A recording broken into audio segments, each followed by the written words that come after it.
him don't walk around with bodyguards like that as well. So anyway, his bodyguards illegally detained the Kraken. I don't know if he's a veteran of the Kraken, or if he's just like, demobilized or on leave or something.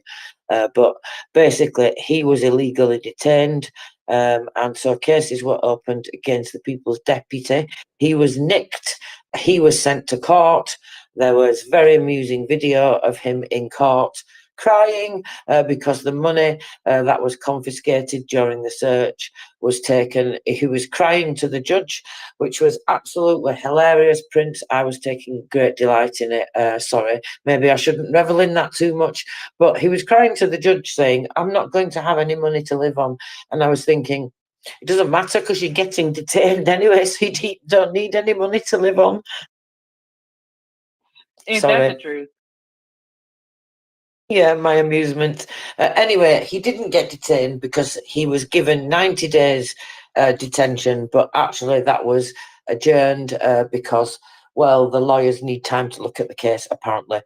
So he's being charged with abuse of power, and the other two are being charged with cases because, well, they said torture, but I don't know what they mean because they didn't specify the actual injuries. So I don't know whether he was just like beaten or something like that, or whether it was, more extensive like torture methods.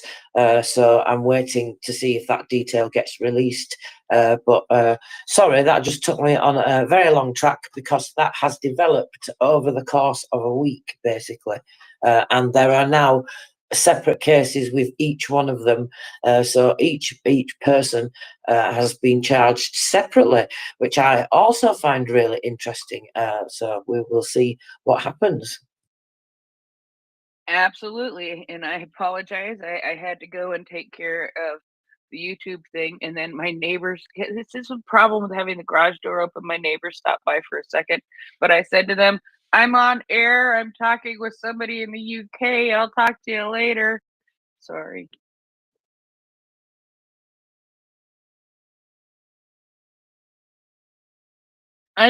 Sorry, it's not boring. It's not boring around here, It's like I see the mopey teenager walk by, and then I see the younger guy and his mom, and they're all friendly. Because God forbid the mopey teenager be friendly, because he used to be. He was an absolute joy, sweetest kid on the face of God's green earth. But he's a teenager now, so he must walk very quietly and slowly with his hair all down in his face and mope. And yeah, and be called Kevin. I am being made to walk to the store because I must get out of the house and not play video games all the time, and this sucks. Anyway, yeah, so they're an awesome family. I have watched these kids grow up since they were toddlers. It's great. Well, it's better than gunshots. This is true. So I told you I have a good neighborhood. It's just people who do stupid things every now and then, and they're usually not from the neighborhood. Very good. Okay. Let me see. Where are we to go next? Let's see if these web pages are going to play ball. Well, let's look at this one if it's going to open, because I think this is pretty good. It's not going to open, of course. So what was happening earlier is it was either not opening at all, so timing out, or sometimes just taking like 5 minutes to open. But it's really weird. Anyway, we will have to go to the Telegram channel. So let me see, what am I talking about? Also, what we could look at is the GUR, because they've been busy, and there have been some developments in the Maidan cases from the SBI, which I've added on. You probably saw at the bottom there. There's not too much to say just yet, and that's why I've not done this review. But if you look on the SBI website, they actually have a tab for Maidan. So you can go on there, it says Maidan Affairs, you can click on there and you get all of the news from all of the cases. Now, there have been lots of cases that have developed recently. As I've said to you, we did have a couple of segments where we spoke about this, didn't we? Because there have been some developments, but certainly over the last few months as well, since at least April, I think there have been several cases. So finally things are starting to move along, but basically all the cases have just been brought. So I'm actually waiting I thought what we would do is we would have an update when we get some results of these cases, from the courts or something like that. What do you think? I think it's worth waiting for that, don't you? Yeah, that sounds like a good idea. Yeah, because Exactly. yeah. And then we can have, I think it'll be really interesting to try and get a collection, and I don't know, maybe do something like we do with the numbers, just to have a look at that, because I know that there's 100 cases specifically that the SBI were dealing with. So now I'm guessing there's more than that, because, well, 2 have been added here, at least this week. So they've referred to court the case regarding the armed traitors from the former Bakut, who helped the Russian Federation to occupy Crimea. And then there's this one that's quite specific as well, which I think is really important to mention. This was on the 19th. So they've identified the law enforcement officers who were actually responsible for firing the first shots at the protesters on February the 20th, 2014. So that's a really important landmark case, I think, don't you? That is pretty important. That is being able to identify the guy who did that. Yeah. But yeah, I mean, go on. Carry on, sorry. No, I'm just trying to read just a little bit. But he's the one. Okay, so yeah, but he's in the autonomous. Is he in Crimea now? He went after that and then assisted in the occupation of Crimea. Is that what he did? There's a free this one specifically. Well, let's read through it if you want. Yeah, that's fine. Okay, so within the framework of the criminal proceedings, the SBI continue to persistently investigate the circumstances of the mass shootings of the Maidan in 2014. So this is, of course, going on from there. So they've reported suspicion to the former company commander of the Bakut special unit of the Ministry of Internal Affairs at the time, in the city of Sevastopol, and one of the policemen of the unit as well. And like I said, they were direct perpetrators of the mass shootings. I mean, to be that first one, I mean, they're all just as bad as each other, so there's not really, but I think it's quite significant, isn't it? Because, I don't know, sometimes if one person doesn't take that step, the rest of them don't follow on, that gang mentality, herd mentality, sometimes you hear it called. Anyway, but coming back to this. So the investigation established that on February the 20th, 2014, on I can never say this word, Institutskiy Street in Kyiv, the policemen of the Bakut Special Company, I don't like calling them that, but that's what they were called, isn't it? Are you reading it from the SBI website or are you reading it from Telegram? I'm reading it from the SBI website. Okay, because I followed the link I thought you were on, and I'm not following you at all, but that's okay. Keep going. Oh, okay. Sorry. Maybe. No, that's okay. Go ahead. Okay. Right. So where did I get to? Let me see. I got lost now. Sorry. Give me a second.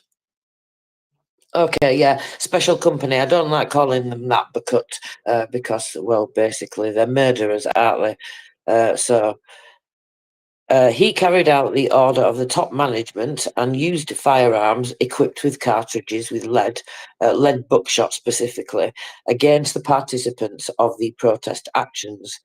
3 demonstrators died directly because of them, and 3 more were wounded by gunshots of varying degrees of severity. Their shots actually became the impetus for the continuation of the deliberate killings of participants in the protest actions. And that's what I mean about it's really significant, isn't it? Going back to that herd mentality thing. Already with the use of rifled automatic weapons and sniper and firearms by the fighters of the special units of the Kyiv Bukut, the so-called Black Company, and the internal troops of the Ministry of Internal Affairs of Ukraine at the time. As a result of their actions, 48 protesters died and another 90 received gunshot wounds. After these events, the commander of the Sevastopol Bukut, together with the employees of the unit he led, fled to Sevastopol to avoid responsibility, where they later switched to the side of the enemy and contributed to the annexation of the peninsula. The pre-trial investigation into the episode of the criminal activity is ongoing, and for the commission of these crimes, the commander and his subordinates face a penalty from imprisonment from 10 to 15 years up to life imprisonment. Well, I'm sure you will agree with me, the big stick is right there, Prince. Yeah, we'll see what My they big decide. stick. Yeah, well, they deserve to go to life imprisonment, I think, absolutely. Especially the first one, but they all do. You know, one of the cases, they show you the video. So, do you remember that case a while ago where the general prosecutor appealed the sentence because the guy he got acquitted? Yeah. Yeah, so him. So I watched the video that came with that afterwards, after the appeal, and the video came out. And I was wondering, because it was just one judge, apparently, and I was wondering, how could one person decide that, that this guy, and basically gets acquitted? How can they decide that when, the case is built, the evidence is there, everything that he did? And I don't know what happened, of course, but when I looked at the video, I thought, I wonder if he tried to say, well, it's not me and you can't prove it's me. Because in the video, 2 of the protesters that they got, one of them, they made him strip in temperatures of it was like -10 or something ridiculous like that, maybe worse. And they stabbed him in the leg. And the other one, they just threw him off the top of the building. And it's all on video. And they've got balaclavas on at the time, but the balaclava slips across his face. They're dragging these 2 protesters about so violently that the balaclava slips off the face of one of them. And so I think I was wondering if he's tried to say, "Oh, you can't see, it's me," and then the prosecutor has appealed. It's being looked at again, and maybe they've said, "Well, actually, we can clearly see it's you." Of course, I've got no facts to base that on. That's just my opinion looking at the video, but I thought it's interesting that the video is there, to see. It's not a nice thing to look at, of course, but yeah, I mean, that's what 2 of them did out of 100. Yep, that is interesting. So, did you see the cases, or are you still busy in the background? No, Because if you are, I'm that's here. fine. I'm here. What cases? Well, there's 2 cases for you to look at, isn't there, yes, that interest you specifically? I haven't read them, but yes, I see where they are. That's okay. And then we've got a few GUR things to talk about, which is quite interesting. One of them, that Ice Eye satellite. Anyway, so let me see. Where are we to go next? I think Will, it doesn't look like Will's going to be here, does it? We could wait a little bit longer for him, I guess, because I think there's a case that will interest him as well. In particular, it's because basically the SBU detained 7 bloggers in Odessa who tried to disrupt the mobilization. And Will's been speaking about this, hasn't he? the psychological operations by Russia to try to disrupt the mobilization or conscription, as he likes to call it. And I agree with him, to be honest. But anyway, the SBU page still isn't opening. We can go to Telegram though. Well, we Okay, do looks have a like hand, Tracy. we do have a hand. Yep, Somebody go wants ahead. to talk to us. Hi, Prince and Tracy. Thank you for this segment. I love it. Can you tell Tracy? Can you tell me who Bakut is, and are the guys that have just been charged, are they in custody? No, they're in Crimea, though, in that case specifically that I was talking about. So they've been charged in absentia. Yeah, they ran away to Crimea like chickens that they are. So yeah, they get served.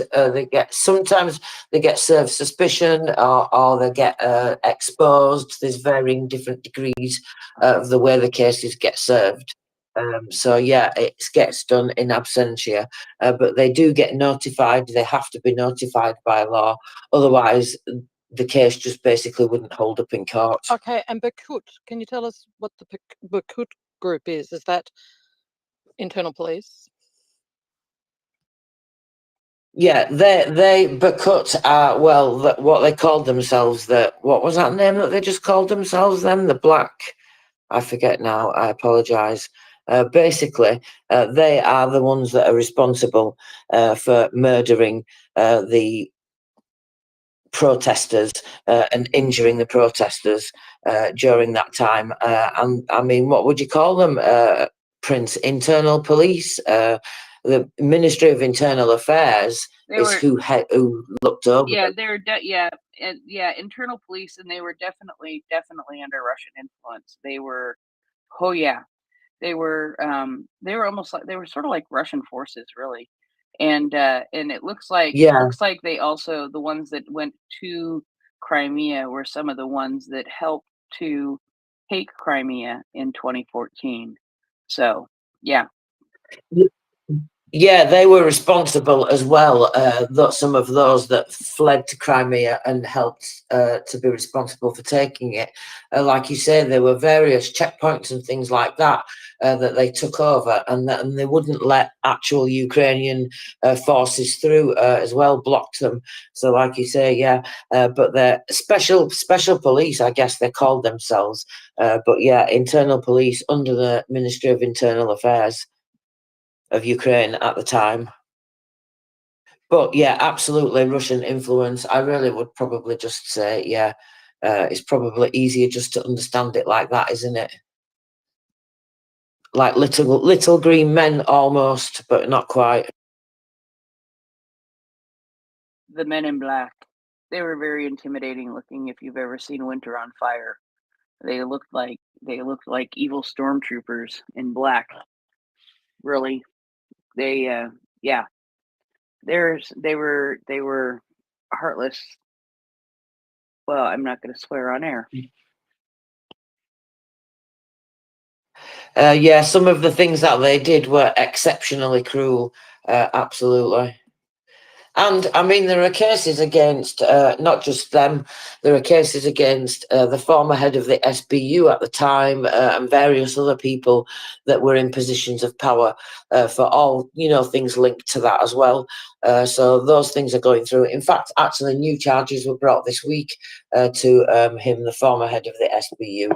At that time, so there's lots of charges going back to them. So it's good to see those cases continuing to be built, especially seen as with the Maidan cases specifically.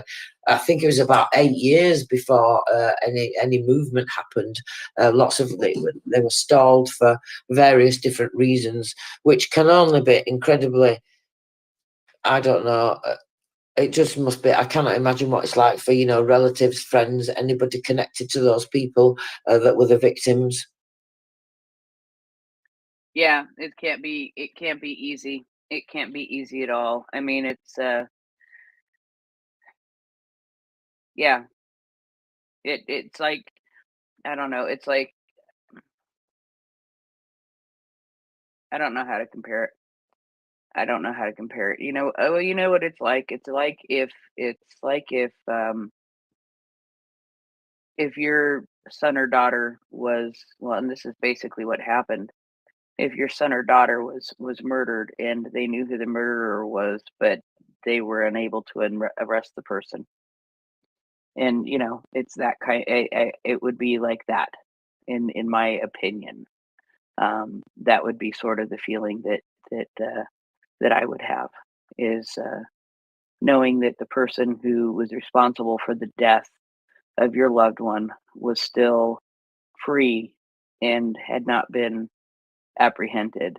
And so that's how I would compare it, just in my little pea brain. Yeah, they'll all get got running a backpack across the Kirch Bridge at some point. Or maybe by SBU Alpha Justice in the meantime. So, shall we talk about this confiscated property from Medvedchuk and Kozak? This has been transferred to the state administration.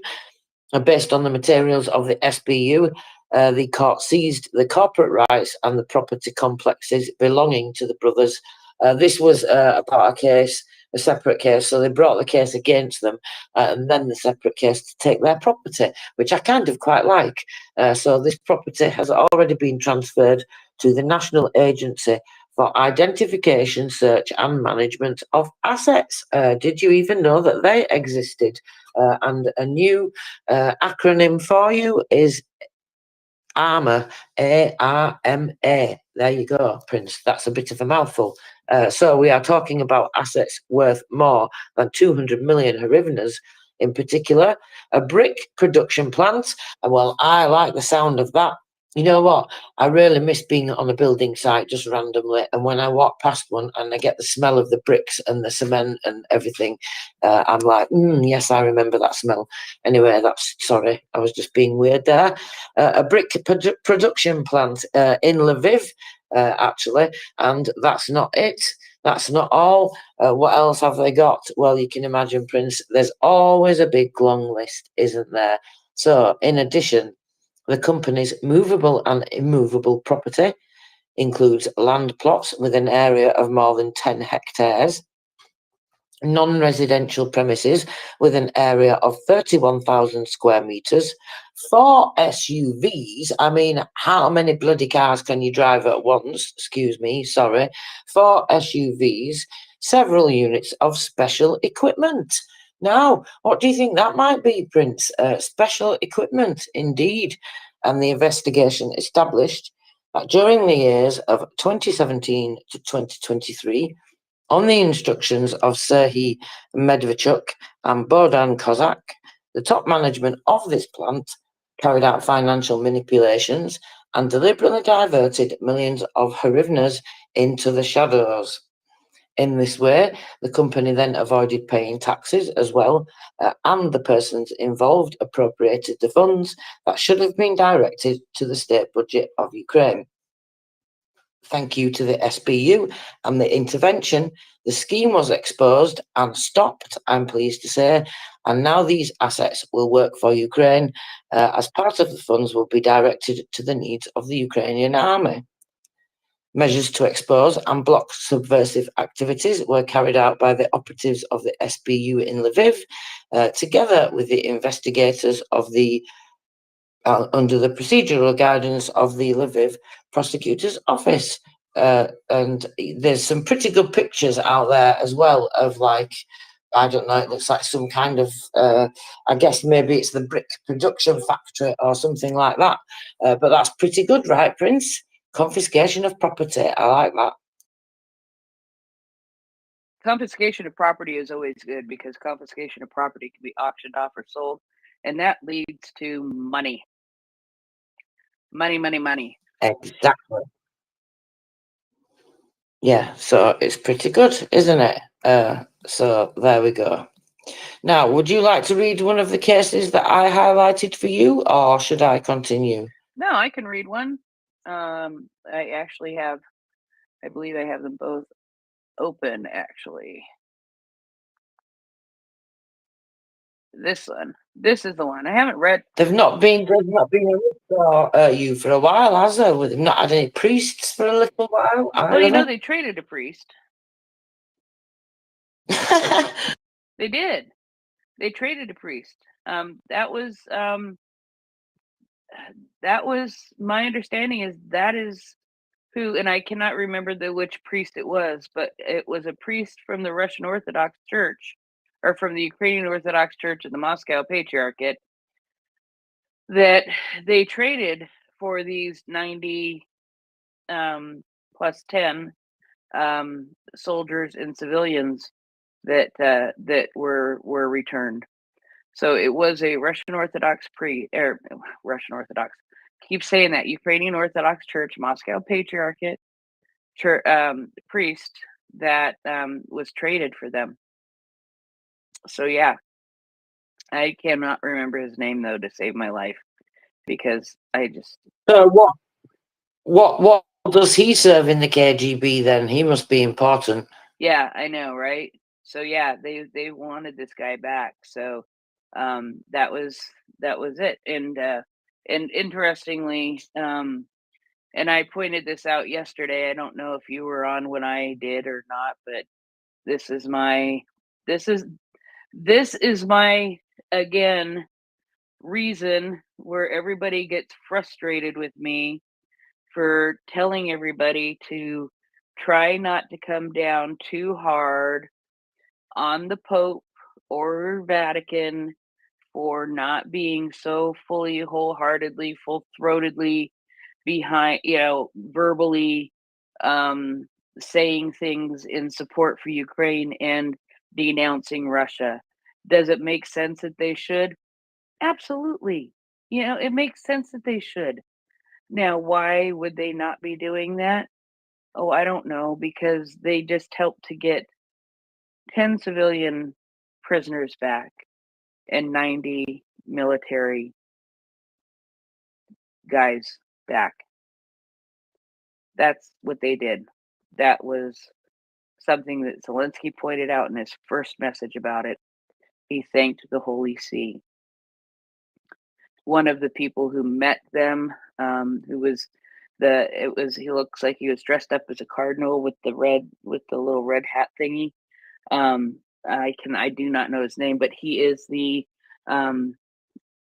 representative of the Vatican in Ukraine, and that is a permanent seat. It's like an ambassador to Ukraine from the Vatican, and he is Lithuanian, and he is one of the biggest supporters of Ukraine that you'll ever find. He has never left Ukraine since the full-scale invasion started.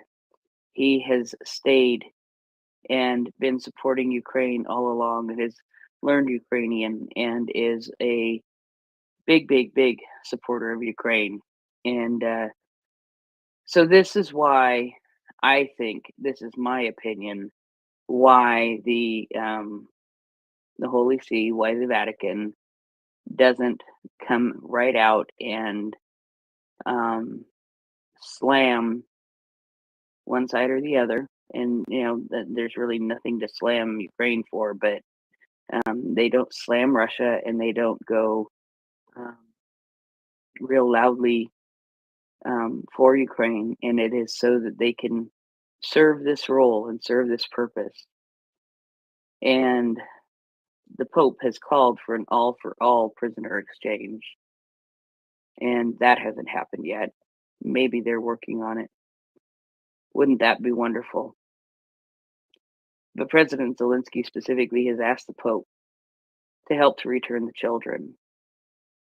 And so if we have to be a little upset with the Pope sometimes, I bet you Zelensky's okay with that. I bet you everybody's okay with that, if it means being able to help to return the children. And nobody likes my opinion on that, but to me, that is a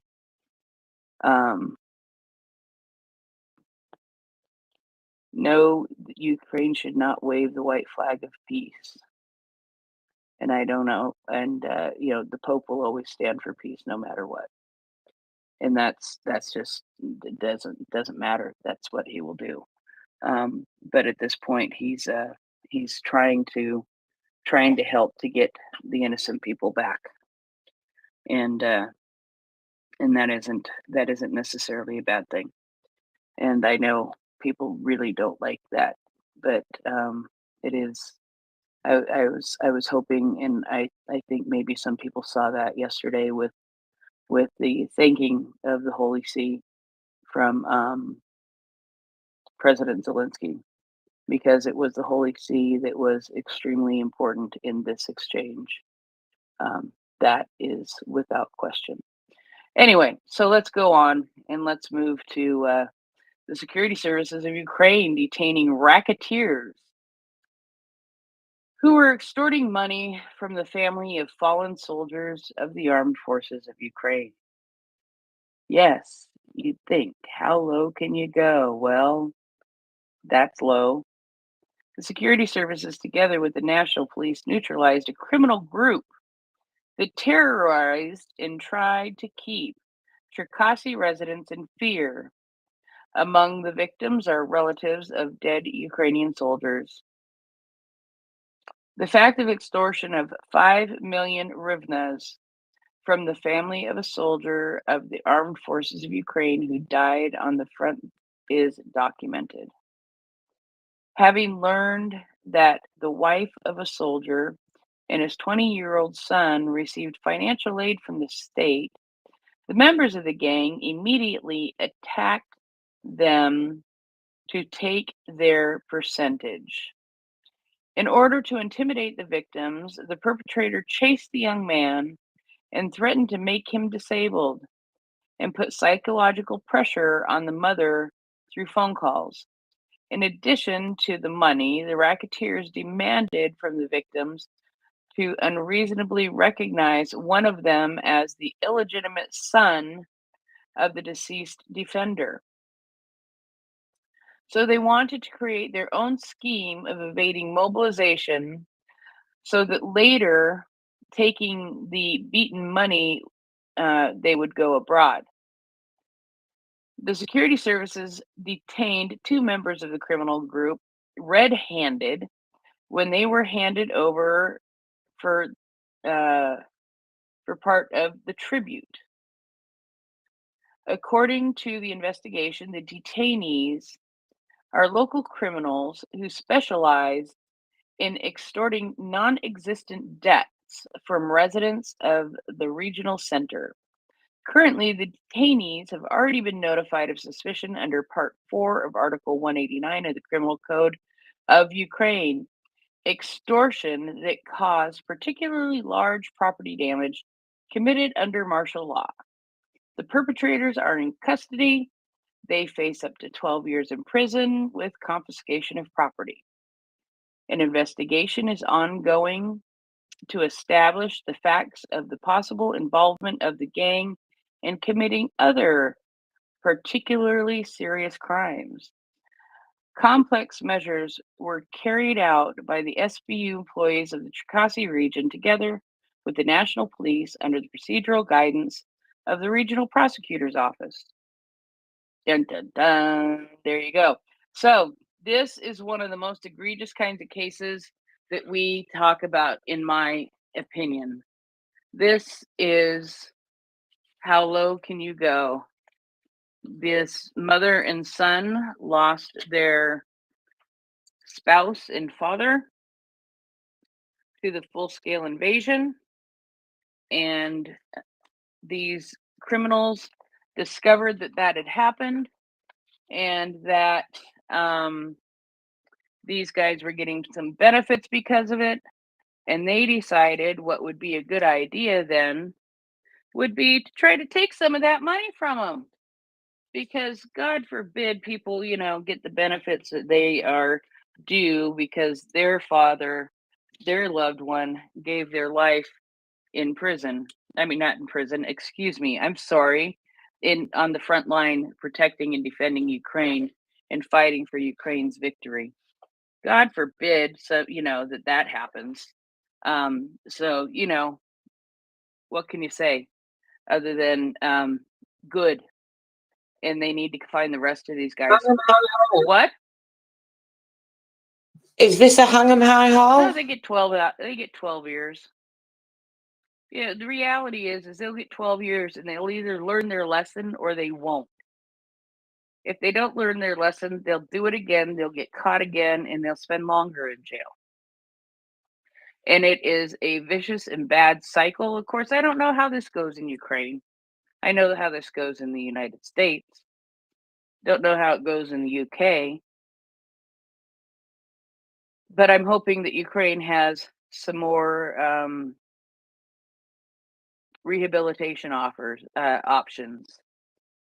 And yeah, I don't know that I wonder if these guys would be eligible for that whole go serve your time on the front line and get out of your case. But for some reason, I don't think that it will, because this is an extreme, in my opinion, is an extremely egregious crime against really the military. They're stealing the military's money. They're stealing the money of the government of Ukraine. They're stealing the money of a soldier who lost his life fighting for Ukraine.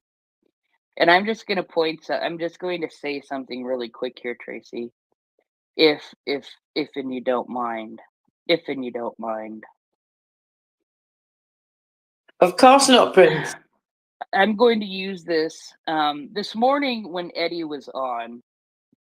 And that was one of the reasons I wanted to come up while Eddie was on. It's because, well, I'm a lesbian, Eddie's gay, and sometimes we think of questions that other people don't, and I did, and I asked, and I knew he would be fine answering it, so I asked him because I had heard, because in a situation like this, right?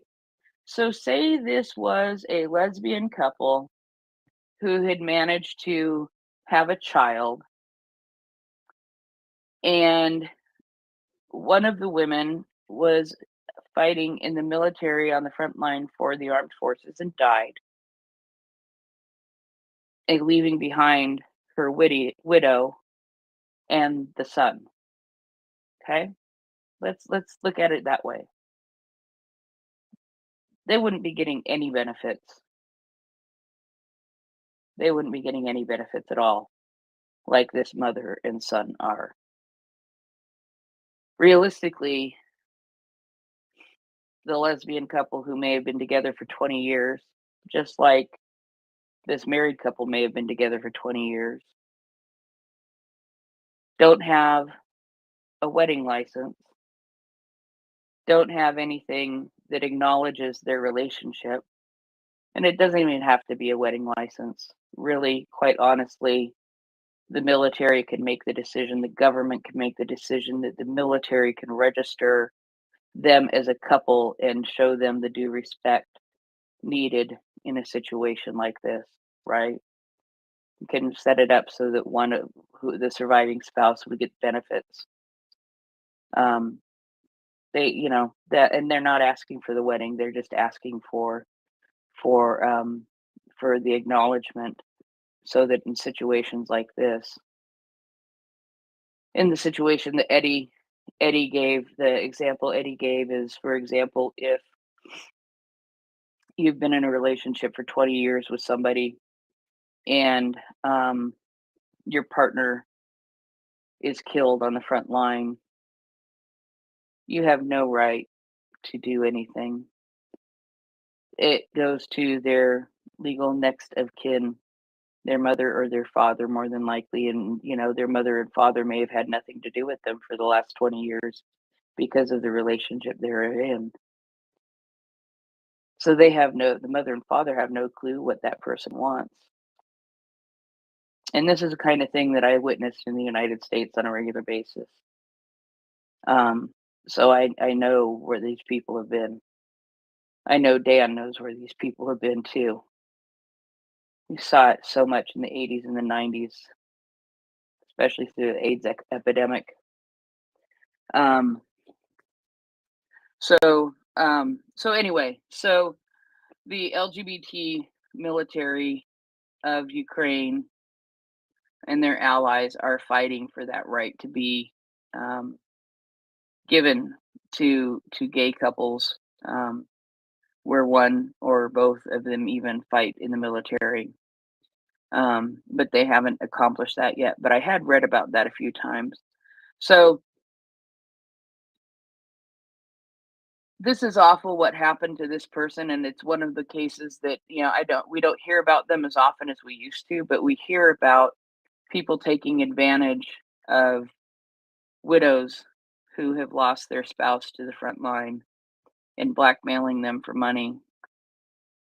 But I think it's different, but in just this very, very similar way, not acknowledging the gay or lesbian, bisexual, transgendered, whatever relationship of somebody in a committed relationship um, can cause the same kind of damage. It's causing big financial damage, not to mention the heartbreak.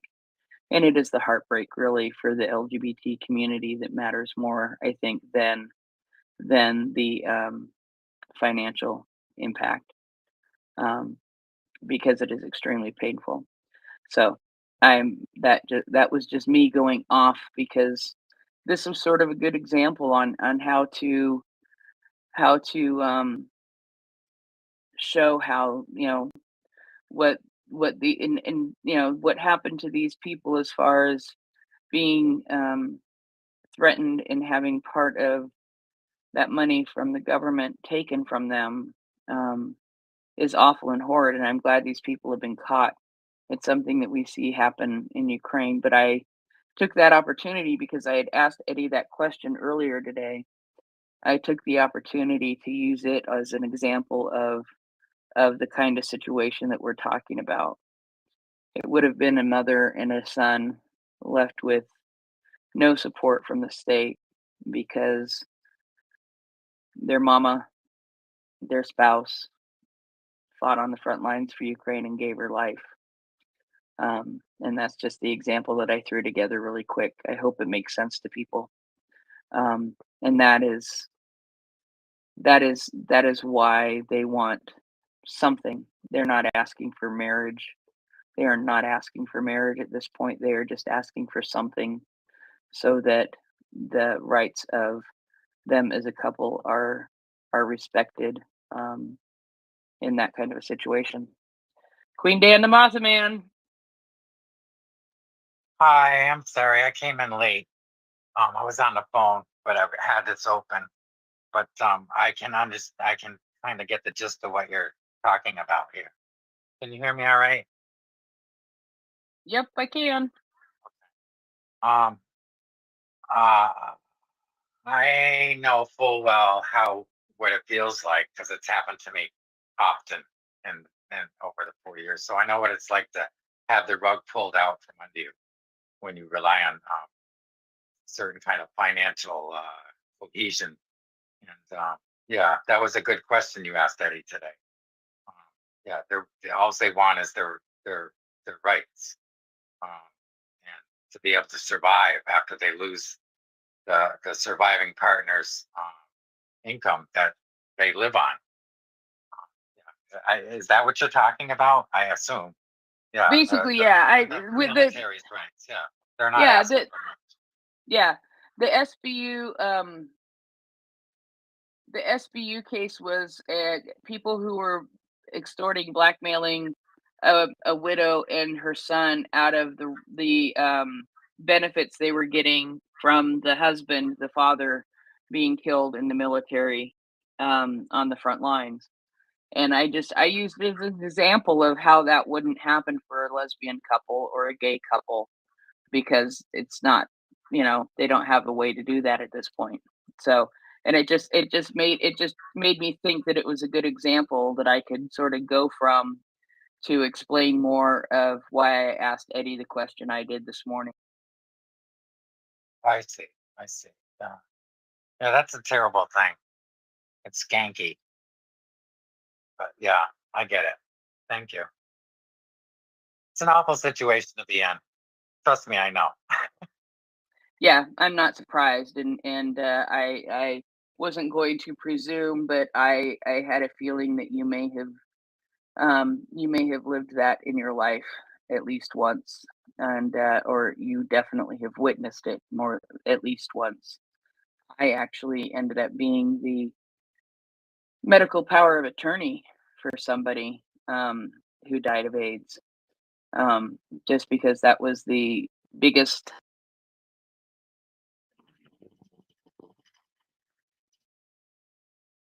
the that was the safest and best way to ensure that he got what he needed and what he wanted at the end of his life. So it was an honor to be able to do that for a friend. So, and yeah, and yeah, I was honored, and that was in the early 2000s still. So yeah, it's still not perfect. It's getting better. Yes, it is.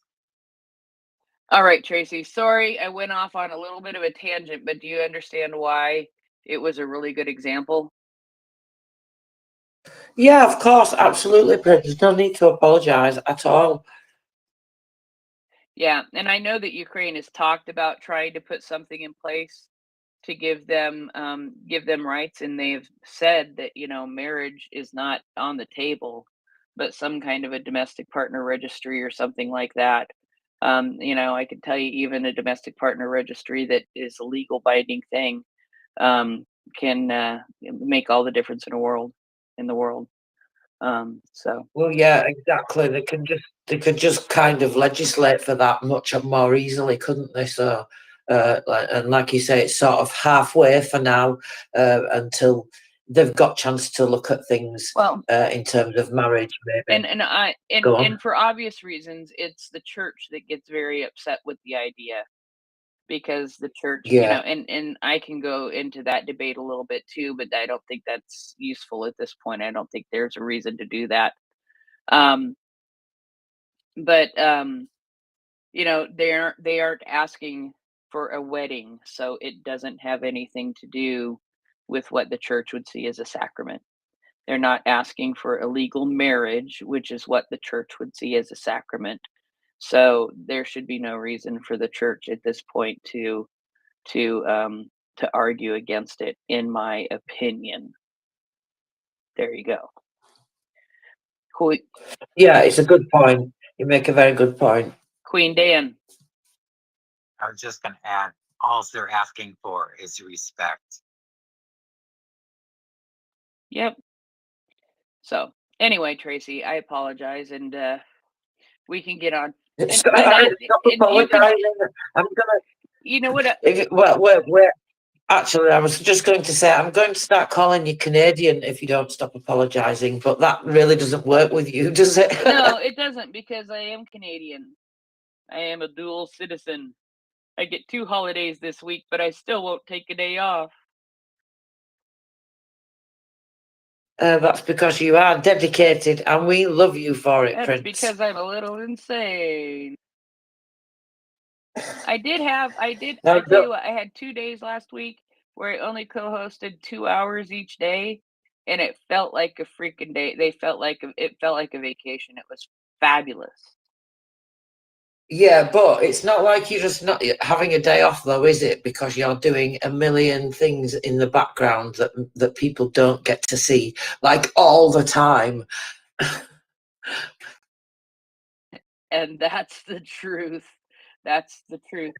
That's more why I didn't get to bed after an hour. I didn't get to bed for 6 hours instead of after an hour than anything. It's I was doing too much stuff in the back. Yeah.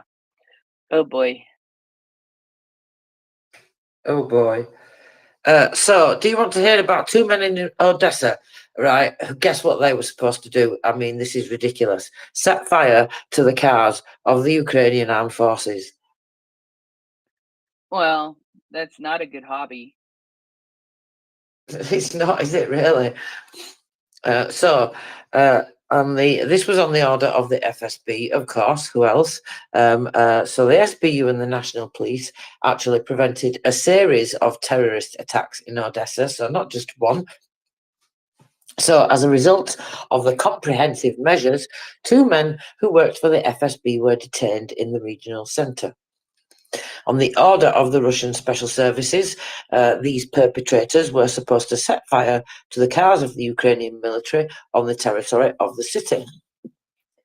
To commit their crime, the perpetrators used a flammable lighter. It makes me laugh that, because what else is a lighter anyway but flammable when it's full of gas? But there you go. A flammable lighter that was supposed to speed up the ignition of the vehicle. So when they put it like that, it makes me think that it was rigged to be, I don't know, extra flammable in some kind of a way, more than a lighter would normally be, maybe. Anyway, in order to identify these targets, they went around the city streets where they recorded license plates and parking places of the cars that were driven by military personnel. Then they transmitted the received information remotely to their Russian curator for communication, of course. A specially created Telegram channel was used, which was administered by representatives of the enemy special services.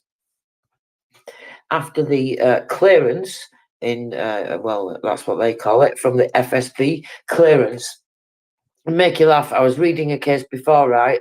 And guess how they had to get clearance? They had to go plant this flag in this place. It was ridiculous, but sorry, never mind. I'll come to that later. So after clearance from the FSB, the performers set fire to a car chosen by the curator and then hid at a different address. So they burned the service car of a soldier from the combat brigade in the region. After committing this crime, they went to lie down for a while, which is basically hide. However, the law enforcement officers foiled the enemy plans. They established their whereabouts of both of the criminals and detained them in their own homes. According to the investigation, one of the detainees is a previously convicted drug dealer from Odessa. To commit the crimes, the recidivist involved a drug-addicted local resident who agreed to be an accomplice in exchange for a dose of drugs. Right? It's like you just couldn't write this, could you? During the searches, mobile phones with evidence of the crimes were there, and containers with lots of lighters prints, so various different flammable lighters. Bank cards, of course, where the money and the reward was supposed to be received. And they are looking at 12 years in prison, which, of course, I think is not enough. They are being charged with Part 2 of Article 258 of the Criminal Code of Ukraine, terrorist act committed by a group of persons following a prior conspiracy that caused significant damage to property. So, how about that? Several flammable lighters in a box prints. Yeah, several flammable lighters is a bit redundant, but I can tell you that I have several flammable lighters. I keep a supply. People, yeah, Okay. people used to tease me about how many lighters I kept in my car. But hey, you know what? They were easy to give away. And yeah, I do have several flammable lighters. How else am I going to light my cigarettes? I don't have a gas stove.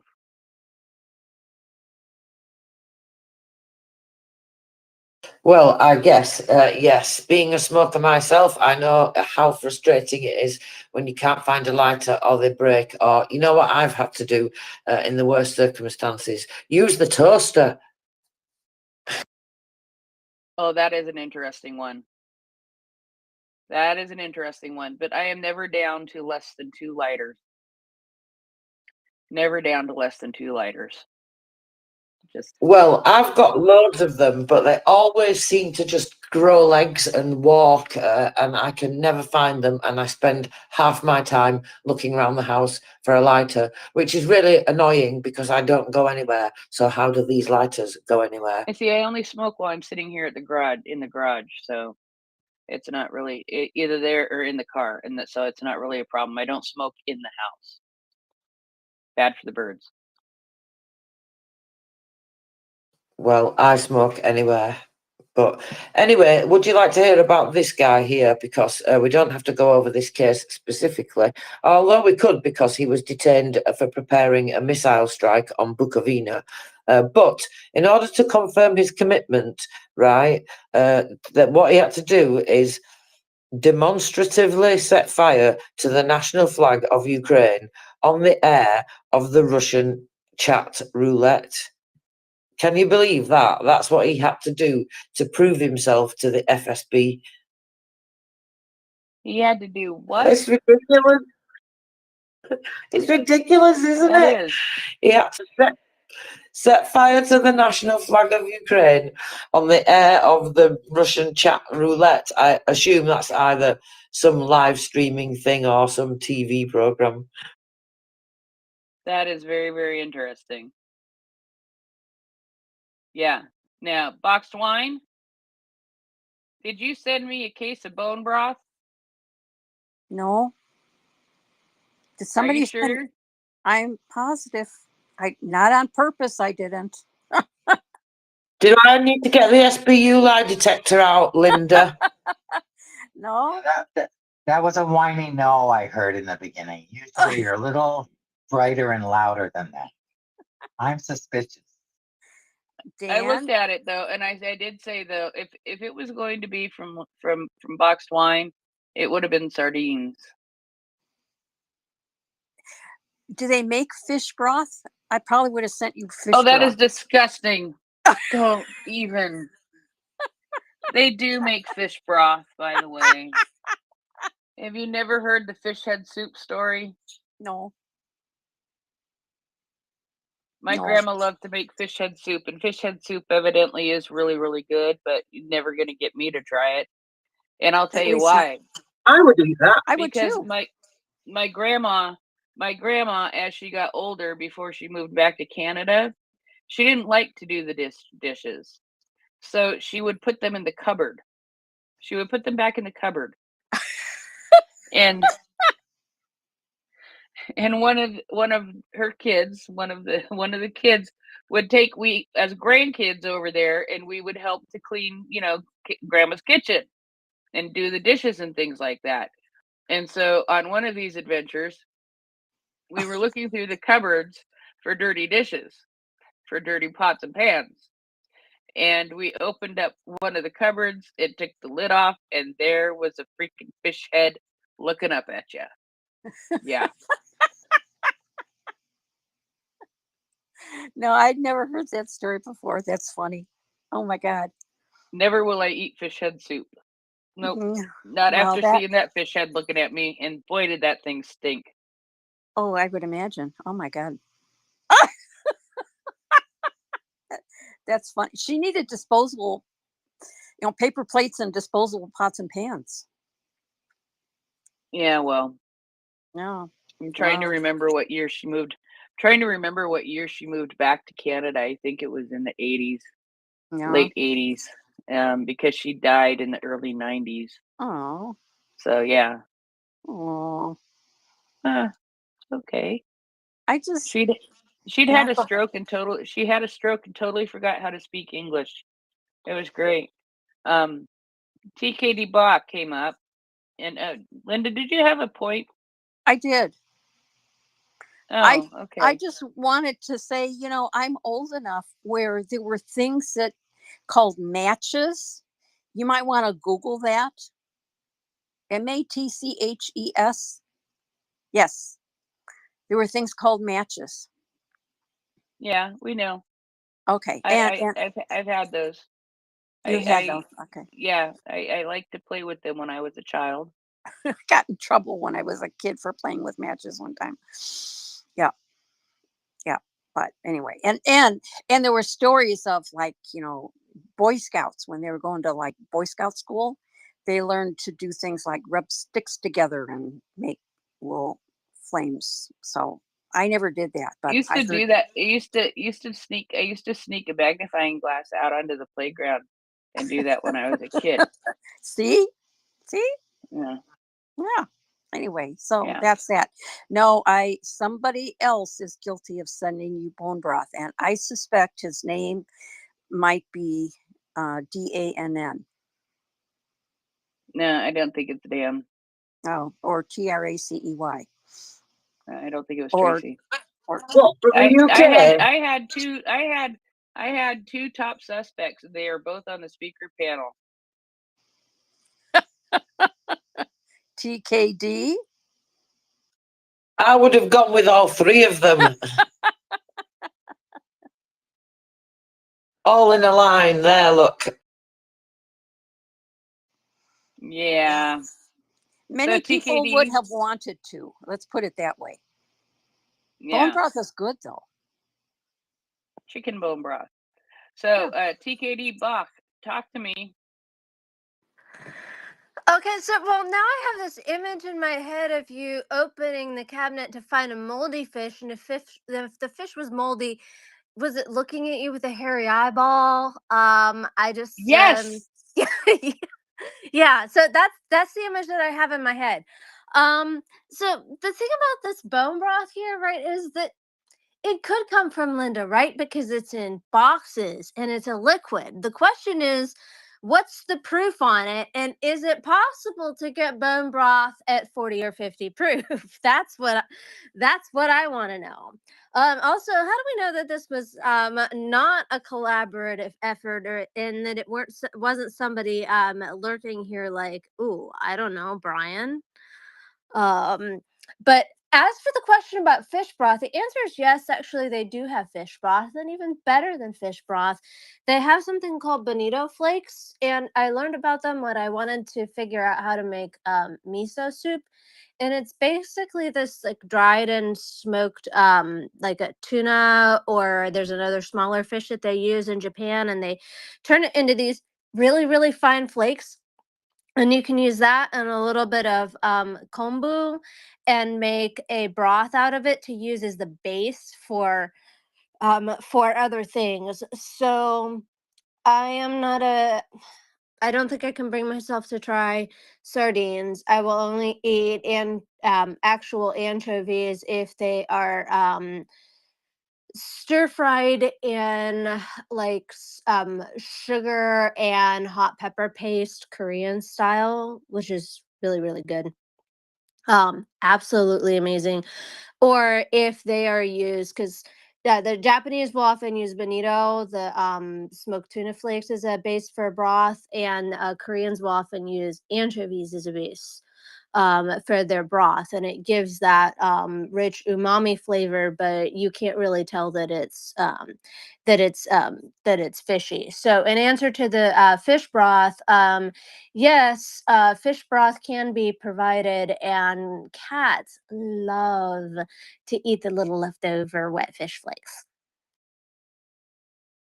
Okay, can we talk about crime now? And speaking of which, Wait a minute. I have a Yeah. suspect. wait a minute. And I know it was you, TKD Bach, and I would thank you very much for the bone broth. Oh, I was going to say I have a suspect. Who? It's whoever you needled about your easy borscht. Yeah, but see, if it had been Robin would have sent vegetarian stuff. She would have sent vegetable probably instead of chicken. I don't know. I know she will eat chicken, but still. Maybe it's one of the other fancier cooks that you insulted up in Canada. Oh, I don't know.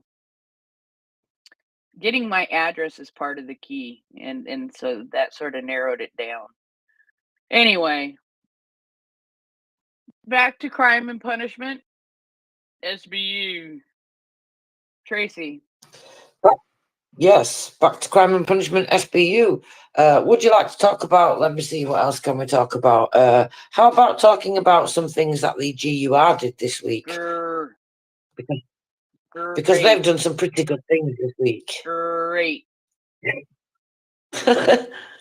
Okay, so first of all, let's talk about the ICEYE satellite.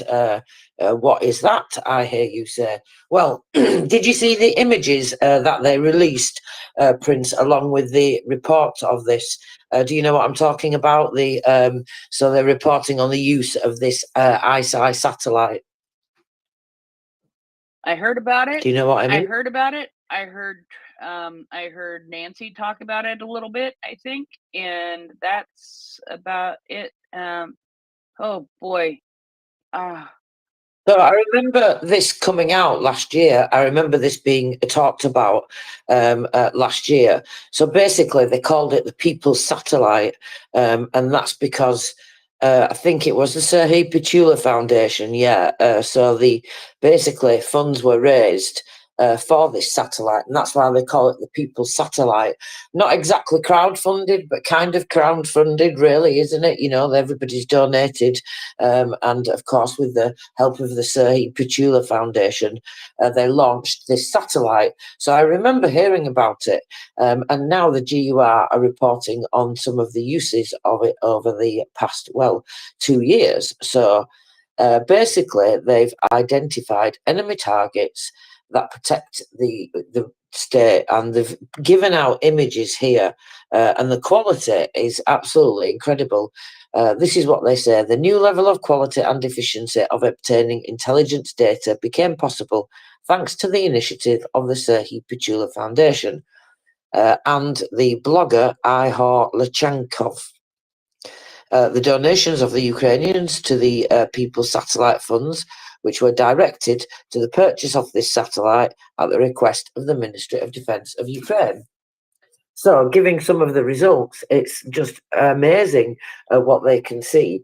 It's very important that reconnaissance from the Earth's orbit allows receiving data both on the temporarily occupied territories of Ukraine and in other places on the planet where the military forces and means of the terrorist Russia are located.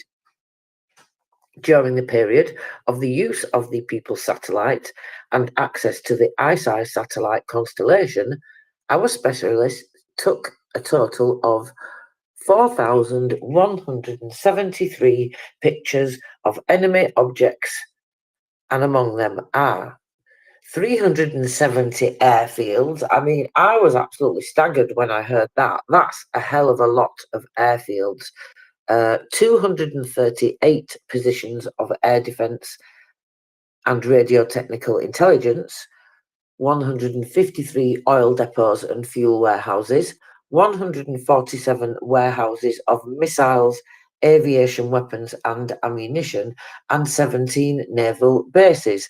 When you think about those numbers, Prince, alone, and of course that's not everything that they're telling us, right? I mean, it just really makes you realise exactly how many missiles that they need, doesn't it? Do you think that there are that many attackums? I think there are. Yeah. Anyway, yeah, I do too. The ice islands also includes points of permanent deployment of enemy forces, training grounds, military towns, mobilization and deployment centers, which allows tracking the dynamics of the Russian personnel movements, revealing the military intentions with the aim of disrupting them. So it's pretty good, really, everything that they can see. 38% of the entire array of the data obtained was used for direct preparation of fire damage to the enemy. So they've already been able to use that, and that's billions of dollars of losses for Russia. And of course, things that they can't replace as well. Oh, yeah, and what got confiscated earlier in that case? Some special equipment too. So it looks like it's going well, don't you think? Nothing to see here. Everything going according to plan. Please look at the link above what you have there and see the note that I put. Pardon? on the show plan. Please look at the link above the one that we're on right now and Okay. see what I wrote there.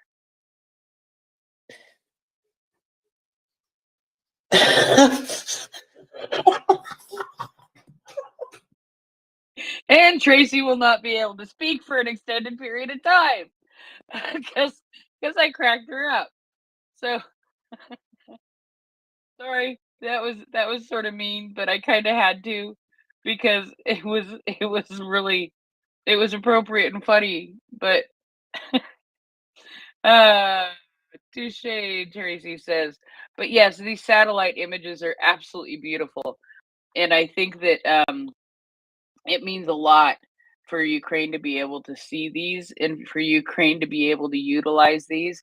And the detail is absolutely exquisite and absolutely an amazing thing.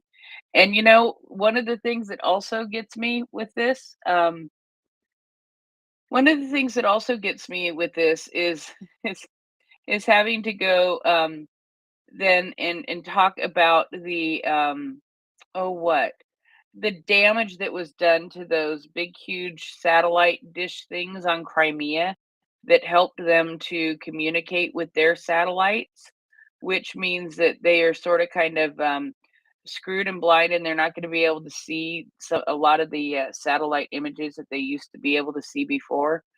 But look at all of these beautiful crowd-funded satellite images that Ukraine is able to access, and Ukraine is able to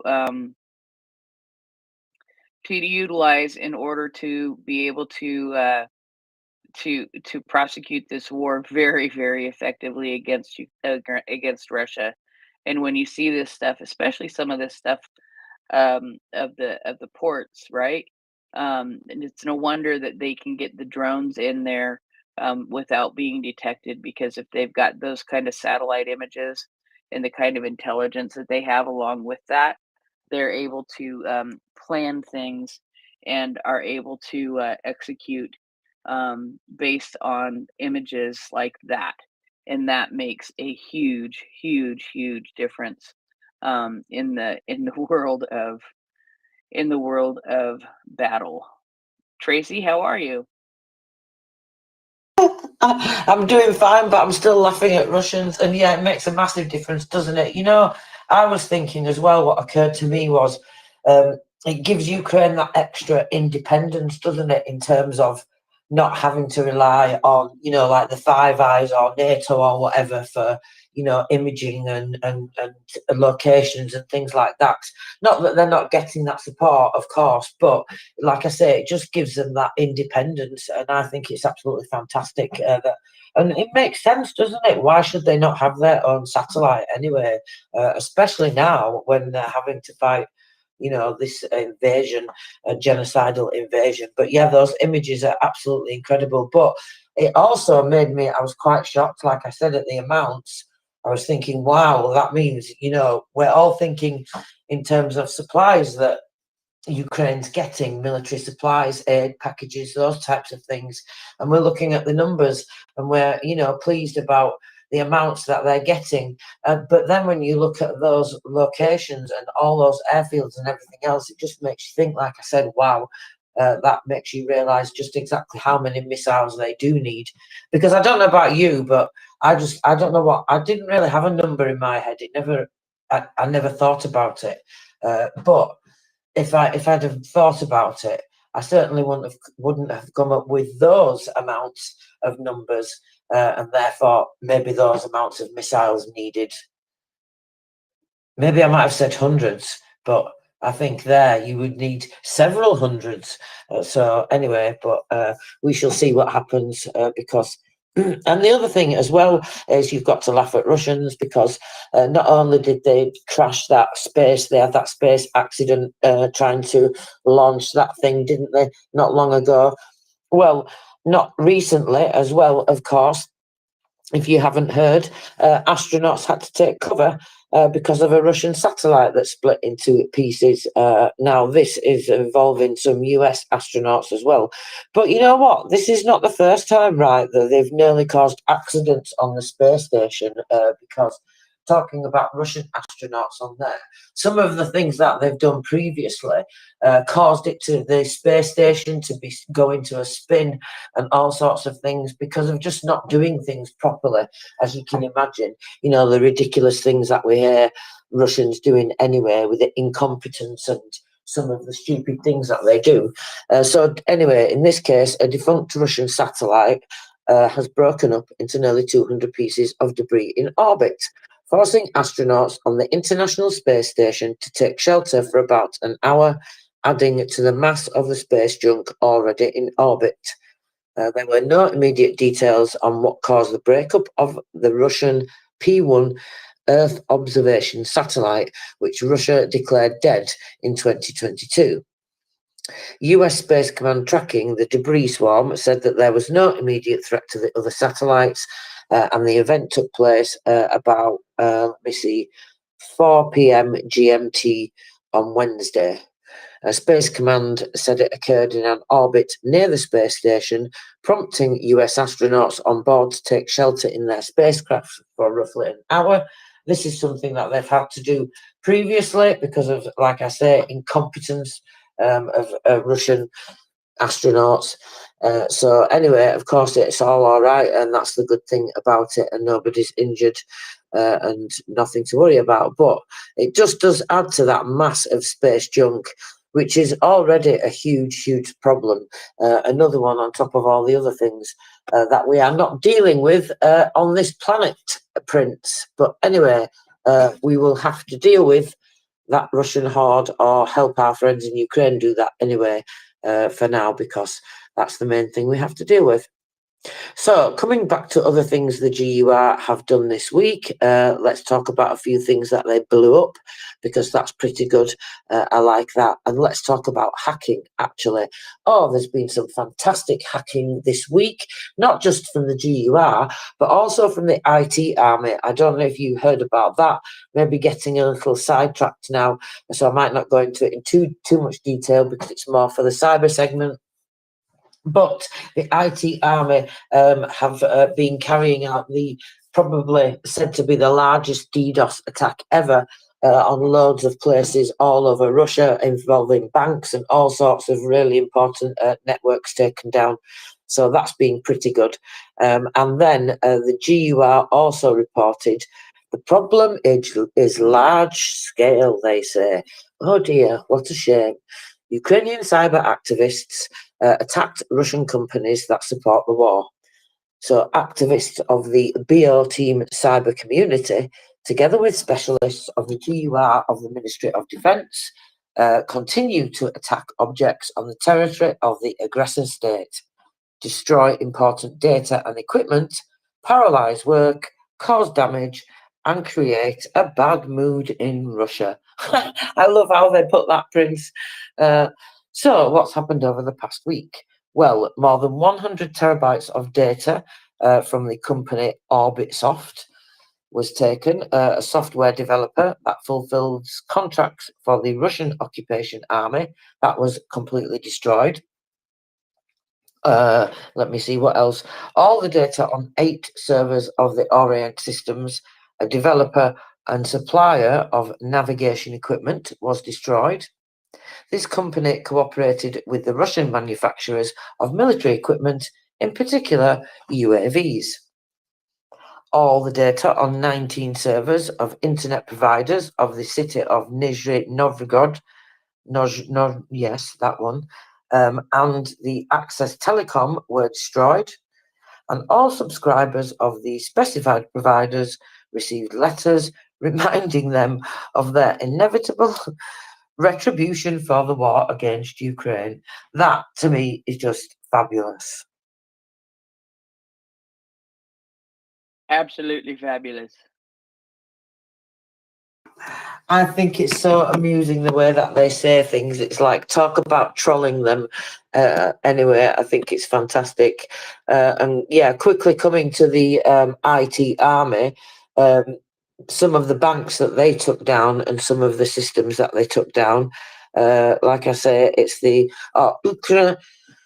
Let me see. Before the invasion, Ukra Telecom had not faced a DDoS attack for several years. Now, even during routine work, there is malicious activity that appears. The head of the cybersecurity of Ukra Telecom considers phishing to be one of the biggest risks. Sorry, that was just a new notification that I've not seen.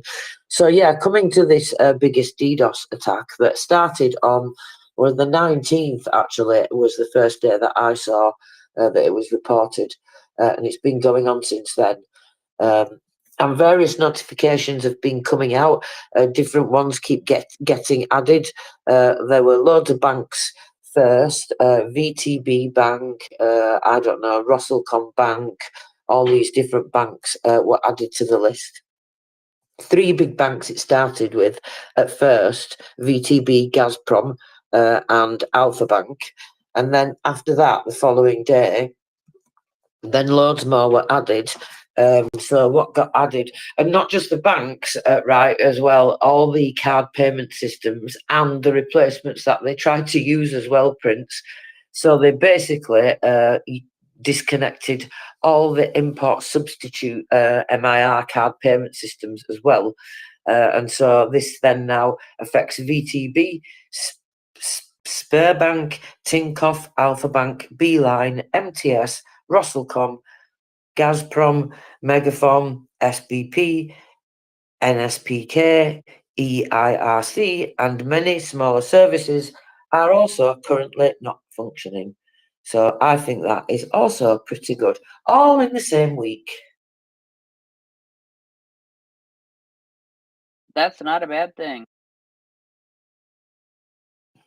No, because this has been going on like over a month now, you know, and they've attacked loads of different sites like the Ministry of Defense in Russia, the Ministry of Social Policy, like all these different websites to gain all this different data as well.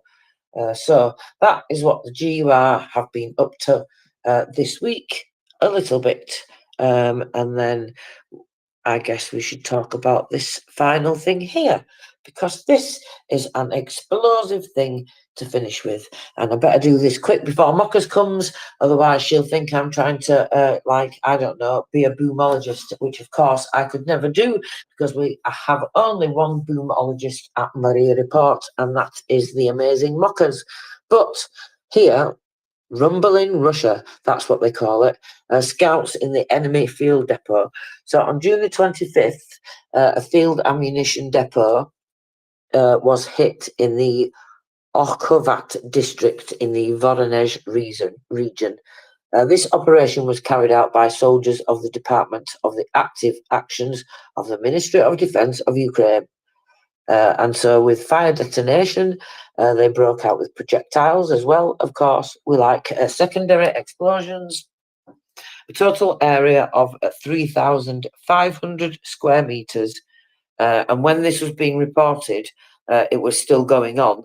And it went on for quite some time after that. High-style reaction in the language of the captured video as well. So a little bit of bleeping needed there, maybe. What do you think about? Did you see that, Prince? That video? I'm not sure that I did, Tracy. I apologize. You can send it to me and I'll look real quick.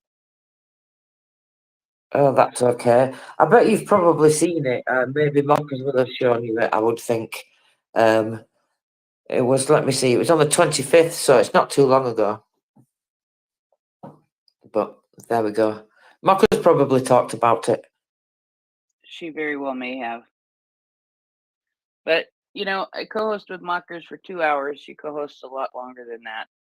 The woman's a beast.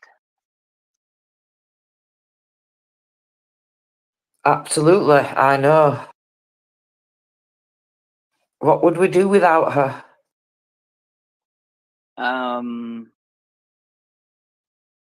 Figure, well, there would be time in a fetal position in a corner for me. I'm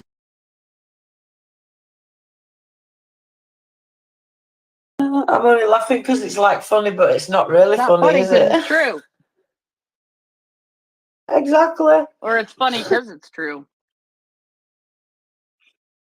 But you know, it's been light here for like well over an hour now, and it's an absolutely beautiful pink sky. Not that that's relevant, but I just thought I would tell you anyway. Okay, let me see. Where do we want to go now? Well, we've still got one case that I highlighted for you, so we could go over that. We have one involving a missile strike, which was foiled. That was the one I was telling you about earlier, where he had to prove himself by setting fire to the Ukrainian flag, which is kind of random isn't it? Don't you think? We've not heard that before, have we? Say that again. I apologize. Go ahead. We've not heard that before. That somebody has to be that test before they can be recruited by the FSB is to set fire to the Ukrainian flag on television. No, that's not a test. That is an invalid proof that somebody is trying to make. Yeah, that I don't think that's a you really think that they do that? Oh wait, you're talking about the Russians trying to make someone do that. Oh yeah, they would do that. No, Soviet would let somebody do that. Yeah, absolutely. But what I mean is, it's never been said before in any of the cases where FSB have tried to recruit people. They've never, all the things that we've heard them do, they've never asked somebody to prove themselves in that way. Well, either that or it's just not been reported up to now, one or the other. Yeah, either that or somebody's making up a line. I think all of them are possible. Yeah, all of the above. Exactly. So, did you want me to read this other case from me that you had marked under me? And there are cases marked for Will. I see them in listeners now. Oh, okay. Well, it's up to you. Do you want to go over that one, or I've got one here? We can see if Will pops I can up. do this. I can do this, and we'll see if Will comes up because he likes the he Okay, likes the owls. He likes the owls, and so anyway, the security services of Ukraine reported on the suspicion of a racist who raped a resident of Kharkiv region. There are so many of these. The security service has collected evidence on another war crime from the occupied groups of the Russian Federation. We are talking about Maxim Lychenko, a resident of temporarily occupied Donetsk. Even before the start of the full-scale war, he voluntarily joined the Russian-controlled terrorist groups and DNR. Excuse me, just a second. Sorry, had to cough. According to the investigation, in March of 2022, the suspect was a member of the 115th Rashist Regiment, which participated in the seizure of part of the territory of the Kharkiv region. During the occupation, one of the border communities, Lukashenko, broke into a home of a local resident and forced her to have sexual intercourse. The woman resisted, so he began to beat her and shoot her near the body. When the victim was almost unconscious from the beatings, Lukashenko raped her and then threatened to shoot her if she told anyone. On the eve of liberation of the community, the person involved fled from Kharkiv region together with his group. On the basis of collected evidence, the investigators of the security services informed Lukashenko in absentia of suspicion under Part 1 of Article 438 of the Criminal Code of Ukraine, violation of laws and customs of war. Since the perpetrator is hiding from justice in the temporarily occupied territory of Ukraine, complex measures are underway to find him, punish him for the committed crimes. Send the SBU Alpha after him, please. The investigation was conducted by SBU employees in the Kharkiv region under the procedural guidance of the Regional Prosecutor's Office. So, what I actually want to say about this is a couple of things. This is extremely common. This is one of hundreds of stories, more likely thousands of stories. This is one. I believe it's UN estimates that for every one case of combat-related sexual violence, which this is, 10 to 20 go unreported. So first of all, I would like to give this woman big, huge credit for the courage that she had to come forward and share this information and talk about this. And I'm sure it wasn't easy for her, because that is the first step in being able to make charges like this against somebody. And we talked about this last week or the week before on the Understanding Genocide segment. We talked about conflict related sexual violence. We talked about it actually a lot we included Israel in that, how Israel was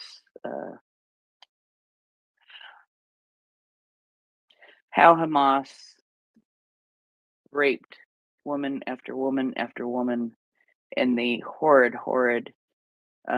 things that they did to Israeli women on October. I'm sorry, I always confuse the date. Is it the 6th or the 7th?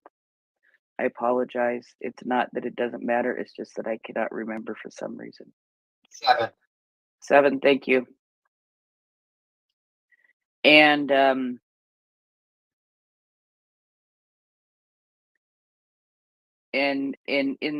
the things that I saw, because last week, not this last week, the week before, I guess, was the day of International Conflict-Related Sexual Violence Awareness, or however they worded it. And actually, at the White House, there was a Israeli survivor of conflict-related sexual violence that was extremely moving. She was actually one of the women taken hostage by Hamas on October 7th. And she was held for 55 days, and she was raped while she was a hostage of Hamas. So first of all, thank you to this woman for coming forward and sharing your story.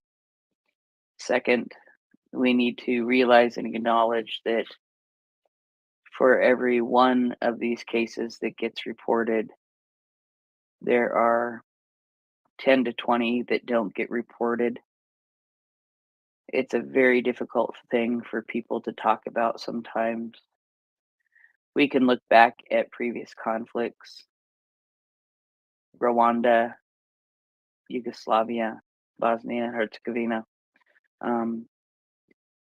and even in Bosnia now, that there are children coming forward who have just found out that they were products of rape during that. And so there are a lot of complex things that go into this. But again, like I said, this will be one of, I don't even think I can say hundreds. I think I can say thousands. At this point, we know of hundreds. And even if we know of hundreds, there will be 10 times to 20 times more that are the actual reality. And so you have to multiply that. And some of them we may never find out about. But I'm glad we found out about this one, and I hope this guy is brought to justice.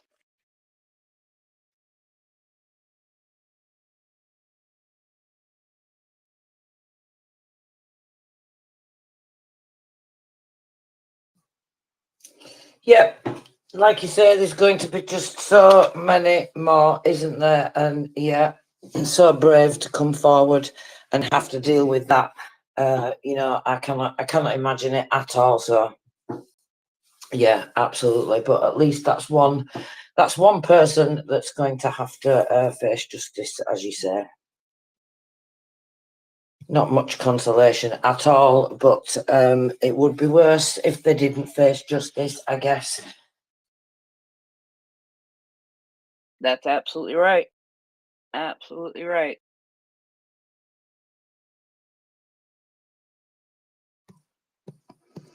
Okay, so whilst we wait for Will, who's playing hard to get, in case you didn't notice, we can look at how about you like these cases.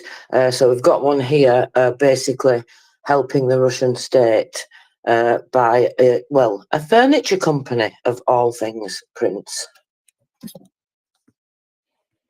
The security service detained 4 managers of a Kharkiv furniture company who were suspected of collaborating with the Russian Federation during the full-scale war. So basically, what this person did was involved businesses with Moscow companies and cooperated with the state institutions of the Russian Federation. In particular, they're talking about the sanctioned PJSC, basically the stock company, and Sberbank and Tinkoff. Another client of the institution was the Russian corporation Roselcom. It's funny that, isn't it? What a coincidence. We were just talking about these banks, weren't we, in terms of the DDoS attack from the IT army. What an interesting coincidence, Prince. So anyway, they provide communication to the occupying groups of the Russian Federation. And according to the proceedings of this case specifically, during the years of 2022 to 2023, the perpetrators replenished the Russian budget by 140 million rubles. That's probably worth pretty much nothing now. But of course, at the time, it would have been vastly different. So the aggressor state received these funds as taxes, and according to the materials of the investigation, the managers of the enterprise used the network of commercial structures controlled by them in the territory of Russia and the Middle East for illegal trade. In order to mask their criminal activities, they installed part of their production facilities at the controlled enterprises abroad. And during the searches of the management of the Kharkiv company, computer equipment, documents, and mobile phones were seized that were used in the illegal activities. On the basis of the collected evidence, the security service informed the 4 detainees of suspicion under Article 111-2 of the Criminal Code of Ukraine, which is assistance to the aggressor state. And currently the issue of choosing a preventative measure for them is being resolved. So they face up to 12 years for that, and the investigation is still ongoing in order to bring all those guilty to justice. So I expect much more to be coming from that case. So how about that? A furniture company. Is it really surprising though? How many times do we see these things? Yeah. Yeah. I mean, there's been a few, haven't there? Furniture companies, shoe companies, you know, it's a shoe warehouse, it's a furniture company. It is what it is. And I don't believe him, right? Absolutely.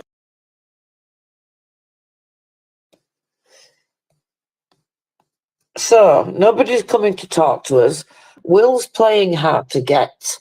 What are we doing now, Prince?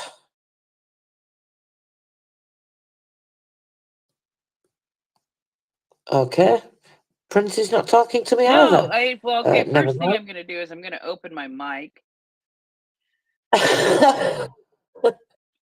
Brian is coming up, but I was gonna suggest something, and we can do that, but let's see what Brian has to say first, and but I need to find this spreadsheet. Well, if you're all lonely, I mean, I'll talk to you guys. I mean, you know, I'll step into the breach here. Thanks, Brian. I mean, I don't know what these other people are thinking, but you know, y'all are interesting to talk to. So, so do we have F-16s? No confirmation on that though yet, right? Nothing. So yeah, just laying low. But Tracy, you know what I do see on the list here that we haven't talked about is And we are going to talk about these more in depth, and we're going to go through, I think, all of them. Is the ICC warrants that came out this week. Important stuff. Ah, yes. So if you wanted, Yes, if you yeah. wanted to give your take and your thought on this, because there's one interesting part on this that some other people that I've talked to hadn't picked up on, but I'll be interested to see if you do. So you go and you tell me what you think about it. You go with it how you want to go.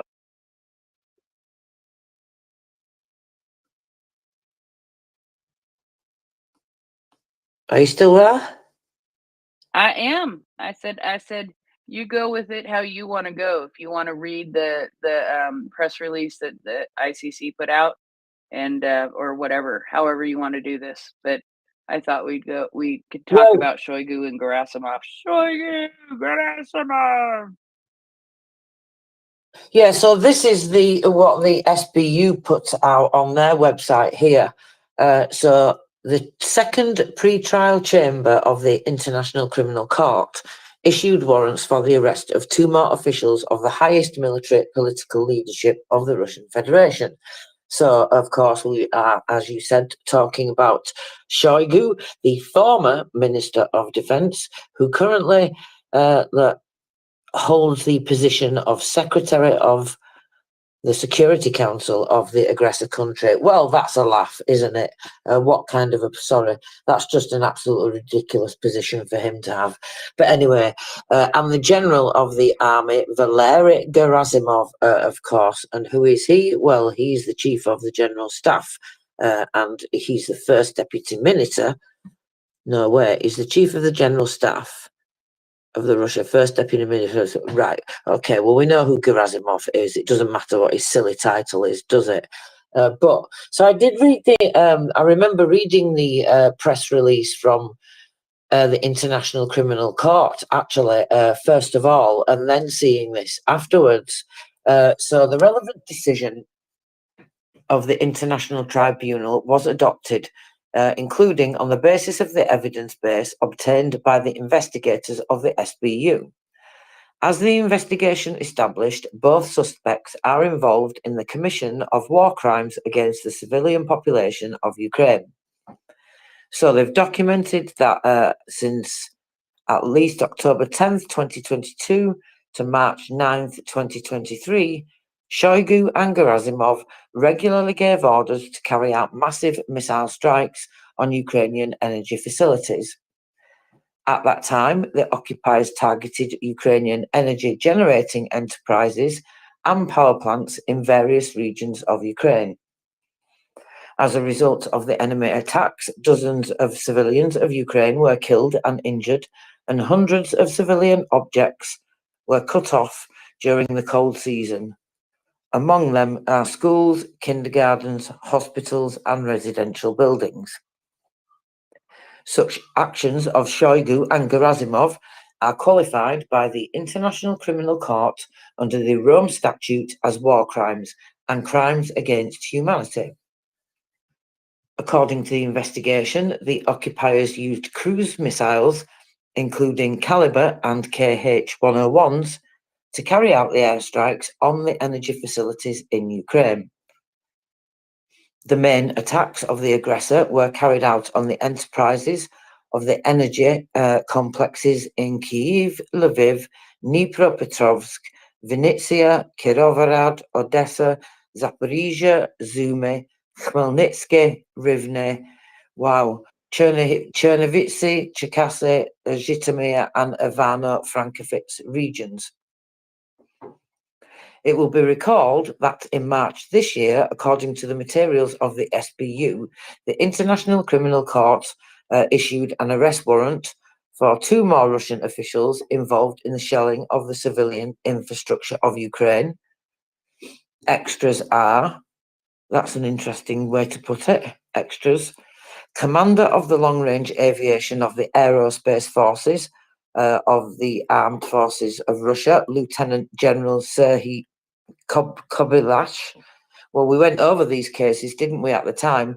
And of course, the commander, who maybe doesn't exist anymore, of the Black Sea Fleet, of the Navy, of the Armed Forces of the Russian Federation, Vice Admiral Viktor Sokolov.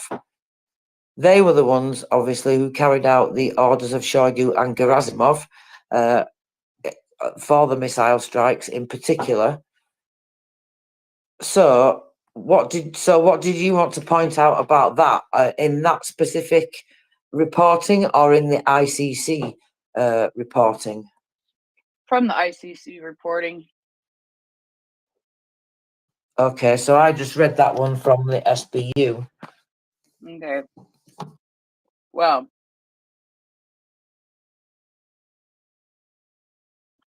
because the one from the ICC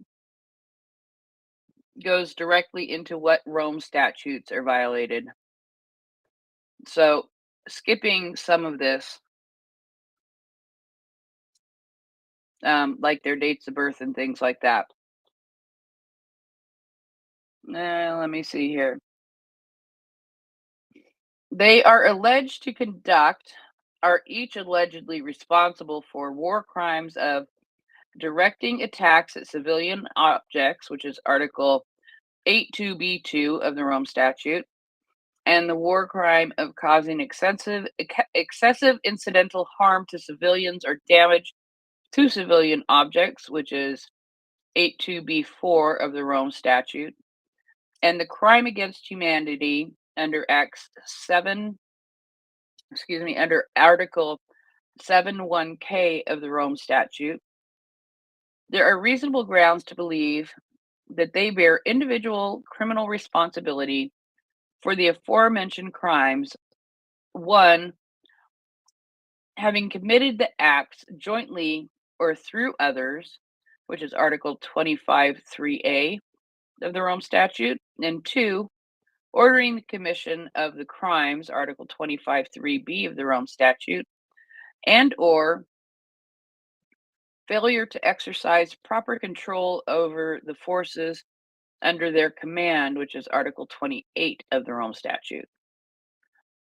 2 warrants for the arrest were issued following applications filed by the prosecution. Pretrial Chamber 2 considered that there are reasonable grounds to believe that these 2 suspects bear responsibility for missile strikes carried out by the Russian armed forces against Ukrainian electricity infrastructure from at least the 10th of October 2022 until at least the 9th of March 2023. During this time frame, a large number of strikes against numerous electrical power plants, substations were carried out by the Russian armed forces in multiple locations of Ukraine.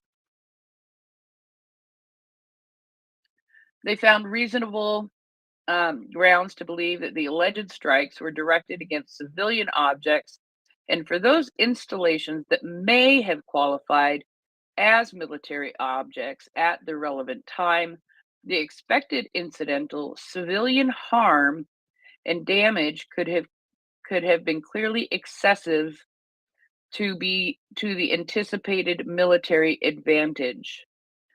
In this regard, the Chamber observed that the core objectives of the international humanitarian law is the protection of civilians in armed conflicts. Therefore, the Chamber, when assessing criminal responsibility for the alleged perpetration of the war crimes during the conduct of hostilities, must consider whether the alleged conduct abided by the principle of distinction, which prohibits the use of armed forces against civilians and other protected persons, as part of its assessment of action for those suspected of serious violations of international humanitarian law. Insofar as these are codified as crimes under the Rome Statute, the Chamber will always consider the effect said actions have on the safety and security of civilians, including the most vulnerable, such as elderly women and children. And that's 3, not elderly women and children. It's elderly women and children. I raced through that a little bit too far. So that right there is, I think, a very interesting an interesting piece there, right? It's making that decision that, okay, that may be a military object, but what is the civilian harm that could come from that? And what is the civilian harm that can come from that? And does the civilian harm outweigh the military benefit? And that's what they're encouraging them to take a peek at. But that's still not the part that I think is one of the most interesting pieces of this. Are you talking about the bottom part? Hmm. I don't think that it's going to make an iota of difference, but I do. They are the only of the 6 people who have been who have had warrants issued for them. These are the only 2 where this is mentioned. This is not in Putin's, in Lvova Belova's, or the other 2 dudes. Just in the Shoigu and Gerasimov's. The content of the warrants was issued secret in order to protect the witnesses and to safeguard the investigation. However, mindful that the conduct similar to that addressed in the warrants of the arrest, which amounts to violation of international humanitarian law, appears to be ongoing. The Chamber considered that public awareness of the warrants may contribute to the prevention of further commissions of crimes pursuant to Article 58(1)(b)(3) of the Rome Statute. Therefore, pretrial Chamber 2 considered it to be in the interest of justice to authorize the registry to publicly disclose the existence of the warrants, the name of the suspects, the crimes for which the warrants are issued, and the modes of liability. They chose to release these, hoping that it would prevent further commission of the crimes. Do I think it will? No. But I think that that's interesting there, which also makes me wonder, are there ones that they still have in secret that they haven't notified about? You know, because anyway, but I thought that, Which is it's kind of what we thought all along, isn't it? And has been mentioned a couple of times. And as you've said, and Nancy have said, building things in the background all the time, collecting that evidence, those various reports that you go over in the Understanding Genocide segments, and all the cases that we've seen built for war crimes. But yeah, sorry, I didn't mean to interrupt you there. no, not a problem at all. I'm interested what Will says, because I think, I think there's, and like I said, we are going to talk about this more on Understanding Genocide. We're going to look in more detail at every single one of these charges. Like when I read out the 7(1)(k) or the 58(1)(b)(3), what exactly is 58(1)(b)(3)? What exactly does that Rome Statute read? And I do have all that information, but not to go into it tonight. We are going to go through that, I think, on Friday night. Tracy, and then Will. Yeah, just quickly before Will, I think it actually will deter other people from doing things. I don't know how much, and I get the impression from the way that that's put, and it's just my impression, of course, that maybe it means somebody specific that, I don't know, is going to give evidence or might be responsible for giving evidence instead of.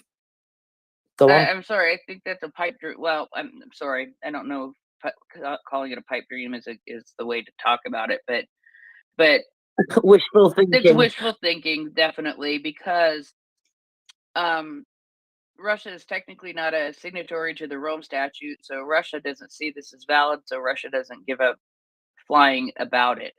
Will, what do you say? So they might not say that when they get nicked. Yeah, good luck. Sorry, Will. Good luck using that when you get nicked, right? I didn't know. I don't recognize the court. I don't recognize your authority. So I think that the reason, they've, as they said, they issued these now because normally, unfortunately, they wait until the wash up of a war and they charge the war crimes. But what they're trying to do is see if they can stem the behavior. And the two additional people, I think it might not necessarily be crimes. I think the two additional people that will end up getting charged with this very same thing are Surovikin and Putin himself, because there are 4 instances. If I was prosecuting this, there are 4 instances that I think are slam dunks for war crimes, as we've been, and I'm glad they finally charged these, because I've been banging on for years about each and every use of something is a war crime. So the 4 cases that I think are slam dunks are: on day 3 of the war, Russia used Uragan MLRS to attack the railway station in Kramatorsk. Uragan MLRS only come in cluster munition form. They only are produced in that way. So they used cluster munitions on day 3 of the war, when they discovered that it wasn't going to be a short thing, and they were attacking directly. There were bazillions of civilians fleeing Kramatorsk. So remember that day when all those people were struck at trying to get trains to get out of there, civilians. No military benefit, Russia may claim all, but there was military things in that railway station. Okay, I don't think that's going to be proven in any case, and it isn't going to be proven that during an evacuation that you should target places where civilians have to get. It's like they couldn't choose to get on the train anywhere else. So the use of cluster munitions on Kramatorsk on day 3 of the war, I think, will be a war crime for sure. It's a prohibited weapon to use in civilian areas. Full stop. Just as was the use of cluster munitions on Odessa about 5-6 weeks ago. Well, maybe 2 months ago now. So I think Surovikin and Putin also will be charged, and definitely. And the other person who's likely to eventually get charged on this is Belousev, because it does continue to this day.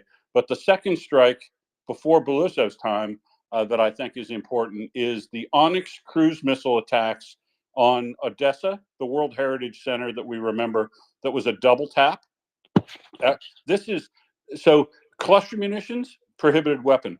Their most accurate precision guided weapon was used on downtown Odessa at the World Heritage Center, and there isn't a military target within cooey of that area, and it's a World Heritage Center. So a double tap with Onyx cruise missiles there. Second item that I would say is a slam dunk, because precision guided weapons, you can't say, oh, you just barely missed and we missed a military target.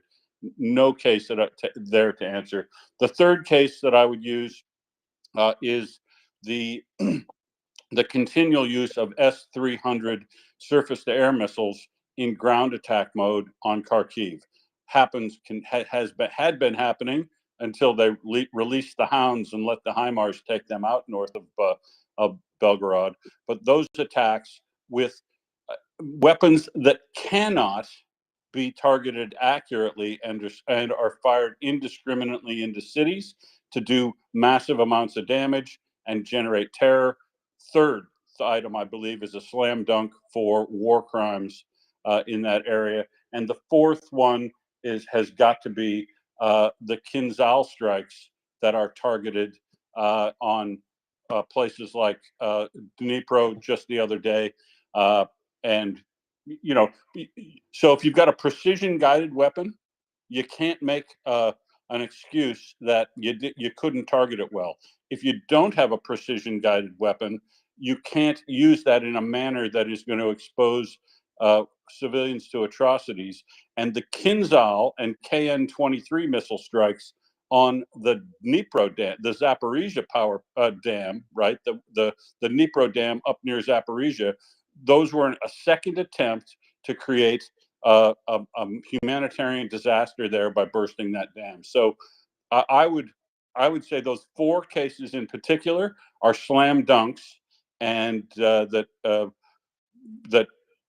Gerasimov and Shoigu are going to smoke a turd in hell for that one for sure. And I reckon they'll probably end up getting joined by Belousov and Putin and Surovikin, Belousov has one chance basically to avoid himself being added to this, and that would be to stop allowing his troops to do precision strikes on World Heritage Centers, dams, civilian areas, to stop using S-300s in ground attack mode in places like Zaporizhia, Dnipro, and Kharkiv, and to never again use cluster munitions like they have done downtown. And this fits right into their disinformation campaign. If you want to know the difference between what a cluster munition looks like when it lands in a built-up area, look at the strike on Dnipro about 4 or 5 weeks ago, maybe 6 weeks ago, and then look at the Crimean beach near Belbek that they claimed was a cluster munition attack on beachgoers, but which clearly wasn't and has been debunked thoroughly. They're trying to claim that Ukraine's doing the same thing what they're doing, but it isn't the same thing at all.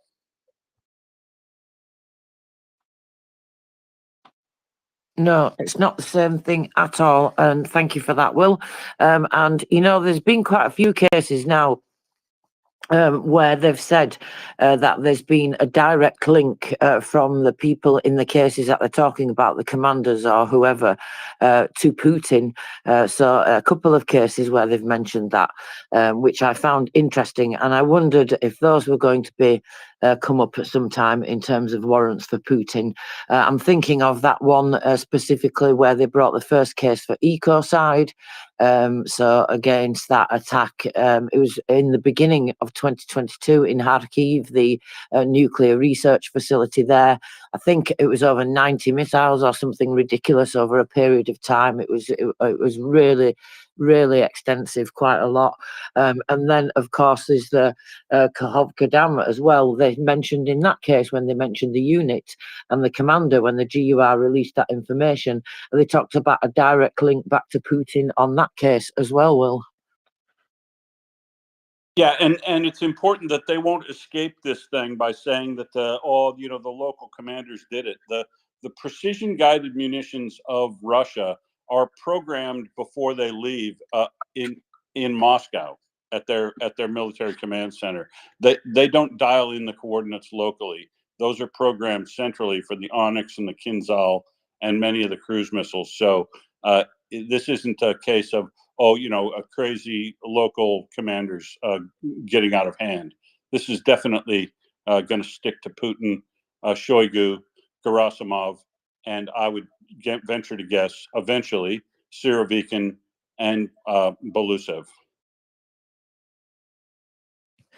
Yeah, and there's over 100 of the top commanders and people in the field, the Russian people like that, cases built against them and the subordinates underneath them for various different war crimes, going back to Bucha, Irpin, even those times.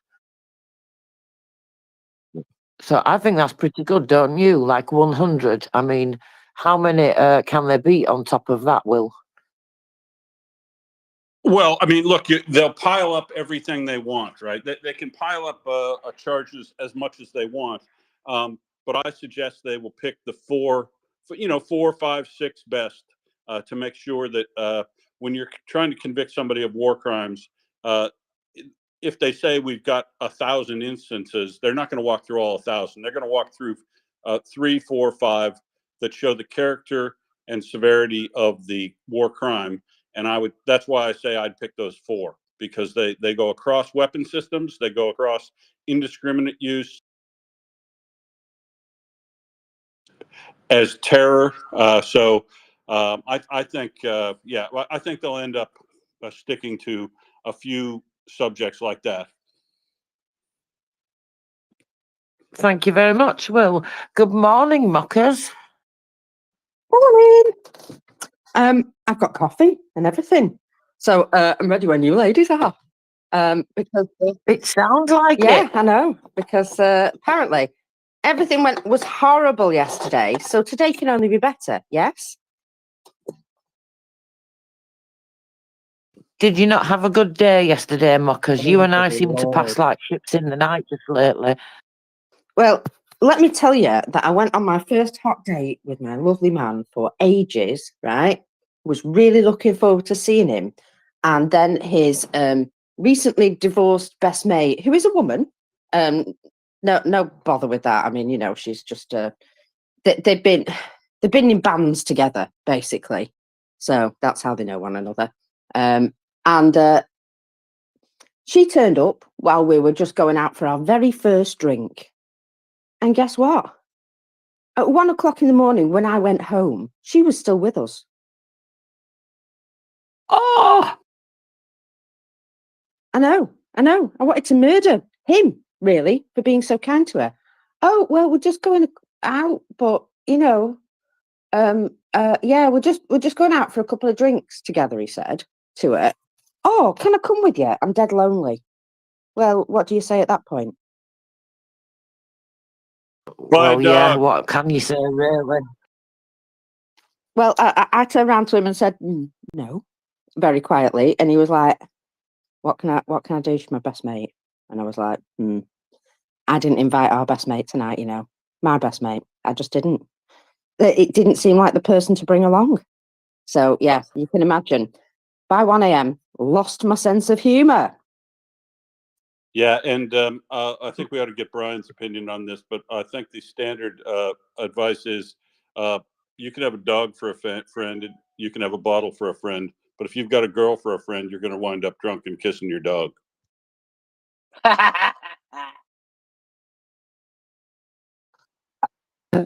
Mockers, you're amazing. I would have had a big stick. Look, I mean, I appreciate she's going through a crisis, but my goodness me, have you ever heard of being a blockage? Meh. Brian thinks I'm being mean. Well, we kind of are, yeah. And it's, I've every right to be mean. That Yeah, was my no, first night out in ages. And how rude. How rude. She just yeah, that invited was herself Maybe rude. along. That was rude. That was unacceptable on her part, and also on your hot date's part, in allowing that to happen, facilitating that. Got to have boundaries. Yes, we had a word about how that happened just before I went home. And I said, if our date ever contains a third person ever again, you two will be having a lovely time without me. And I left. So, yes, he is well aware of his role in this. And he said to me, are you angry with me? And I went, no, I'm not angry with you. I am kind of fuming.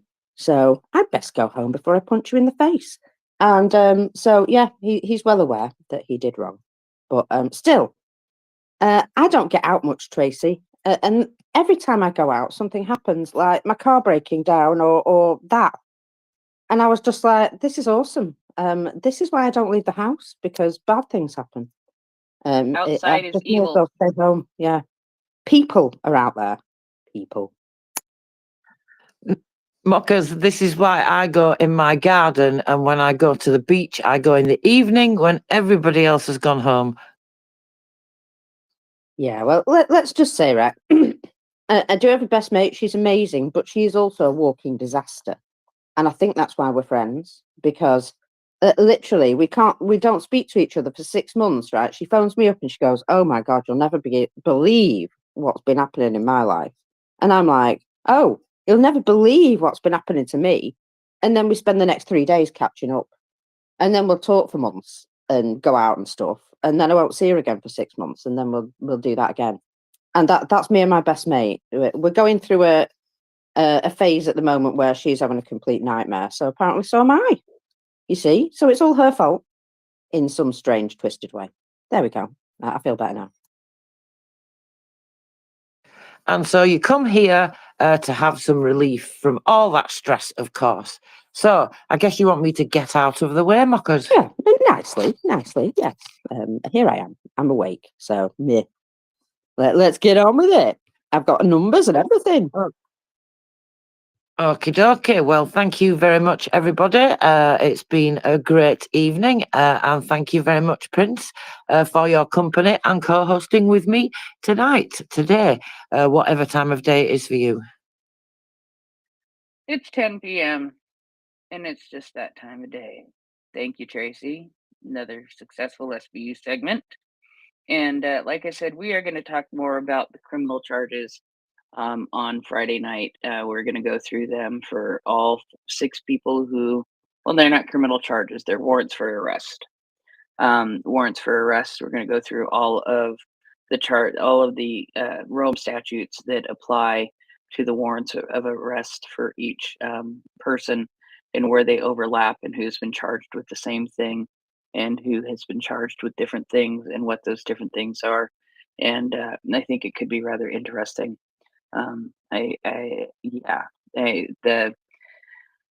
Rome statute is a very interesting place to roll around and investigate and look around. And I am not an international lawyer, nor did I play one on TV.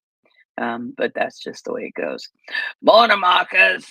And I'm so glad that you put him in this place.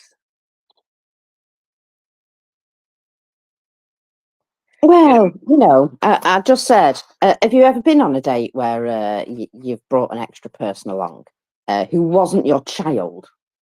Because obviously, you know, there's that to be taken into account. And he said no. And I said, no, neither have I. And so, you know, that's where we are. We are friends, but let's just say he is well aware he did the wrong. And if it ever happens again, well, he will be in pain. Because you know me. Well, I had a thought in the back of my mind of something that you could. I hate to say threaten, but you know, things tend to break sometimes. Oh, I'm absolutely aware of that. Yeah, I know. I'm going to go and see my dentist and have my jaw wired shut. Oh, apologies. So, no, folks, I need to leave. I'm never going to do that. I need to leave. Yeah, she's joking. She truly is joking. No, Lorena Bobbitts, thank you. All right. So yeah. I'm just. Do you want to talk about fires? Do you want to talk about fires? Fires are good. Fires are good. Yay! And not setting fires. Not setting fires on guys' cars. You know. Oh no, I wouldn't burn his car. I haven't got mine yet. So when I get my car back on Monday, at that point I might. Right. Okay. So Nizhny Novgorod. There appears to be a very large fire at an agricultural plant reported there, the Gorkovsky. It burns very brightly.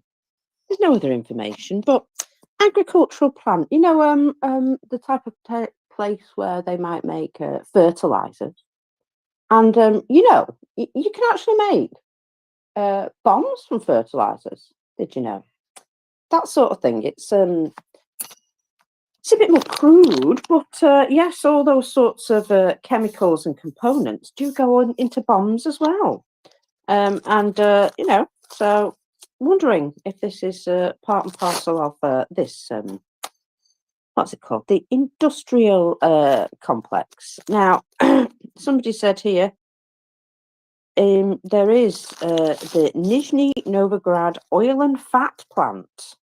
And this appears to be what it is. Now, oil and fat. Well, no wonder it's burning like that. It does definitely look as though it's, yeah, got a lot of fuel there going on. So, pretty darned happy to see that. And, well, you know me. A fire in Russia. Oh, it's one of the happiest things alive. So, let me see. Oh, F-16 rumours. Well, let's just say I've had 3 sources now say there is big news coming, but then I have also heard from the last one that Ukrainians find this hilarious because if they were F-16s, they'd have all taken pictures of them by now.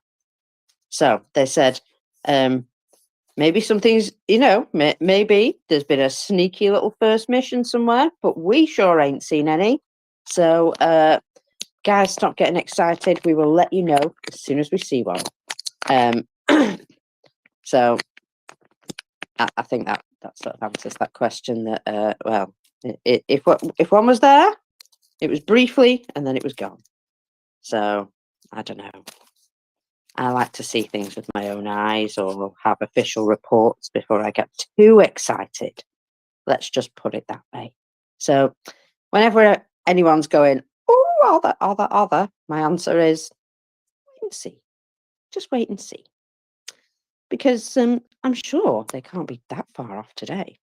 I'm pretty sure they can't be that far off. I'm so sorry. I really needed that strange 3-tone yawn. So let's have a wee looky through some of the top news that I've woken up to. Because, you know, I might need a reminder considering I've just got a coffee. So, Patriot batteries to Ukraine. Germany, Romania, and the Netherlands are transferring Patriot batteries. Italy is sending a second SAMP-T battery. And America, I believe, is providing up to 2 so far in the way of Patriots. But we shall see, because there are others being made available, such as 8, apparently, that Israel are now decommissioning. Not fully decommissioned yet, by the way, so it's not like they're all just going to suddenly turn up with a bow tied around them. But, you know, this is progress, and I would think that any spare ones at this point, if American hands are on them, are going to end up in Ukraine. Any spare ones. Because, well, it's kind of, it came out of the president's mouth. We will get the Patriots you need as soon as we can. And if we have them, we will send them. So, you know, he also said that at least 2 would be arriving very shortly. Now, who they're from, I don't know. But again, any more of these systems operating in Ukraine means safer communities, less children dying, just less people dying in general. You don't even have to be kids. A life is a life is a life. But a child life is so much more painful because it's so short. Because they don't really even get a chance at life. So that's, you know, a shit. That's shit. So more batteries, please. Patriots. So what else are the US providing Ukraine with? Well, with their latest 150 million aid package, they've added some additional Hawk interceptors. And obviously ammunition for everything, which is, you know, like the monthly package from America. And this is pretty much all we need America to really do. Sign off on things such as F-16s and Patriots and provide a shed load of ammo. There you go. You're doing your job, America. Amazing. Well done. Thanks. Can we have some Bradleys, by any chance? So, you know, it's not like America's having to do massive amounts of, you know, warfare, putting their people in danger. All of the stuff that people worry about, you know, when they send their kids off to the army. They're taking no major risks here in the field of Ukraine. Yes, they've got all the stuff going on, but in Ukraine, I can't see them taking any risks at all. And that's one of the problems, actually, that if they were prepared to take a wee risk here and there, we'd have had F-16s, what, 6 months ago, 12 months ago, something like that. I reckon it could have been done 12 months ago, had there been the will to do it. I don't think it was entirely a training issue at all. And anyone who tells me different, I'm not sure I fully believe them. I know it takes a long time to learn these things, but I do feel as though there was just quite a lot of built-in delays for whatever reason. Now, I don't think they could even get away with delaying them much further at this point because it would be far too obvious. So I expect them to come pretty soon. Now, let me see. Oh, American UAV manufacturers and Prince. As a lady, I feel as though this was named by a man. They're called Sky Dio, right? But when I look at it, I want to say Skidio. Skidio. I also, when I very first looked at it, I thought there was an L in there. And it very nearly became a word that sounds a little bit like armadillo. But yeah, isn't. So anyway, I was like, Sky Dildo? Sorry, Ukraine already have those. They already have plenty of those. They chucked them on, Russian troops. Oh, Dio. Right, okay. So they entered the European That's market. okay. That's okay. That's okay. Tracy had DDoS attack written in something tonight, and I was reading it, and I just glanced through it, and I thought it was a dildo attack. So Well, these things have happened, actually, as you say. These things have happened. Exactly. And you are 13. Well, yeah, and Yeah. What's wrong with that? We are 13-year-old boys. You should know that by now. But Ukraine, I mean, you've got to have a bit of fun with it, haven't you? And if somebody's constantly calling you, gay, well, you may as well make some bright pink ammunition in the shape of a gentleman's friend and drop it, drop it on the Russians' heads. And when it explodes, well, they have the joy of having to know that their loved one died due to a big pink wang filled with shrapnel. Nice. So anyway, back to the original story. Sky Dio, whatever they want to call themselves, entered the Ukrainian market. Now, this is an American UAV manufacturer, and believe it or not, they're looking at the production of UAVs in Ukraine. Well, golly gosh, why would anybody want to do that? Not like they're experts or anything, is it? Oh, actually, they are. Yeah. So, Stoltenberg said that NATO will welcome South Korea's decision to provide lethal aid directly to Ukraine. In other words, get it done. Enjoying this. He's basically saying, no matter what your personal policies of your country, we're all happy to get involved and, well, come on board. In fact, come on in. The water's lovely. So that's where we are now with that. And I'm pretty sure South Korea has been providing some, aid, plenty of aid, in fact, already.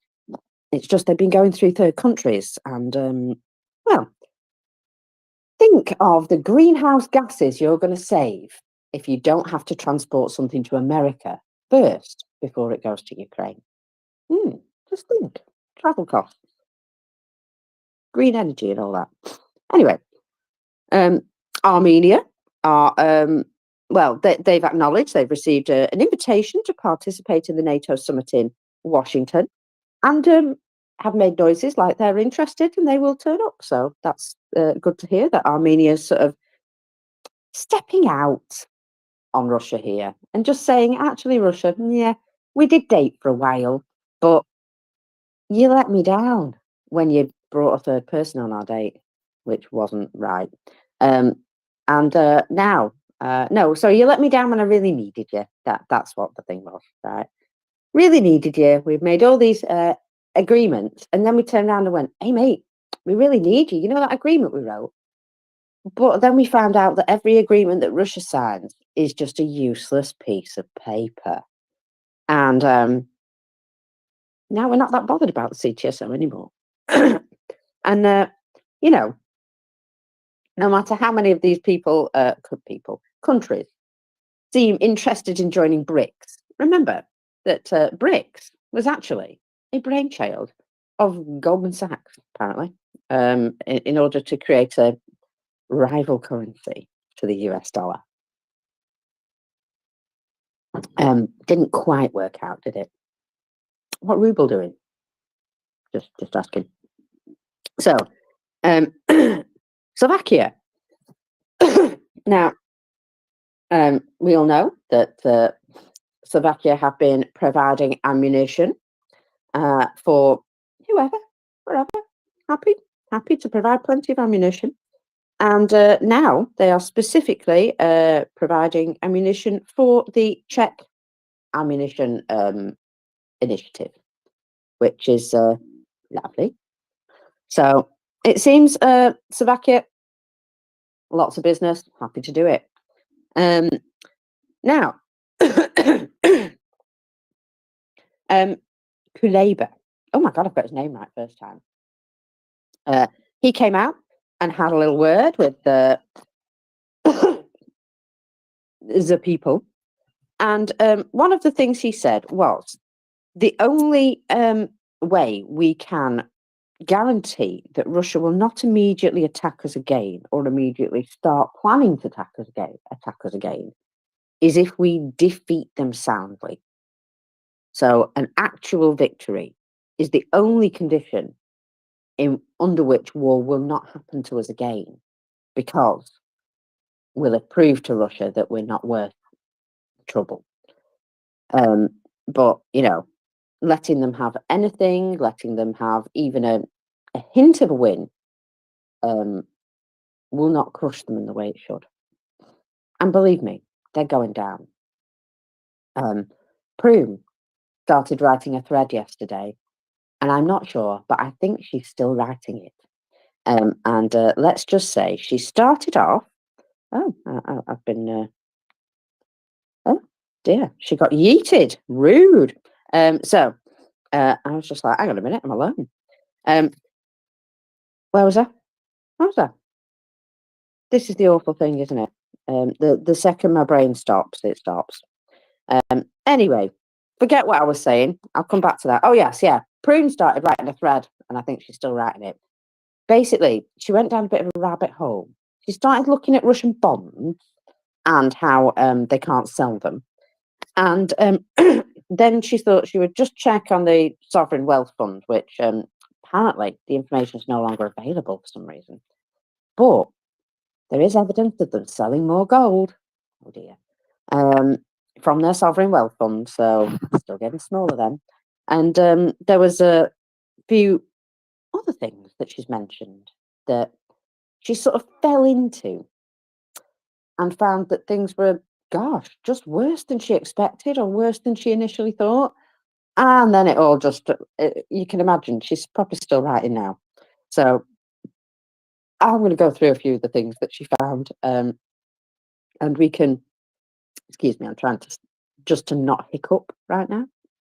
And it really is trying. My whole stomach just like did some sort of strange hiccupy lurch. And it was like, we really, really want to start hiccups. But not today. Not today, Satan. Right. So, yeah, we'll go through a few of those things and we will, you know that there's a gif of a raccoon and he's just sort of tapping his little fingers together going, excellent, yeah. Yeah, that's how I sort of look when I'm reading these things out, just so you know, so you can picture it. That's me. So the US Army have awarded Lockheed Martin a multi-year contract worth 4.5 billion to build, would you believe, PAC-3 missiles. I wonder who they'd be for. And last but not least, the GDELS, they're from Spain, apparently. They have submitted an offer to Spain. Oh, hang on. They might not be Spain. Anyway, somebody has submitted an offer to Spain to produce 50 of their IFVs, the ASCOD, or ASCOD IFV, for Ukraine. Now, one of the things is Italy does produce quite a bit of stuff. So IFVs, I would think that they would be able to knock some of those up for Ukraine in the not too distant future. And if somebody else is paying for them, brilliant, even better. Good morning, Chris. Oh, Chris, are you there? Or are Oh, you eating bacon? good morning. Good morning, everybody. Bacon Mockers. butty day, isn't it? Sunday. It's what? Isn't it bacon butty day? Sunday. It is, but I'm mixing it up this Sunday because somebody borrowed my butcher's sausages yesterday, so I had to make do yesterday. But so today is going to be butcher's sausages day. Yeah. So, but yeah, well remembered, Mockers. And but whilst we're on remembering, Prince, it's the last day of my birthday month, And which means, mine. well, it's not quite yours, is it yet, or is it? Day of my birthday month.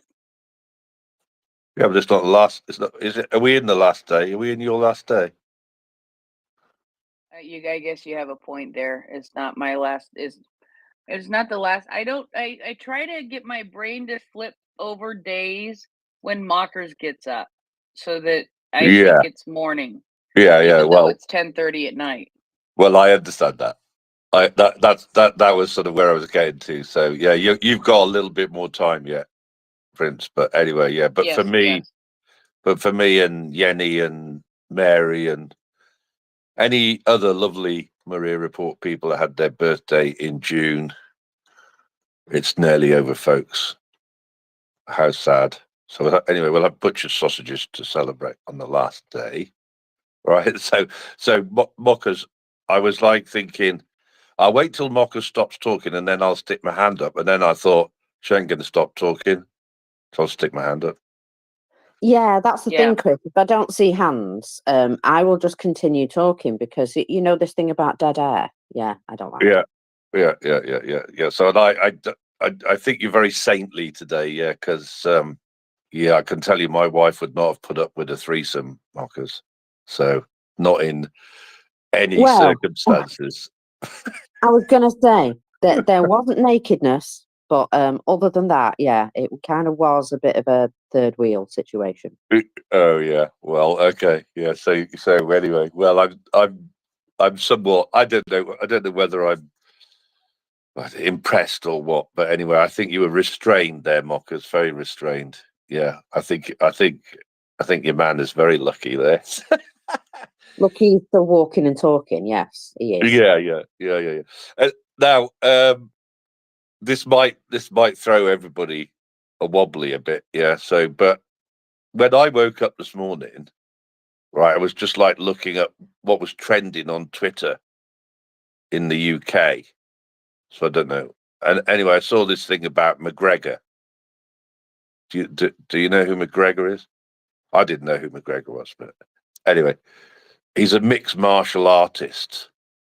Mixed martial artist? That's right, isn't it? Yeah, he's a bit mouthy, is he? Yeah, that guy. Yeah, slightly. Well, yeah, slightly. I think most of them are, but yeah, he's slightly.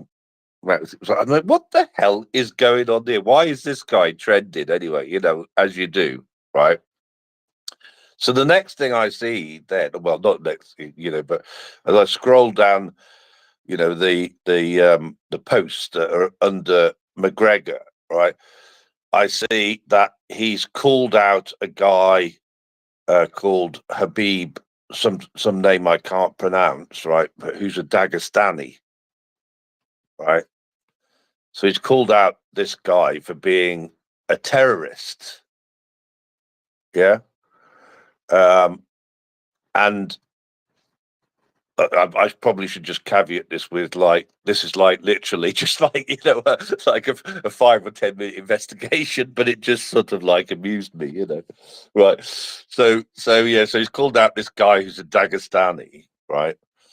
And the reason that he's called him out is because the Z terrorists, right, have gone to this Dagestani MMA guy's gym, right?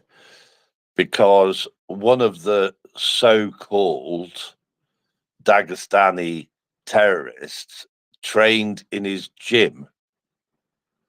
So I'm thinking this is like a slightly loose connection here, but okay, I'll roll with it, right, for a minute. But which led me to the question: are Dagestani's terrorists, folks, right? Or are they just being called terrorists by the Z terrorists? I'm confused. Can somebody help me here? I think you've got to generally say that terrorists are ideological individuals mostly, aren't they? Although guys from Dagestan, yeah, they do indeed take paid work wherever they can find it. So there's always the possibility. That means they're mercenaries, right? More like, yes, I would say. Okay. But, like Chechens were terrorists, Georgians were terrorists, Ukrainians were terrorists. So are Dagestani's terrorists. In the same way, yes, Russia will obviously label them as terrorists because, oh, look, they're slightly different to us and we can't possibly be friends with anybody who's slightly different. Or yeah, better. well, that's what I was thinking, you see. That's what I was thinking. But I was thinking, yeah, I don't think these are terrorists. They're just people that Z terrorists don't like. Okay, I just had to get that off my chest. I think I've got other things, but who the missile contract that you mentioned? Sorry, I missed it. What was the missile contract for? So it's Lockheed Martin. Yeah. Sorry, Yeah. and they are contracted now to make PAC-3 missiles, I believe. PAC-3, whatever. PAC-3 missiles, which is what PAC-3 missiles are for? What? That's They're the most up-to-date ones. These are the for ones shooting down ballistic missiles rather than cruise and aircraft. okay. Patriot missiles. Oh, Patriot missiles, yes, my darling, Patriot. Yeah, okay. Yeah, Sorry, so I'm a bit slow. I'm a bit slow this morning. Missile fits in the Patriot system, as does the PAC-2. Okay, that's fine. Okay, thanks. I've got that now. Okay, carry on, Knockers. Thanks, Will. Thanks, everybody. No worries, no worries. I understand. It's morning brain, pre-breakfast. You needed a moment. So, do you recall the former vice president of the Russian bank Gazprom being sent to the front? Well, you won't have, because he was fighting for the Ukrainian armed forces. Yes, that's right. He's a Russian who left the Russian Federation and joined the Ukrainian armed forces after the start of the war on Ukraine. So, a native of Ukraine, lived in Russia for more than 30 years and worked as head of the state bank. In an interview with a German program, he said he does not have any moral concerns due to the fact that he is at war with his compatriots. I did my job. It was important to me that what I did was effective, roughly speaking, that I always hit where I shot, because there is no moral dilemmas for me. These people are our enemy, and I am theirs. And if we cross them there, it means they're going to want to kill me. I want to get out of here, and I don't care if they're alive or dead. But this is our homeland, and they will not stay here, not alive. Now, he also said that he was a victim of propaganda, and until the actual war began, he believed that it would never happen. He thought it was just rhetoric and propaganda. And the senior management of Gazprom knew about the invasion in advance and were preparing to start work in the occupied territories, believing that Ukraine would fall within a few days. So there you go. there's a man of extreme character who realised what was happening, left and went to fight for his original homeland because he's, realised that the war was totally illegal. So there you go. How's about that for a good Russian? Not really a Russian, but you know what I mean.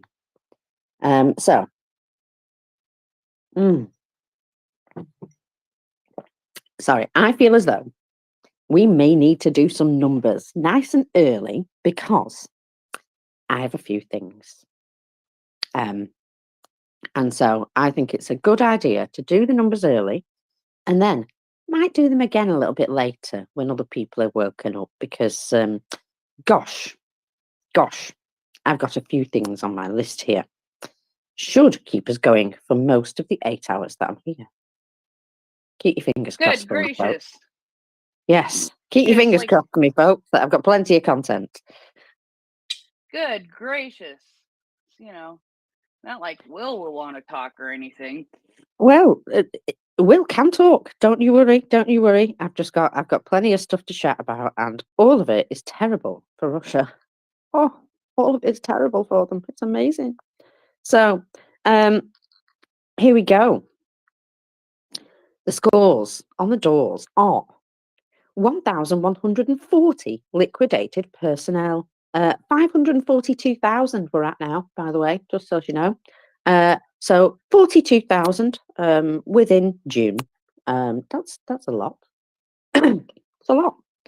Another 7 tanks and 19 armoured personnel vehicles, thoroughly respectable. And what's this? 53 artillery systems. Plenty. Like that. 53 artillery systems. 1 MLRS, 2 anti-aircraft systems. Nice. And just 46 UAVs shot down yesterday. But what's this? Oh my goodness gracious me. 75 vehicles and fuel tanks. I guess they had a bad logistics day, or just a bad day in general. And 12 more special equipment, still in the wrong colour.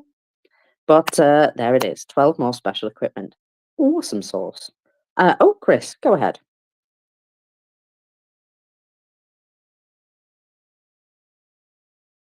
Chris? Sorry, no, again, sorry. I thought you were going on longer than Mockers. Now, wait a minute. As you were, did you mention, right, SAMs being destroyed in your list there? There were 2 anti-aircraft systems, if that's what they are, yes.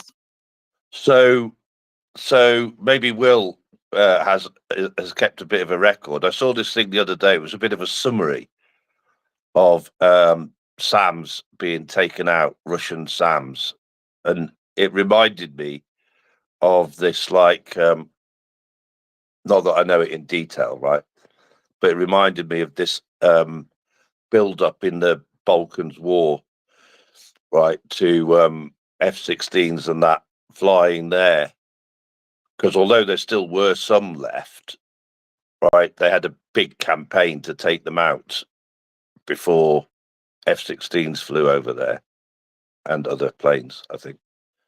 But so I wondered whether Will had kept a bit of a record, because it seemed to me like there was like some fairly big numbers destroyed recently.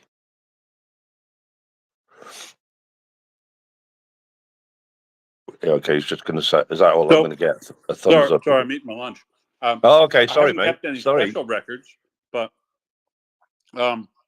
clearly they've been doing a lot of suppression of enemy air defense work, and that will continue. You'll see probably the Su-27s, Su-25s, and maybe F-16s. It depends on how well the HARM missile has been integrated into the Su-27 and Su-25s that they've been able, MiG-29s that they've converted to operate with the HARM missile. If the capability is greatly advanced with the F-16 riding on its native platform, then they'll probably end up doing a lot more suppression of enemy air defense before they do attacks. But Mockers, I don't have the numbers in front of me. What's the total value of air defense kills up to? Oh, now you're asking. 1 second. Sorry, I was just typing a message. Total of, well, air defense, 873 items. Right. So, I mean, I don't know if that's quite a lot. I'll have to look and see what the pre-war total was. I suspect it's probably up in the maybe 2,000 range of total capable air defense, but they've got them all over the place. I think what they'll end up doing is doing heavy suppression of the enemy air defense systems in Donetsk and possibly up in Belgorod so that they can use close air support. You'll notice that they're already on top of the air defense enough of in the Belgorod area that they've been using glide bombs in Vovchansk to target the Russian troops. So clearly, yes, they have eliminated a fair bit of it, but whether or not it's enough to work actively in close air support, I don't know. Oh man, Will, you just reminded me. Did you see that picture? And did everybody else see that picture of them launching the hammer bombs? Did you see that video? Man, that was just amazing, Will, right? Because I was like in my head trying to work out what the angle of attack for launching those bombs would be. But when I saw, what was it? Whatever it was, whatever Ukrainian plane it was, launching those hammer bombs. Right, when I saw that, I was just like gobsmacked. No way. I don't know if everybody's seen that. Have you seen it, Mockers, Prince? Yeah, the MiG-29 doing the Immelman, getting right to the pulling up, getting vertical, launching, releasing those two guided missiles, and then doing the flip turn and pulling it back to get back. Yeah, that's called an Immelman. it's called a what? An Immelman. It was invented by the World War I flying ace from the German Air Force called Immelman. Wow, didn't know that. I saw some other names that apparently the like the British give it and the Americans give it, or something like that. Anyway, there were two names, but I didn't see that one. But wow, that is just amazing. What a maneuver, and the fact that they come like low on the ground and then go up and then release at the top and then, as you say, dive down again. Oh man, I was just blown away with that. So which has made me now forget what I was going to say. But the other thing I was going to say, Mockers, was you were talking about American drone manufacturer coming into Ukraine, right? Potentially with a funny name.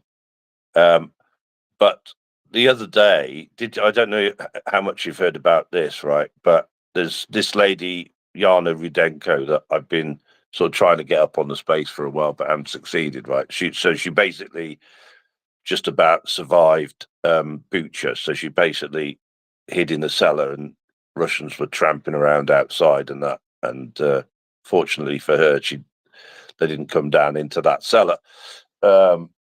Anyway, she's in where is she now? I think it's Netherlands or something like that, or Denmark, somewhere like that. She's in, right, and so she started manufacturing drones there, and now there's a big gang of them, right, manufacturing drones for Ukraine, and I'm like wondering how long it's going to take for there to be, if this is not already a thing, but for there to be like groups of people all over the world all manufacturing drones for Ukraine in their bedrooms and front rooms. What do you think? It's happening all the time, that, Will. I'm absolutely certain of it. These, drone factories that have sprung up, they're everywhere. Everywhere. Isn't that a wonderful thought? End the last day of my birthday month with that as one of my thoughts. drones being made for Ukraine in kitchens and front rooms everywhere around the world. I love that. Well, yeah, basements and spare bedrooms and all sorts. I'm certain of it. Wow. So, Nizhny Novgorod. Now, apparently, this is, well, I don't know. Russians call it a waste disposal site. What the waste were they disposing of? I know in general, Russia is a bit of a waste disposal site, but what a spectacular fire show at Nizhny Novgorod, by the way. Now, the fire's not been put out yet, and there were approximately 50 explosions, according to onlookers. And I've just retweeted that, so you can also enjoy that fire show. So, yes, the cat enjoys it too. Now, sorry, just seeing nice stuff. Excuse me, I really need to burp loudly, and I can't do that here. I feel so much better. Right. Okay. So I have a couple of bits that I really need to go into, but that fire just totally, like, you know, it made me just go, oh, look, big fire. Bit of a pyromaniac in me somewhere. So, how bad is it for the Russians? Shall we have a little dive into some evidence that might give you an idea of how bad it is for Russians? There's a Russian unit here, and well, I'm going to call them the crutches unit because that's what they are. That's right, folks. They're on effing crutches. Now, these people, there was 50 of them, 50 people who were physically disabled and using crutches on the front line. Now, this happened in the 47th Tank Division. And, well, I'm going to assume that crutches in a tank, a bit awkward. So it's a bit of an awkward space, that, isn't it? Sorry, just in my head, that was funny. Now, it seems a bit hard to believe, but this was stated by a famous Russian blogger, Anastasia Kasharova, who filed a statement about this with law enforcement agencies. She states that this is not the first time a crutch team has been sent to the trenches.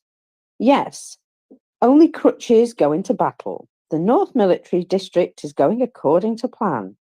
You see, Putin doesn't need anybody with disabilities. He needs to get rid of those people because they cost money. So here is her message. Another case where disabled people are sent to the front. I didn't want to publish, but this is a systematic problem. I don't know what bloggers and military experts are reporting to the Ministry of Defence, but this has not been resolved for some time. The cases are not isolated. We solve them one at a time, but unfortunately, we do not have time for all cases. We cannot watch guys die on crutches and remain silent. It is not the minister, not the command. No, sorry, not the president in command. Of course, it's never the president's fault, but the specific command who is here to blame. Specific people. Because, you know, if only Putin knew about it, it would never happen. Right? Anyway, about 50 soldiers of the military unit, blah, blah, 47th Tank Division, 26th Regiment, are awaiting operations. Military personnel having a fitness category of GI. This is an order for 45 days of leave. Yet, in violation of the doctor's instructions, these were sent to advanced positions. Now then, I know they've been using motorbikes and scooters, you know, like little, you know, stand-on kiddie scooters, electric scooters at the front. I'm just wondering, how about electric mobility vehicles? Could you see like a whole bunch of them? Yeah, Dave and I talked about creating Ukrainian wheelchair brigade. The mobility scooters, You know, that is something. There are actually mobility scooters and wheelchairs that are made. There are tracked ones actually. There are some definitely that are made and do have the purpose and the ability to go off road in all kinds of places. I think you'd hear us coming, especially when we put those big, huge, the bicycle flags on the back so that, we could be seen in traffic. But surely I jest. But but the thing is that um yeah, if Russia wants to try that, that's fine. I mean, Dave and I, made a joke about trying to do a Ukrainian wheelchair brigade, and with these specialized mobility devices, and it would be fun, but I really don't think that we'd last long. I think we'd try to create a cope cage, and that would just become a disaster, you know. And you know what? How we could do it though is if we did it like the Pope Mobile. You know, the Pope Mobile, who has the bulletproof glass dome over it. Oh So if yeah, we, bulletproof oh coat yeah, code. yeah, clear cope cage. That might enable a little bit of survivability. But then how are you going to shoot? But I guess you could have weapons mounted on the outside of it, and have them controlled manually inside. But yeah, it's a possibility. I just don't see the Russians having the skill or the technology or the wherewithal to pull it off. Ukrainians, they'd pull it off. Ukrainians would just build a drone on tracks. That's what they do. They wouldn't send the guys who are obviously not up to it. It would be the guys. It would be the guys who needed to be in the wheelchair brigade who would be operating the drones, and that. There you go. There you go. See, so they can sit back in a little From place and operate their drones. from a safe underground bunker. Yeah, exactly. So yeah, the people with disabilities certainly can serve, but probably not sending them directly to the front on crutches. That's probably not the best way. Yeah, I think that the potential I see of that one is becoming unalive faster than somebody without crutches. Yeah, I've been on crutches for and then walked with a stick for a while, and I can safely say that it's not fast, not a fast way to move around. So how about Kadiravites? They kind of move fast, don't they? They move fast whenever they see an actual fight coming in their direction. I thought you They're were going to say fine. dinner. I thought you were going to say No, dinner. no, they move very fast away from a real fight.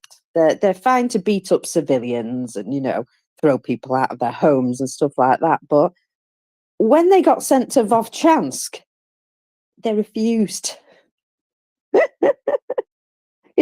All these TikTok troops that are they're great at being able to shoot bushes and traffic lights, but for some reason, when people fight back, they don't like it. So the assault detachments of the 153rd Tank Regiment and the soldiers of Akhmat, the Kadiravites, refused to participate in the fight on the front line. The orders of the command are always in the style of "forward for the motherland, Blayat," and problems with food supply are superimposed by the high intensity of shelling here. The Akhmat fighters were our reinforcement group, and when the assault troops refused to go, they refused to support them. Like brothers, they stood together. So, yes, let's just see. Problems with food supply, supported them like brothers. Yep. It should be noted that no one fled to Sochi, but the guys are looking for a new place to sit in the Vovchansk area. Well, there will be an investigation, no doubt. So yeah, apparently there was just not enough stuff for them to steal, and they decided they didn't want to go there and die. And yet again, Kadyriovites proving their worth. Now, remember how Crimea has become a little less friendly for the Russians at the moment? Just a little less friendly. Well, there's no panic in Crimea. Apart from Crimean hospitals have been warned to prepare for a massive onslaught of a cholera epidemic. Now, apparently, according to them, this is because Ukraine have released cholera into the area as a what do you call it? As a war fighting. What's it called? They're giving people cholera. Now,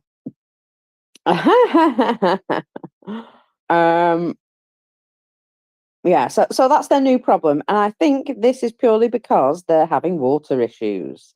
Remember how they said that there was lots of problems with the water coming out of the taps in Crimea, that it was a funny colour and all of that business, and then they were delivering bottled water to people in a lot of areas. Well, if you start running out of drinking water, you start to drink whatever you can because you need water. Well, you can boil it if you've got electricity or gas. You can. What if you haven't? Anyway, now that there is also North Korean troops that are apparently being sent to Ukraine, who also bring along with themselves a bunch of infectious diseases. Now, if anybody really wants to lose weight fast, cholera, probably a good way to do it. But other than that, not the best experience. So I'm going to say that they're having a bit of fun. Also, I just wanted to point out that there was a news report, Prince, that syphilis has returned to Moscow after a long absence. That's right. Yes, 4 days ago, there was great news from Moscow where the syphilis has returned. Now, when I say has returned, it is stated in record numbers, tripling last year to somewhere around the same numbers they had in 2019. Now, Moscow itself now accounts for nearly a third of all the syphilis cases within Russia. And, well, Prune, as you might imagine, had this on her list. A penicillin shortage leading to an outbreak of something. And yeah, apparently this could be easily stopped with just a bunch of penicillin. But there you go. Apparently, 4 days ago, there was this fabulous claim of syphilis in record numbers. So, gosh, that doesn't sound great, does it? Doesn't sound great. Now, we know that Russia has started on the downward train of everything's going to hell in a handbasket. And, well, propaganda doesn't like that, do they? They don't like bad news. But, well, there was a video from January 2023 giving a little interesting snapshot of what they planned for Ukraine because of the fact that their country was already falling apart.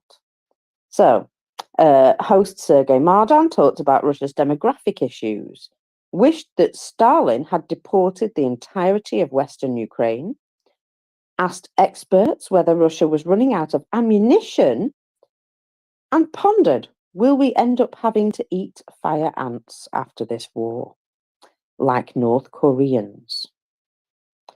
Oh, hello. Brutal economic reality starting to dawn on you, by any chance?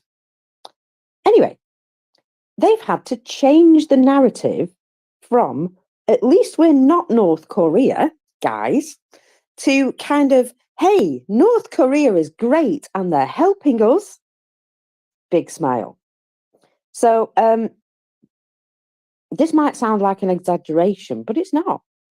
21st of June here, a quote from Sololyov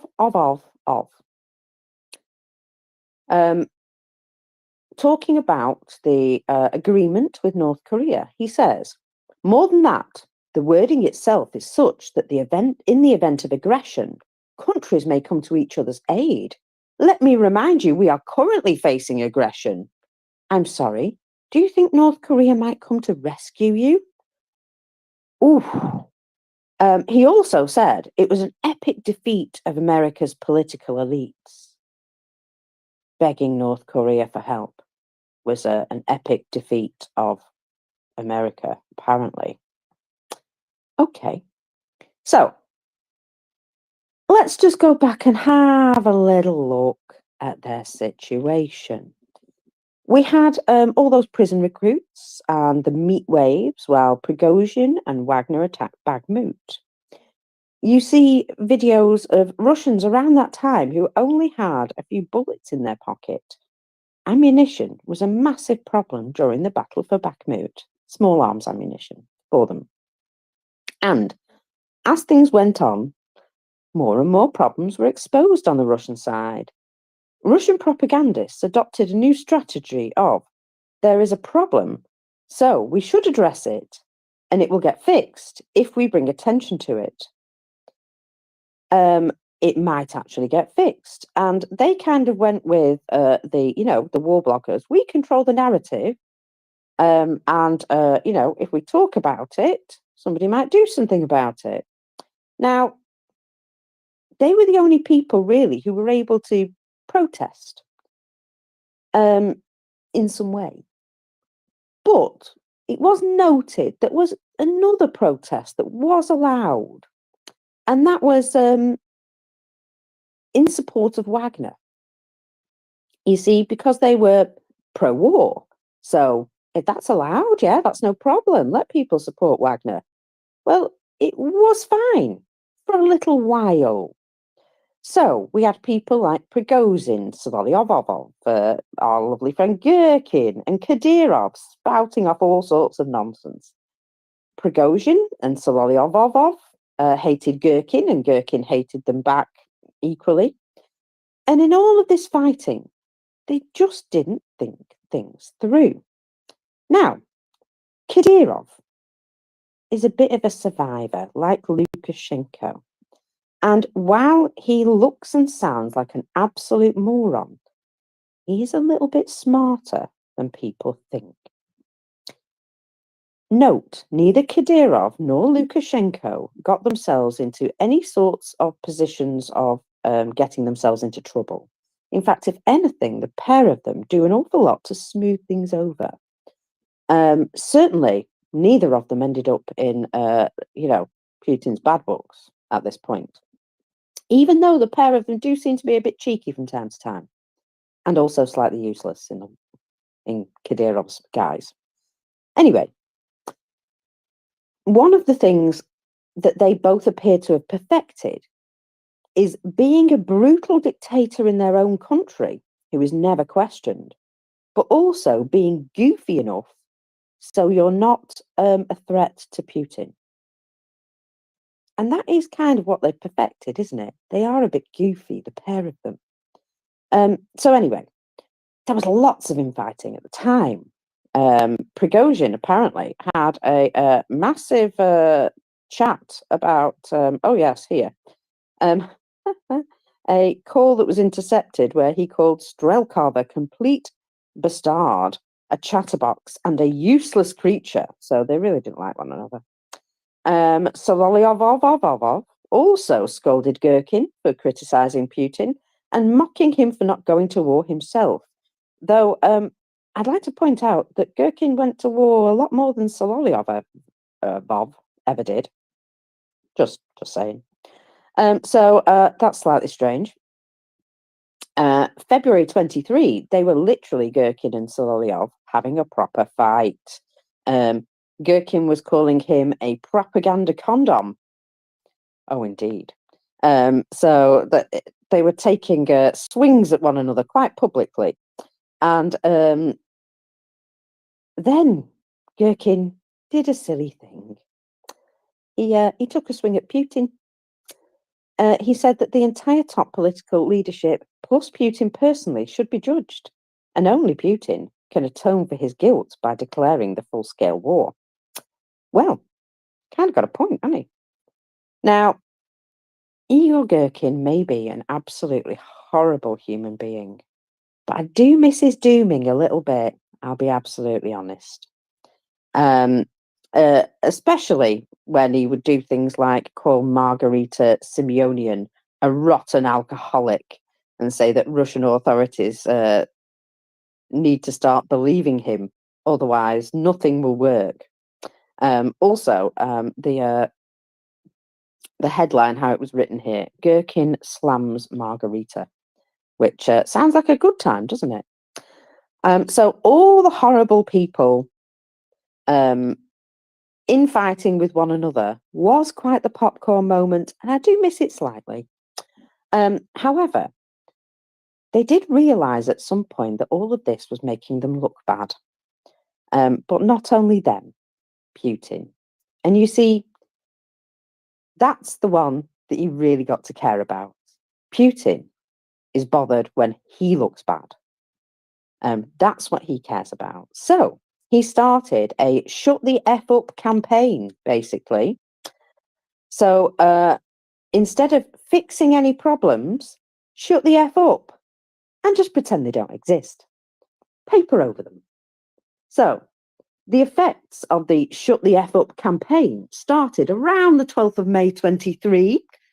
And, well, what's her name? It's not. It's Skabieva, I think. Let me just see.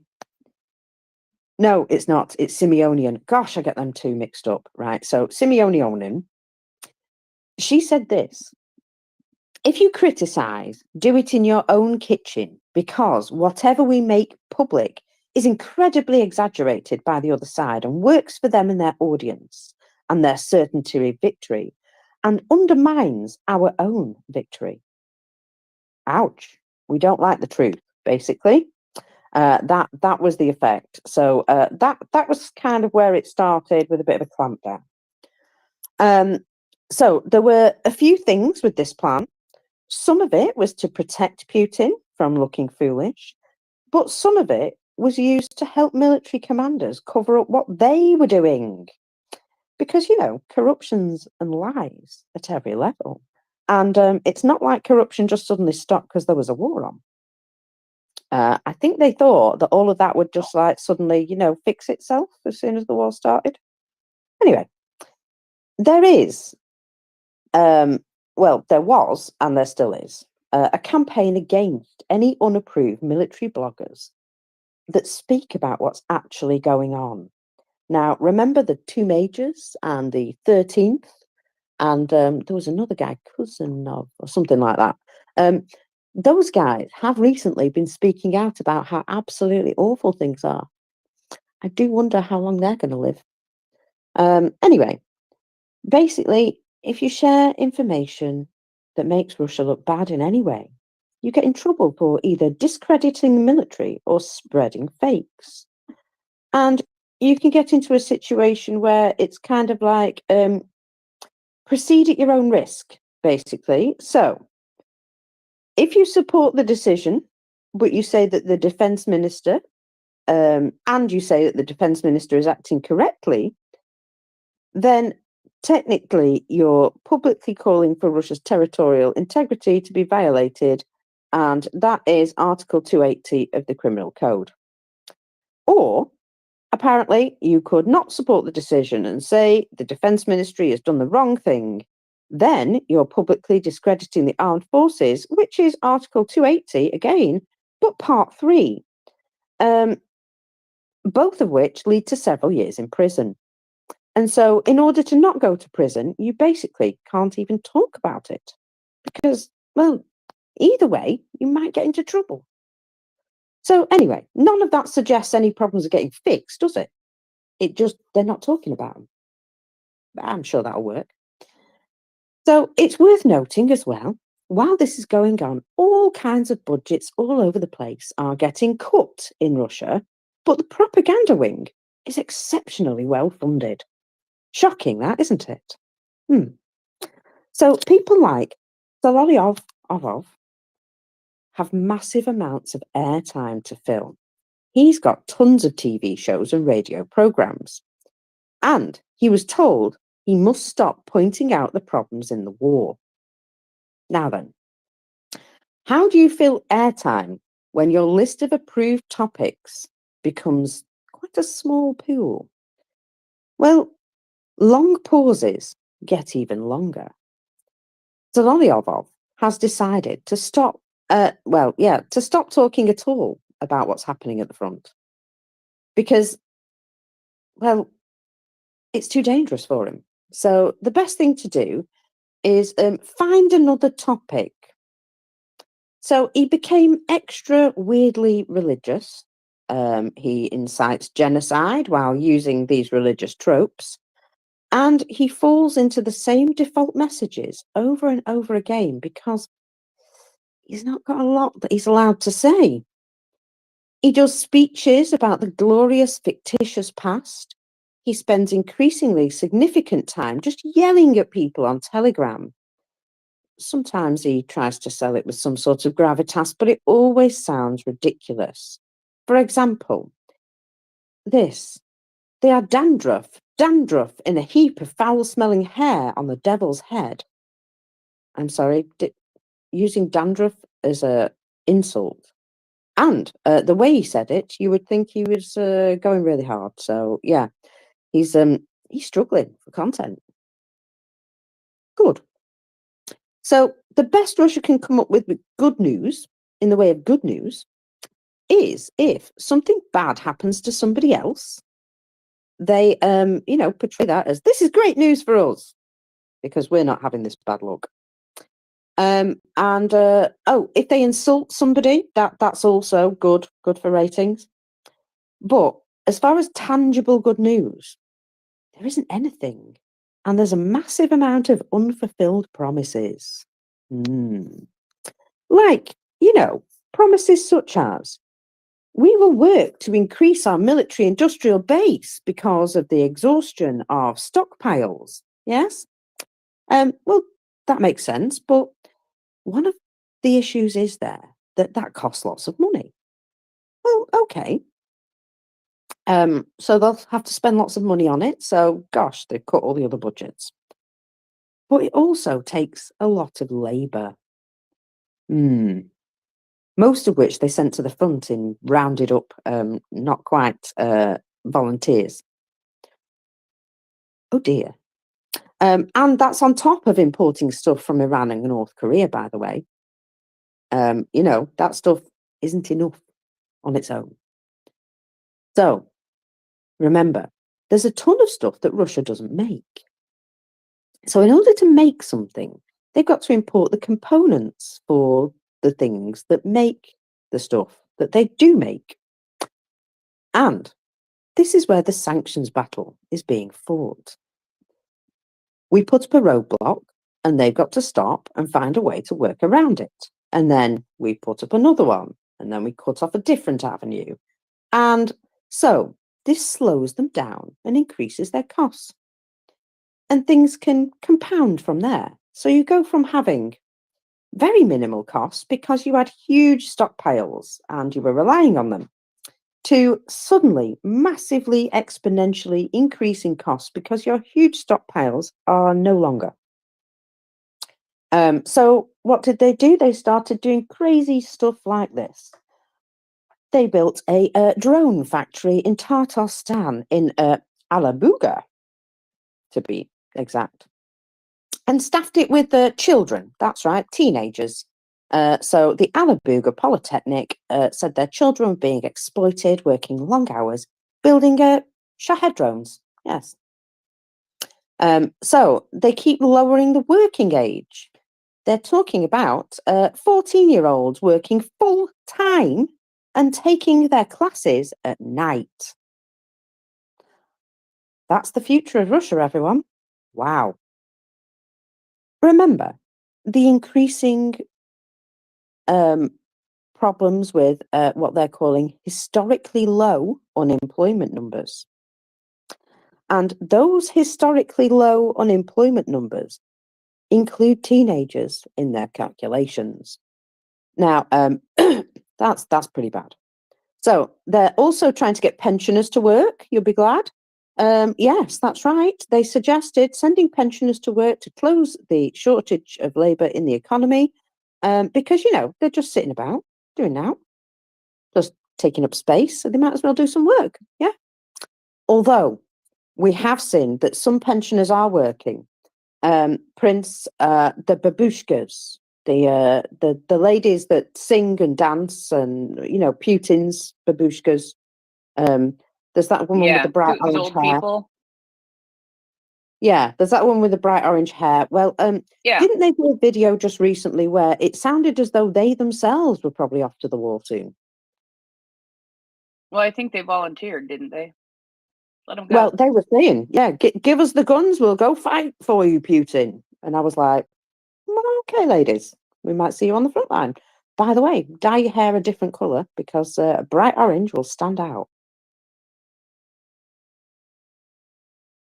Yeah, anyway, that was kind of funny. I don't know where these ladies get their ideas for their videos from, but wow, they are fun. I'm not sure they realise just how ridiculous they are, and that's the even better part. That they're not trying to be funny, and it's hilarious. So, I think vodka is involved. Oh yeah, vodka is always involved. So, one thing that's happening is Russians themselves are now realizing that because of the massive number of open jobs, they have a little bit more power. You'll see business publications where businesses are moaning that the era of cheap labour is over. They don't have cheap slaves anymore, and they're not happy about it. Now, on the flip side, due to Russia being just Russia, mobilization was carried out in some of the most stupid ways possible. Highly skilled personnel, vital to Russia's success, were dragged out of companies and mobilized into meat assaults, often not for any other reason than they had a quota, a number to fill. Gosh, what a mess. There are certain special classes of people that you should never mobilize. Bear with me, I'm about to put my phone down on the surface and you will all probably think I've dropped my phone. I try not to make too much noise about it. So, deferment. Well, if you're a highly skilled person, if you're the one person who, keeps the whole place health and safety style and, all that good stuff, your employer is supposed to sort of like point out, actually this person, their job is really vital and we need to protect that job. So because the employer was given this power, guess what? They abused it and they wielded this power over their employees. Basically, we're not going to put your wages up or anything like that, but we will save you from conscription. So, be thankful. Now, companies would complain that even if they offered better pay, in some circumstances, they just couldn't attract a certain type of employee because guess what? Those people with knowledge and skills, that takes experience to build up. And you just killed that guy on the front line. So usually, you see, what happens is when that guy leaves his job, he trains his successor. So you threw away that guy's specialist knowledge and and there's nobody now to train the guy that was coming up after him. Oh dear. I mean, if you were in a good situation with your employer, for example, a good situation, and you felt protected, you wouldn't necessarily run away and leave, would you? But also a huge amount of these more skilled workers and more knowledgeable workers also just sort of upped and left in the night because they decided they probably weren't safe in their positions after all. And that only comes with seeing other people in your situation being conscripted or, voluntold. So, yeah, they've gone about that the wrong way and scared off more people than they kept, I think. Meanwhile, of course, they were using energy blackmail and propaganda to try and get Europe to fall to its knees. They were looking to crush us, weren't they? And, well, what did we do? We took our sweet time, we damn well did. But really, all we needed was a little bit of time to get our brains into gear and find a way to get through 2022 to 2023 period of winter. And then they were in a position where they could start divesting from Russia's stranglehold. And they did. In fact, it was hoped at the time that they would literally switch from Russia to Ukraine. Another reason why Russia has been trying to target a lot of their energy facilities.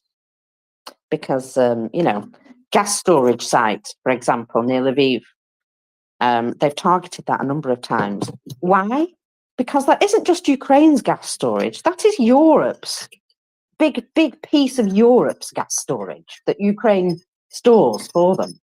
And that would really be quite a blow if they were to do that. And let's hope that that's never the case. But can you see how these things do affect us all? It's not just Ukraine. The effect of Russia's war doesn't stop at the border after all, does it? No, it does not. So they tried to use energy blackmail. The adverts were incredible. You know, that one where they showed like all of Europe freezing and them all sitting there with their gas and their energy, enjoying themselves while we all ate hamsters and sat in the park. Didn't quite work out how Russia saw it, did it? I have no idea what they think we do with regards to, all the trade and stuff, but it's almost as though they thought we only relied on them. They were the only country who could produce energy. Guess not. So that didn't work out for them, did it? So there was a link to discussions about it, actually, that Europe said, but, agreements were made that all they really needed to do was get their own LNG port set up, and some nuclear power plants would, help to reduce the need for any gas from Russia. That's why Germany's decision to shut off their nuclear power plants, which work perfectly well, could still be resurrected, by the way, seems so absolutely stupid because they are literally making it more difficult for themselves. Oh, and turning away from green energy in order to burn coal. Very strange indeed. But there you go. So anyway, early in the war, of course, war. Oh. So yeah. Sorry. Early in the war, Ukraine did something which wasn't expected at the time. They just cut themselves off completely from the Russian-Belarusian power grid and synchronized into Europe. And because of the way it's set up, Moldova moved with them at the same time. So they both just went, actually, we can do this right now. Chop. And that worked. Now, one of the reasons why Russia has the Zaporizhzhia nuclear power plant, they've used energy as a weapon for this entire war. And you can see how, because they wanted to use energy as a weapon, why it was really important for them to try and take control of that power plant. Basically, they were of the idea that they would disconnect this power plant from Ukraine and steal that for themselves. Or the next best thing, if they couldn't do that, they would shut it down completely and make it useless. Oh, look what they've done. They tried to reconnect it. Well, they tried to connect it to Russia's power grid 3 or 4 times, failed completely. And now what are they doing? They're running it into the ground. Yeah, that's exactly what they said they were going to do. That was their motive. Now, they've staged provocations and tried to do their best to, to say that it's Ukraine that's causing problems here, but it's most definitely them.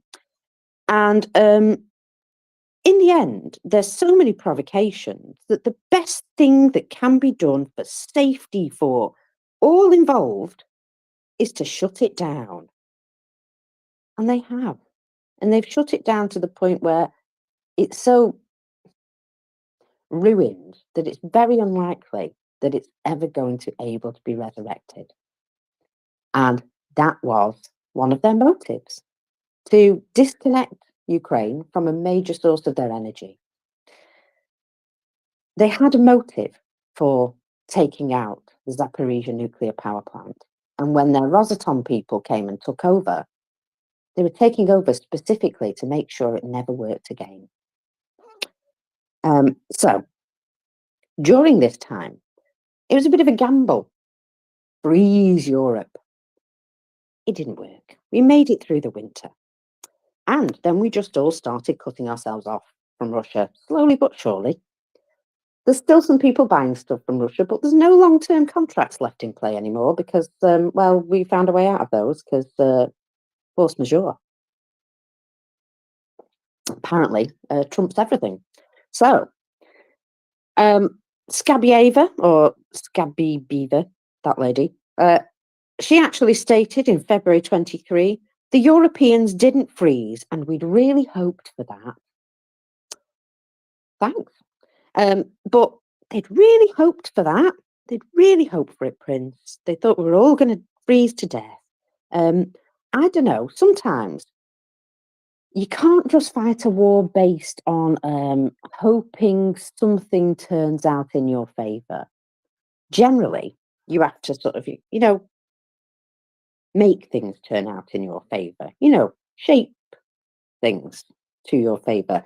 And for some reason, Mother Nature seems to hate Russia just as much as we do. So, as far as I can tell, she didn't play ball with them, and it was actually really, really cold in Russia that year, and really, really mild in Europe.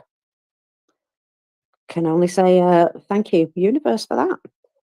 But of course, all these plans and efforts and schemes, what do? They end up in increasing costs. And we did notice that, didn't we? We got increased costs. It hurt everybody in the pocket. But it didn't just increase costs for us. It increased costs for Russia too. Now, people made connections of increased costs to their own governments for some reason. How is my government making me pay this much for energy? Why is my government not fixing this problem? Well, you have to look past that. Yes, there are some greedy bastards in energy companies and what have you, and some of their CEOs really, really should think about dispersing some of that cash that they're getting in profit. However, it mainly started because of, guess what? Russia. That's right. And every time somebody complains about their bills to you, say to them, do you know, that's all down to Russia? And let me tell you how. And it takes a couple of sentences and, dead easy to connect the dots. Now, we're all paying more because of Russia. They started it. And 25th of January 23, there was a note here from one of the propagandists, Franz Klintsevich. We started a small, compact war with a bit of a decorative army. A special military operation, if you were. A decorative army. That's a phrase I haven't heard before. But he also went on to say that the hybrid war was more important. Not against Ukraine, that one. That's against the rest of us. So, anyway, increased costs. They come back round and they hit you too, Russia. And this is where they hadn't planned for it to impact them as well. That's right, they're a bit silly. So they made more things expensive. And some of those things they actually need to import from us. So would you believe that that means that their imports are going to get more expensive too? I know, idiots. They cheered the destruction of electrical infrastructure in Ukraine and continuously threaten Europe with problems like that too. But Russia is a net importer of medicines, mostly from Europe. You know, this is probably one of the reasons why some of those companies just don't want to sell the medicines anymore, because they're a bunch of K-nuts. So all this starts to lead to what exactly? Oh, hello. I was going to say, yeah, you want to mute that a second. What exactly caused the problem? So this is the sort of stuff that Prune pays attention to because she's an engineer, and the cause of failures is something that she has to find. You know, so not all failures that have the same end result start with the same cause. So you've got to ferret out problems where there are some. And engineers apparently are quite like this. So people will assume that all these problems are caused by sanctions. And some of them are. Propagandists definitely say it's sanctions, and they blame it on the evils of the West. But it's just business in a lot of cases. Costs are going up. And yet their income is technically going down because, well, what ruble doing? Lots of things are going wrong. Lots of problems that they have are just hidden and never fixed. And remember, Prigozhin led a rebellion and died. And labour shortages caused more than just a manpower problem. Remember eggs, the egg shortage? Well, Prune knew the egg shortage was coming way before it happened. 21st of August 23, she was stating that Russia's largest egg producer was concerned due to a disruption caused by a shortage of workers. And, well, let's just say that was the very start of the egg debacle. So food prices began to skyrocket. By the end of the year, Putin himself had to apologize about the situation of eggs and swore that it would be fixed, but eventually just said Russians would have to sort of live with the new prices. You know, so that fixed the problem, basically. Live with it was the fix to the problem. Now, there was a massive lie that they put out as well, which is still kind of mind-blowing, but if you're uneducated, it might indeed be something that was plausible to you. But the Russian central bank came out and explained that the rise in egg prices was due to pharmaceutical companies increasing their demand for vaccines. But That's an absolute pile of codswallop, because eggs used for vaccines are much different from the eggs used for eating. They are two totally separate products. The two industries don't compete for the same eggs. So it kind of blows your mind that they just make this stuff up. Also, another one, which was particularly fun. The State Duma explained there was a rise in egg prices by the fact that Russians are just eating lots more eggs, and it's causing increased demand. Yes, it did an analysis to show that quality of life was increasing, and as a result, they were increasing their consumption of meat, chicken, and eggs. Yeah, sure they are. They might be increasing their consumption of lead, but I don't know. Less people, less production of eggs, as far as I'm concerned. But as a result of all these problems, Russia's got a bit tight for cash. A bit tight for cash. One sec. So they started looking for money. They made this thing called an excess profit tax. That basically means we're stealing your extra profit. So 5th of August 23, there was big neon signs pointing towards a massive cash flow problem, causing a real desperation. So they were looking to generate around $3 billion, which they kind of say has to be paid by the end of January. And foreign companies that were still within Russia at the time were finding that they were having all these additional taxes placed upon them. Guess why? Because Russia had bills to pay. And Putin just seized companies like, Danone. Well, everybody else has to pay a really high price for leaving Russia too. In fact, some companies have decided it's actually too expensive to leave and have decided to stay, because otherwise they would not only lose their company, their intellectual property, possibly have their brand damaged by Russia, and also have to pay them a huge leaving fee, which would actually go some way to funding the war. So they're actually better staying and just minimizing their business, as it were. And a lot of companies have, such as, a coffee company that now only makes like 2 different types of coffee, which is like good coffee and bad coffee, caffeinated and decaffeinated, and that's it, basically. So that is also some of the tactics that these businesses have been employing, because it's been made so difficult for them to leave.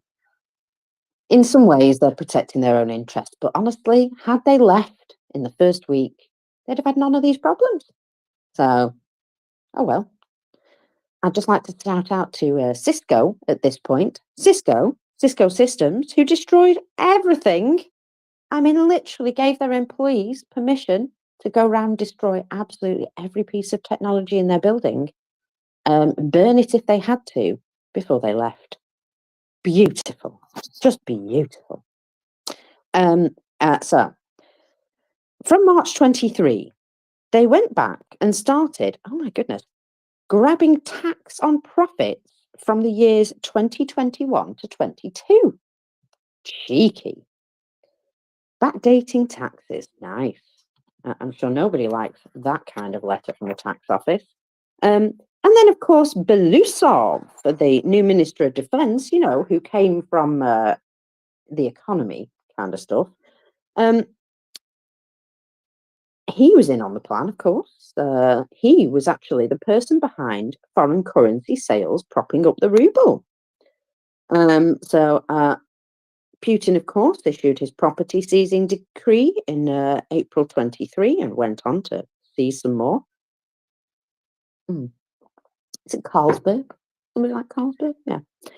So 2023, was when they really started to burn all their bridges with the international business community. You see, when you're a hammer, every problem looks like a nail.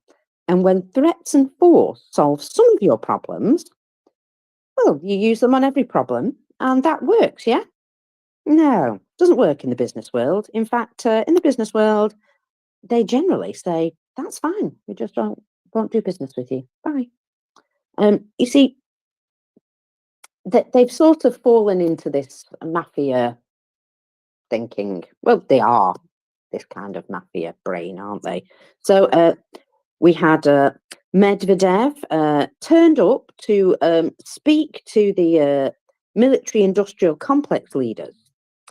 And he thought the best thing to do while he was there, instead of providing them with any practical assistance or advice, no, he read some telegrams, some old telegrams to them from Stalin. So that helps, yeah. Morale boost, I suppose. I don't know. I don't feel as though they would have been very cheerful telegrams, but there we are. Now, also, the government just randomly applies fees at random, arbitrarily. So you could just be doing nothing at all, and suddenly you've got a new fee to pay. These were introduced in September 23, and it just started happening everywhere. And I do mean everywhere. They were just, well, listen, over the past 9 months, the coal industry has been hit by a series of changes in export duties, which were either introduced or cancelled, each time completely unexpectedly, with no announcement. In September 23, they were introduced for a range of export goods, including coal, and according to the original plan, these were supposed to be in effect until the end of 2024. However, at the end of December 23, it was decided not to extend the duties from January the 1st. So the export of coal suddenly dropped these duties, and it was noted it was China where a significant share of the Russian coal was exported. However, at that point, China introduced their own import duties. In other words, Russia stopped making that money and China started making that money. Not funny at all.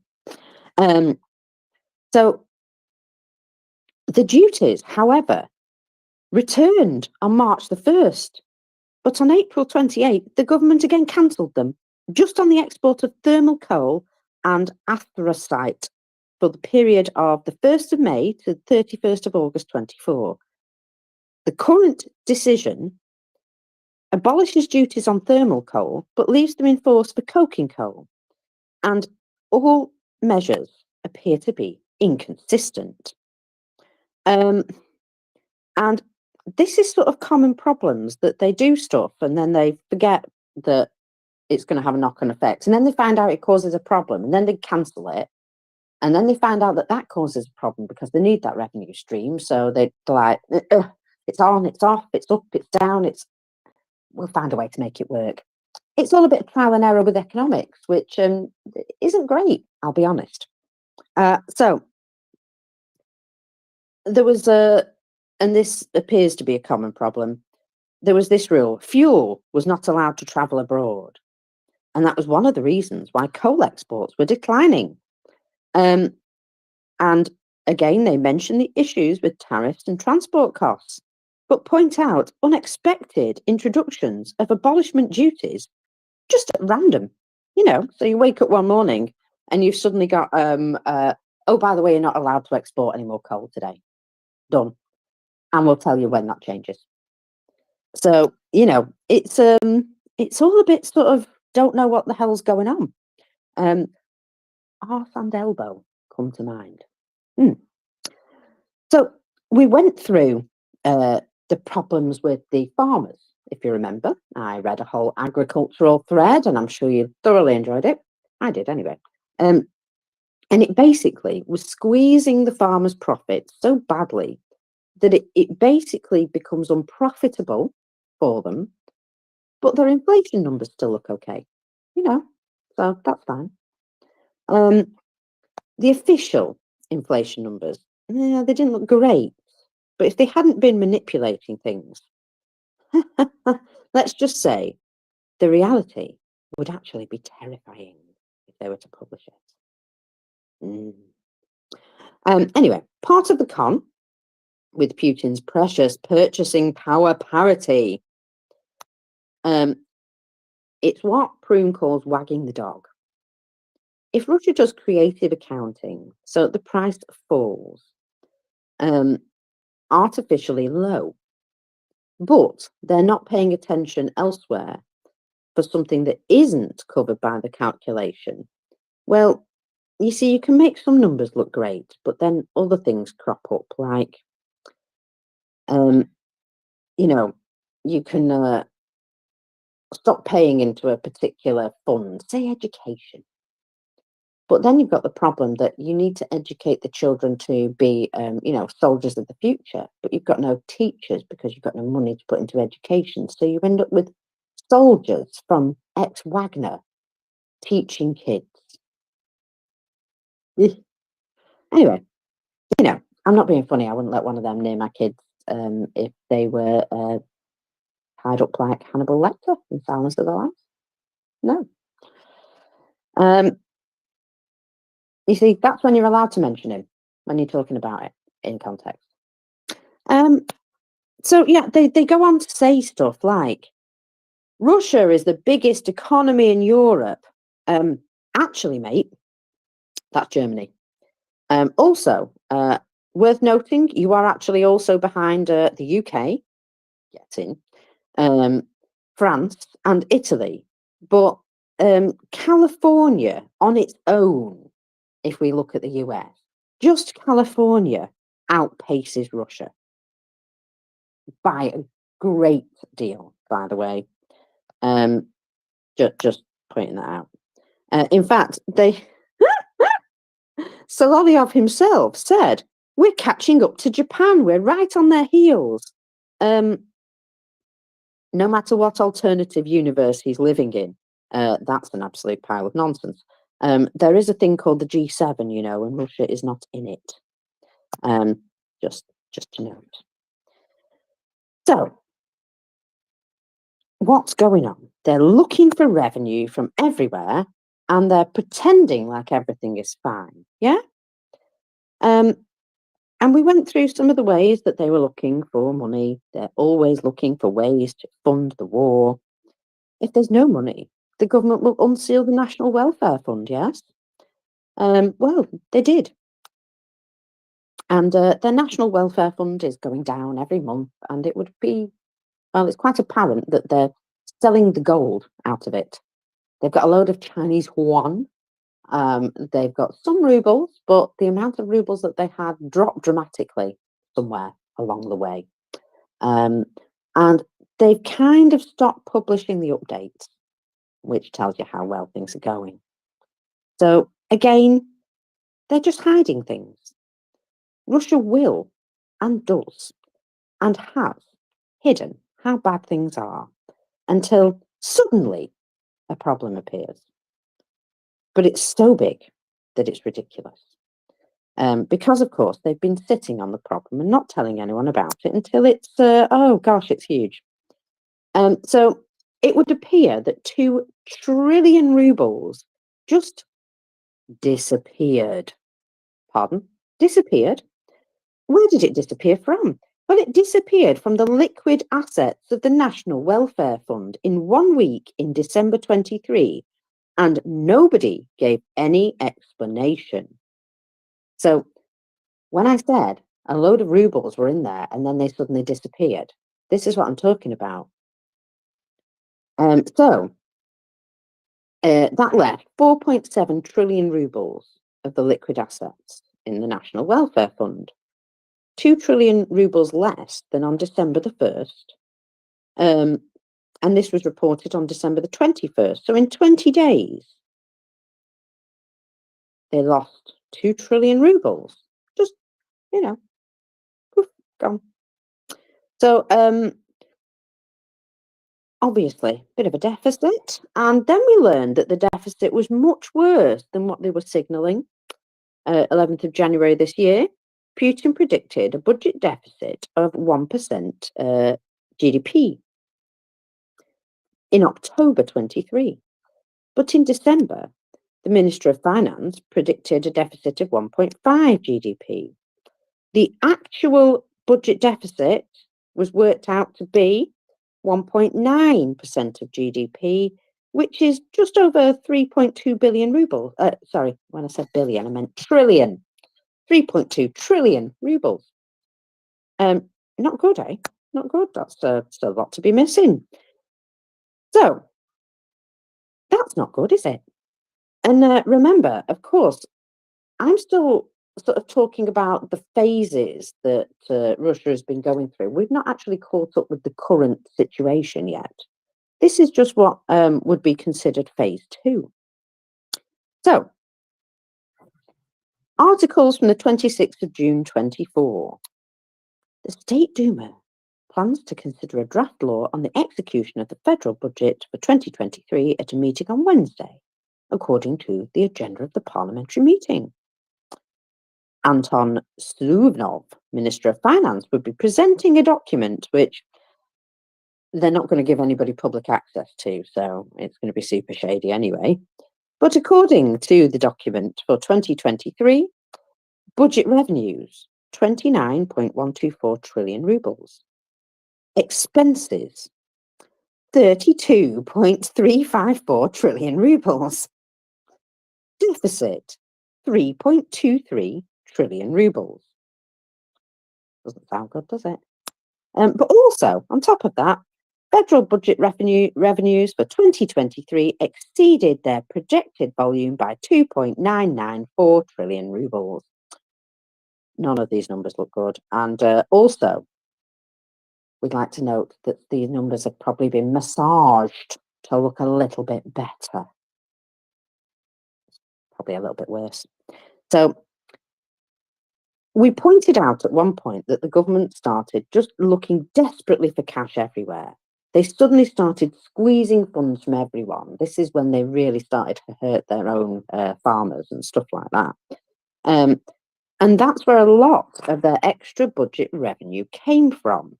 You know, when they said our economy was getting better and they were announcing it really happily, well, it wasn't. They were just literally squeezing everybody for cash to prop up their currency and make their economy look better. You know, foreign currency sales and all that sort of business. So, they can do that once. Once, yeah. That wasn't the Russian economy doing great. It was the government taxing a heck of a lot more by producing tariffs and, you know, all sorts of different things to cause people to have to spend money. And that didn't even cover the companies that were eating the cost of currency conversions to prop up the ruble. They were also losing money hand over fist. Now, let's have a little think about what would have happened to Russia if they hadn't found a way to increase their revenue at the time. What would the deficit have been if they'd have kept up with their projected situation? Well, it would have led to a 6.224 trillion ruble deficit. Because we know this, because they discussed it. And they basically said they lost money, but it's okay because they didn't lose as much money as they thought they were going to. That's right. They basically said, not bad, not good, not terrible. So there you go. That was kind of the situation at the time. They were like, well, yeah, it's better than we thought it was going to be. Still bad, but it's not terrible. So there is some fine print that Prune came across talking about the illiquid assets that were shown in US dollars. Now, the reason they show them in US dollars is to be able to manipulate the exchange rate. And how can we trust what they give us as a figure anyway? So, the actual liquid assets have been getting smaller every month, regardless of how they try and prove its value. Sorry, really needed that coffee. So, regardless of how they value it, regardless of how they show it, it's still reducing every month.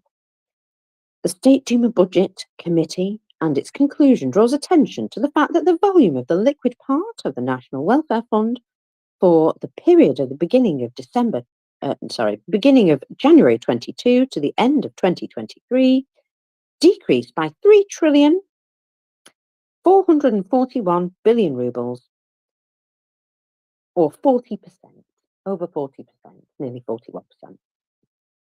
Gosh, guys, get your popcorn out, because they point out it's getting much more expensive to service this debt. But that's not everything.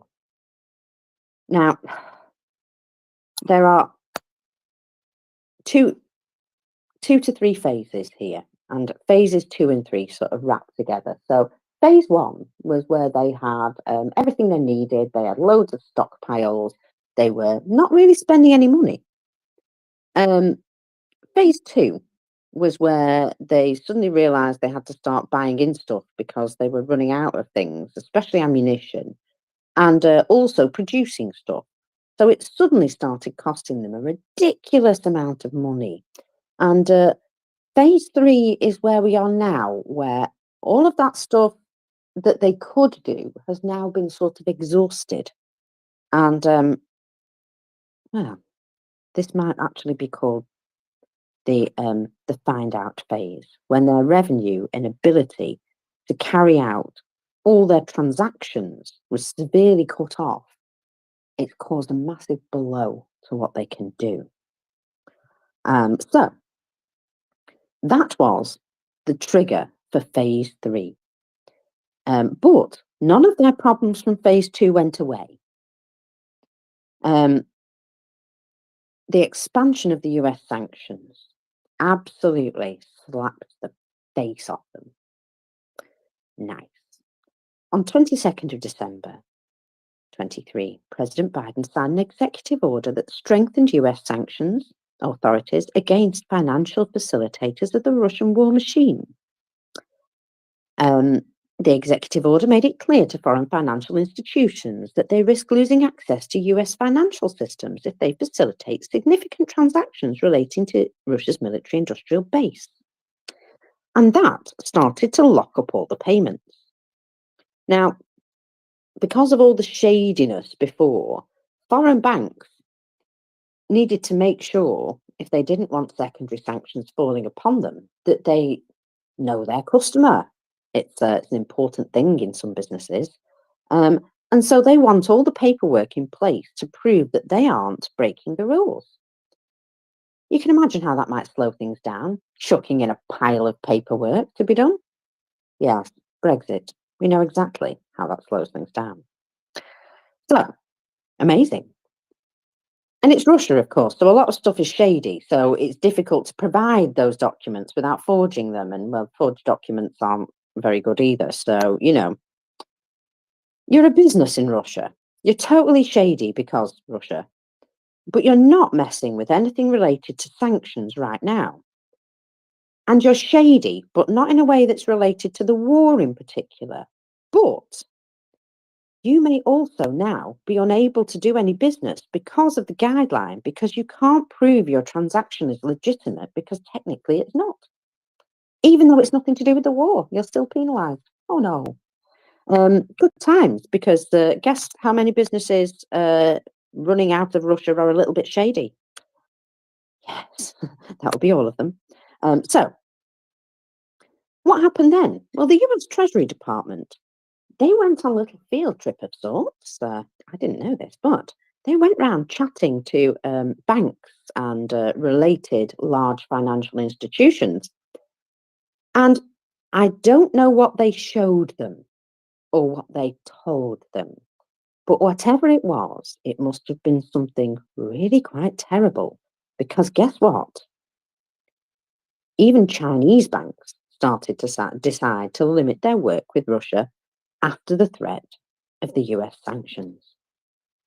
And here's one. Chinese Chouhu Bank, commercial bank, the main bank for Russian importers, notified clients about the suspension of transactions with Russia because, they don't like secondary sanctions. And here's America sort of walking around with their dark sunglasses on going, yes, it would be terrible if you were to receive secondary sanctions, wouldn't it?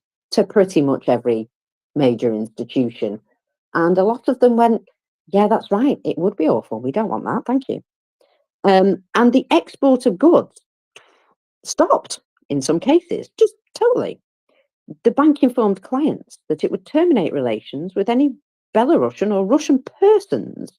Due to the bank's decision, several transactions have now been disrupted, and it will not be possible to export any goods from China until at least March. So that was the situation back then.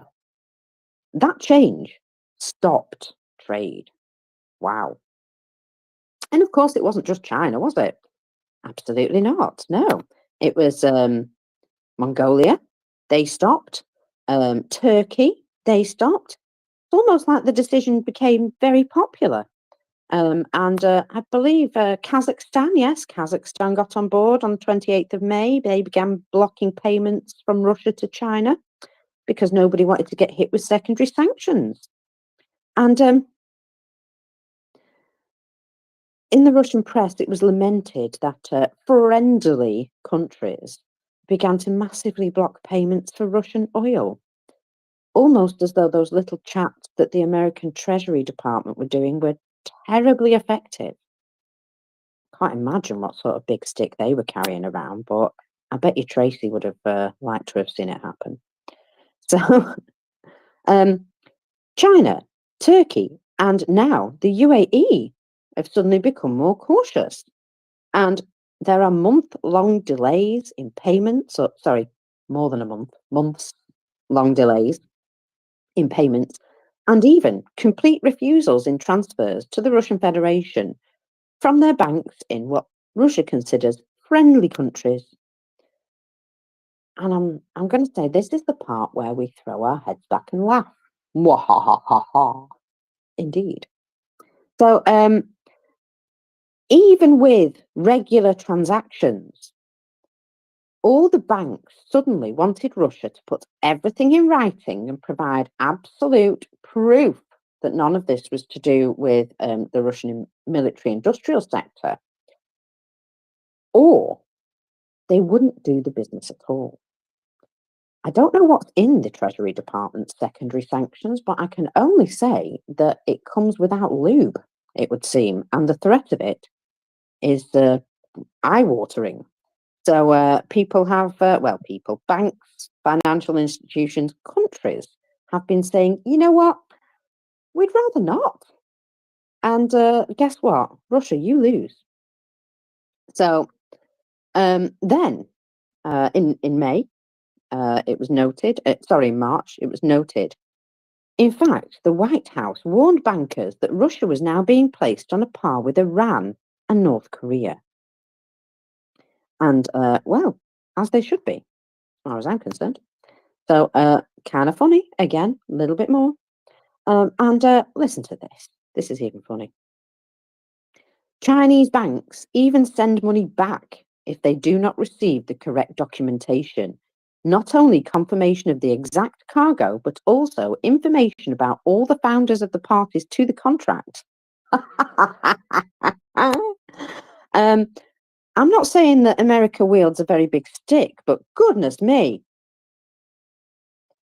So then Russia decided, well, okay, we can't use cash payments. So what if we barter? Yes, that's right. They are literally saying that barter is one of the things which is left to them. And we have seen bananas for oil, have we not? So the Russian Ministry of Economy has started to try and prepare instructions for businesses on barter. Now, this is also one of the things that Prune put on her long list of crazy things that may happen in Russia that she wanted points for. And it states this: exactly this. Due to a cash shortage, the Russian government will recommend bartering. And here we go. Now, one of the things that they stated in their instructions was the main difficulties of this is assessing the value of the goods against one another.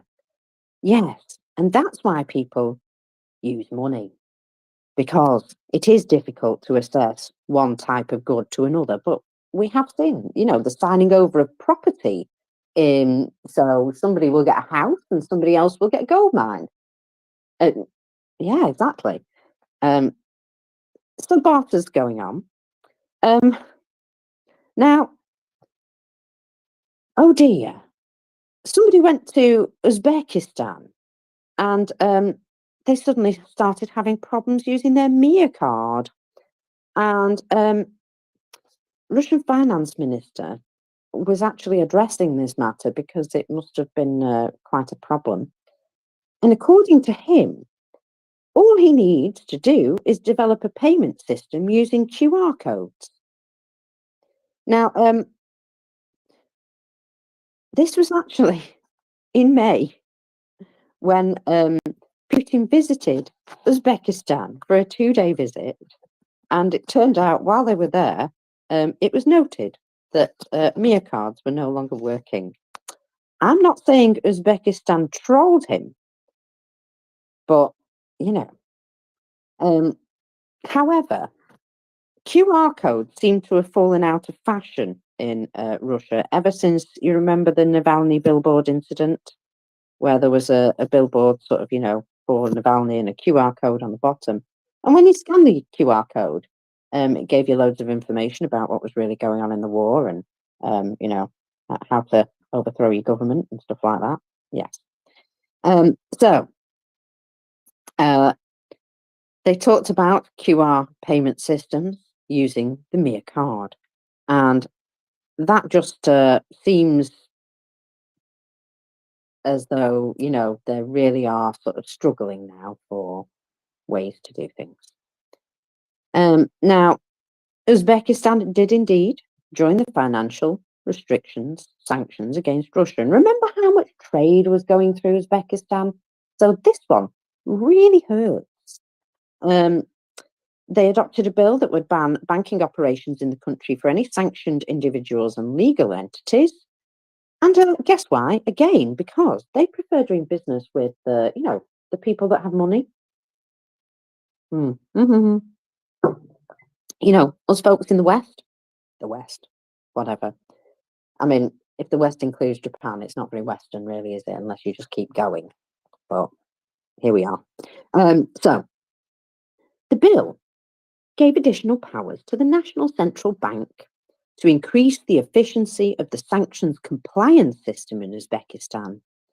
You see, having become one of the hubs of parallel imports to Russia, one of the main destinations for what Russian citizens called card tourism, where they go there and they buy a load of stuff, Uzbekistan received more than 300,000 Russians in the first year of the war, of which 60,000 went in open bank accounts for the very reason that they wanted to, do more trade through Uzbekistan.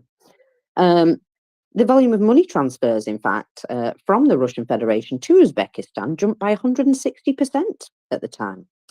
And, well, one of the things to note about Uzbekistan is even though they were quite happily being used because technically it was legal for all this additional trade, one of the things that they were eagerly awaiting was the brain drain from Russia, because Russia's loss was their gain. They gained a load of really useful people and employed them. So, and now Uzbekistan have started tightening up their banking restrictions, because the American Treasury walking around giving them, what's it called, big sticks to think about. Yes. So, there was oh, here we go. I've got away from my original I've got away from my original thread. Let me go back. Step back, step back. So anyway, they were talking about QR codes. Here we go. And barters. And the banana scheme. Well, there was a banana barter scheme, but apparently it failed. So they were having a banana war with Ecuador at the time, and they started exchanging oil for Indian bananas because that meant that they didn't need to buy Ecuadorian bananas. But of course, they burnt some bridges with Ecuador in that situation. Now, this was to try and solve a problem that they had with India, where they couldn't spend any rupees.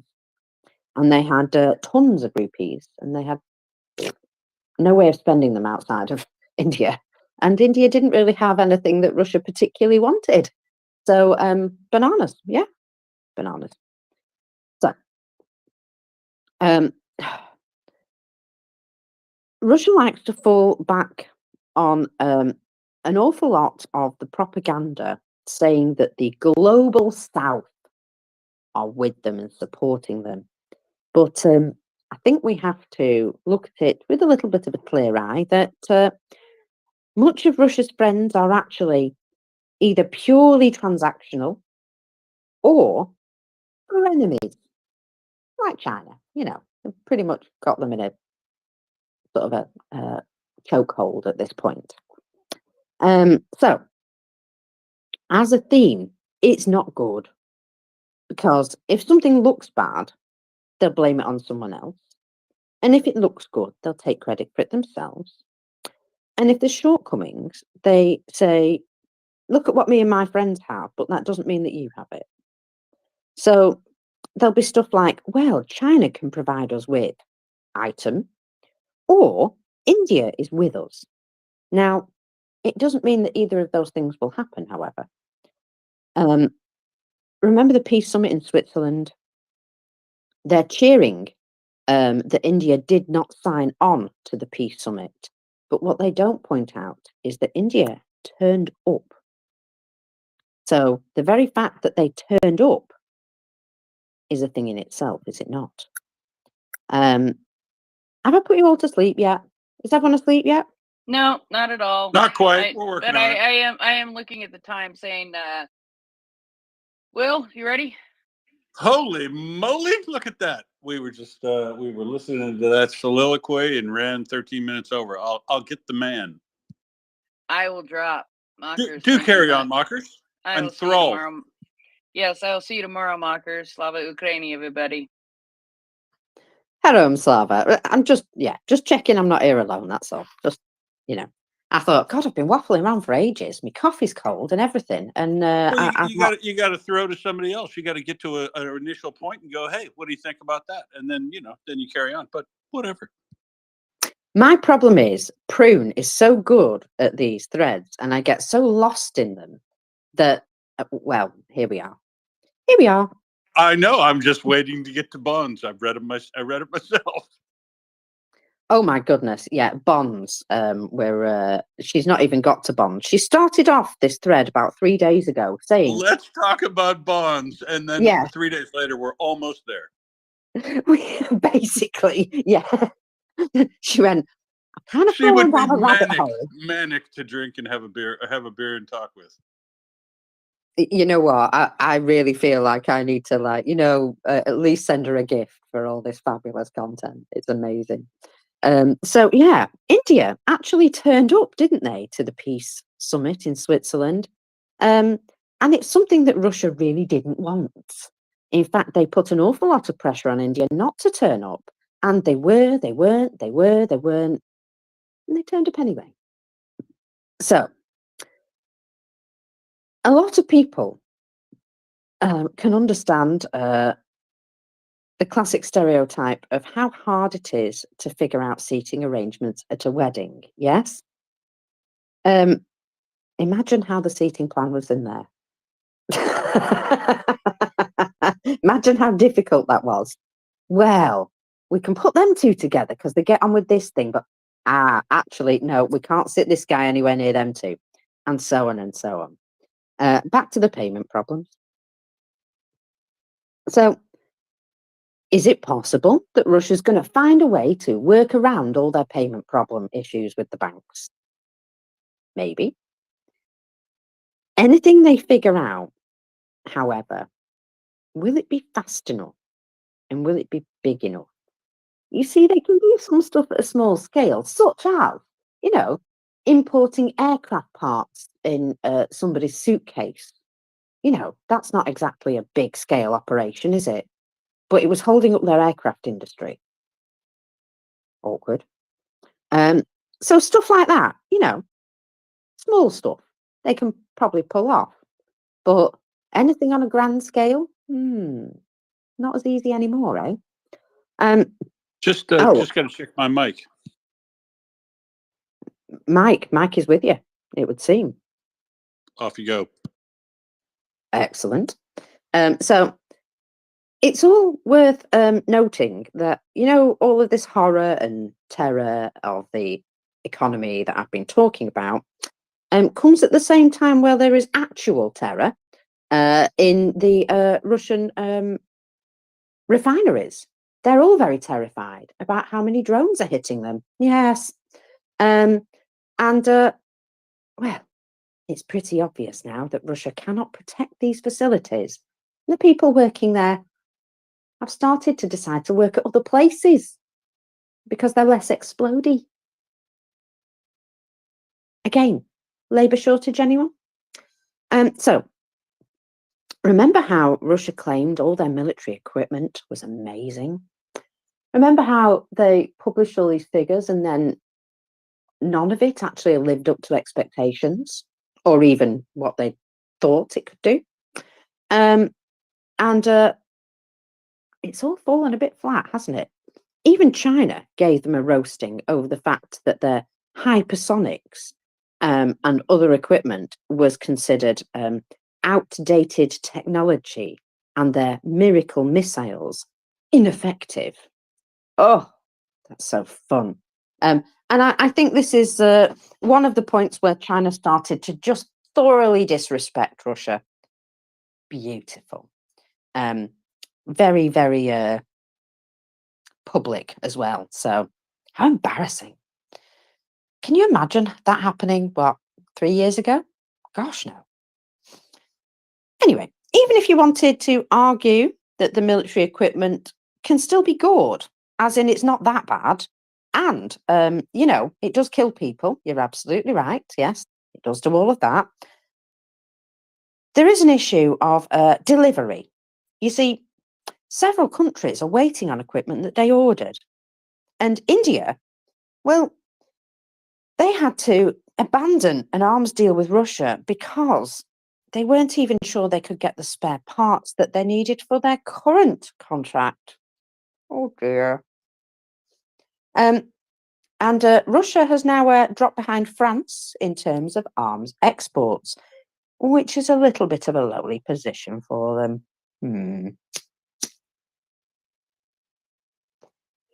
How would that be a problem? That's a big problem because guess what? A lot of Russia's income is war, or at least it was. Weapon sales and investments and development for new weaponry all sort of sits together in the same area. And if you've got no weapon sales, you've got no investment, you've got no new development of weaponry. It's a long-term loss. And there's assessments that suggest without the outside sales, they don't have any way of continuing to develop their industry for the future. Also, what about if their industry is sort of stuck, unable to be developed? Well, they lose the political influence that their weapons may have provided in the past. In fact, they already have. There are several ways that a producer of weapons can have influence on what's done with the weapons. Like with hypersonic missiles, Russia lost credibility. They lost belief in their capabilities. And if no one believes you, how can you use it as a bargaining chip or a threat? If you're a country like China and Russia is asking you to accept some very high risks, actually, really high risk sanctions to continue to provide goods to Russia, what do they have to offer? Because it seems at some point there was a real turning point in China's friendship with Russia. It went from being sort of friendly to being somebody definitely was having the upper hand, and it wasn't Russia.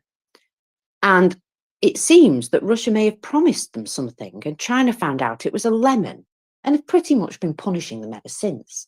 Also, it doesn't help when you promise them a load of refined copper and then send them stone.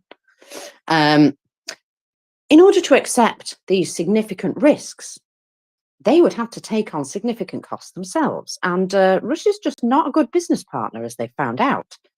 At a certain point, it's just not worth it anymore, is it? And there's another little tidbit that she's chucking in. China. Nobody knows how they would handle an actual fight. It is worth remembering these things. We have seen the population in China protest before. And you cannot assume the population will respond in the same way that the Russian population respond with regards to a war. While they do have a huge population, they have their one-child policy, a single death would kill off an entire bloodline in China. Something to consider. Another thing to address. Russia is using gold and gems to carry out transactions now, either from their own mines or probably stolen from Africa. Is this happening? Yes, of course it is. Has it been happening for a while? Yes. Has it solved any of their problems? No. They've used a lot of creating accounting to make their problems look better. And if we look at the overall trend, it's not enough. Even that doesn't help it look any better, really, because the figures that they're working with are horrible to begin with. Is it possible they could just totally start lying more than they already are? Well, yes. What if they've already done that? What if they've already started just completely lying more than they already were? Something to think about. You see, Russia's in a loop of destruction. They're basically stepping on rakes every time they turn around. And they keep repeating the same function over and over again and learn nothing. And we've seen this. And now I'm going to refresh my coffee wheel and give you a chance to speak. And there is more of this, but I do need some Get a coffee. Get a coffee, man. We got to get to bonds here eventually. It's like a cliffhanger. So while Mockers gets a refreshing, tasty beverage, I'll say hello, everyone, and welcome to Sunday afternoon in the Workers' Paradise. Last day of our fundraiser, essentially kicking off today for the mine clearing work that we're trying to support from the state emergency service in Ukraine. We're trying to outfit about 100 guys or girls, bomb technicians. I don't know if guys or girls are more likely to be bomb technicians. I'm sure there's some women that do it, and they're probably great at it because they're good at paying attention and just meticulous sort of stuff like that. Anything that doesn't require absolute brute strength, right? That coordination stuff, it's typically equal, or sometimes women do better at it, especially if they practice things. So bomb technicians need to have tools with them, but not so many tools. You can't carry lots of stuff, and you can't carry stuff that you have to set down and keep track of, because when you're working on a bomb site, an unexploded ordnance site, you essentially have to account for everything at every minute while you're doing everything. Because one wrong move, one putting your toolbox down in the wrong place, one knocked over set of pliers, anything like that, and the whole place can go up essentially. So they tend to use these combination tools, these multi-tools, which you may have experienced in your life before. It's like a a Swiss Army knife on steroids and crack, because they're really heavy duty. They've got lots of different tools on them.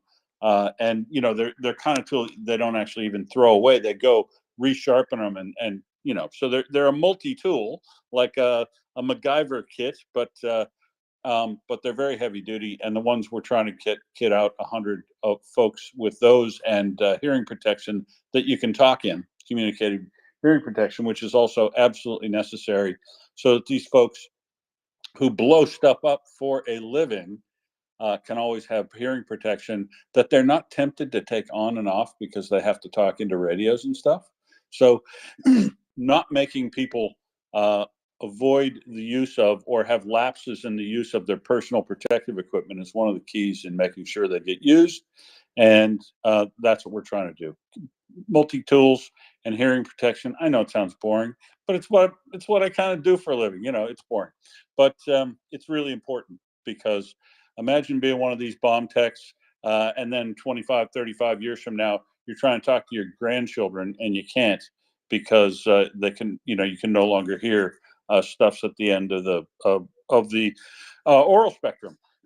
So if you can, if you have the wherewithal, if you'd like to dig deep and give to the boring as well as the exciting, please come join us now at the end of the last day of our fundraiser for hearing protection and multi-tools for the SES, so they can demine. And scores on the doors for today.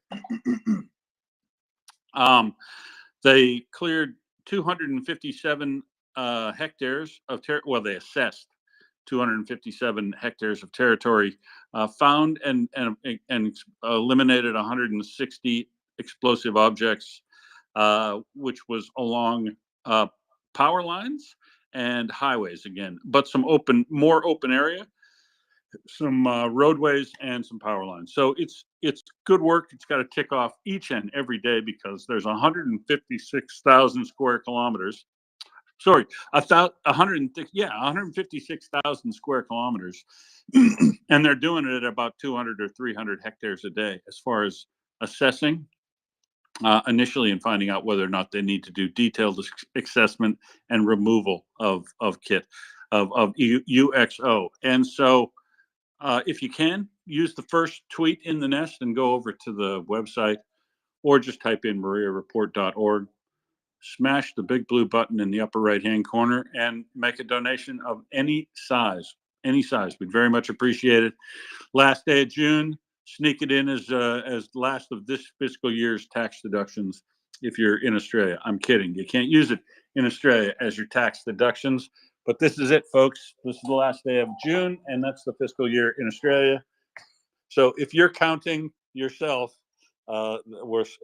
end the year with us and give a donation to MriyaReport.org, even though you can't claim a tax credit, because who cares about that shit? What we care about is mines getting removed from Ukraine, so that little kids don't walk out there and see everything from these butterfly mines, which look like toys, up to T-62 tank mines, which you wouldn't think you could hide a mine like that, but they get rolled over in dirt and stuff, and they kind of work their way down as rain and mud and stuff forms. They can actually sink in mud, because they're, you know, anyway. They need to clear all these things, blow up, and we'll take out like entire cars, or just take little kids' hands and feet off if they come in contact with them. So it's really important to get going removing these things. They're doing it already now, and we want to help them along the way. And I'll just note that this land mining is such an important issue that United 24 has also started to get involved in it. So it's a really worthy cause, and we'd appreciate it if you can help us out. Thanks very much. Mockers, how's that coffee looking? And are we ready to move on into the next portion of the economy of Absurdistan, where we're definitely going to tell why their bonds are shit and no one wants them? Stay with us, folks. Yeah, we're getting there. We're getting there. But first, we have to indeed just have a little recap of everything that's haunting them. So let's just do a wee recap. Sorry, I'm just clearing up my bookmarks ever so slightly. There we go. Right. So feel better now. old failures that are currently a really big problem. So Russian railroads is a massive mess. They eliminated their maintenance department years ago. They can't keep up with any maintenance. They didn't replace any old trains in a timely manner, and they didn't expand the network like they said they were going to. And they kind of needed to. So tough times. The end result is an overextension of their capacity. In fact, nobody seems to actually know the full capacity, but due to continually reducing their locomotive availability, that capacity is reducing almost daily. So lovely. The Russian railway is the backbone of Russia. They don't have a road network to replace it. So when that falls down, well, they cut themselves off from all these outlying areas that they're supposed to have control over. And that might work out to be beneficial for some of those areas. Anyway, no one's taken into account that the lack of transport might actually be a limiting factor to growth of business. Therefore, the loss of one Russian railway locomotive could directly reduce Russia's GDP. And everyone appears surprised when things like this happen. So item number 2 on the list of very terrible problems, the labour shortage. My goodness gracious me. We've been yelling about it for months and months. And do not believe any of Russia's predictions of growth. Their apparent optimism hit a 17-month low. And one of the reasons being that factories dream of workers, not of their salaries. And of course, they're still doing it. They're still doing exactly what they shouldn't be doing. That's right, hunting down immigrants.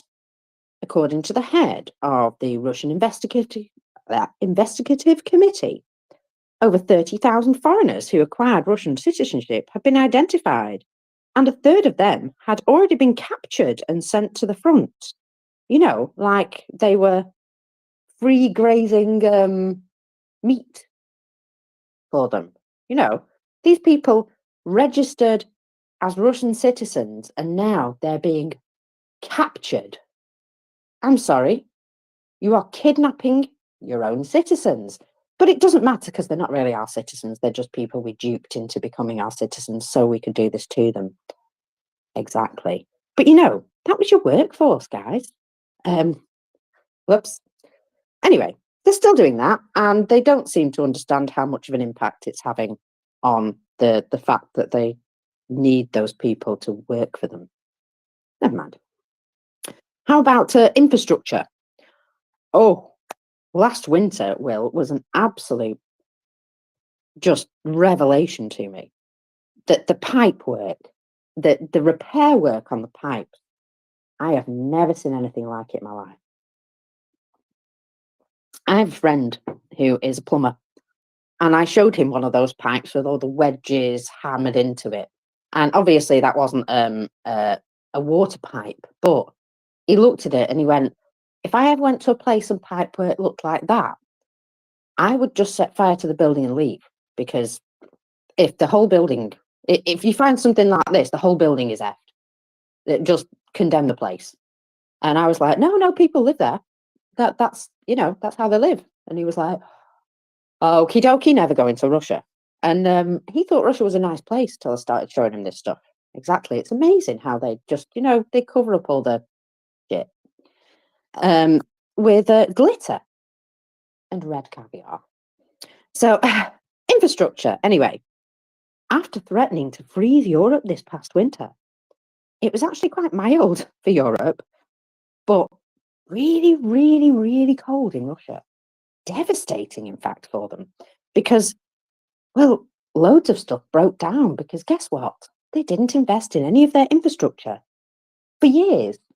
And guess what? They're probably never going to invest in it ever again because well, they don't have any money. And it was noted in February of this year that the Russians had suffered the worst winter in history, with more than 1.5 million suffering from heat, water, and light outages. And like everything else, Russia made no changes to fix the problem. So this coming winter, woohoo, that's going to happen again, but with no maintenance in between, unless the people themselves in the towns and villages have managed to fix something up. Let's hope they have some skilled people left who know what they're doing, or just somebody who is really clever with this sort of stuff, because otherwise they're stuffed. Don't rely on the government to fix your heating in Russia. Now, also 1.5 million Russians there. That sounds like a lot, doesn't it? But I kind of feel as though that figure was only those ones that were officially reported. There'll be some more that weren't. And remember, people were literally freezing to death. It didn't mention that there, did it? No. How about burning bridges with the international community? You see, Russia really didn't want foreign companies to leave.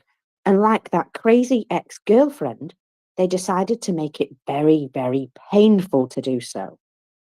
So in order to leave, you had to sell at least a 50% discount of the asset value. But of course, you didn't determine the asset value. They did. So you literally were selling it at half the price that they decided they wanted it for. Oh, and of course, on top of that, you would be paying an exit tax directly to the federal government. Plus, you have to get them to approve you leaving as well. And the longer people waited, the worse it got. It went from the best you could hope for was to leave with approximately 45% of your asset value to around 35%. And even then, there is a possibility that Russia could just seize it with Putin's new property seizing decree without paying you anything at all. Just decide they're going to have it. It was Dmitry Patrushev himself, who was at the time the Minister of Agriculture, who specifically dealt with the seizures of Danone and Carlsberg. Cheeky boy. Now then, in some cases it did work and companies decided to stay because they had no real choice. But guess what? And I mentioned this before, they continue to operate, but they just don't want to leave everything for Russia to seize, just in case. So they stopped investing any capital into those businesses, and they basically reduced their assets there to the point where they are literally just the basic business in a lot of cases, like the coffee company that makes decaf and non-decaf, and that is it. Whereas they used to make a huge range of coffees, and now they make two, caffeinated, and decaf, and that's it. Because, why would you leave so much risk, so much investment in there? You just wouldn't. And also, even if you just got burned, leaving Russia and leaving them 65% of your asset value, would you then be willing to go back or be interested in helping a new buyer run your business? No, neither of those things. So, risk to intellectual property. This is one where we see businesses going back to Russia. And this is because they are concerned about risks to their intellectual property, because at least if they're there, they can have some control over the product that's being produced under their name. And this is, again, it's a massive blackmail by Russia on those companies. Either, work with us here, or we will basically just steal your intellectual property and produce substandard goods under your name, and people will lose confidence in you. And that seems to actually be one of their tactics, to have made people stay. But those companies might stay begrudgingly and, continue to not really invest in those businesses, but at least keep some level of control over their intellectual property. And so, you know, when we see some businesses sort of saying, oh, they're, you know, continuing to do business in Russia, this is one of the reasons that they're scared. Like, say you're a baby food company, Dano, and they steal your intellectual property and they start producing baby food with something toxic in it. That doesn't do you any good at all. And knowing Russia, they probably cordon wood just for the sake of it, just to be vindictive, yes, or just to be cheap, because corruption, you know.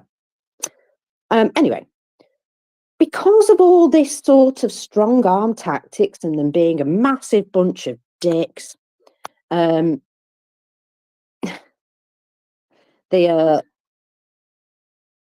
countries that they did business with before, and a lot of companies that they did business with before, just decided that they didn't need to take Russia's calls anymore and stopped picking up the phone. This led to a huge shortage of seeds in Russia, you know, the kind of thing that you need to plant to feed people. Really important that. Remember that the farmers are already under a lot of stress and they need to produce as much as possible in order to live. And yet they don't have the seeds to plant. Kind of awkward.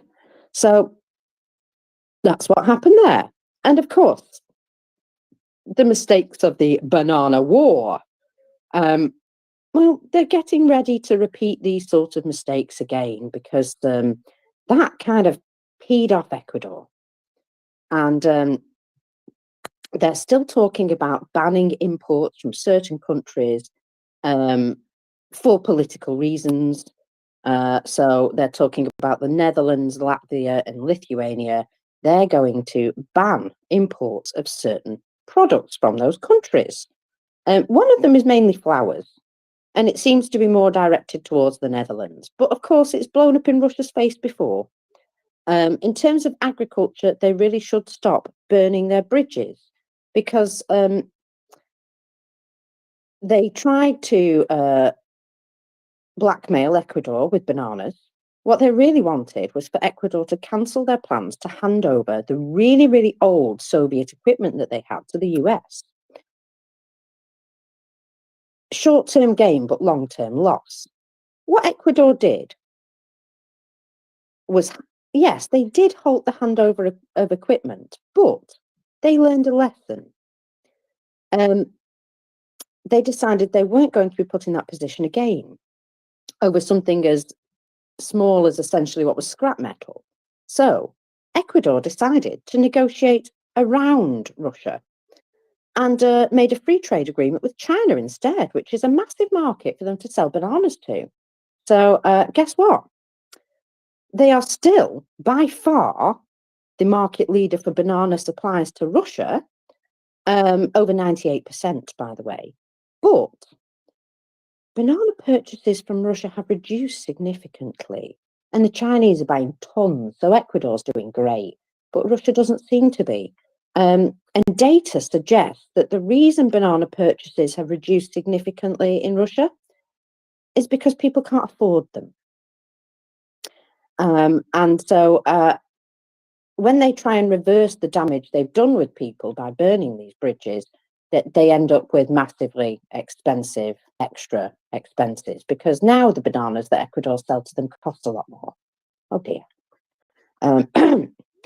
They tried using this trick with the Netherlands by banning pumpkins, apparently, pumpkin seeds and the import of other seeds. In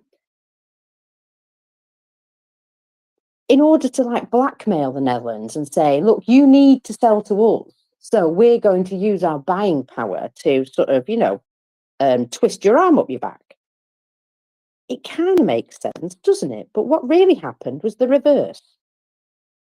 Very much like the problem on the battlefield in Kharkiv, where they expected, you know, Ukraine to have to move a load of additional troops to come and counter them. Ukraine, well, they did actually have some additional troops that were just going on leave, unfortunately, and those guys got moved in. And they were really, really peed off about not going on leave. And the Russians really got it in the neck for that. And now they are moving reserves into this area to try and counter the Ukrainian offensive, pushing them back. I know.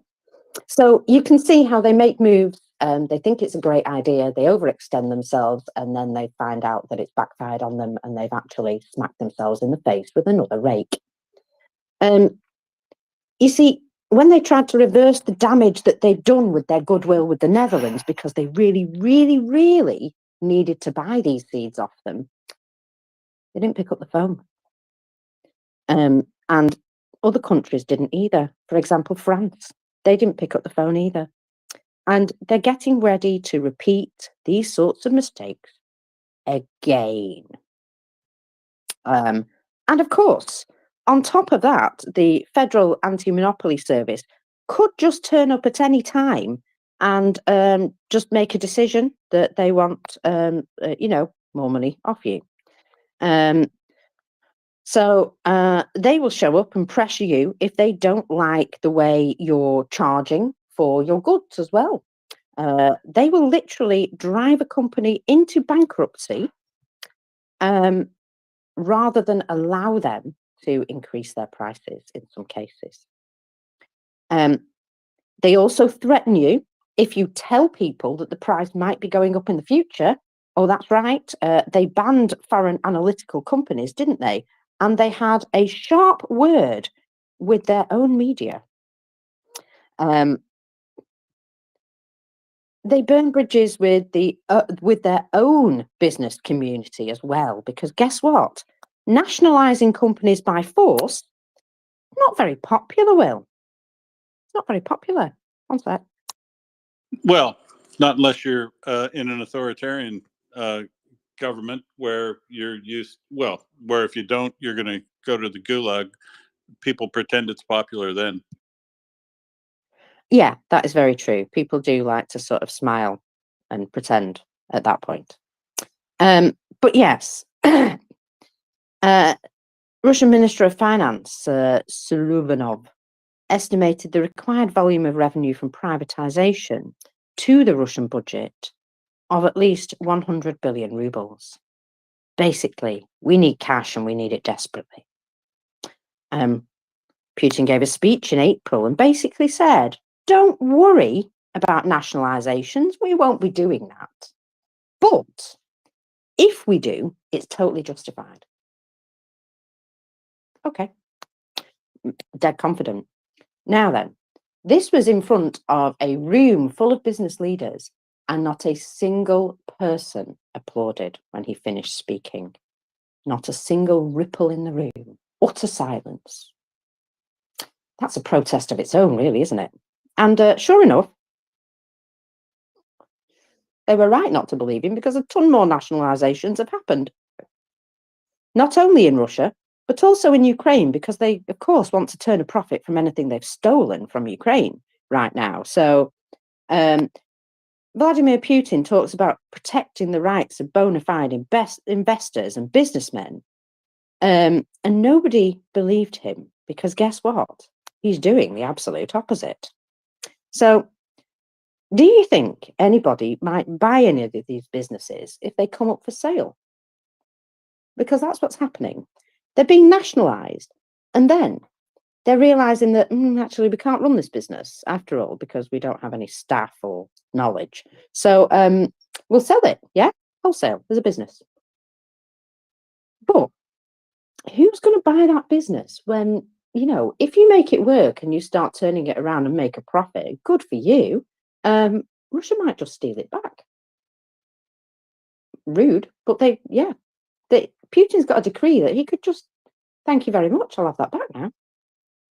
So who's going to invest capital into any business that the government might just pick your pocket for? All those foreign businesses that Russians got to buy at bargain basement prices, well, they've been selling them or trying to for a variety of reasons. They can't run them. They can't meet the key performance indicators outlined in the sale. And there are probably projections of how amazing growth will be in Russia based on those KPI metrics. And, these guys can't meet them. So they're going to have a big shock when these projections are all extremely wrong, like all their other, indicators. the other reason they want to sell is they're afraid that it will be nationalised from them and they'll just lose their money. So get rid of it quick before it gets taken off you. Yeah. None of this is likely to increase production. Just saying. Oh, and they've just stopped listening to, poor Elvira Nabulina. Wish I could get out of this terrible job. What's she? Head of the central bank. That's the one. They've just stopped listening to her. I mean, she's been saying things like, capital outflow due to actions of the prosecutor's office is not good. Basically trying to say, stop nationalising stuff. It's not popular. And, well, you can see how that went. Of course, she's a lady, so why would they listen to her? She's a lady who's good at her job as well. That's the thing. And still not listening to her. Oh, well. You know what? Every now and again, there is a woman who really knows what she's doing and is really trying her best to sound the alarm, and nobody listens to her. You've seen the Alien movie, the first Alien movie, yeah? The only people who live are the sensible woman, the child, and the cat. Exactly. All those big beefy men, every last one of them didn't listen to her. Just saying. They mostly come at night. Mostly. Indeed. So, they started to try and find other ways to make money. And one of those ways was the amazing offer of being able to advertise on a Roscosmos rocket. Because Roscosmos lost 80% of their revenue. Ooh, ouch. And so they thought, maybe people would like to advertise on our big rocket that's never going anywhere. I'm not sure that's going to help with their economic growth in the future, is it? Now, Prune tried to keep this in a logical order, and I am sorry that we've gone way off and around the houses, and it's a very long thread, but I am kind of enjoying it because there's a few other things that she's now adding to the list. My goodness me, this was a bit of a rabbit hole, wasn't it? So, just like Putin telling Russians not to worry about nationalizations, they also tell their friendly countries not to worry about anything happening to them. Which is almost a threat in itself, isn't it? I'm sorry, why did you have to say that? Sorry? Is there something you're doing that we don't know about yet? And funnily enough, they don't believe it either. For example, recycling fees, which is basically a tax used by Russia. Russia popped this on any goods that they feel they can't compete with from foreign companies. And they change the rules all the time to try and skew things in their favour. Obviously. But, of course, the downside of changing the rules all the time is that after a couple of times, anyone with any sense walks away. And then after a couple more times, anybody with any lack of patience walks away. And, well, who are you left with? Idiots. So, China and Russia, well, you see, China aren't idiots. That's the thing. And they are not good friends of Russia. Oh, no. They are frenemies by all accounts. And China walking away from Russia would be a really bad outcome for them. I don't think they will, because they're going to get everything they want out of Russia first. Everything they can without harming themselves. Then I think they'll be happy to just, leave them to it. Now, a lot of people automatically assume that China will continue to stand with Russia and do something for them to help them. But why? Have you seen Russia respecting any agreements? No. Have you seen China fully respect all of their agreements? Well, no, they tend to go back on things as well, don't they? Or just change the rules on you every now and again. They tend to have these sorts of things going on as well. And Did Russia protect Armenia when they promised they were going to? No. So basically, their word means nothing. And China's a little bit the same. And they're sort of having each other over at the moment. So I think, it's just worth watching what happens with their relationship in the future, because it's not getting better, is it? You see, the Russian government, they've got to try and save Gazprom's largest mega project. And at the moment, they're pouring money from the National Welfare Fund into it. And that's not good. But what mega project are we talking about here? That's right, it's the Ust-Luga LNG plant. They tried to get China to invest in it, and China said no. So they're now really sort of having to prop it up with their own money from the National Welfare Fund.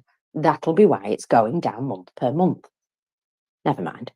And the reason the Chinese company said no is because they know exactly what happens to companies that get in bed with Russia and then try and leave.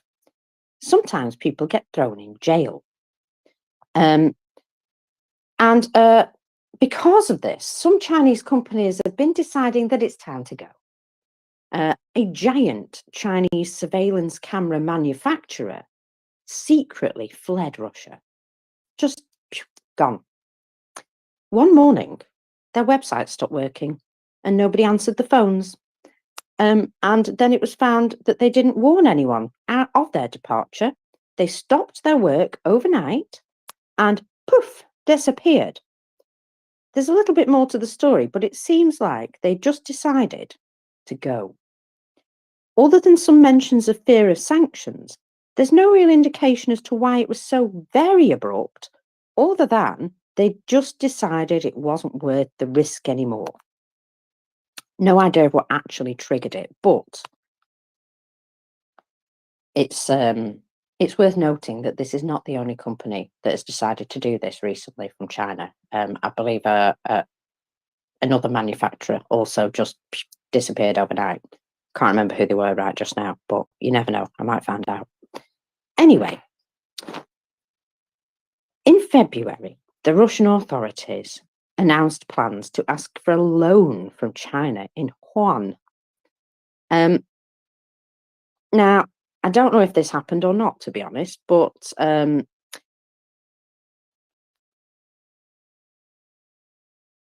it seems to have never worked out. Let's just say that from what I can tell. Now, would you believe that China began to talk to the United States with regards to seeking help due to Russia's rapprochement with North Korea? Basically, their multipolar world is just, it's a mess.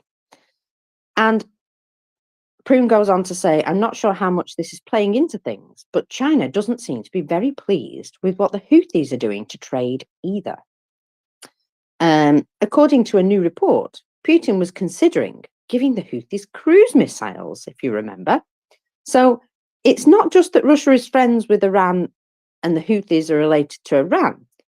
It's a direct connection from Russia to the Houthis' acts. Now, apparently in December, Putin went and asked Saudi Arabia if they could please go and give the Houthis some cruise missiles.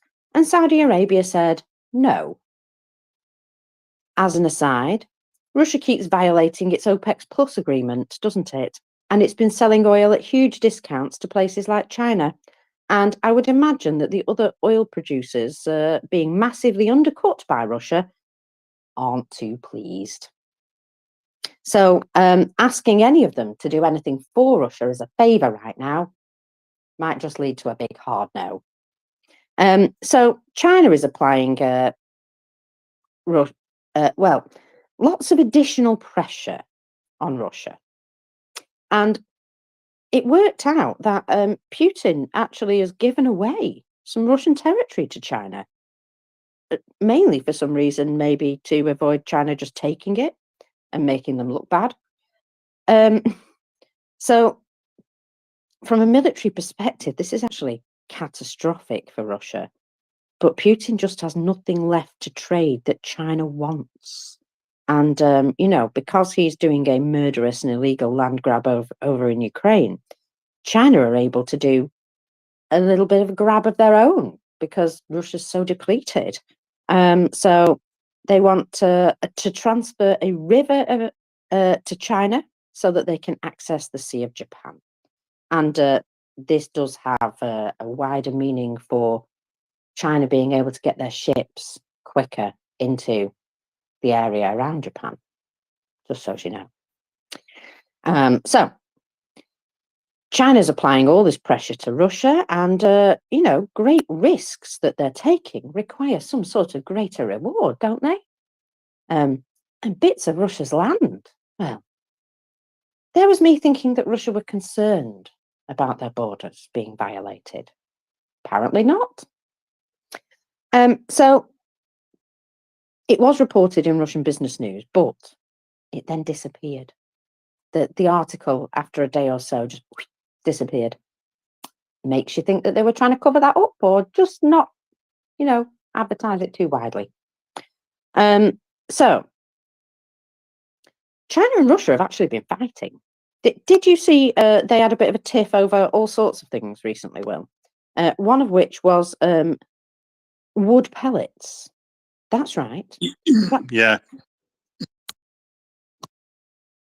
Oh, sorry. China. Yeah, and they're not long. This is their history. They have lots of squabbles over trade, and they've fought border wars before, and I think as recently as the 1960s.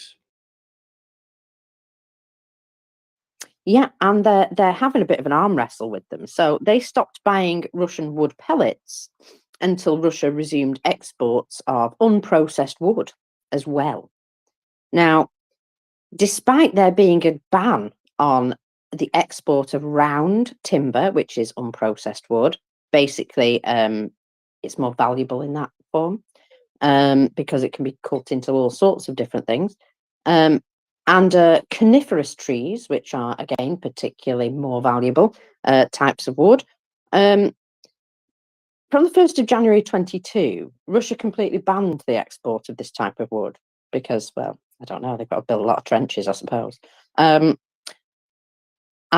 China said, well, we'll just stop buying any wood products from you until you let us have the good stuff that we actually want. So pellets are a biofuel produced from peat, wood waste and agricultural residues. And after losing the European market, South Korea is virtually the only market now for pellets for the Russian Federation. South Korea, who Russia have just upset, by the way, Will. Did you notice that? They just upset them? Oh dear. They really are terrible at keeping friends with people, aren't they? Gosh. And especially in people that they need as friends, right? Like we were talking about with the refineries. Why would you start doing bogus employment agreements with places like India to get hundreds of soldiers that you can kill off when that's the very place you might want to go to for skilled labor to address things like your refineries all needing to be repaired? So yeah, I don't. Absurdistan is just that. They make the most bizarre, counterintuitive steps that you'd almost ever imagine. It's essentially one of their core weaknesses that makes authoritarian governments with captured economies just don't work.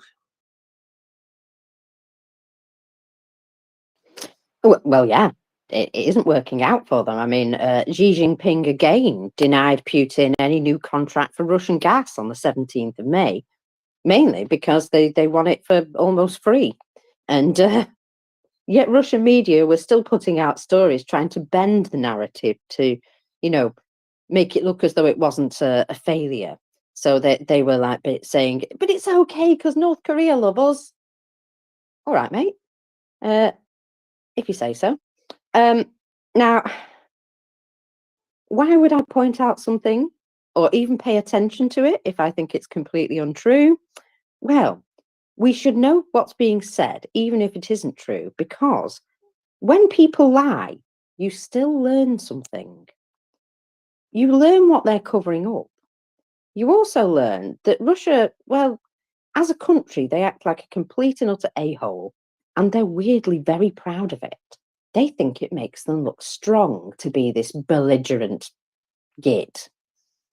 But in reality, what does it do? It makes them look really disrespectful or incompetent or both.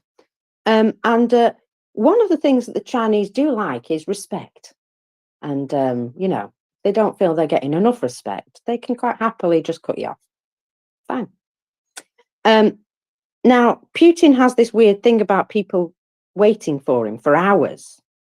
Hours. And now China's doing that to him. He was made to wait.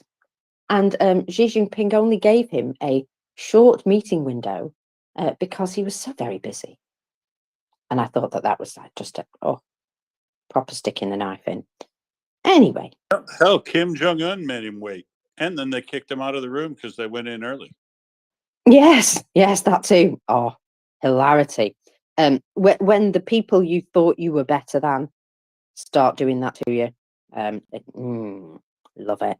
Kind of chef's kiss. And so we've seen it from Erdogan, we've seen it from Xi, and now we've seen it from North Korea. I want to see him go, meet the king of Tuvalu or something and have to wait about an hour. Well, exactly. And Kazakhstan aren't exactly being respectful to him anymore, are they? Tokayev has found all sorts of ways to troll the Russians without quite, doing himself a disservice. Speaking in Kazakh, for instance, in that meeting, that was a sign of disrespect to the Russians that you never see under the Soviet Union. Absolutely. So anyway, let's get on to what Russia did during auctions for HIV medications. Now, apparently, they had an auction of unprecedented savings. Well, actually, they can't purchase some of the drugs for the treatment of HIV due to a lack of requests from suppliers. Pardon? Well, you see, they cannot purchase drugs for the treatment of HIV because in 17 out of 61 of their auctions, no suppliers turned up. Remember all those burned bridges? You see, eventually, if you behave like a total a-hole, people just go, F that, I'm out. And they were. People don't want to make things work or do more to, bend over backwards to help Russia if they're going to behave like that. If you're a dick, people around you will tell you you're a dick and will eventually avoid you.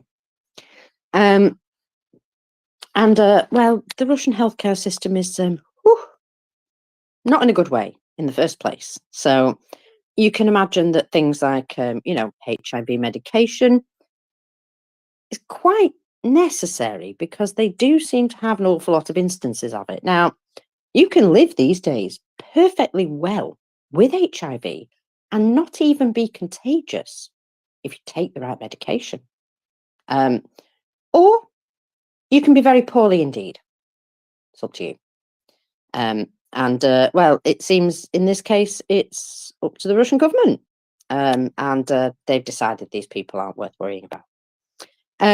Now, India were indicated as one of the places where Russia said they play an important role in the global pharmaceutical industry. Well, why not just buy them from India? They wrote an article about it, that they were going to get pharmaceuticals from India. It was very aspirational. But all the article said was what India could offer. You see, India can and does produce pharmaceuticals at a scale. That's not a problem. But India hasn't moved to sell any medication to Russia. And there are some reasons why that might be. You see, Russia hasn't been abandoned by foreign pharmaceutical companies, not by sanctions. Sanctioning medicine is a terrible thing to do. It's a very bad look. In nearly every example that's been investigated of medicine shortages in Russia, the problem is Russia just isn't buying them. Even when pharmaceutical companies left Russia, they still agreed to sell them necessary medications. But due to budget cuts, and one of those budget cuts being the healthcare system, which is a bit ouch, Russia decided to try and bargain with people over prices of medications. Didn't quite work out because remember how we said Russia acts like a massive a-hole and is proud of it? Well, they basically tried to jerk people around and bully them. They wasted everybody's time, and eventually people just stopped bothering. You see, they ignored the realities that due to the fact that they've started a war, there are increased costs for everything everywhere, and they wouldn't pay the increased costs, which all the rest of us are paying, by the way.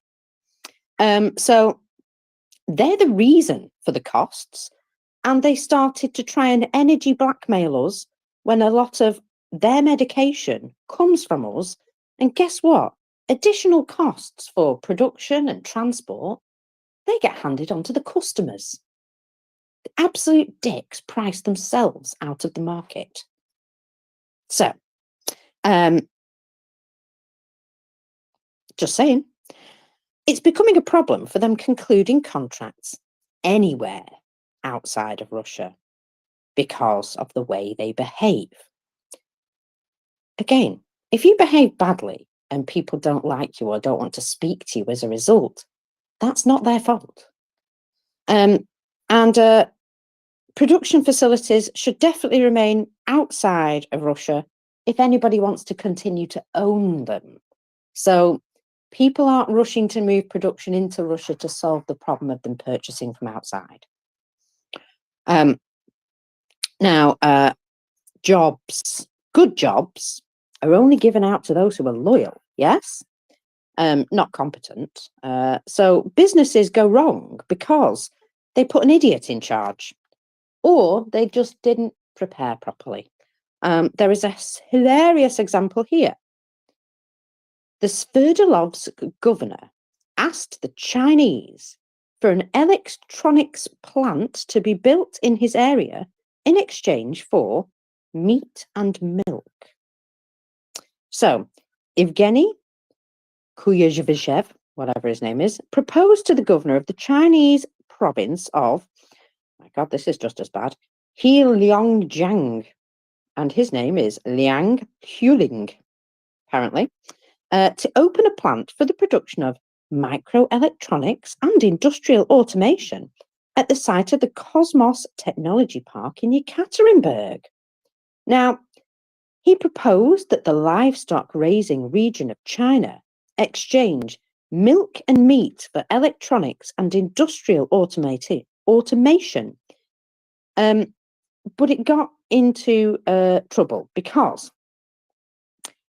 he said to a livestock raising region of China, we'll give you milk and meat from the Urals in exchange for your electronics and industrial automation. Let me just say that again. A livestock raising region of China, something that they really don't need and have in abundance.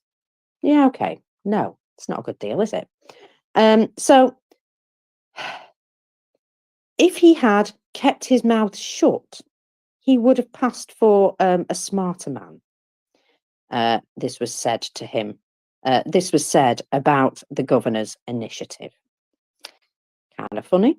In addition to that, if the Chinese side agreed to the construction of such a plant, guess what would happen? That's right. Beijing would face new sanctions from the United States since they would be used in Russia in the defense industry. So definitely not going to have gone for that one. But great job, man. Great job. So yeah, what an idiot. Whew. Now, This is apparently Prune's streamlined version of events. But I think we're actually getting to the bonds, Will. I think we're getting there. Woohoo! I know. Whew. I told you I had content for today. Oh, actually, no, we've got something else that we need to just mention that went terribly wrong for Russia. And of course, this is one of my favourite things. Mother Nature.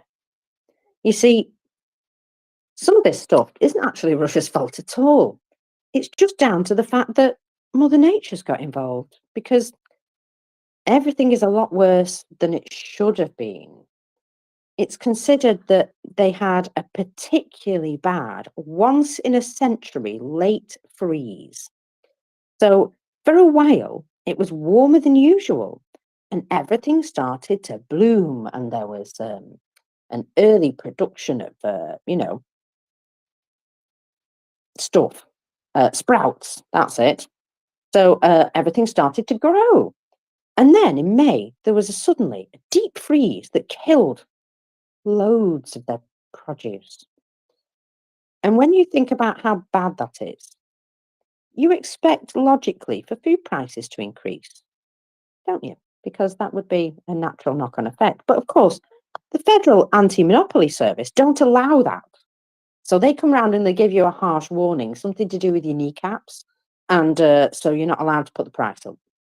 Now, a lot of farmers were barely surviving, even with record harvests, because the government was stealing all their profit. The price of fertilizers also skyrocketed, so farmers had to stop using them, which isn't going to do much good for future harvests, is it? So what happens if you don't have a fertilizer and or crop rotation problem? Well, your productivity goes way down and the crops aren't doing so well. Oh, and in some areas there's drought conditions because, Russia complained that they were trying to plant things in some of the stolen land in Ukraine, but there's a real problem that they clearly blew up the Kakhovka Dam, and it's caused drought issues in some of the land that they were wanting to farm. What a surprise! Again, another rake to the face. I guess that would explain that whole reservoir and the canal that led down to Crimea. Exactly. Just another rake to the face, isn't it? So, not only did they have a massive flood, a massive frost, also now they've created drought conditions in areas where there was once very fertile land. Fine. Remember their predicted harvest numbers? Well, they keep going down. A little bit every week, but they keep announcing reduced figures all the time. And doesn't look good. And you know what? They're probably lying about those as well. So it's showing a trend, but it's probably like they're probably still using factors that are no longer there to try and bump up their figures. For example, this is what we're dealing with. Russia lost lots and lots of apples from the frost. And unlike grain, which can be replanted quite quickly, you can't replant apple trees and expect to harvest within a short period of time, can you? In fact, May frost damaged 5 to 7 years maturity. Yeah, yes, exactly. And the May frosts damaged 50 to 70% of the apple trees in central Russia, which was stated to be going to have a serious effect on the harvest. Now, don't worry. Russia has this genius in charge. Vladimir Putin himself said, "What, we can't replant apple orchards or what? Well, it is clear that they must grow, but they grow quite quickly. The main thing is to create better economic conditions." I'm sorry? What? He has no idea what he's effing talking about. We'll just plant some new ones. Don't worry. It'll be fine. Everything going according to plan? Is that the thing? something like that. Anyway, he basically turned round to the new Minister of Agriculture and said, figure out how to import apples, but the price in the shops is not allowed to go up. How do you import without raising prices? So let's just think about this for a minute. Of course, we don't want to mess up Putin's precious inflation numbers. So there's going to be some sort of trick here, yeah, to make this work. Perhaps they could get apples from North Korea. Oh, yes, yeah, they have actually agreed on the export of ginseng and apples and some vegetables from North Korea in exchange for livestock and dairy products. Ah, now there's somebody who actually needs them. You're not getting a lot in return, though, are you? Just some food. How is it that North Korea is exporting food to Russia? Mind blown. Anyway, forecasts say that exports from Russia are going to be significantly reduced to last year's figures. No shit, Sherlock. And things are bad. But you remember what Budanov said? It will get worse. Well, it will get worse. There's a fear that some of the stuff that was replanted so late that the freeze may come before it can be harvested. So it's going to be lost again. So they're literally growing something to the point where it will be almost ready and then it will get killed. Oh, well, that's kind of bad, isn't it? On top of the frosts and the drought, of course, we have the delight of the floods, which in some areas is still happening, you know. They're just not talking about it anymore. Significant flooding in Kazakhstan and the regions north of Kazakhstan. Now, the Kazakh government did quite a bit, actually. They invested some money in doing quite a lot of work to try and stop the flooding spreading further and damaging more property and land. And in some ways, they were quite successful. But of course, the Russian government didn't do anything to help their people pretty much at all. I think they delivered them some sandbags in an area. That was something that the government did. They gave them sandbags and some small boats, I think. So thanks for that. Oh, they also fined people for putting up their own dam. So that too, yeah. So due to corruption, the levees that were supposed to hold back the water in the first place, well, they only worked for, a shorter period of time than they were supposed to. And so it was their own fault that they had the floods in the first place. And Kazakhstan, unfortunately, bore the brunt of Russia not doing things properly. Again, another reason why they might not be great friends in the future, eh?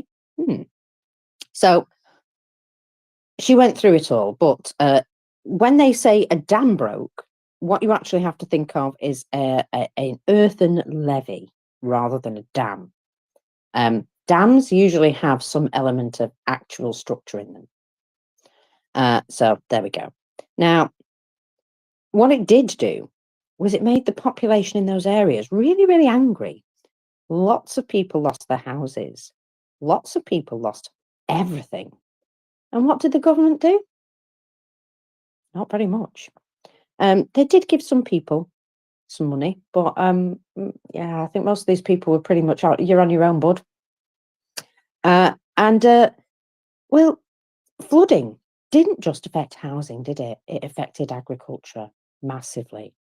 6,000 hectares of winter crops in the Orenburg region and 6,500 hectares of greenhouse vegetables were lost in the Orenburg region. But that's not all. Also, their warehouses were flooded, containing seed material with a volume of 816 tonnes of grain crops and 2.5 tonnes of perennial grasses.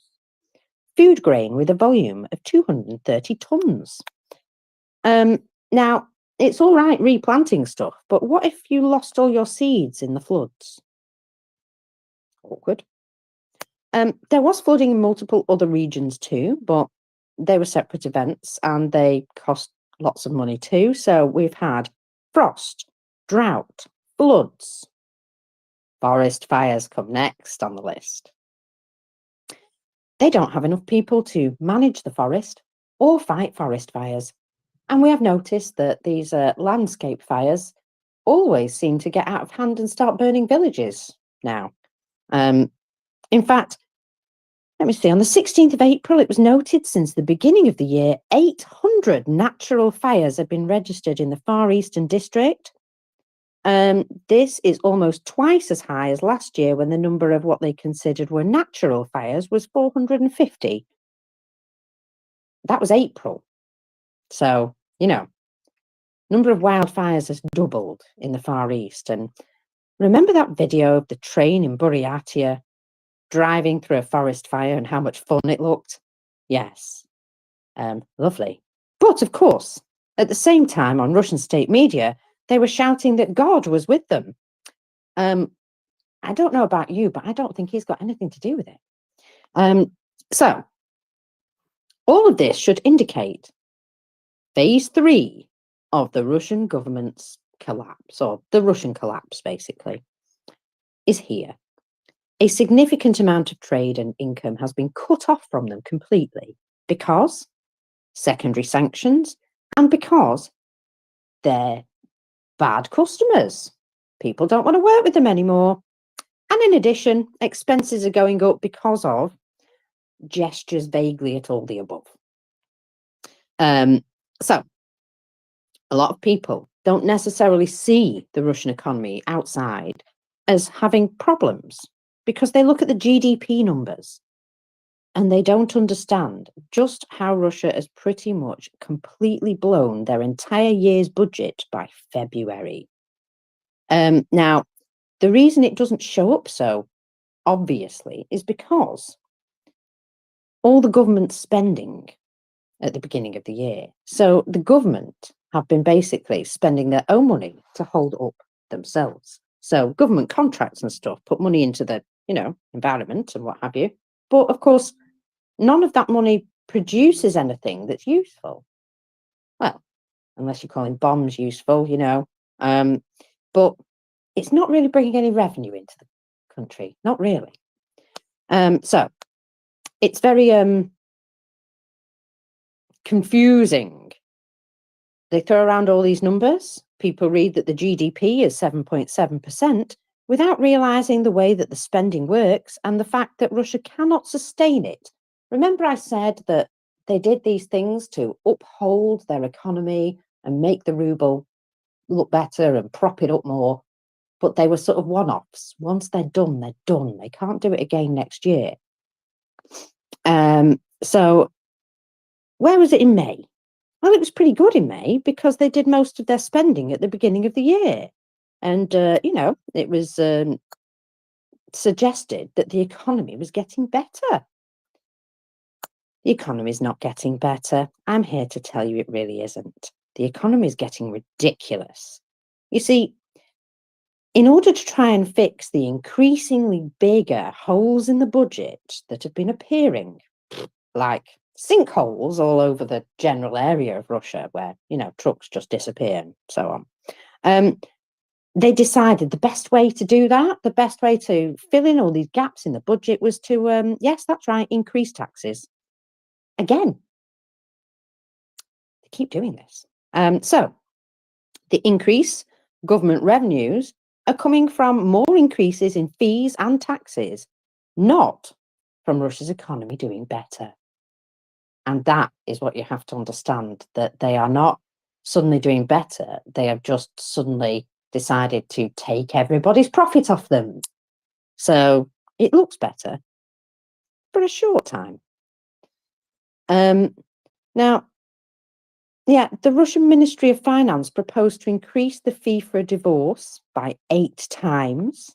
So I'm not saying they're desperate for funds, but that seems to be a good way of making some extra money for the government, doesn't it? Except for the poor people who can't afford to get a divorce now.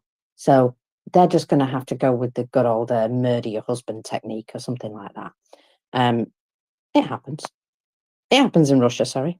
And the head of the Ministry of Finance said that Russians themselves were so patriotic that they wanted the government to raise taxes to better fund the war. If you say so.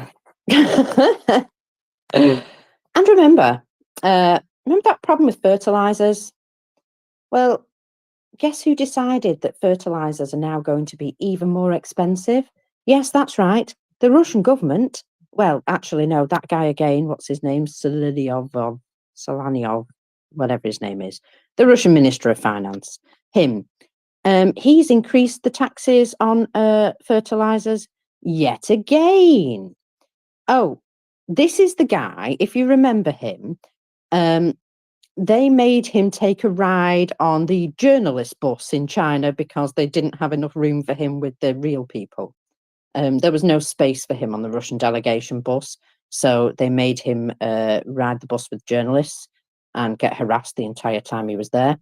So that just a little bit of fun that we have to remember, that that was a very awkward moment for him. So, oh my God, I've been talking for hours. And I've not mentioned bonds, not once. And yet this was a thread about Russian bonds, was it not? Well, here we are, folks. Welcome. What does any of this have to do with bonds?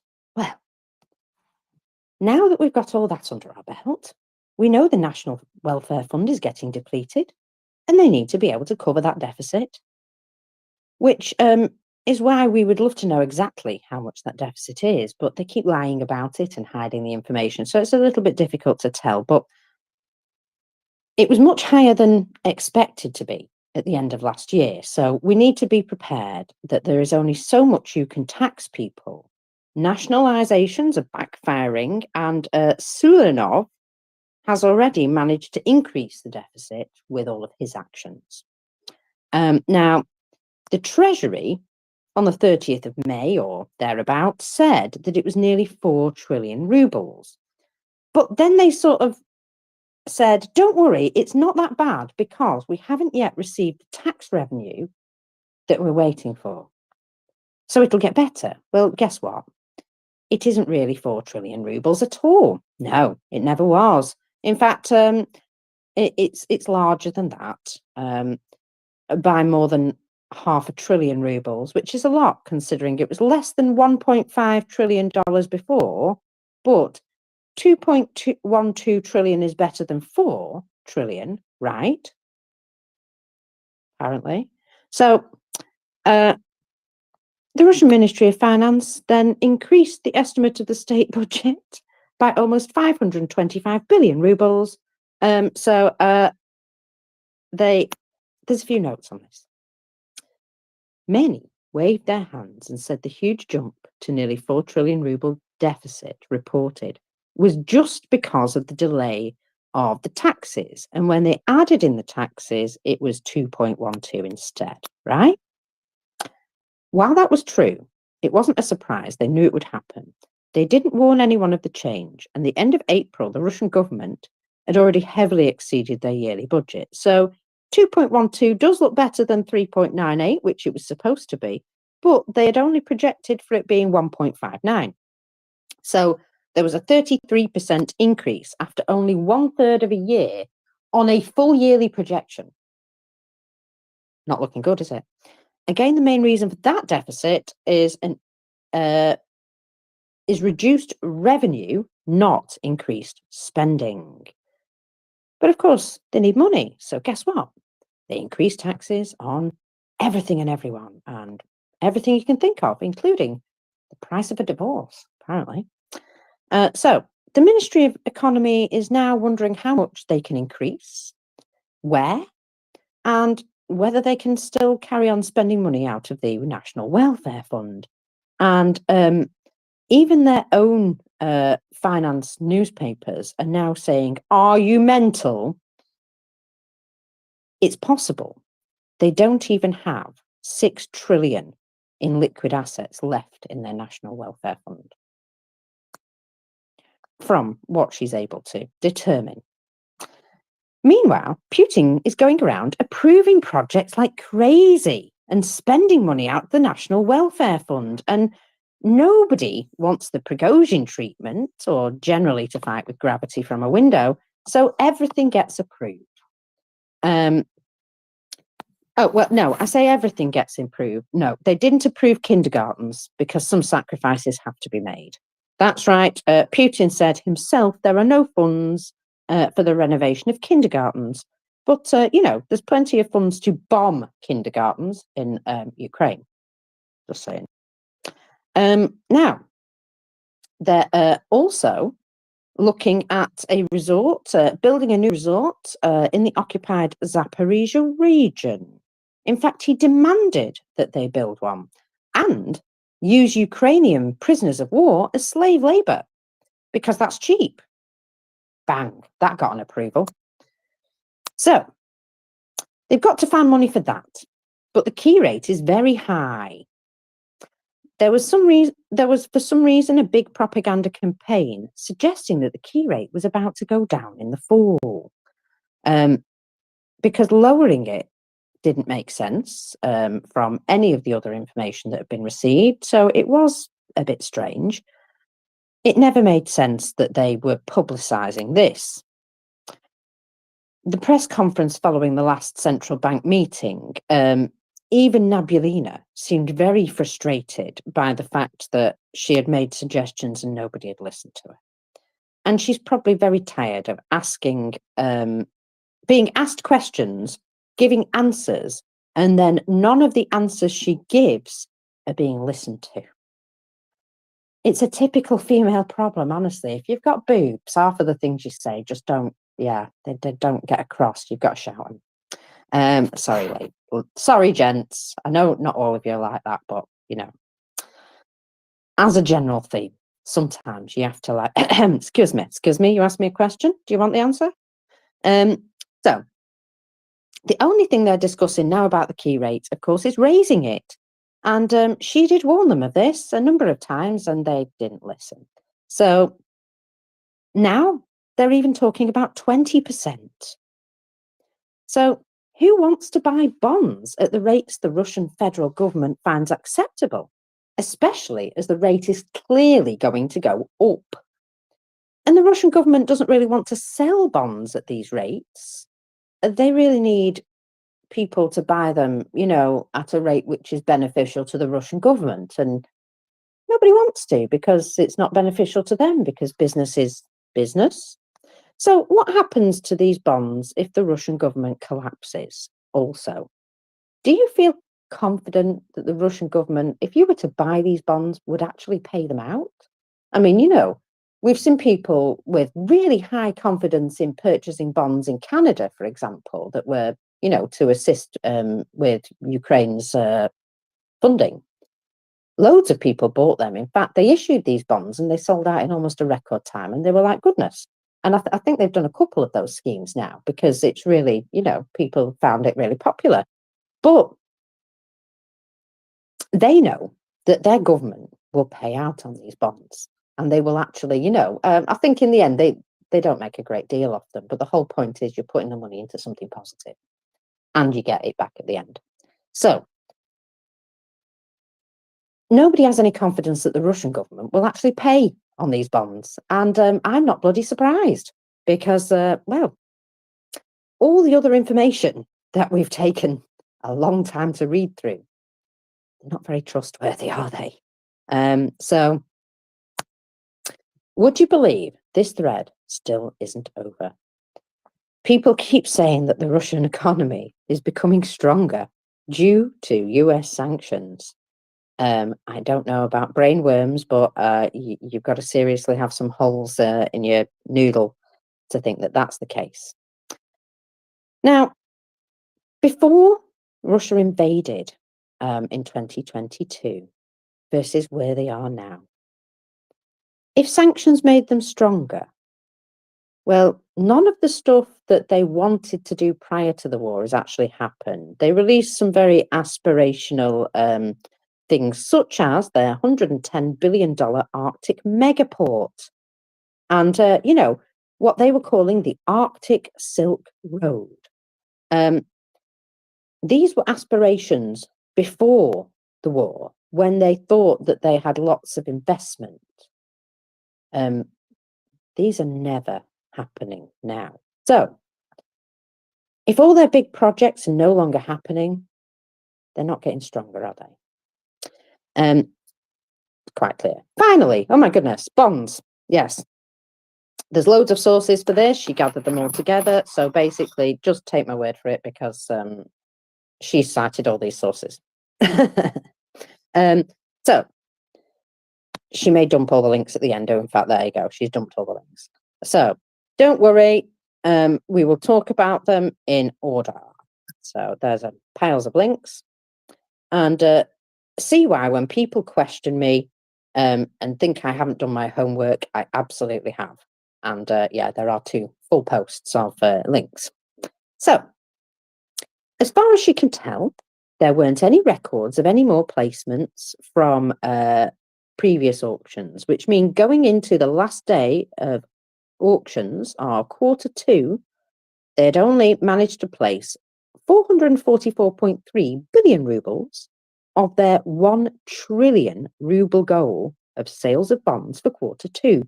So less than half. Now, both of these auctions were completed, apparently. And one was what they call a constant coupon, and the other was a variable interest rate, a floating rate. So one of these, it's got a number, had the highest interest rate since they started taking records in 2015. This was the permanent constant coupon bond, 15.34%, the highest rate so far. So that is a record yield, you would say, if it's paid out, of course. There's another source that gives you the series number and shows that they placed 15.9 billion rubles. One interesting thing to point out, if you're the Russian government and you think this is just a blip and the key rate definitely won't be going up anymore, at least not for a significant amount of time, which would you rather have done? Would you have locked in at this extraordinarily record high rate? Would you go for the variable rate that might end up with you getting more? Well, I think they've got one of each as an experiment, almost. So the emphasis will be on placing long bonds with a consistent coupon yield. In other words, they want to try and lock people into the current rates because the rates are going to skyrocket, and well, bond buyers quite like that when that happens. So the press service of the Ministry of Finance explained that this was determined by the government and their debt repayment schedule and the need to limit the risk of their rising debt servicing costs, of course. So they want long-term bonds locked into, let me just repeat that, record high rates.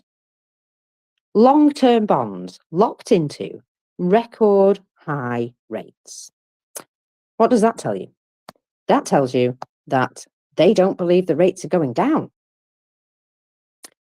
What about the variable one that was purchased? That was 45.3 billion rubles.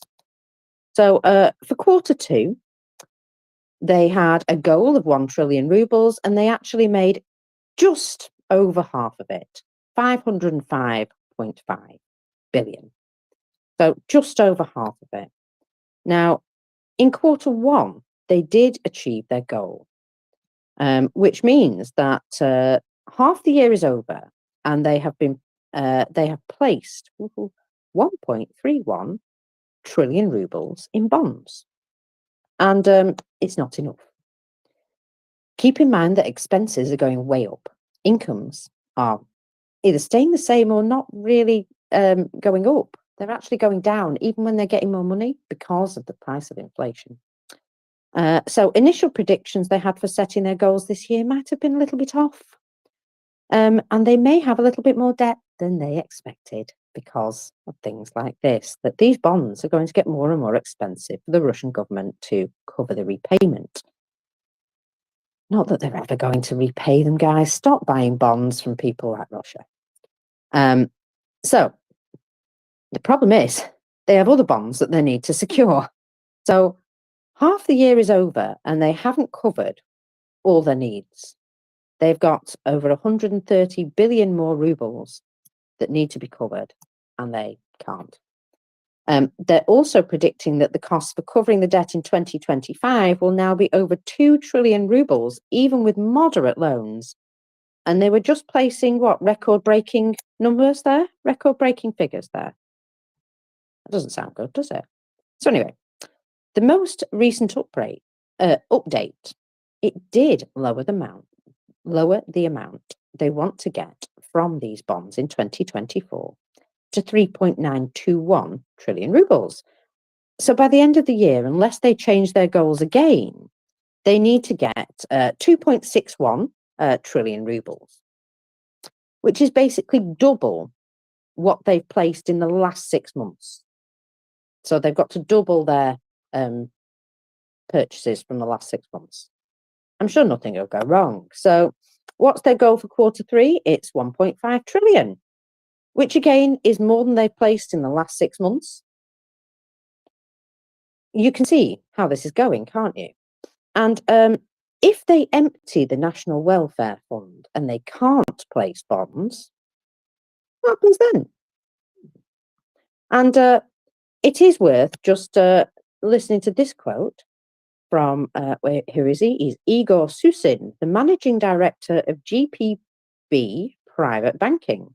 He says, the situation with the budget is not bad yet, and the Ministry of Finance can afford to bargain. The topic of fundraising for us is not burning. It can be postponed, but the Ministry of Finance is trying to fulfill the plan. What on earth is he smoking? Because there's a panic in the disco. So there are still people that are believing as well that the key rate will start to go down soon. And we have no idea why they believe that, other than they're living in a fantasy. And the central bank keeps telling people to stop taking out loans. But nobody's listening because, Russia keeps telling everyone their economy is doing fine. The Russian central bank warned that the population's debt burden is growing and has been understated. And as a result, they must further limit consumer lending. You see, I didn't really understand bonds before I started reading Prune's threads. And basically, it's like giving money to the government to do whatever they need to do with a promise that the government will give it you back, kind of thing. Precisely. It's a loan to the government that's going to pay you a rate that is, and then when people resell bonds, it's weird. The bond market often goes in opposite direction of the stock market because where money is flowing is often to certainty. Sovereign bonds of a country like America often attract, they pay very low interest, but they are very, very certain of being repaid. And that's what we see. That's when people talk about sovereign risk in a country, they're talking about the bonds that country could issue and whether or not those bonds would be any good.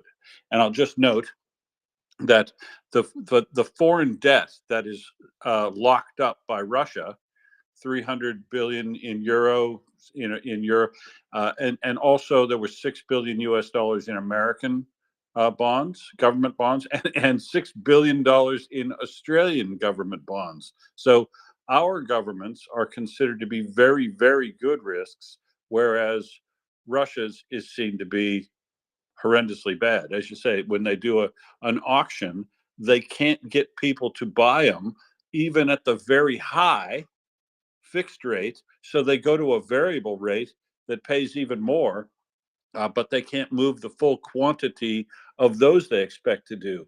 But you'll remember that back in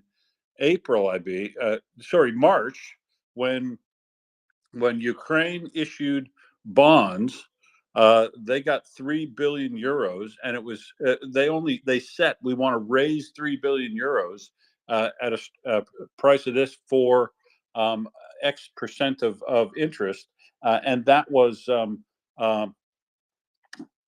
so oversubscribed. It was the most oversubscribed bond in European history, with $81 billion in orders for $3 billion of available bond that they wanted to raise. So that's the situation in Ukraine, which is also at war and would have to pay higher percentage rates of interest than either the UK or America or Australia would do.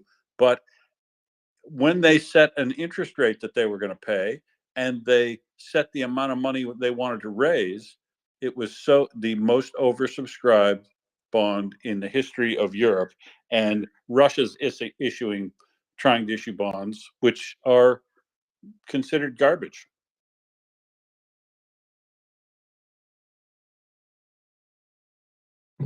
Absolutely, yeah, not worth the paper they're written on. Exactly that.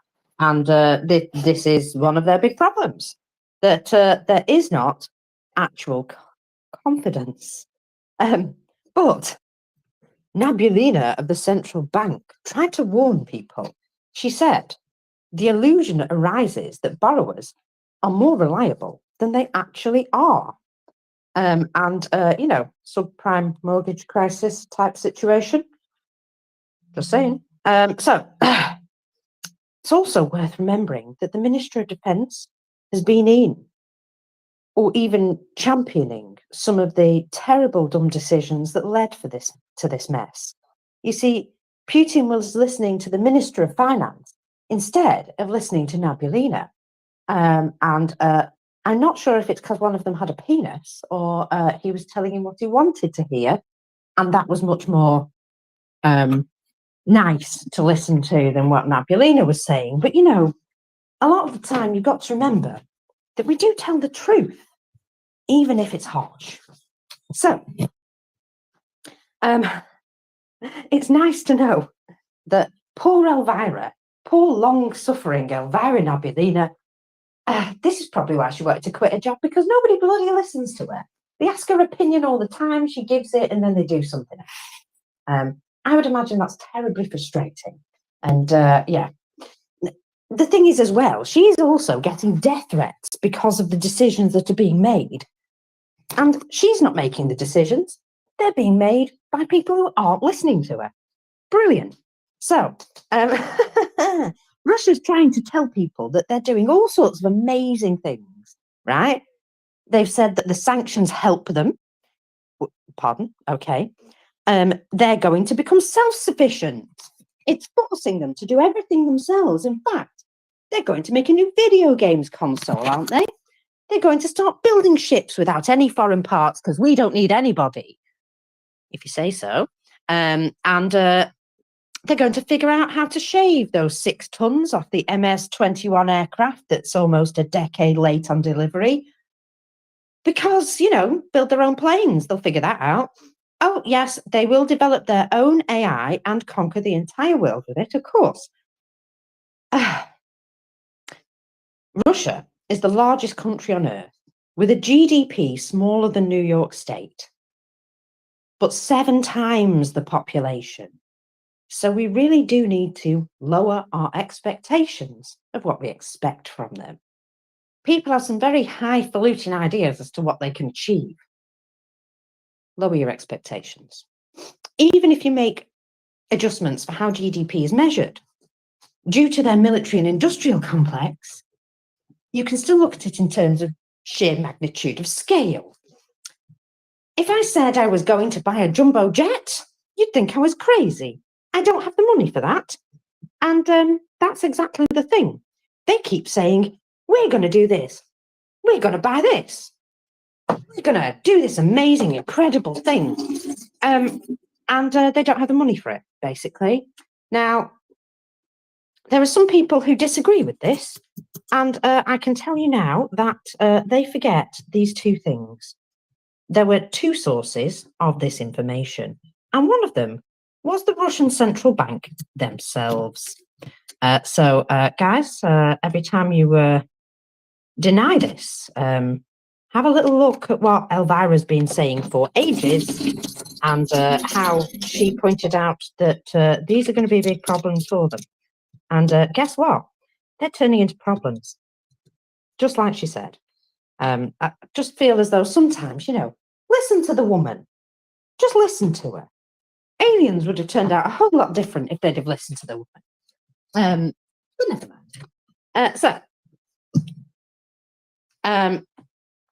Yeah, the Russian central bank said it themselves.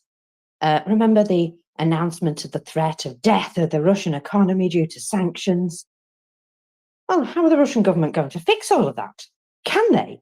How bad are the things that they're still hiding from us? Even better, how will they make things worse themselves? Well, these are all questions that we can now contemplate because I am at the end of the thread and I'm going to refill my coffee cup for a third time.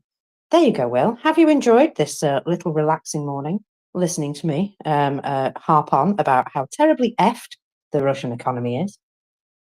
Yeah, I mean, because it's well, I love gangster economics, and I'll just add that everything you said there, all that analysis, and my postings about it while you've been doing it, of course, are if we were in Russia, that would be illegal because we're not government sanctioned 100%, well, 80% Russian owned entities, and that's the way they've changed.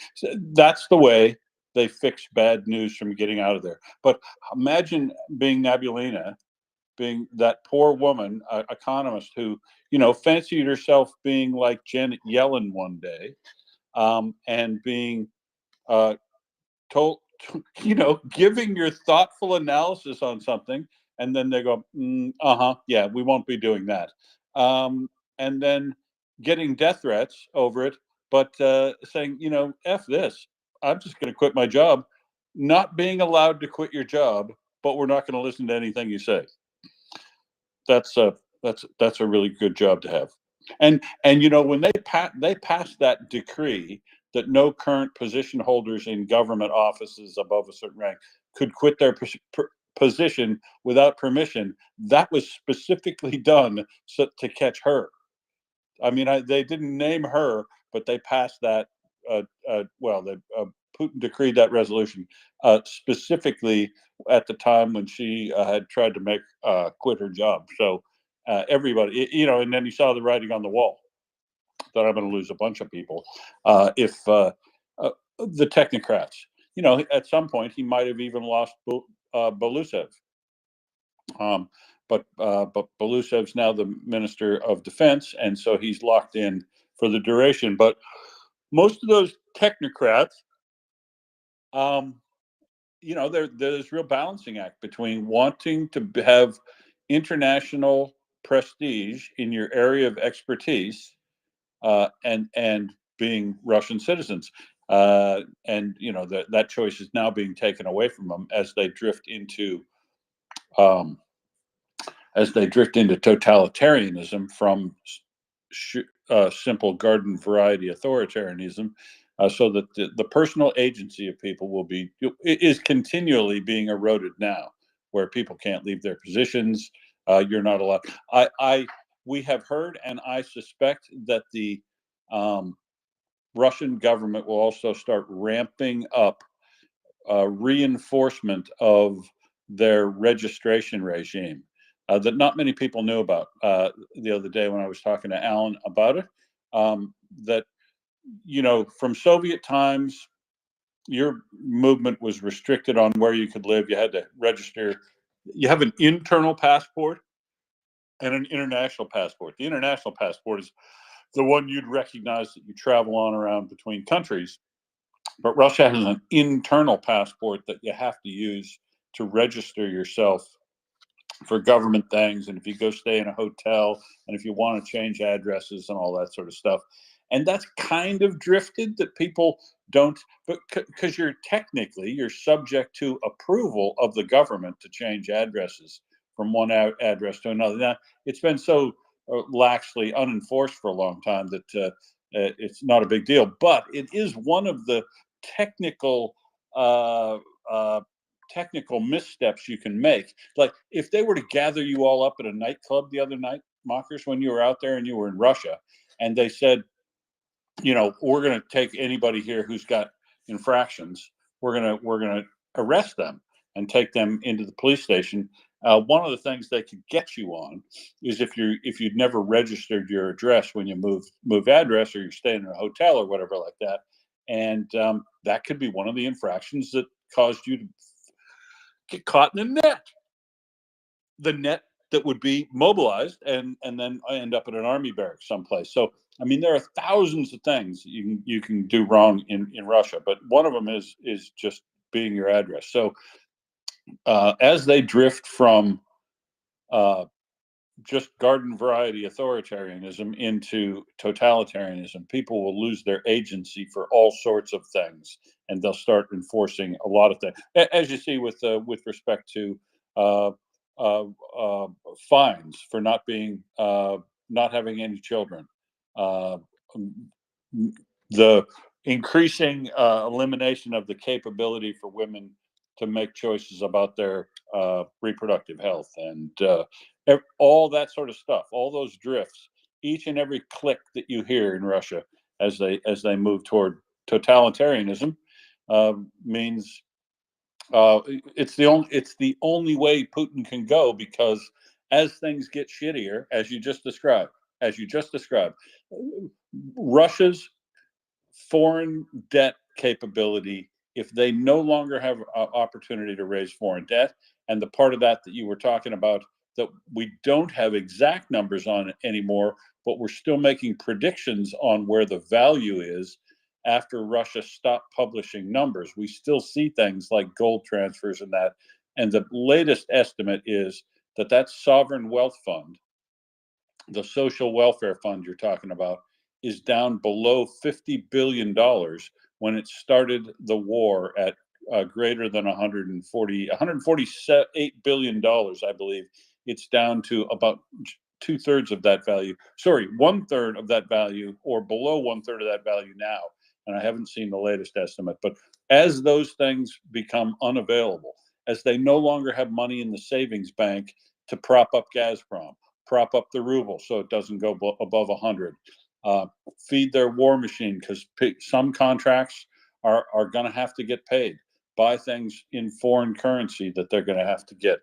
All those things will whittle away that sovereign wealth fund. And once that sovereign wealth fund is gone, then their backing for their foreign bond sales, even at the variable rates that are really high, even if they're paying astronomical rates for their bond issues, they won't get people subscribing to them, and that will mean that their currency will become farther and farther out of control. It will devalue their currency, because the ruble will be seen to have no value anymore, except for the capability, the current revenue generated based on oil and gas that isn't going into military spending.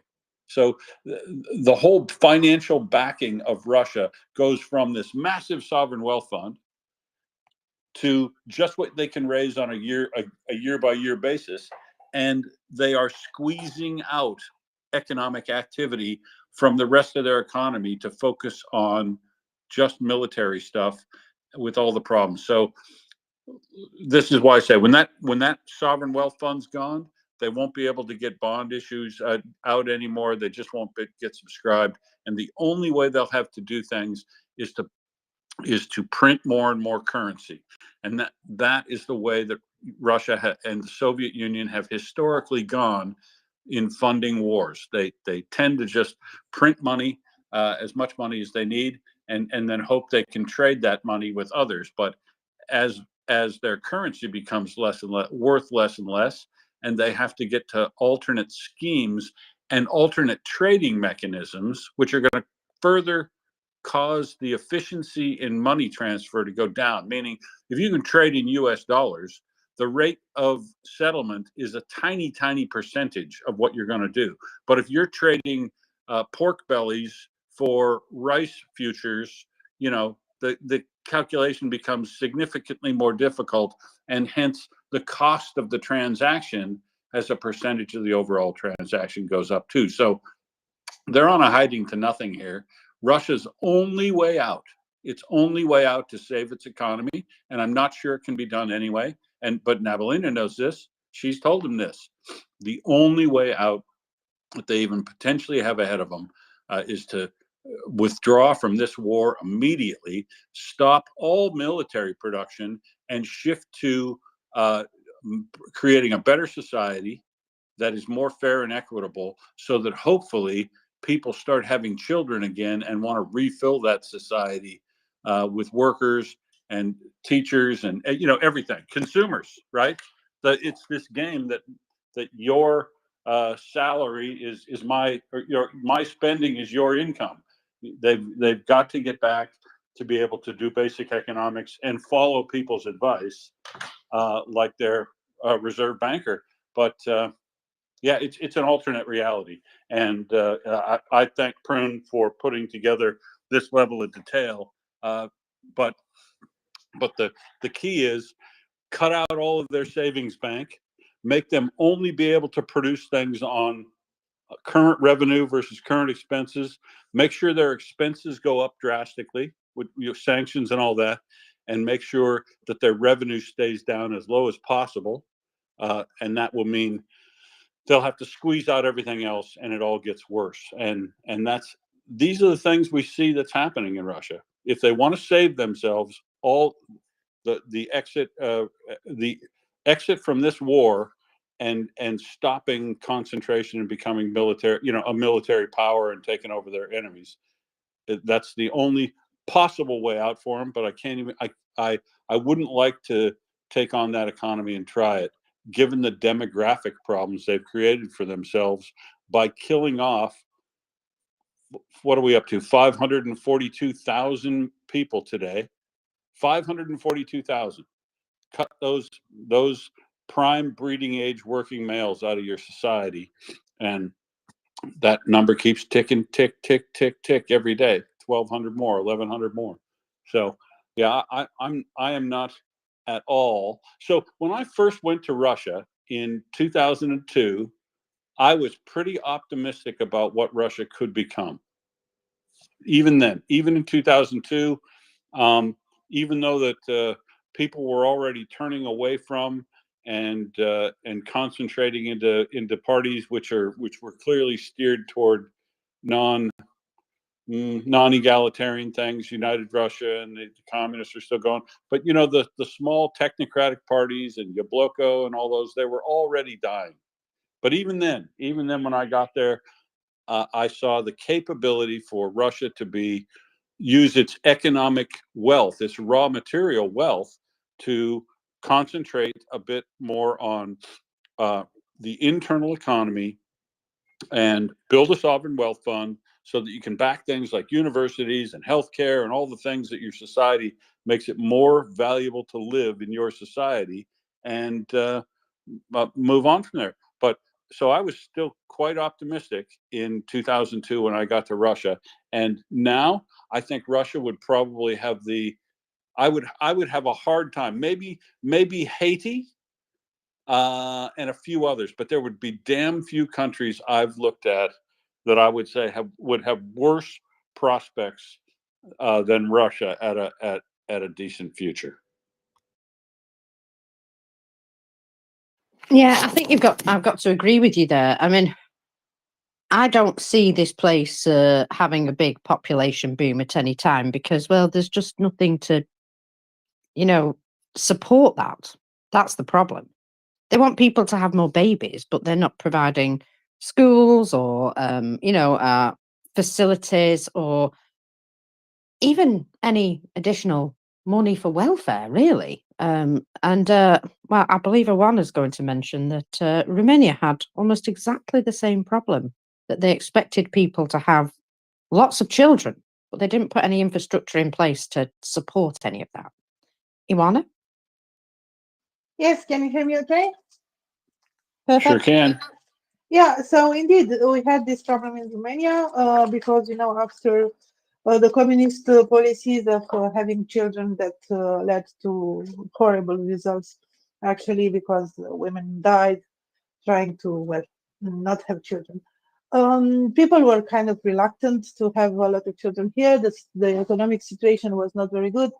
So, of course, when you don't you worry about the future. You aren't feeling very, well, good towards having more children. But this was solved. Actually, this was solved with, on one hand, the fact that the poverty was reduced in Romania, and then there were some very good measures, incentives for women to have children. And actually, I believe Romania is one of the best states to have children right now. So basically, you have 2 years parental leave, with the 75% of the revenue that you had before, which is kind of good, And yeah, there are a lot of other incentives. We are still a little bit behind with kindergartens and things like this. But there are, for example, because there aren't enough kindergarten by the state, which are free, and the others are private institutions where you have to pay. There are some tickets, some coupons that you can obtain in order to pay for the kindergarten care, things like this. So yeah, this helped a lot, and the people were afraid that this will lead to bad consequences, too much spending and things like this. But actually, no. There was the consequences were quite good, because people that were earning a lot and were very mothers that liked to work and had good positions, came back earlier than 2 years, because you can, it's your option to come back earlier. And yeah, so it didn't lead to disastrous disastrous consequences in the economy. On the contrary, so this can be solved if you want to solve it. But again, you need the political will to do this, and you need also the economic situation to help you, because the country cannot afford to do this if they do not have enough revenues to the budget. And about Russia, because you were talking about Russia, it's really very strange. I was thinking this the other day. Absolutely everything that is happening right now is putting up inflationary pressure on Russia. And strangely enough, the ruble still holds.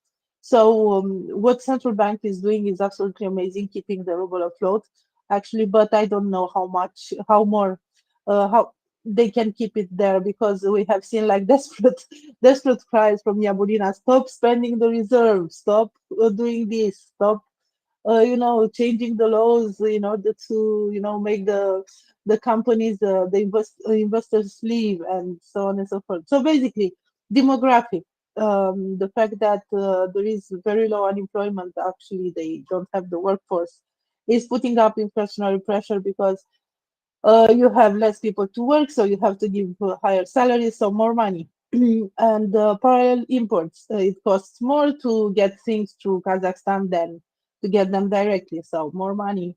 Import substitution, you need to develop other stuff, you need innovation, you need to find to build things, you need to invest, so again, more money. And even the social expenses, because you mentioned this, the Russians actually did increase a little bit the social expenses, because the budget was very unbalanced, 30% for the military effort. And of course, the population said, well, this is too much, we need some money for us. And they said, okay, 29% of the budget will go to social expenses. But this means more money in the market, so inflationary pressure again.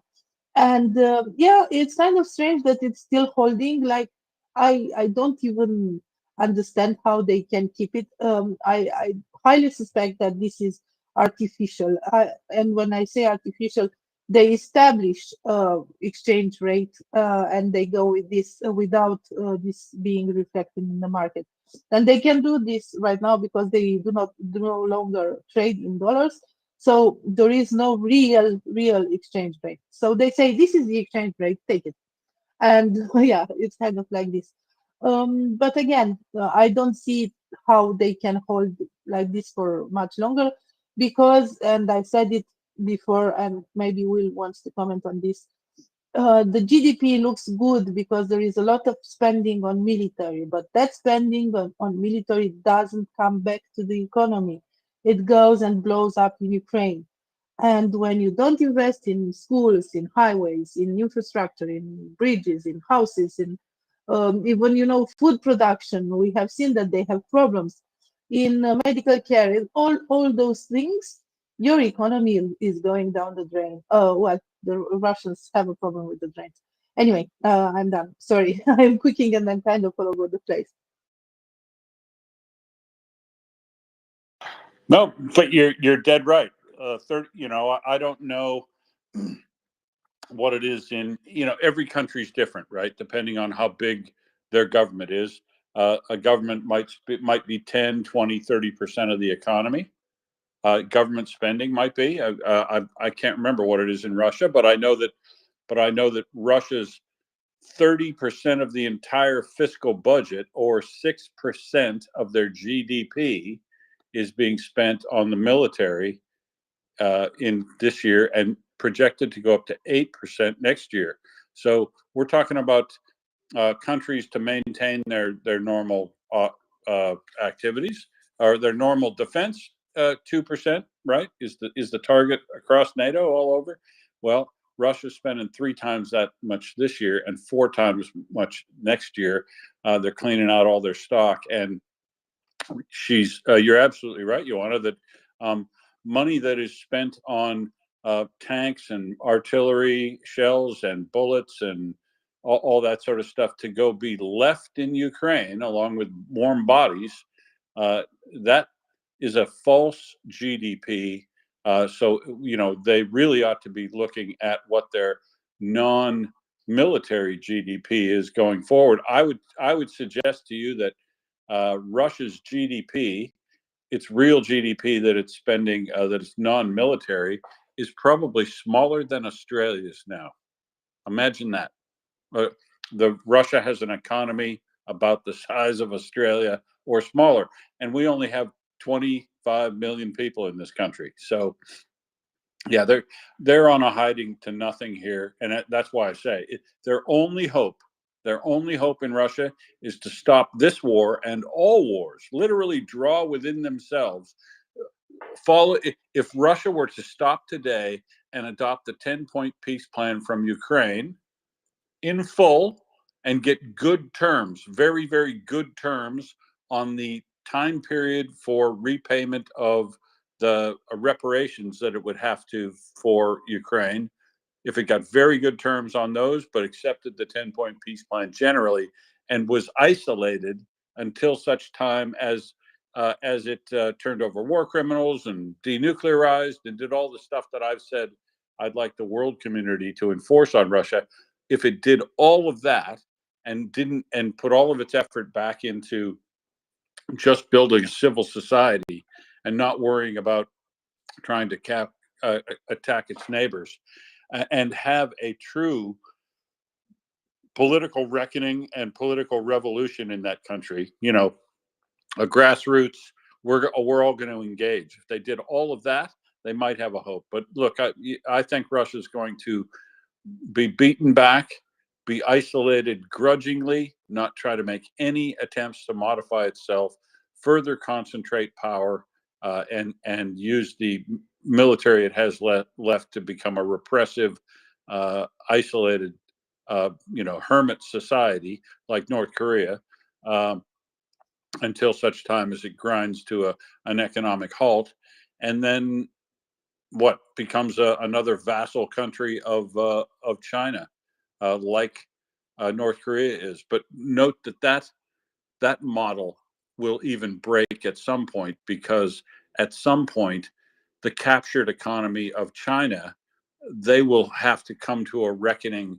Oh, they can make up whatever they want down there economically, and control industries, and have the manipulate its currency, do everything it can. But at some point, that ride stops too, and they'll have to market, if you will, become some integration of what's actually happening in the world will have to come to terms inside China as well. And as they take on more debt by taking on societies like Russia, supporting North Korea, they will eventually lead to their collapse too, because their systems just don't work. The problem is an authoritarian government with a controlled economy just is not efficient enough and doesn't produce enough wealth to go around to lift everybody up. And it doesn't even attempt to lift anybody up. It concentrates wealth as fiercely as does a rabid laissez-faire economy, an uncontrolled capitalist economy with no government regulation on it. Controlled economies concentrate wealth just as bad, but for different reasons. So, yeah, I don't see Russia being successful into the future. I have the least amount of optimism about it, and China will get into the same basket eventually quicker if it takes on trying to support Russia not to change. Where Russia needs to change, North Korea needs to change, China needs to change and become better countries for their own people and more representative and better neighbors, so that they're not continually trying to take over their neighbors' resources and populations through a growth model. That's the only way authoritarian governments have. That's for them a sustainable growth model means continually capturing peoples and resources, because the system's so incredibly inefficient. But until then, what we need to see is all of the liberal democracies not just stand by and hope that or wait until that happens, because waiting until it just happens takes forever. Look at North Korea. When a big bad neighbor is willing to prop it up, that country should have failed in the 60s. But it's still going today because people like Putin are willing to prop it up and let it continue to repress its own people really badly and treat them poorly and be non-representative and hide information from them so they don't have a recognition of how much better their life could be.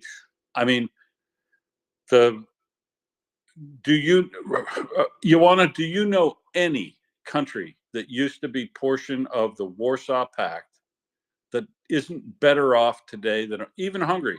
Do you know any former Warsaw Pact country that isn't better off today under a representative government with a free market economy? Any of them not better off today? Of course, there isn't. All those countries are better off today, and that's the reason. One of the reasons that Russia invaded Ukraine, because they were afraid what might happen, and what might have happened is Ukraine becoming a democracy, true democracy, and being on the European path, and so on and so forth. Because they have the examples: Finland, one of the best countries to live in the world; Baltic countries, Poland, Romania. As you said, Slovakia, Hungary, all those countries that got out of the Russian boot, from underneath the Russian boot, are doing much better today. And even if we have seen some illiberal tendencies in Hungary and Slovakia, those countries are still doing much better than the countries that are close to Russia now. So of course, they knew that Ukraine might become another Finland, or similar to Poland or to the Baltic countries, and they were afraid of this because, unlike the other countries, well, there are still relations between those countries and Russia, but in Ukraine, most families have at least relatives in Russia or friends or things like this. The word would have spread. Already in Ukraine, it was much better. From Belgorod, they used to go to Kharkiv because it was nicer. The shopping was better, the experience were better, the cultural life was better, and so on and so forth. So already that was happening, and it was kind of the last moment for Putin to do something to stop it, because I come back to that story, Russian story about the cows. There were two neighbors. One of them had a cow, and it was a good cow, and the other was very, feeling envy towards him. And at one moment, they, he finds a witch or whatever, and he can ask for a wish, and instead of wishing to have a cow for himself, he wishes for the other cow to be dead. That's why Russia invaded Ukraine. They wished for Ukraine to just not be better. Yeah, not be better, to make them feel worse, and to set an example they don't want shown to the people back at home, because that would be the worst thing, right? The free travel and everything back and forth between Russia and Ukraine. Ukraine goes through Maidan, becomes such a better place to live, with people who travel and had a lot of exchange back and forth between Russia and Ukraine. And that news would have been the worst news ever for the people at the top in Russia, who've essentially set up a kleptocracy that people, when they recognize it, would want to eliminate. I see Karen's joined us. Mockers, do you have anything before we go to Karen? No, go for it, Karen. Go ahead.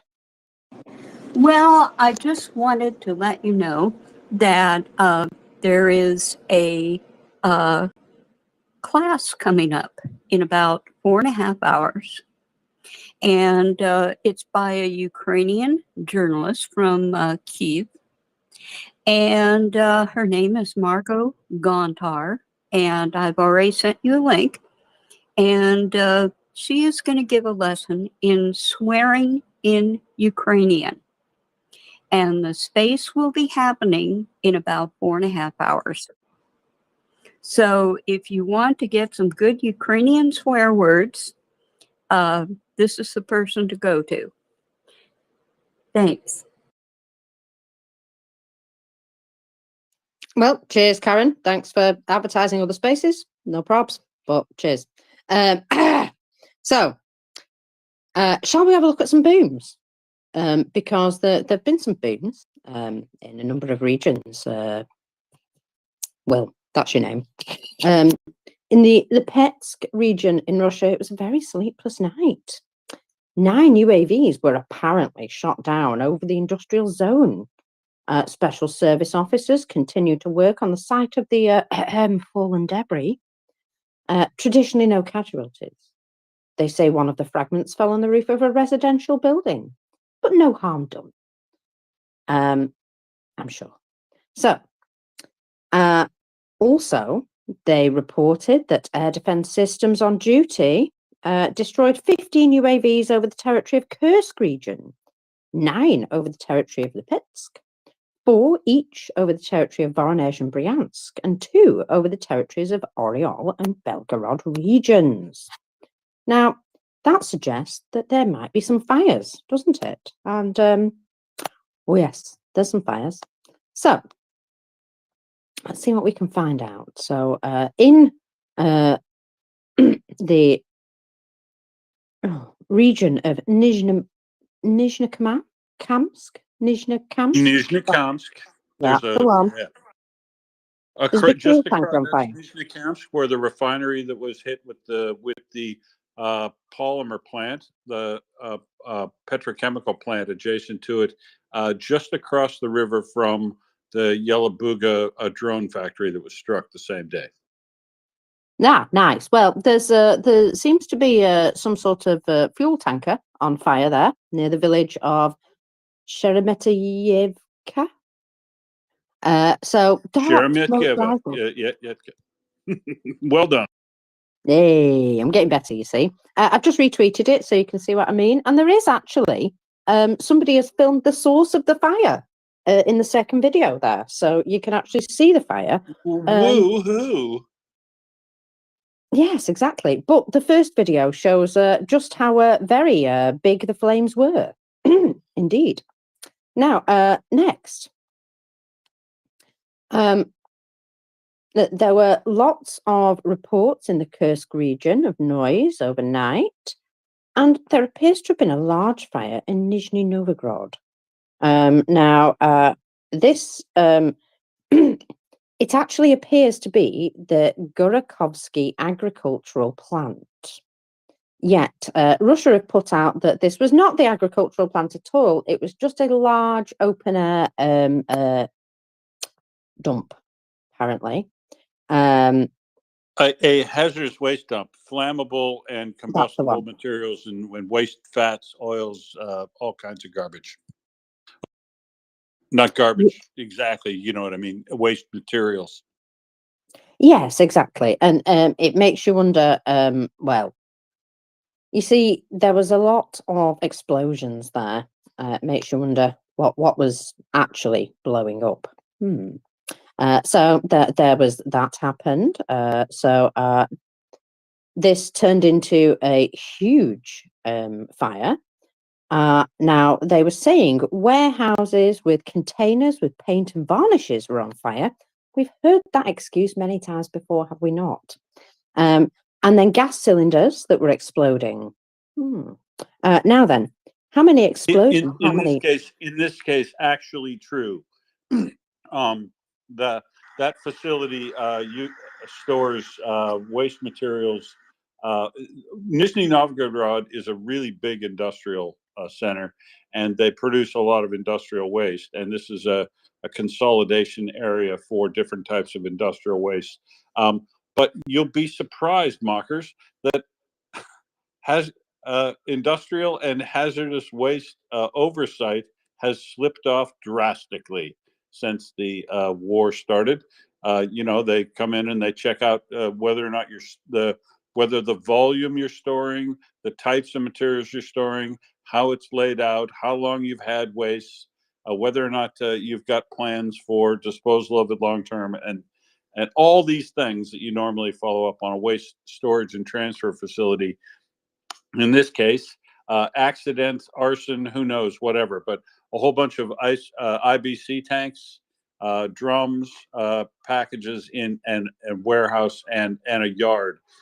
By the time we saw it go up, the thing that should strike you about that industrial fire is you would absolutely positively not want to be downstream of downwind and breathing any of that smoke, mockers. Methyl ethyl death, we call that. Oh, nice. So, not good then.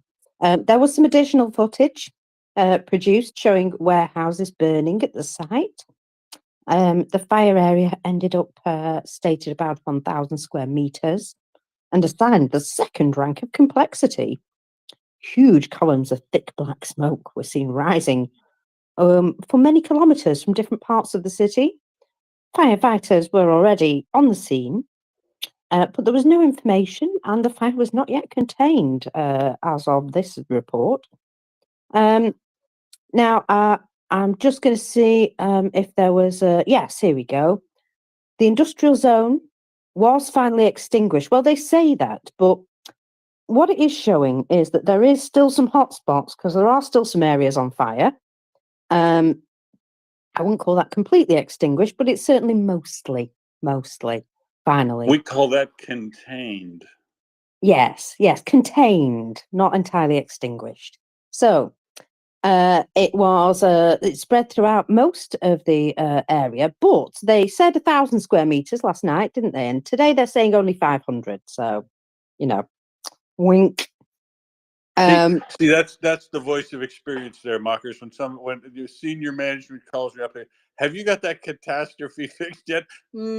I've got it contained. Yes, well, it does look a lot better than it did. And firefighters are still watering the structure. Traditionally, though, no casualties and no cause explained at all. Because what does that matter? Now, a couple of other things that have just appeared on the fire monitor. In the Irkutsk region in Russia, there's a big fire. Another day, another fire, eh? This one at a finished goods warehouse, according to them. It looks as though there's a lot of wood stored in this place. Really quite easy to burn lumber, I suppose, isn't it?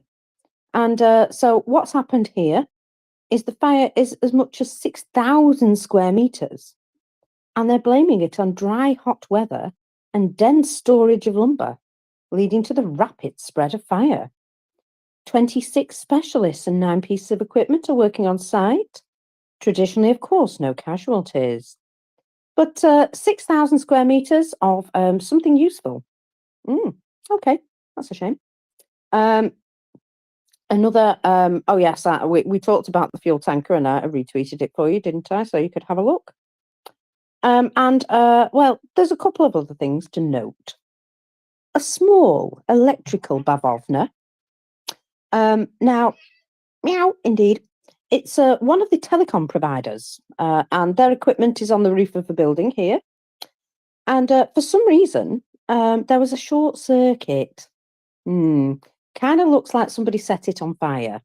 But anyway, the fire was only a mere 3 square meters, but the provider's equipment is now heavily damaged. So it kind of looks like an outside toilet on the top of the building, but it was actually a telecoms cabinet. So just, small but interesting. And in the Krasnodar territory, a summer cafe burned down. The summer veranda of a cafe and 2 cars caught fire last night in Janjot on Chernamorskaya Street. The fire area reached 80 square meters. That was the entire building, by the way. 16 firefighters and 5 pieces of equipment arrived at the scene. Traditionally, no casualties. See, seems like a stray cigarette, and maybe one of those occasions where you might want to, have your own fire extinguisher handy, like they do in Belgorod. Meow, indeed. Now, Oh, that's a low blow. that's why the cat had to say something. Yes. So, about that fire area in Nizhny Novgorod being only 500 square meters. That's a big old lie, by the way. Just looking at some of the scene from further away, big old fire, isn't it? With lots of big explosions as well.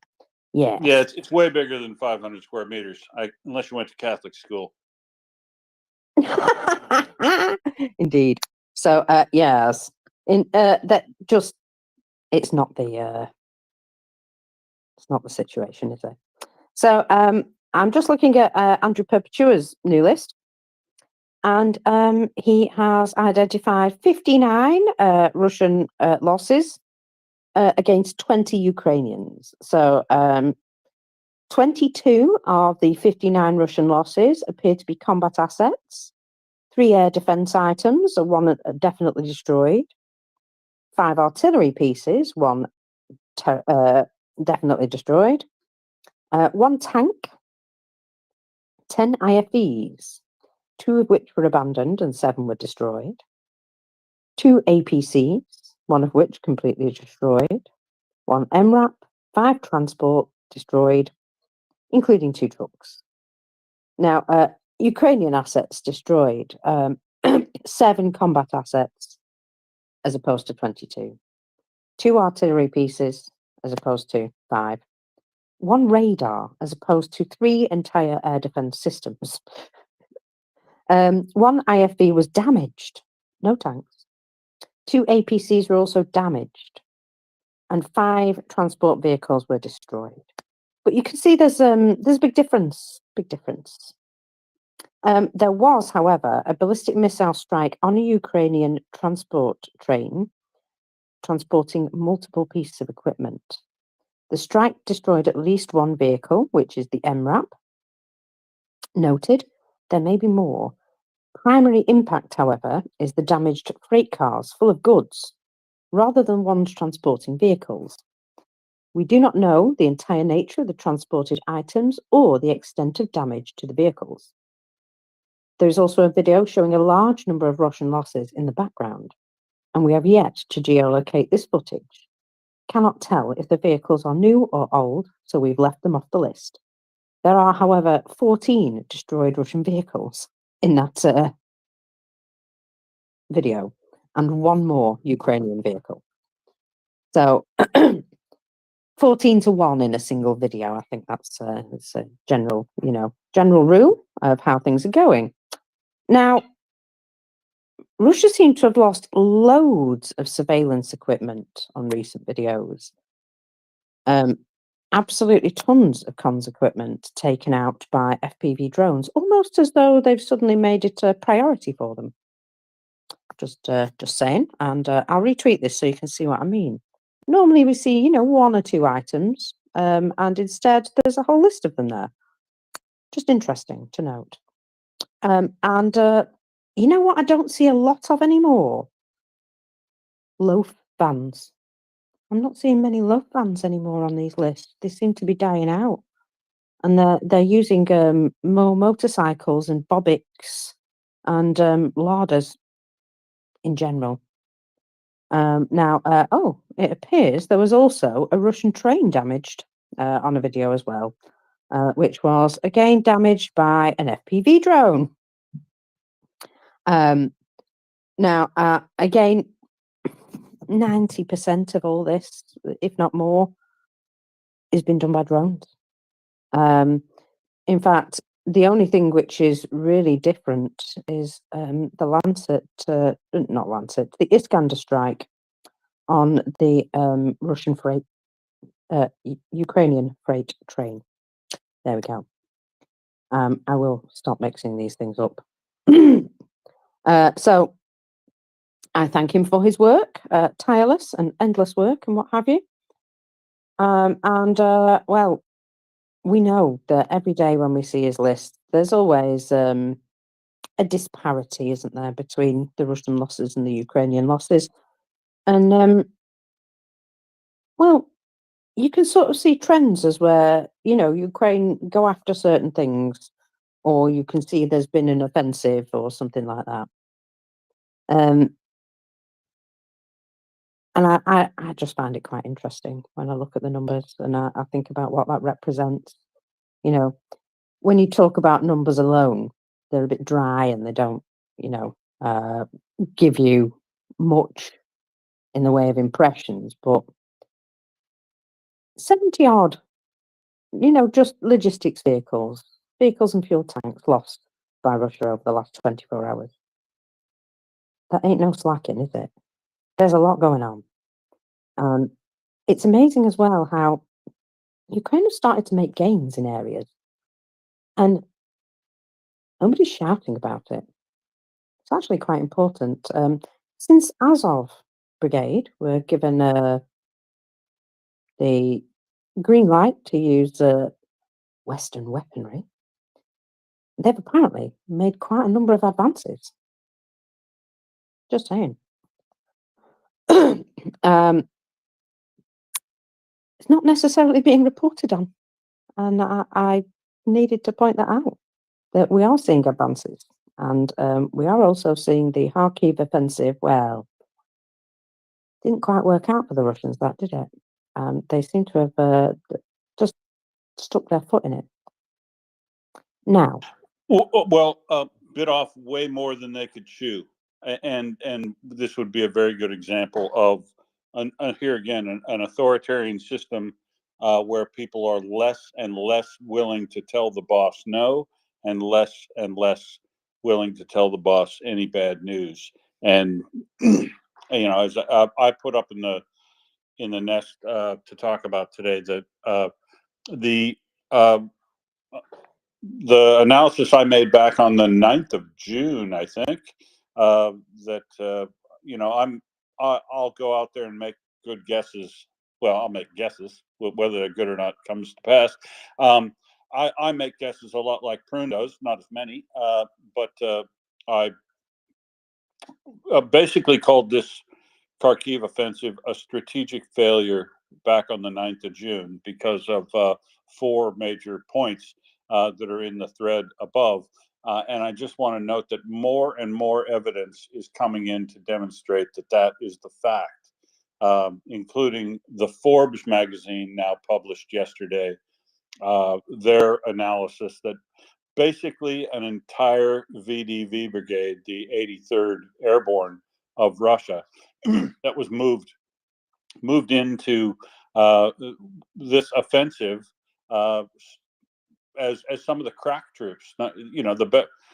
Sorry, I shouldn't call them crack troops at this point. But VDV units, the airborne units, is a total separate branch of the Russian military, and they are considered the elite branch of the Russian military, even better than the GRU's Spetsnaz brigades. The VDV has the most comprehensive training. They take the least amount of conscripts of anybody else.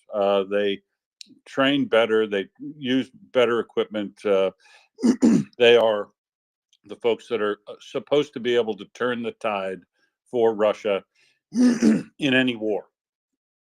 But the manner in which the VDV, the 80, so airborne units are meant to be lightly armored and sort of moved in to capture places, but hold on only long enough until real armored brigades can show up.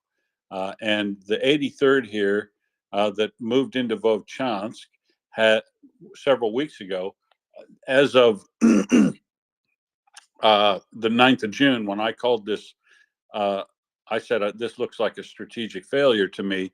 They were starting to be driven out of Vovchansk. Ukraine had pushed back to the river and were coming across the river and were then encircling units. The unit they encircled at the aggregate plant is the 83rd. It's units of the 83rd VDV. And the 83rd continued to try to break that encirclement of their troops and was systematically destroyed each time it tried to do that, to the point where, as of today, there are still a number of VDV troops trapped in that aggregate facility, and that aggregate facility is being systematically reduced by glide bombs and mortars to essentially rubble with dead bodies in it, unless they surrender, and that's their option at any time. We have seen significant numbers of surrendered 90 units one day, 30 the next. A lot of that they call 500s, category 500s these days, refusals to fight.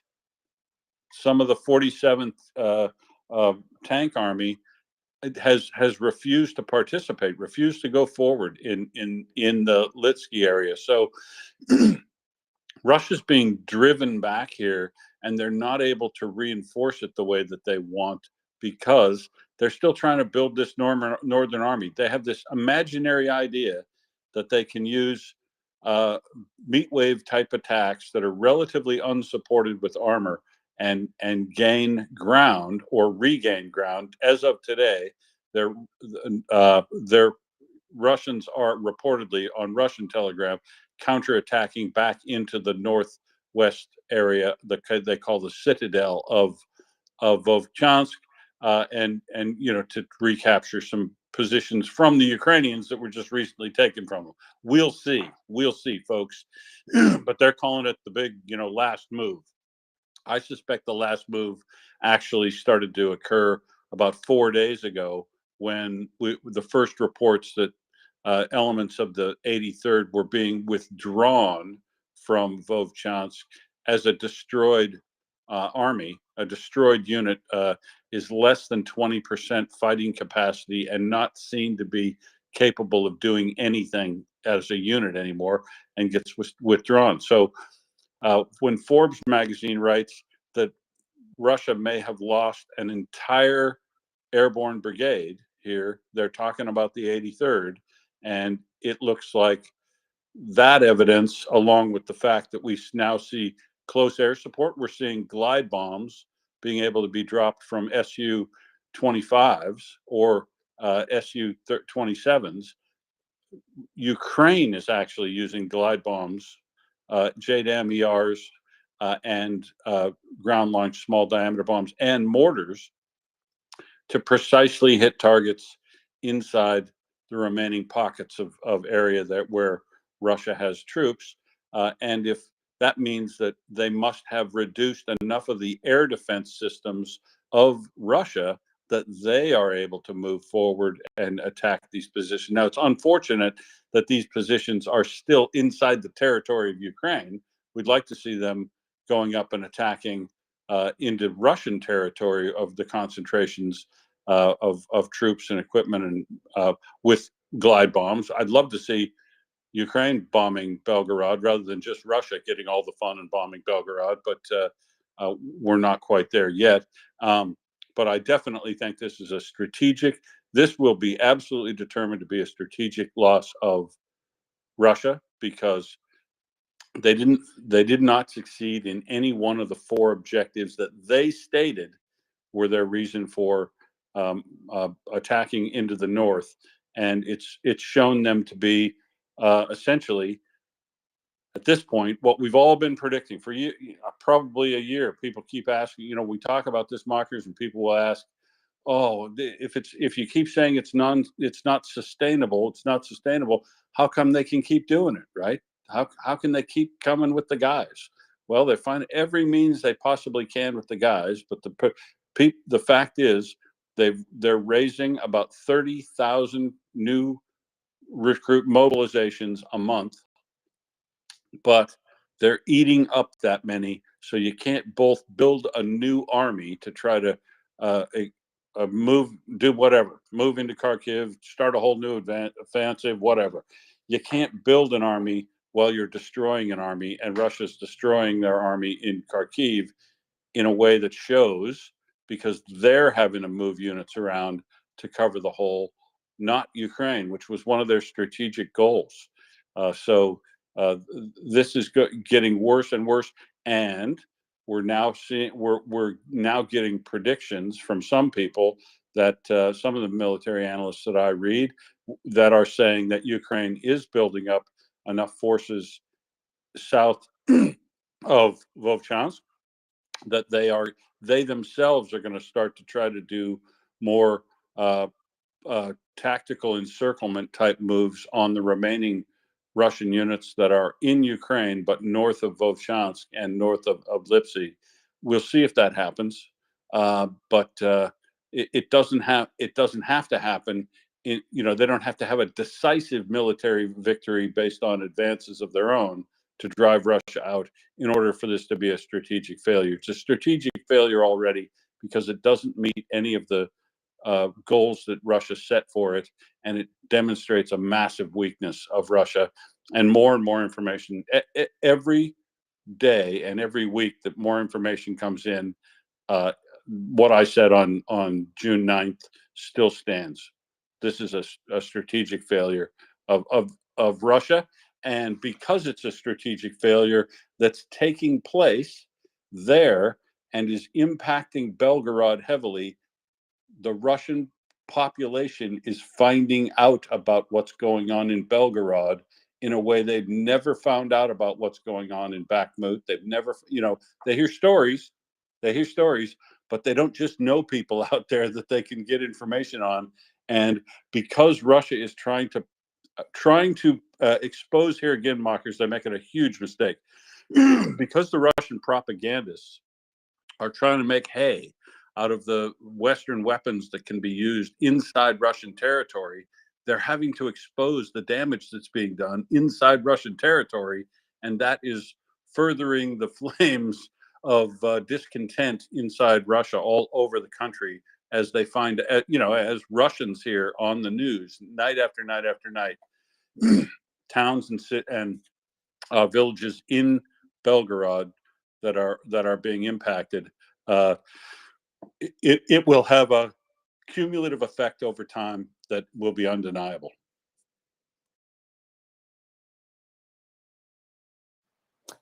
Indeed, it will. Karen, you've got your hand up there, love. Go for it. Well, I just had a question. It seems like so frequently I've run into the names of organizations I have not heard of before. And one of them is the OSCE, and that is the Organization for Security and Cooperation in Europe. And that name is rather misleading because the organization has 57 participating states from across Europe, Central Asia, and North America. It's quite large. Well, they are meeting in Bucharest right now. I'm getting this story from Ukrineinform. And they have adopted a resolution recognizing Russia's actions as a genocide against the Ukrainian people. And Yeah, and that's why Lavrov just announced that they were going to be withdrawing from the OSCE last week. oh, really? Okay. Well, this was just in, so this was last week. Well, this article was only published, let's see, 6/30/24, but evidently it's not a new story, though, even though it was just published. No, that part of it is new, but Lavrov knew this was coming, right? Like most of these things. And so the my joke back when he announced it, of course, was that Russia's quitting the Organization for Security and Cooperation in Europe because it's not organized, it's not interested in cooperation or security, and it's not part of Europe. So it really is an anachronism for Russia to be participating in OSCE. But yeah, I think he saw the writing on the wall, Karen, and the OSCE has been around for a long time, and they, they do things to try to cut off disputes and things before they get to big UN problems, and they the Interpol, I think, comes out of the OSCE. So Oh, really? that's how they define that. Mm-hmm. So yeah, so it's a long-term organization, and it has some functional actual use. It's not completely worthless. It's not just a talk fest. But yeah, making a declaration like this is got to be the reason why Lavrov said, yeah, we're getting out of that organization. Yeah, I'll pass the article along. Thank you. That's what I wanted to find out, is just how significant they were. If they were just another organization that talked a big line and didn't do a whole lot, but if they have an influence, that's great. So they adopted resolution condemning Russia's 10-year armed aggression against Ukraine. And they also defined the decolonization of the Russian Federation as a necessary prerequisite for establishing peace. Now, what do you think they mean by decolonization of the Russian Federation? Well, I think what they mean, and we have our favorite European here now, Ioana, so I'll go to her in a second. What I think they mean is to stop.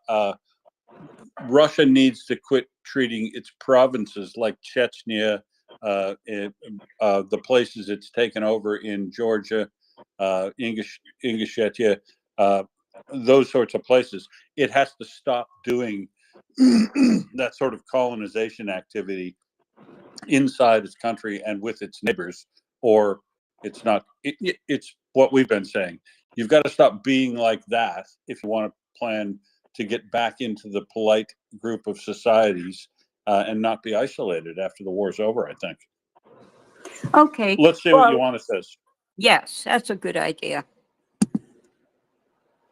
Yeah, I just wanted to mention that so this annual parliamentary meeting of OSCE is taking place in Bucharest these days, and the Russian delegation did not receive visas to participate. The Romanian authorities refused to issue visas to the Russian and Belarusian delegation that wanted to attend, and they were previously refused for the previous two sessions in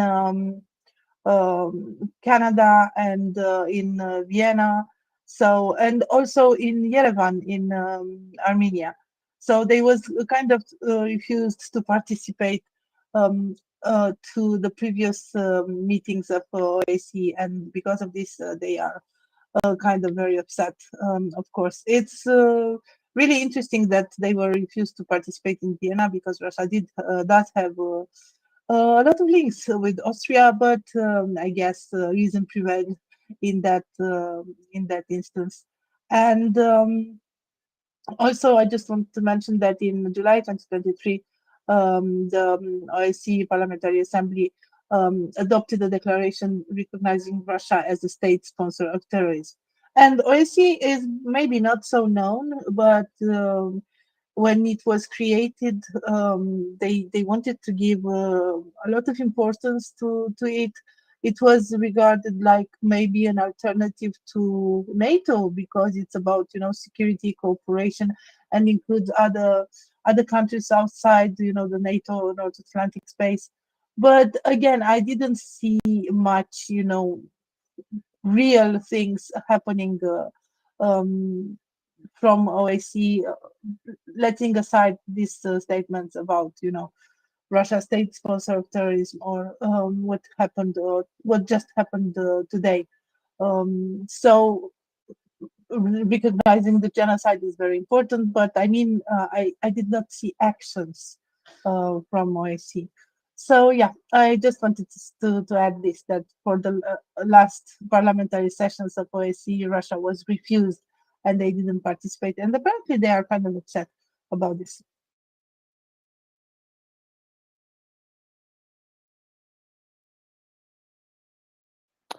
Thanks, Joanna. No, and I misspoke. The OSCE is not, UN has Interpol, but the OSCE basically works on disarmament, and it's not. I have seen things that come out of the OSCE multiple times. It is a pretty good report writer on findings of fact and details about things that are happening in and around Europe.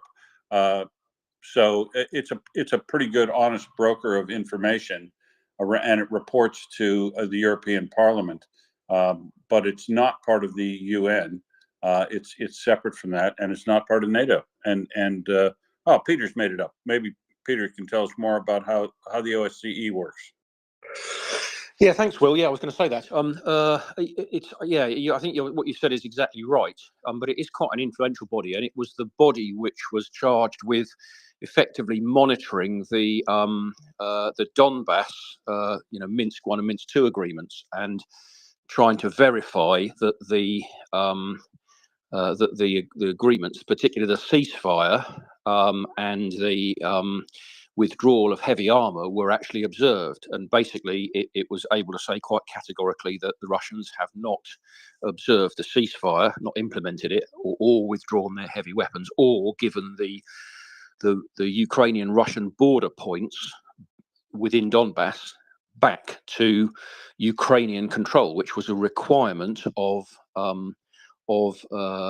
Minsk I and Minsk II, that the Russians never honoured and frankly never had any intention of honouring. Kurt Volker was heavily involved in it. I think he's basically an American diplomat who had sort of went over to the OSCE, and he's pretty good, and as you'll find a load of stuff online with him. I hadn't realised that the OSCE had taken such a strong line against Russia, and excellent that they have. And of course, it's just another one of these international organizations that Russia is a member of, that they try and corrupt and sort of pervert from within, like the UN.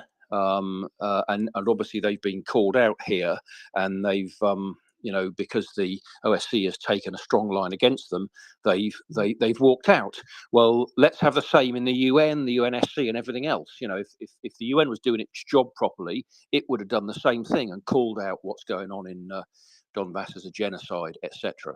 But they haven't got the bloody stomach to do that. And Russia, just its entire modus operandi is to try and subvert these organizations from within.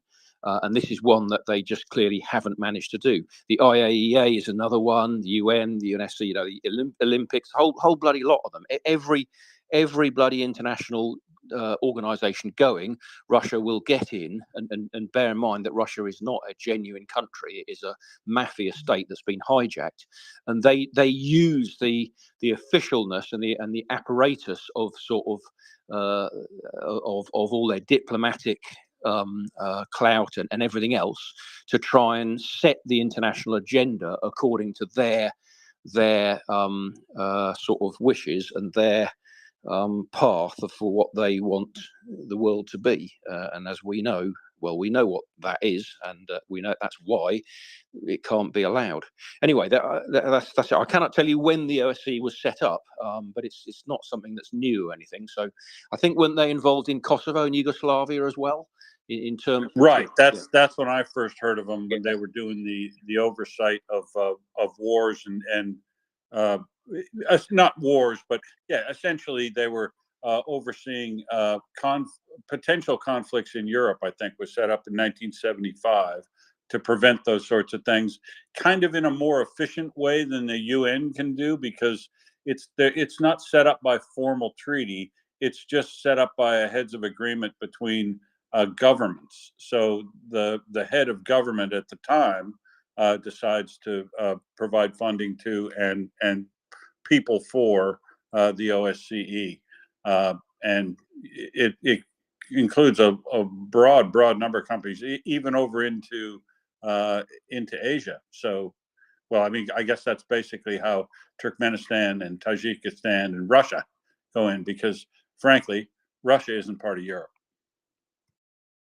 Yeah, I think that's right. You know, it's sort of reasonably effective, but what it hasn't got is any means to enforce sort of or impose peace.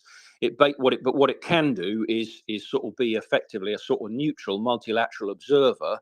So the conclusions that it comes up with, you know, if it concludes that, for example, Russia has not implemented the Minsk I and Minsk II peace treaties because it didn't observe, it didn't implement the ceasefire, it didn't withdraw its heavy weapons, and it didn't give over the Russian Ukrainian border control points back to the Ukrainian state. It just kept them, and therefore it puts the Russians in a very difficult situation. And what's happened now is, because the Russians are running out of friends, you know, they found they can't attend the OSCE conference in Armenia. They can't do it. They've been refused visas in Canada, and the same in Bucharest now.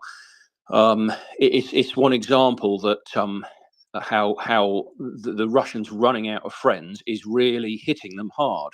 And all I can say is, just let's see a similar chain of events happening with all the other internationalizations that they're a member of, like the UN, the IOC, and everything else. You know, the first thing you do is you refuse them visas, you shun them, you don't talk with them, you don't engage with them, you know, and you know, basically isolate them, which is what they deserve. You know, as a sort of North Korea on steroids. You know, that's the way they should be treated.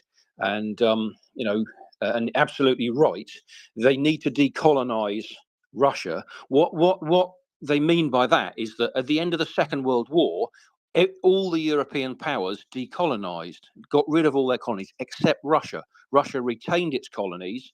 It didn't give freedom and democracy and agency to the provinces which were colonized. It basically doubled down and ate up a chunk of half of Eastern Europe. Instead, it did the opposite.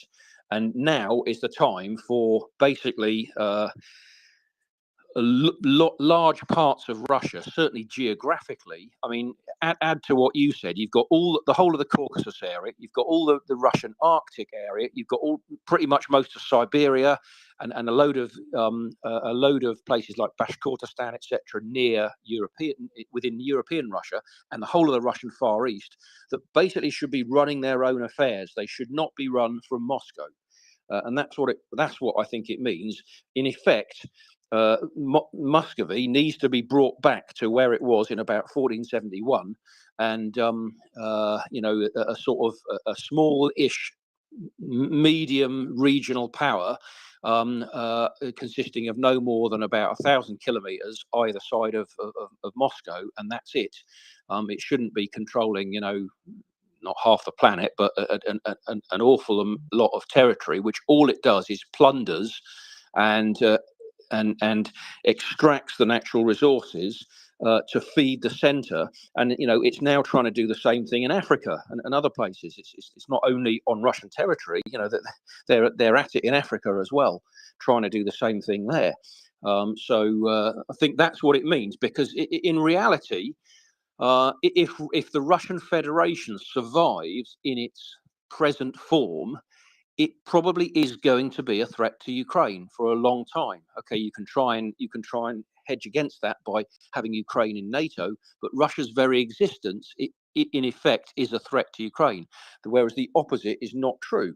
Ukraine is absolutely no threat whatsoever militarily to Russian Federation. It never was. It's complete nonsense.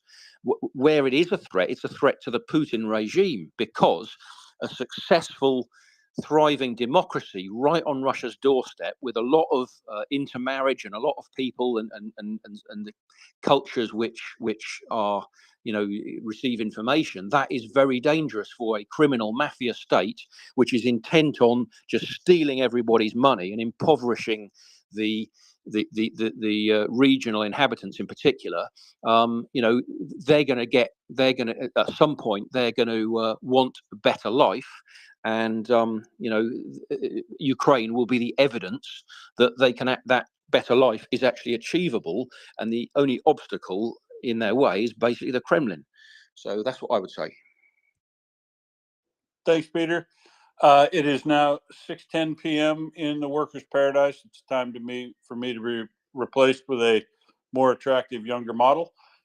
So I just want to say thank you to everybody who's participated today, and especially those of you who sent me messages that you've made donations to our last day of our demining fundraiser. So thanks to those folks who notified me of their donation, and I will catch you all tomorrow. Thanks, Mockers. Thank you. Thank you for coming and giving me a slightly easier day than I had yesterday, because, oh my goodness, I was so tired yesterday. I was dying. Now, while Tim gets himself in place, I've got a few things. So, let me have a couple of looks at some quotes of Telegram info that's coming out from Russians in the Graveron district in Belgorod. According to information on Russian Telegram here, the armed forces of Ukraine began scattering propaganda leaflets asking the residents to hang Ukrainian flags or write the words BNR on the roofs of their houses so that they would be able to identify residential properties. In connection with the special military operation, in order to help create a sanitary zone, every building in which Russian military is located would be subject to immediate destruction, the leaflets say. They ask civilians not to contact the military, but place blue and yellow banners on the roof, meaning there are no military personnel in the building, or the inscription BNR, which will notify that fighters are not accommodated. Leaflets began to appear after a yellow and blue canvas was hung on the roof of one of the houses in the village of Bezimenyo, which the village itself apparently is constantly seeing drone attacks. Subsequently, the daughter of the homeowners stated that the roof of their house was accidentally covered with yellow and blue tarpaulin as it was having some work done, and it wasn't a plan. Of course. However, I kind of feel as though Ukrainians are either trolling them by dropping these leaflets, or they're not dropping the leaflets, and this is kind of a thing that Graveron residents have started doing, and this is an explanation for the locals, you know, to say, look, it's not people just wanting to do this and doing this on their own. No, they're doing this because they feel pressure from, you know, the Ukrainian armed forces. I don't know. I just feel as though if there were these leaflets, they'd have posted them. You know what I mean? We'd see them. Anyway, another little bit from Russian Telegram chatter. You see, sorry, Marcus, just wanted to Yeah. jump on that. Like, I would be extremely surprised if that were a Ukrainian troll op, simply because you're basically, I don't know, you're basically inviting enemy civilians to use a false flag. Like, it seems, I don't know. It doesn't seem it doesn't seem very like Exactly. it doesn't seem like a very Ukrainian thing to do to me, to be honest. No, I think what it is people are doing this of their own accord, and Russians are trying to explain why. I honestly think that's the case, and they're trying to make up a reason why, and they're saying because Ukrainians told them to, because everything's Ukraine's fault. But like I say, if they were really dropping these leaflets, what leaflet? Show us. I can tell you, from all the notifications I get, I've not seen a single one of these leaflets if they exist, and that seems implausible. So yeah, Yeah, I actually think it's them trying to explain away the fact that people are doing this off their own bat. yeah, they would be everywhere on social media if they actually existed, right? Another thing, I don't know if you know, are there many like Ukrainians, either kind of linguistic Ukrainians or like I don't know, Ukrainians by citizenship, maybe living on the Russian side of that border area? There might be. There would certainly be people who had, relations to Ukraine in some way. I mean, Kharkiv and Belgorod, there used to be an awful lot of, cross trade between them. People from Belgorod would visit Kharkiv all the time to purchase things. And, there would be family and friend connections in Belgorod with people from Kharkiv. It's like, it really is awful that, all of that goodwill that they had between the residents no longer exists. But yeah, there will have been some close connections, I would imagine. And there will be some people who have realised that, what Russia's done to them is basically cut them off from the source of many good things because, they used to go to Ukraine to get the nice stuff that they couldn't get at home.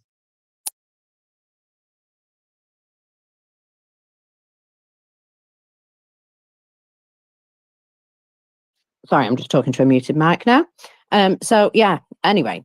So there's another little item here, which is again a quote from Russian Telegram. And well, this Telegram channel is called Zov. We do not leave ours.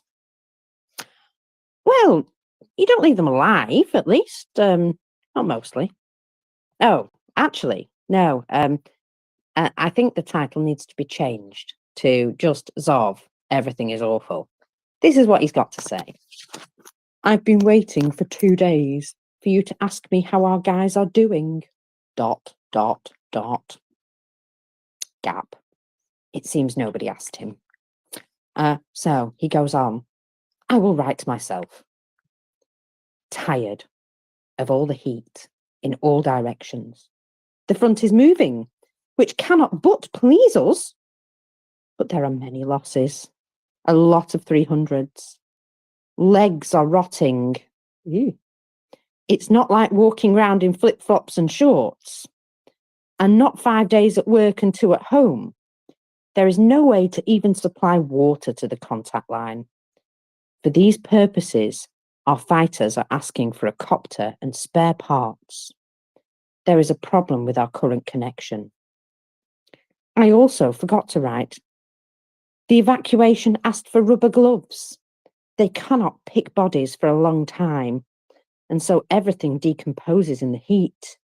2 of our detachment developed hepatitis during evacuation of 200s. Due to wounds on their hands, they loaded the remains of the bodies without gloves because we just didn't have them. Oh, if I was to write everything in detail, how much could be told? And then he ends it with a little sad face. Oh, little sad face. Doesn't sound good, does it? Doesn't sound good. Oh, Tim, everything's bad. And yeah, they don't leave their own. They pick them up and then give themselves some horrific diseases because they didn't have any gloves. I'm just saying, you could always put something between your hands and the things, a cloth, the plastic, just, brains. Anyway, I just thought I would, dwell on that for a little bit. How absolutely horrific is everything? No wonder people don't want to fight. Now, I know Ukraine's not got everything roses, but I'm pretty sure when they enter a Russian trench, they get a bit of a shock, as in like a culture shock, like, oh, there's actually guys built into the walls of this trench. I didn't think they were a good building material, but apparently so. Yeah, Russian trench building has got very creative. Well, I mean, this is not uncommon, right? When you have a defensive position, particularly in the winter, especially when it's a particularly intense and close range kind of warfare. It's not uncommon to use bodies that are kicking around to build up the front hump of your trench a bit. It's and this kind of works in the winter, right? But as soon as it gets to 28, 30 degrees, I think it's probably going to be a little bit pongy. Yeah, it doesn't really bear thinking about, does it? But I would imagine that those poor sods were probably put there in the winter, frozen solid, forgotten about. Now it's kind of turned into like a Rob Zombie film, basically. Yeah, it's just utterly shocking. Now, oh gosh, stop that. Thank you. Sorry, I've got a cat walking across me. So yeah, just what a terrible story, by the way, of like everybody getting diseases because they've not even got gloves to pick up the dead with. So nice, lovely. Anyway, the government's not concerned about that sort of nonsense. Oh no. Do you know what the Russian government have been doing just recently? Because they decided to fiddle while Rome burns, I think. Here is this a nice bunch of strange legislative proposals. On June the 27th, the State Duma deputy, stop eating tobacco, you fucking stupid cat. Thank you. He'll do that, and then he'll vom on my carpet, and I'll murder him. Well, the thing is, tobacco is really Moorish, so you can't really blame the cat, can you?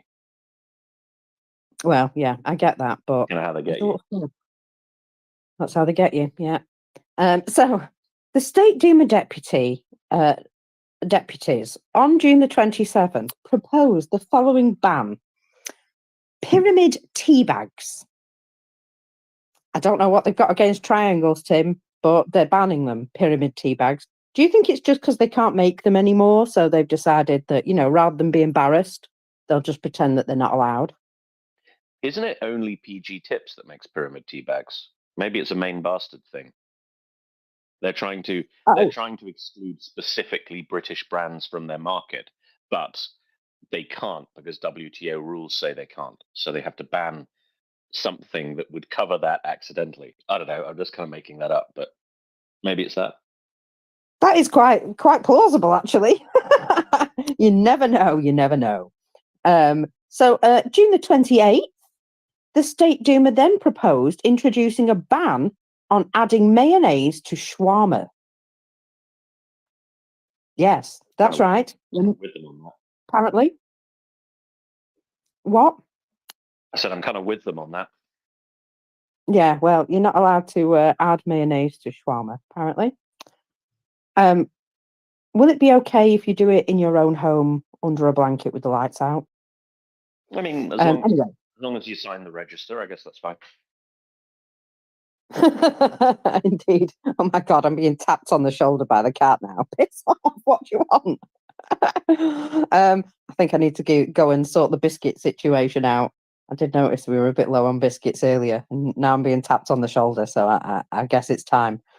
But on the same day, June the 28th, State Duma deputies also proposed to supply the military in the Northern Military District with some electric scooters. Now, I thought this was a joke, but I said, if anyone sees any electric scooters on the front line, please do let me know. And there was a photograph of some guys in Ukraine, some Russian guys who'd been given a couple of electric scooters, and they were like, "Yay! Look, we've got some new transport." And I was, well, as you can imagine, just yeah, I fell about laughing for a while, and then when I got over that, I realised that yes, they are indeed doing that crazy thing, sending electric scooters into Ukraine, where they've destroyed a lot of electrical sources. You know, there's not the same amount of electrical generation that there used to be in Ukraine, certainly not in occupied areas. So that's probably a difficulty. They're going to have to, you know, find a way to deal with that situation. Sorry, go on. Do you remember about 20 years ago when the Metropolitan Police decided it would be a good idea to have roller skating policemen? Do you remember this? Did this make the noise, the news in North? Yes, I did hear about this, and also on little scooters and things. Yeah, Yeah, it was we amazing. have some scooter cops in my area, And it was amazing because they called for volunteers. They got a guy in, to train them. They developed like doctrine on police tactical rollerblading or whatever it is. And then about 20 minutes into it, all the slags realized that to get away from the police, all they have to do is go on some grass. And then they can't follow them. So it was a triumph of end-to-end thinking by whoever's bright idea that was. It kind of reminds me of this, right? This'll drastically increase the mobility and deployability of the Russian armed forces unless there's a hill. Amazing. for a lack of electricity. Or that, yeah. Or gravel, or it's just so silly. Like I can see a place for that sort of thing. Like if you're on barrack duty or whatever, if you happen to live in an enormous camp, it's quite common to see people cycling around the camp. Otherwise, it takes you half an hour to walk to where you're going. Interestingly, bicycle troops were quite common, especially during World War II. When some very clever Japanese chaps did the maths, and they worked out that bicycles were the best all-round form of troop transport.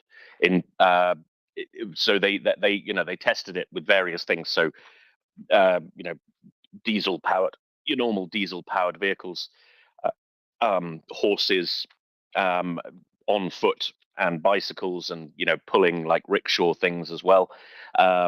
And they worked out that the best input to output ratio, because what do you need? You need the investment in the bicycle itself, and the blokes need an extra 2,000 calories a day or whatever it is. And this made them more efficient than horses when it came to the amount of food they need. They could carry more than just blokes walking. And it used, in terms of the strain on the logistics chain, it was far better than fuel. So it was far easier on logistics than using fuel. So bicycle troops were quite common in the Far East because they were a really, really efficient way to increase troop mobility and allow them to carry more. But I don't think that's going to be true of electric scooters. That's just silly. Yes, well, it is very silly. And it is also stuff like, have you noticed they're concentrating on really silly things because they don't want to talk about the real issues that are an actual problem? And pyramid tea bags, how very bourgeois, terrible decadence from the West there. So off they go. And I find this amusing. Now, yesterday, Tim, there was a flurry of noise. An F-16 may have been spotted in Ukraine. And I'm not going to say there's absolute confirmation either way. But let's just say there have been some conversations with some people who have some specific aircraft knowledge. And there are a couple of people who tell me they are certain that F-16s are now in Ukraine. But not to expect sudden miracles. There will be a slow introduction of anything like this.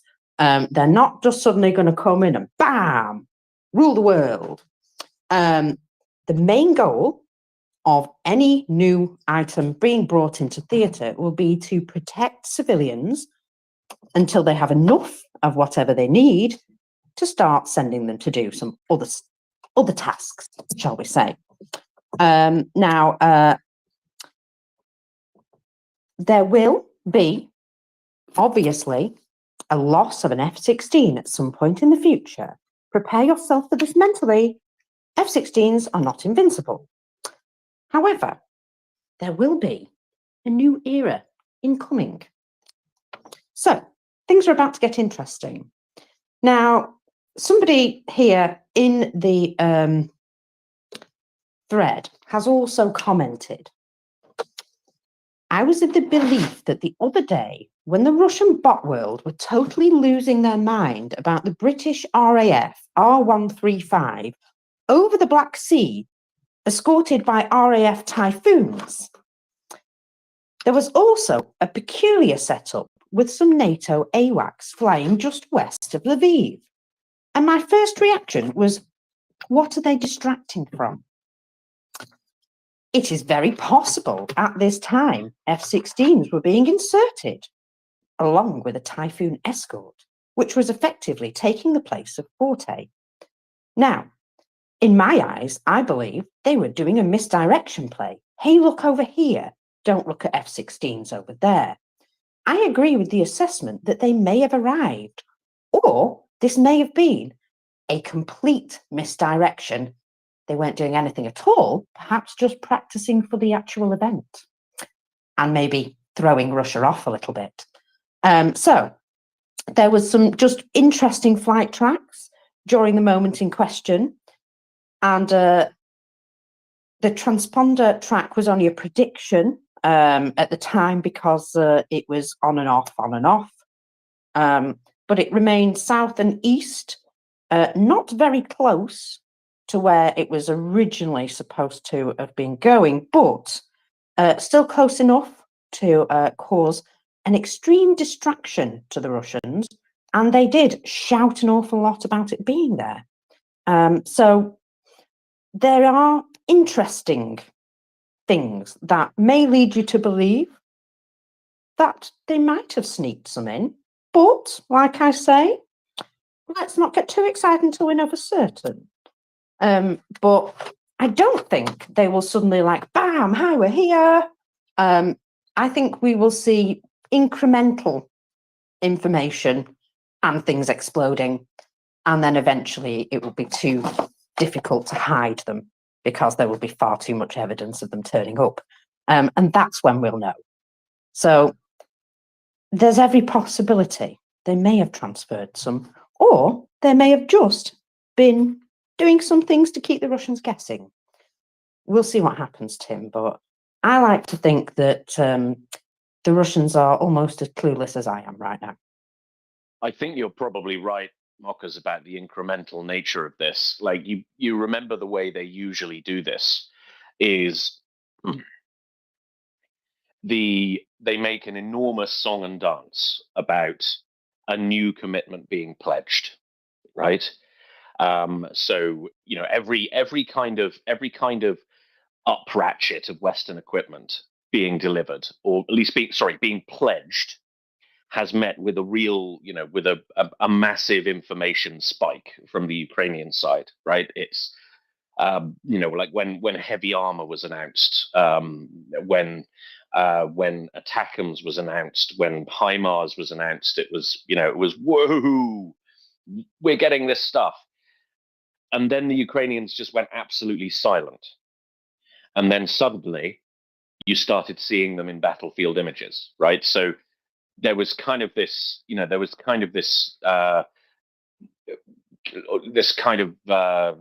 I said, there was the complete silence about their actual deployment. That just happened in the background. They just quietly did that.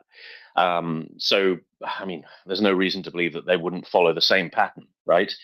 And there are lots of very good military reasons for doing so. You don't well, you don't want to tell the Russians where they're operating. I mean, the Russians will probably work it out pretty quickly, but you don't want to give them free information if you don't have to.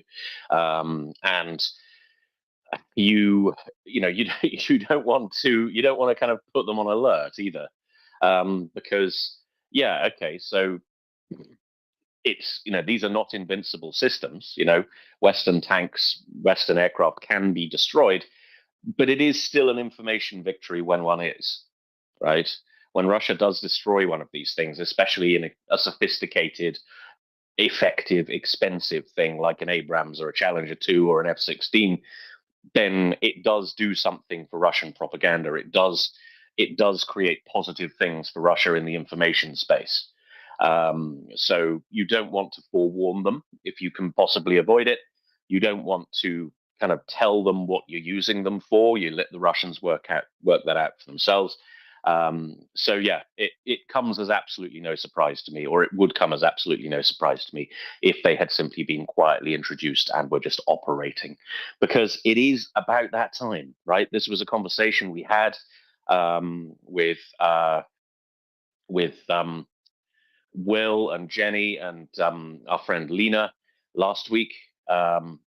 It's given the messaging we've had from the countries that are running the F-16 coalition, it is about time they started arriving, right?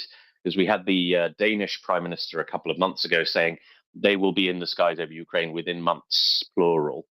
And that was what, 2 months ago, maybe 3 months ago. So, and we know how long it takes to train the pilots. We know the ground crews are ready, or at least some of them are. So yeah, it seems about the right time. Wouldn't surprise me at all if it were true.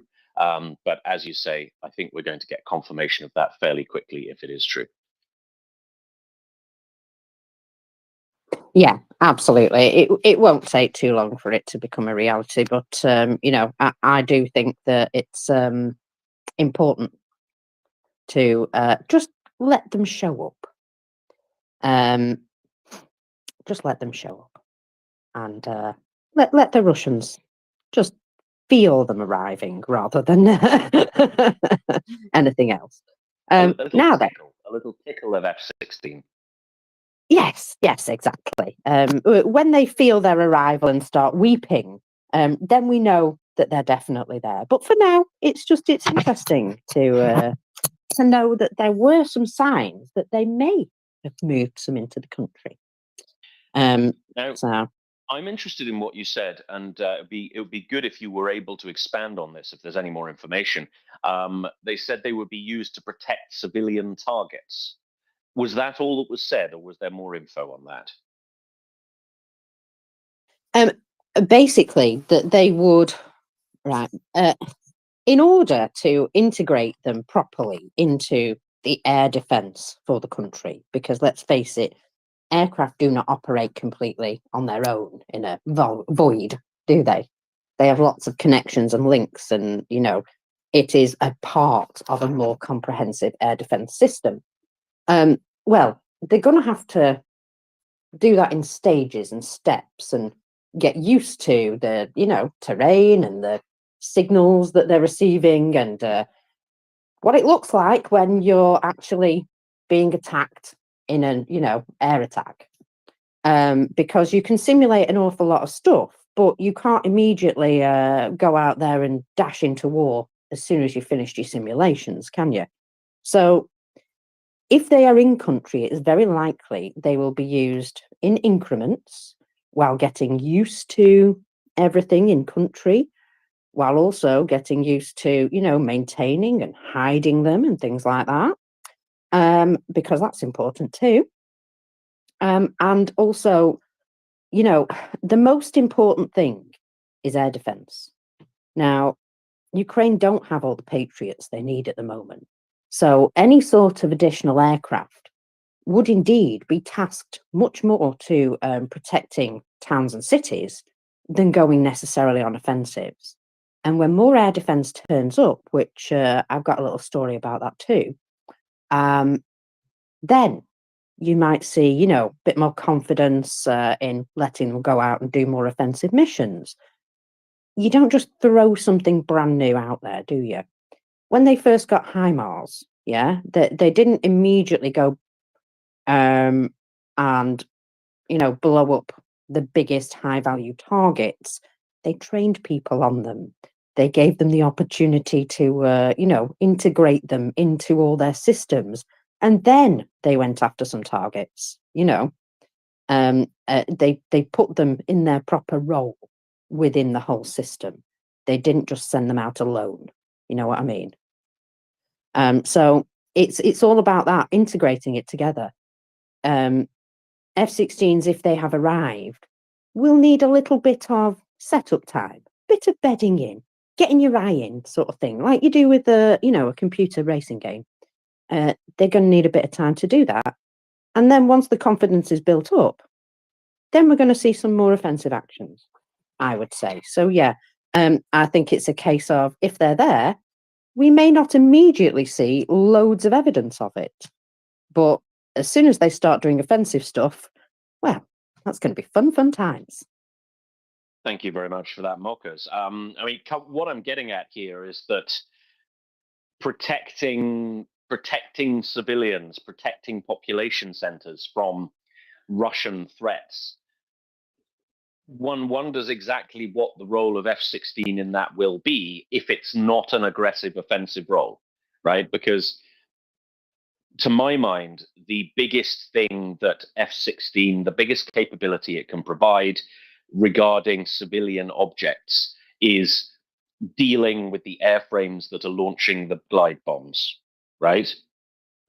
And that is, you know, okay, so shooting down ballistic missiles to an extent as well, shooting down cruise missiles to an extent as well, but mainly, you know, mainly an air superiority role, highly localized to places like Kharkiv, which are seeing the glide, well, which is the major population center that has a significant glide bomb threat because Russia's only 50 miles away.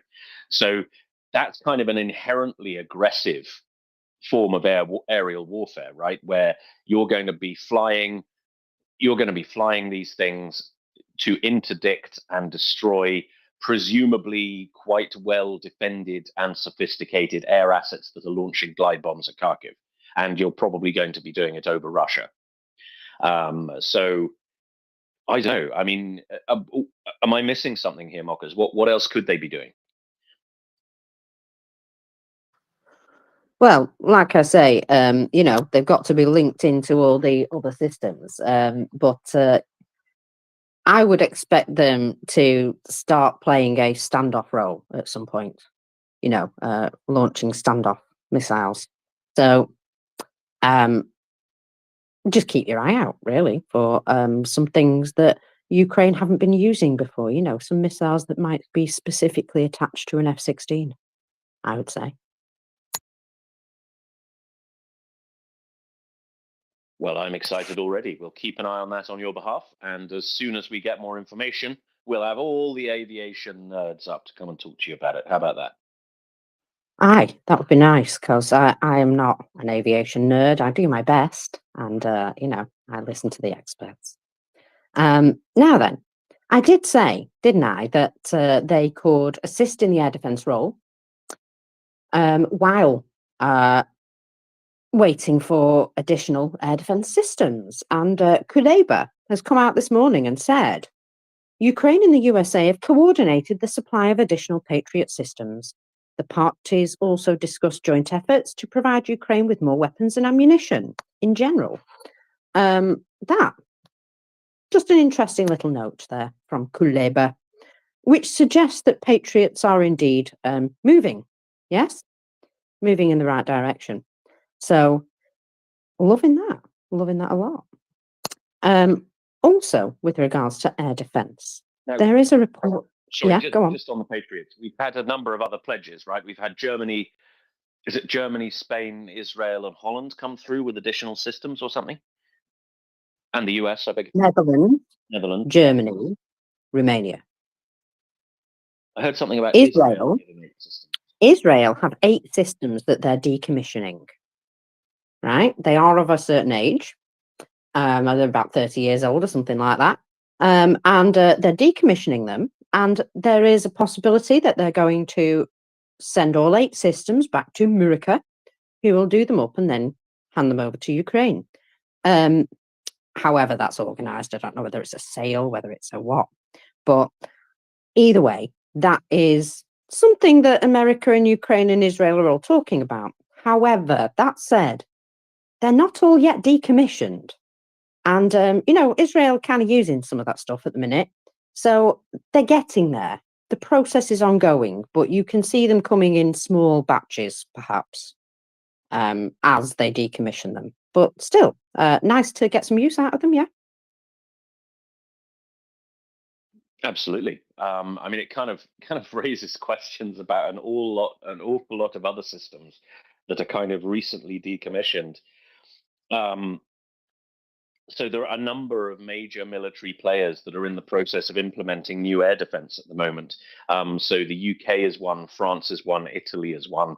I think Spain is one as well, although they've got they're kind of building on Patriot, I think.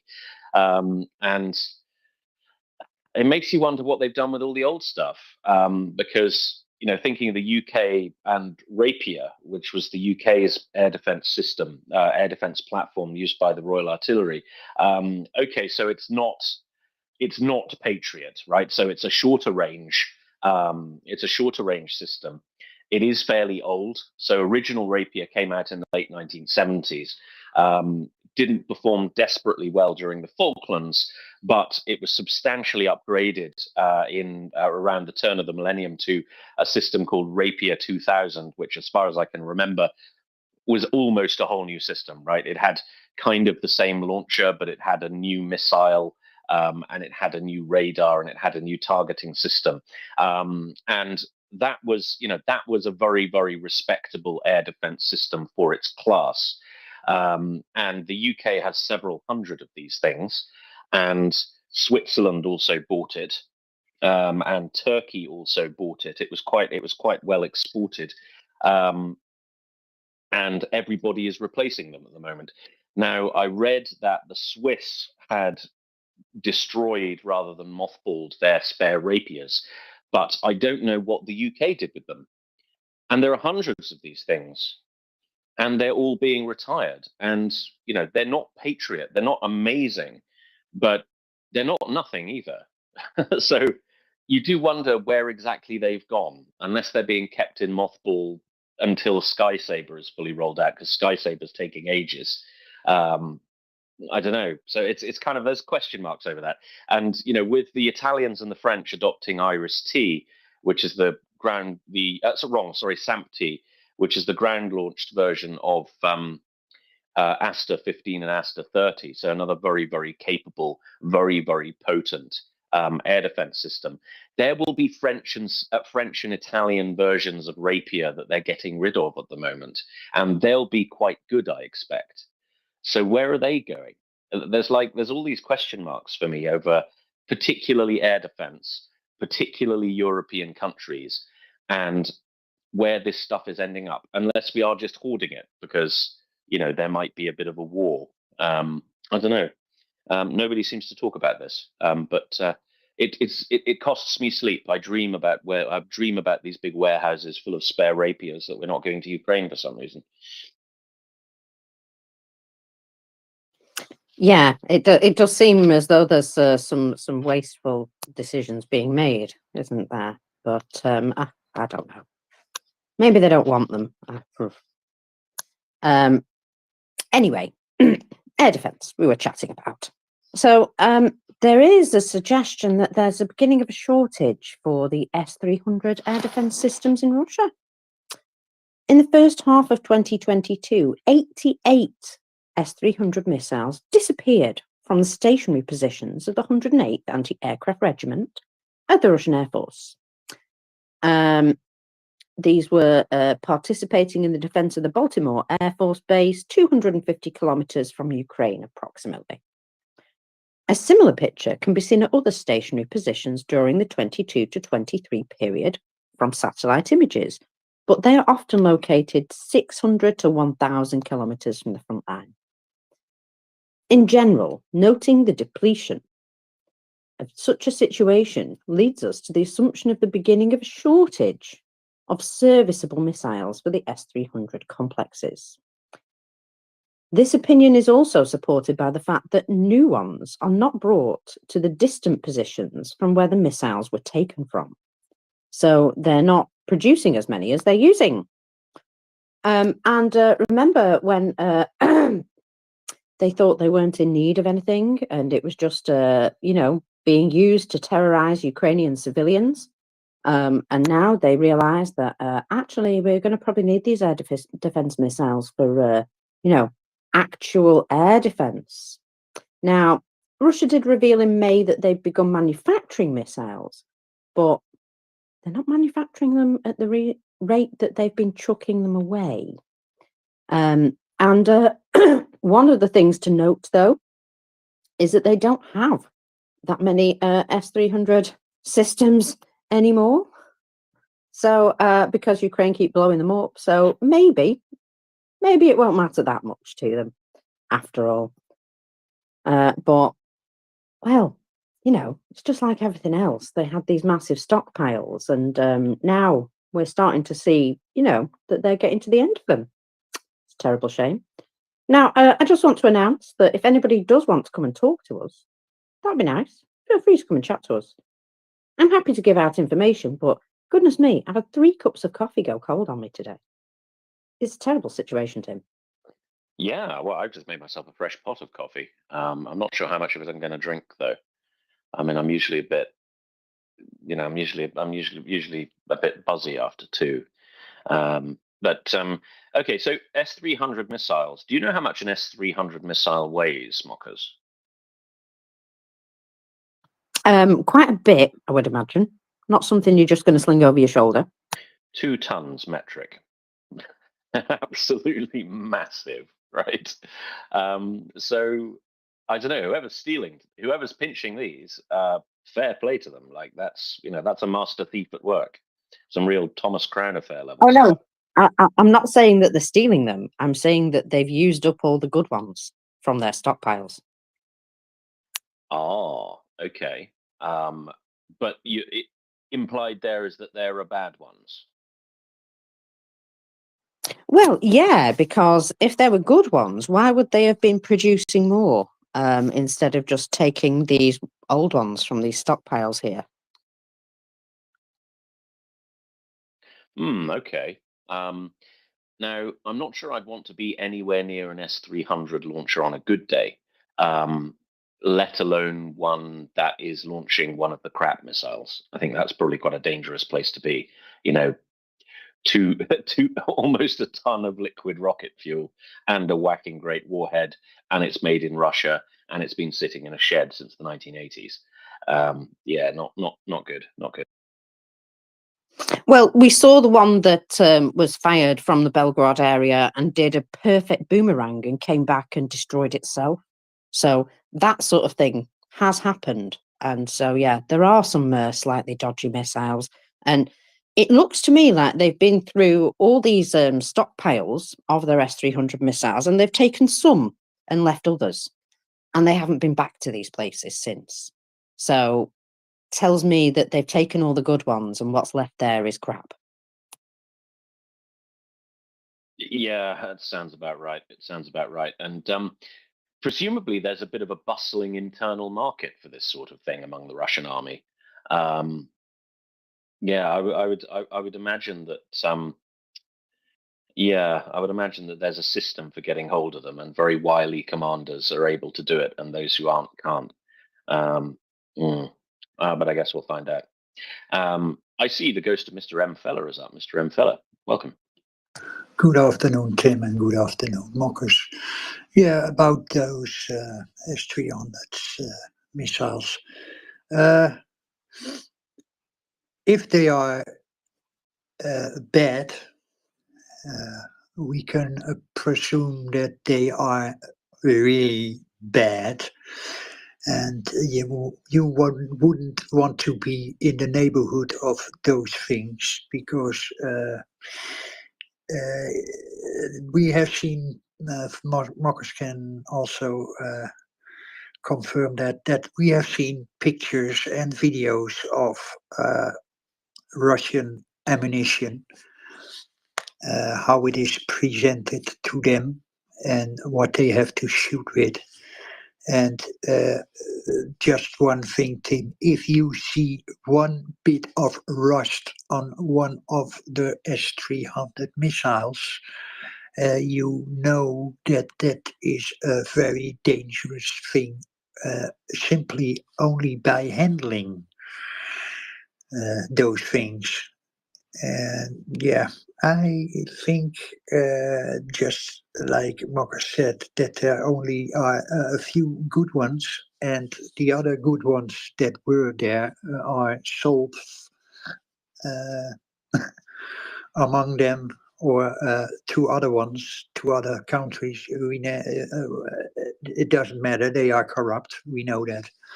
So it is a very bad thing to be in the neighborhood of those missiles. Crappy things, dangerous. Well, I suppose they're dangerous even when they work properly, yeah, but they're at least not unstable if they're properly made and what have you. Now then, I am seeing a moment of recent arrival in the Luhansk region, and I will keep an eye on that and see if I can find out what that's about. But while I'm doing that, shall we have a little roundup of Telegram chatter? Because you see, there's trouble at mill again, Tim. Someone's been insulting Kadyrov. That's right. Remember how Russians are a teensy little bit racist? Yes, well, problem is they've made some friends who are, shall we say, a little bit touchy about things. In Russia, the head of the Russian Investigative Committee, Bastrykin, stated there is an urgent need to ban the wearing of the niqab in order to reduce the threat of terrorism. Rude. Now, Kadyrov apparently responded, didn't like his words, and asked him to be extremely careful in any future words about Islam and its traditions.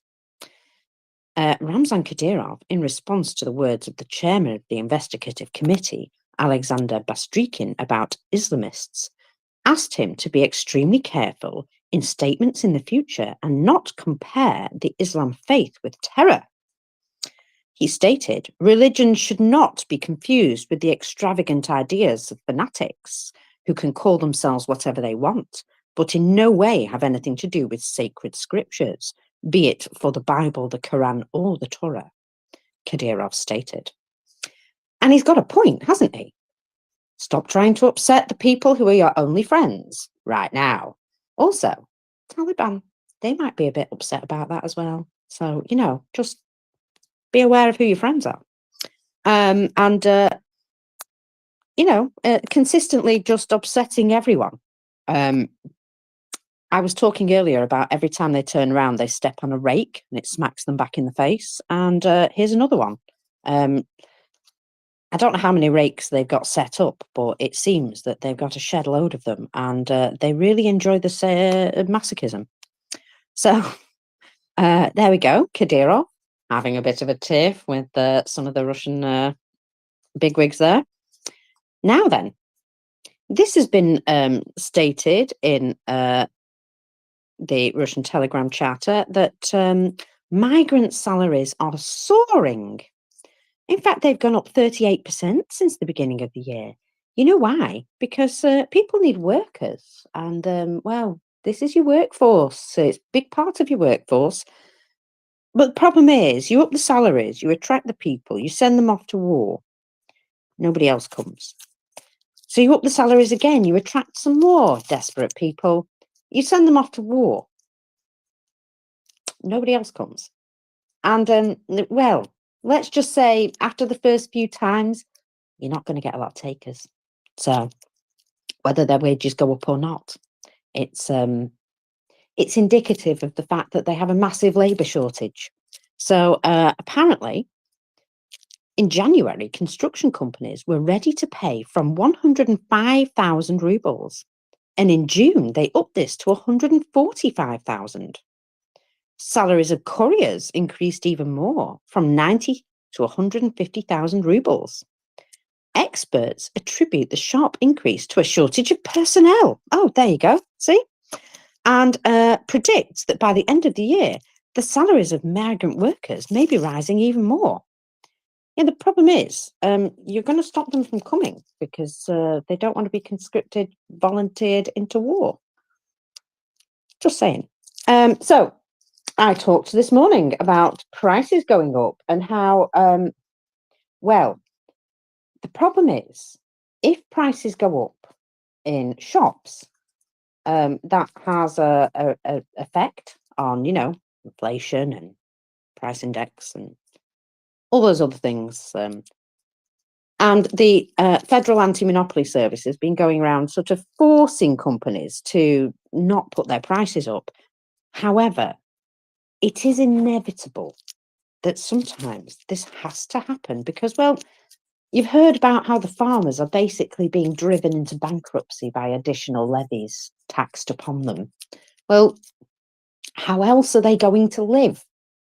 So, of course, food prices are going up. Also, you've got to remember that they lost a massive amount of their harvest. Not good. Potatoes have increased between June the 18th and June the 24th. The following. So potatoes have increased 7.6%. Cucumbers, 3.2%. Apples. Remember how they were trying to source more apples but not actually put the price up? Well, didn't quite work because they've gone up 1.8%. Weekly inflation accelerated to 0.22% and reached 8.61% in annual terms last week. That's the publicised rate of inflation, by the way. The price growth rate also increased. Doesn't sound good in the long term, that does it? Doesn't sound as though it's going to be good for anybody in the long term. Gosh, never mind. It certainly doesn't, and I'm kind of intrigued by the apples as well, because I don't know what it's like in Russia, but everybody has apple trees here. Okay, so I'm slightly unusual because I've got an orchard, but everybody else, like if you've got an allotment or you've got a dasher, which about 40-50% of people do, or you've even got a garden in this, you live in somewhere kind of suburban and you've got a garden, you're probably going to have 2 or 3 apple trees, probably more than that. Loads of them were planted during the Soviet period. It's quite common to have fruit bushes as well, and pear trees and plum trees and things like that. So, and you can harvest your apples, and you end up with, God, I don't know, about maybe 200 or 300 pounds of apples per tree, and they'll last for ages, right? You could just stick them in net bags, stick them in your cellar. They'll last 6 months to a year. Or you can cut them up and make jam out of them, or candy them, or make cider out of them, which is what I do. So my point is, this is a very apple abundant place, and I would be surprised if Russia wasn't. So maybe the problem is that, do you remember a couple of winters ago they had a massive firewood crisis? Especially in the dismal bits of Russia in the east, where what was it, a cubic meter of firewood, which is I guess kind of what you need for a winter.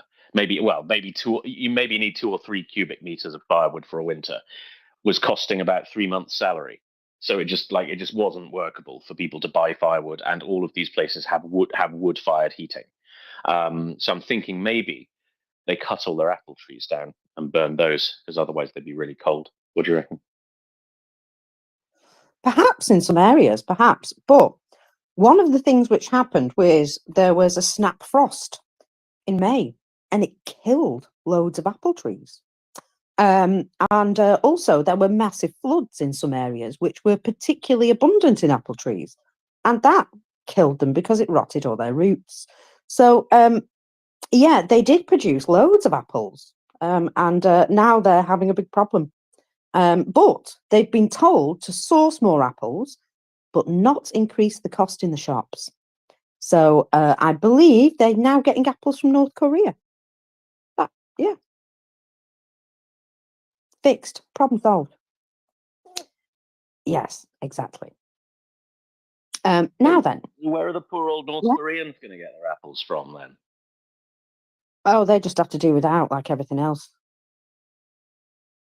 The normal North Korean don't get a lot of food, Tim. They are slave workers for the Kim Jong-un and Kim Jong-il and Kim Jong-sun regime.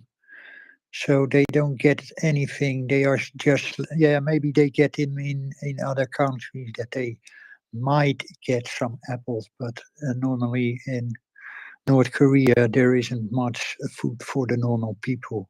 The food that is there is only for the Kim regime.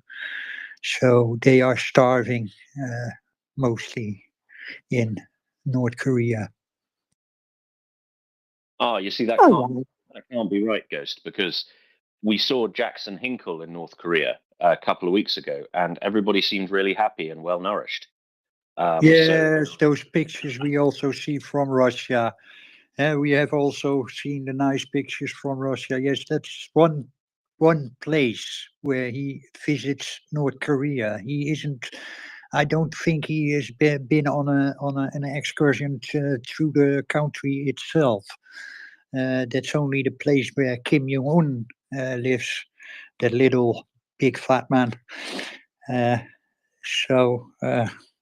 Yeah, that's the same in Russia. In Russia, you see also nice, beautiful things. It's all in the vicinity of Moscow, and beyond that, you see. You get a real culture shock. You will go back 100 or 200 years in time. So, yeah. I see we've been joined by Richie Rich. Go ahead. Hello, a very good morning to you all. Well, afternoon now, actually. It's a slow start for me today. Yeah, just going to what you just said there, Jackson Grifter Hinkle. God, the name just fills me full of hatred and rage, really, to be honest. But I don't know if anyone's seen his latest post some point yesterday, saying that he was in Melitopol, Russia, which, I mean, come on, we all know it's Ukrainian territory. He's just doing it for kicks. But I'm sitting here wondering how this fool is able to do this, how he's able to go into these places, into these occupied territories, and how his own country's government have not yet sanctioned this complete, total fucking moron, pardon my French. I'm sick and tired of seeing this rage grifter making it onto occupied Ukrainian territory, and it doesn't seem like anyone seems to be able to do anything about it. This guy should be sanctioned to the eyeballs right now. Do we know what's going on in this area? Has anyone made any concessions towards getting this idiot sanctioned? I don't know. I mean, the way I would imagine, I don't know, but I would imagine that the Americans take a completely different view of this sort of thing. So where here in Europe, a number of Russian propaganda television channels are just totally banned and their websites are blocked. The British government pulled the license of RT and Sputnik, so they can't broadcast on the telly box. I don't know if their websites are blocked in the UK, but I haven't heard that they are. And so kind of we have less of a sense of humor about this thing in Europe, because we have a very different tradition of free speech, I think. Whereas in the United States, it's kind of an absolute thing. And I think this would probably fall under some kind of free speech protection for them. And I don't know, I suppose there might be a line to be drawn in that he is a US citizen and the United States is not at war with Russia. And I think Uncle Sam's opinions on this would change very, very, very quickly if they did actually end up in a war with Russia, right? But I mean, we've seen some inklings about this, right? You remember Scott Ritter had his passport confiscated when he was about to go to that SPAF conference in St. Petersburg. So we're seeing some kind of fairly low-level interference by Uncle Sam with his own homegrown tanky tendency. I do wish there was a lot more of it, but I will give you some words of comfort. In January 1946. A man called William Brooke Joyce was hanged for treason at Wandsworth Prison. And he's better known as Lord Haw-Haw, the Nazi propagandist. In fact, there were several Lord Haw-Haws, and he was one of them. And what's interesting about William Brooke Joyce is he was American. He wasn't British. He was a U.S. citizen. He held a British passport, but he was never actually a British citizen because he had obtained his British passport under false pretenses, and this almost scuppered his trial, right? Because how do you commit treason against a king to whom you don't actually owe any allegiance? That's an interesting question. But what the judge found, so. Yeah, just a little word of comfort. You know, we have hanged an American for treason before for doing pretty much exactly what Jackson Hinkle does. So I don't know. Maybe it's time to dust off the rope. What do you reckon, Richie Rich? Yeah, I appreciate what you're saying. People like this just fill me full of rage. It's just purely to go and add further insult to already injured, decimated people. And I just find it just abhorrent in the strongest possible terms that somebody like this moron can go and prance around occupied territories without any consequences at all. It's utterly disturbing beyond words, really. I don't even have the words to say it. But he's just got one of those faces, you just want to punch. It's just one of those types, really. And every time I see him post, it just disgusts me even further. He does all these rage posts about, Palestine and all of that. Yet this son of a bitch hasn't ever given one fucking dollar to that cause at all. And we know that for sure. We know that because his life's all about luxury and all about dissolving and sorting his own problems out. But you know what? People like that, they're going to get their karma soon enough. You wait, you watch and wait. There'll be some Ukrainians that will see him at some point and go, we know who you are. And he's not going to have a very, very nice end. Let's put it that way. I'm pretty sure of that. Well, I'm taking the view that, likewise joy shall be in heaven over one sinner who repenteth.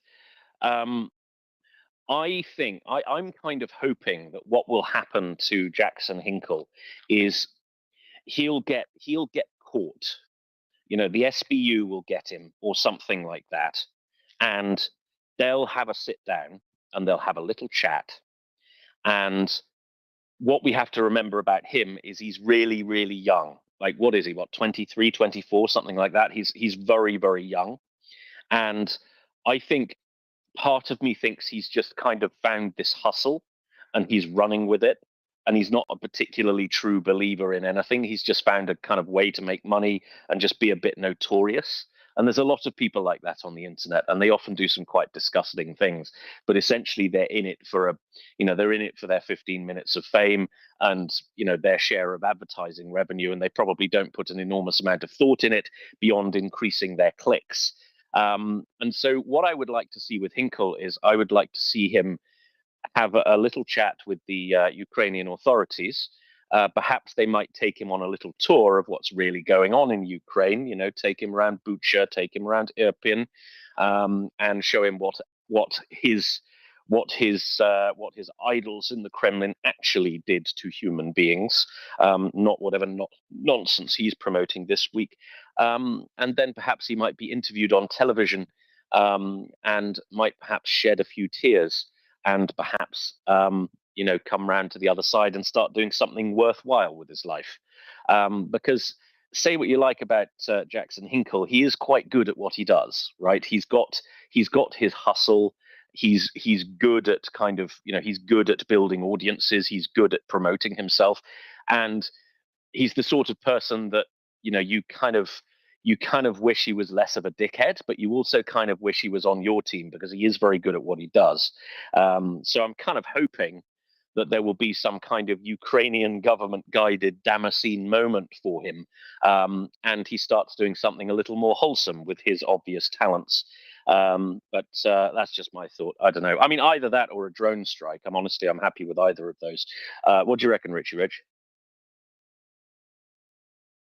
Yeah, appreciate that. Yeah, you've settled my rage this morning, but yeah, I hate it when I see these posts suddenly appear in front of my eyes and someone prancing around, territory that's in a war-torn state, people that don't deserve that kind of thing happening to them. But yeah, so much appreciate your words and thoughts there this morning. Much appreciated. Thank you very much, Richie Rich. Okay, let's go to Leo, please. Leo, welcome.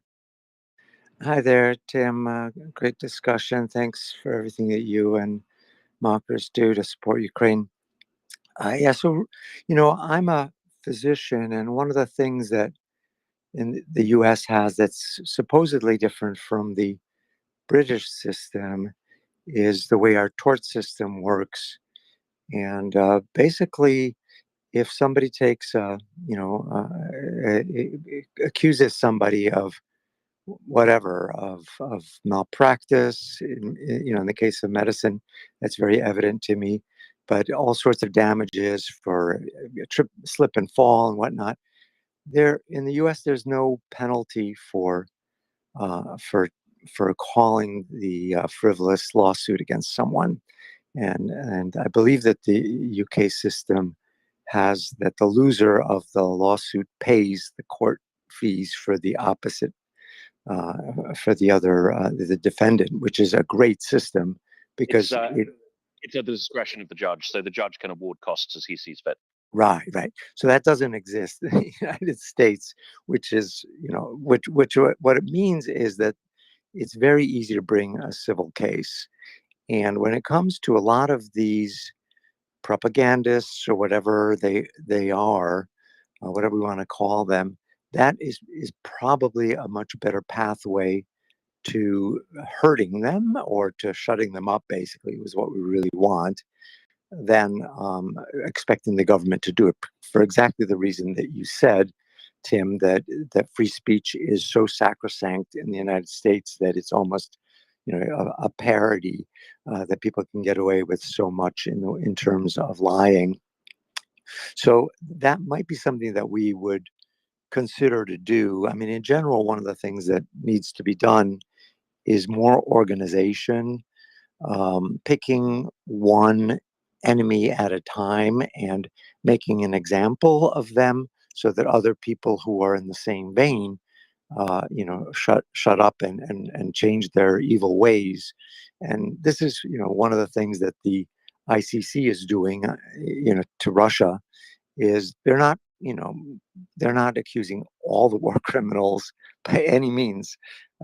They're just picking a few and letting the others that know that they are equally to blame for all these horrific acts start to think like, when will they come for me? They are actually coming for people. So similarly, even though that's far more important than shutting up a propagandist or two, it might be something that we would want to do is just organize ourselves more and pick one propagandist at a time, bring a lawsuit to them, make their lies so annoying to them that they just realize this is like the worst thing that I could possibly do because it just makes me look like an idiot. And of course, when you win the lawsuit, it really sends a very, very strong message to everyone. There was a very famous historic lawsuit. My brother, actually, a filmmaker, he did a film on Viktor Kravchenko. Viktor Kravchenko was the movie's called The Defector, and he was allegedly the first defector from the USSR. Basically, he had been part of the Russian, the Soviet police system, and he was enforcing like Holodomor issues. So basically, he was responsible for deaths in the Holodomor because he was part of the Kremlin's team. And when he was sent to the United States on some sort of diplomatic mission, and when he saw that Stalin was held in very high reverence in the United States, he was really admired. And this is during World War II, so the U.S. was churning out quite a bit of propaganda. So he wrote a book that was scathing, and he decided to stay in the United States, and he just completely ripped the Soviet system to pieces. And the book is called I Chose Freedom. And what then happened is the Soviets got together. The first thing that happened is people started creating libelous articles against him, and a French newspaper, a communist newspaper, had this horrific, criticism of him, that he made everything up, that he's an alcoholic, that there was all these things that he couldn't possibly have witnessed, all these things that he claimed in his book, and he brought a lawsuit against them for libel. Now they brought out all these like generals to defend their case, the French newspaper from the USSR. And he came upon the idea of going to the DP camps, where the Ukrainians that had fought against Russia and could not go back to Russia, but they definitely had nowhere to go.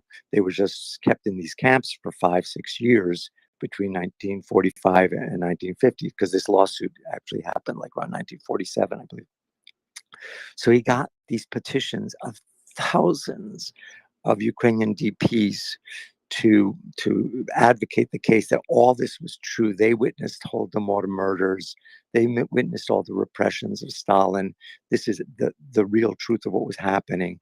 And finally, the verdict came in, and he won the case, and it was called, the trial of the century at that point. But it just gives you an idea how lawsuits are actually a lot more, it gives you a lot more flexibility and a lot more power than people realize that they have. We should think about who we want to target for lawsuits, for libel, or for other kinds of things, because of the damages that it causes. And in some cases, it's damages direct to you, but there's always a kind of damage that you can make a case for. In other words, let's say I'm an American citizen, and Hinkle, I believe, is an American. His propaganda is hurting me through all sorts of peripheral causes, like it's causing my cousins in Ukraine to have to, one of my cousins was injured in Bakhmut, and all sorts of emotional trauma, and that causes me to be injured. I cry much more than I would be crying if it was not for what Russia is doing, and Hinkle is supporting them. So it's circuitous, but again, because the U.S. tort system is so easy to bring a circuitous case into it, you can cause a lot of agitation, and at least you win the moral victory and shuts people up. Anyway, thank you so much for everything you do, Slava Ukraini. Thank you very much, Leo. I guess it's not a case I followed particularly closely, so pardon me if I'm off base here. But don't we have a recent example of that sort of legal action with the Alex Jones Sandy Hook case? Yeah, that's a very good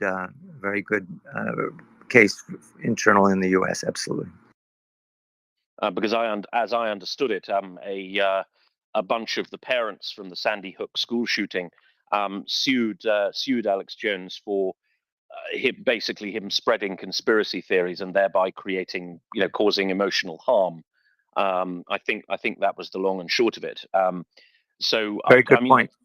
I think it's I think it's a very interesting avenue to explore. I guess you would have to find somebody who is. I guess it gets stronger if you find somebody who is directly aggrieved, right? So if you found a bunch of well, I mean, I guess you would be a fairly good example of that, Leo. You found people who've lost family members. You find Ukrainian expats living in the US who perhaps have been involved in the war in some way, being personally injured, lost family members, etc. Then I don't know. I mean, I'm no lawyer, but it sounds like it could fly, right? Totally agree. Yeah, it's just a weird thing that our system, for all its flaws, sometimes it can be utilized. I don't want to say exploited. It can be utilized for the sake of good. Well, there we go. One for any American legal eagles watching. I guess you would have to find specific examples of Hinkle engaging in atrocity denial or atrocity justification, because that's essentially what Alex Jones did, right? Don't know, pick your jurisdiction carefully, I suppose. Yeah, I wish I was a lawyer. I could tell you more about it, but I do a lot of expert testimony, so I am familiar with lawsuits from the inside in a way. And yeah, I think you have a very good point that is a great example, the Sandy Hook shooting denial, because it was emotional damage, and it really called into the issue that the morality could be. You could actually bring the morality of it through psychology and psychological damage into play in the courtroom, because otherwise sometimes morality is just something that you don't feel like you can legislate it. You feel like it's overstepping what the law does. But because lawsuits are so easy to bring in the US, we could exploit that. Thanks a lot. Slava Ukraini.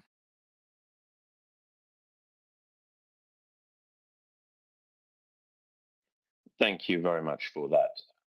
So yeah, any lawyers listening, maybe these people can be sued out of existence. I think that would be an interesting one.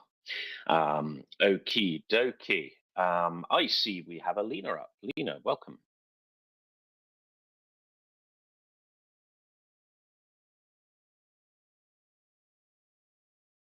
Lena? Did you just mute yourself, darling? Whoopsies, I'm sorry. Sticky mic. Haha. Hello. Yes. Hi. Yeah, Tim. Listen, I just wanted to and everybody on this lovely MriyaReport. Just want to say hello, and I wanted to just add to your point about Hinkle, right? Like you said, and like that's my dream, right? If the SBU guys sit down with him one day and sort of have a little chat, in brackets, right? But you don't forget that he is not only Hinkle, I'm talking about, not only he is a sort of spewing the Russian propaganda, he is also spewing a lot of anti-Semite crap on Twitter as well. So I wouldn't be surprised if Mossad is also watching him as well. And I would like to see, like Mossad secret services sort of having a chat with him too, just tell him, look, mate, we know what you're doing. Just stop it. Yeah. I just wanted to kind of add that to your conversation. Sure, but you do have to remember that we are talking about the intelligence services of civilized countries here. The Mossad, they do have a reputation for going after people who have committed direct atrocities against Israel and the Jewish people. But I don't think they particularly care about kind of jobbing propagandist loudmouths like Hinkle. Yeah, I'm not convinced that that'll be their cup of tea, simply because, well, they're the servants of a democratic state, and taking I don't know, serving up lead salads to enemy propagandists is probably not probably not quite their bag. Now, I think the best approach would be for the Ukrainians to somehow get hold of him, sit him down, have a nice little chat, tell him what the real story is, and hopefully there will be a sort of some kind of tearful moment, because he is a young man, and I think honestly, I think he's caught up in something, and yeah, I think he's treating this with a lack of due seriousness, and he's found a way to make money out of it, and he's just kind of click farming and rage farming, and I think that if people explain to him exactly how wrong he is, and he meets some of the relatives of the victims of Bucha and Irpin and all of the other Russian atrocities, and if there's a couple of big SBU blokes standing at the back of the room with a pair of pliers, that's probably not going to hurt either. And I think we might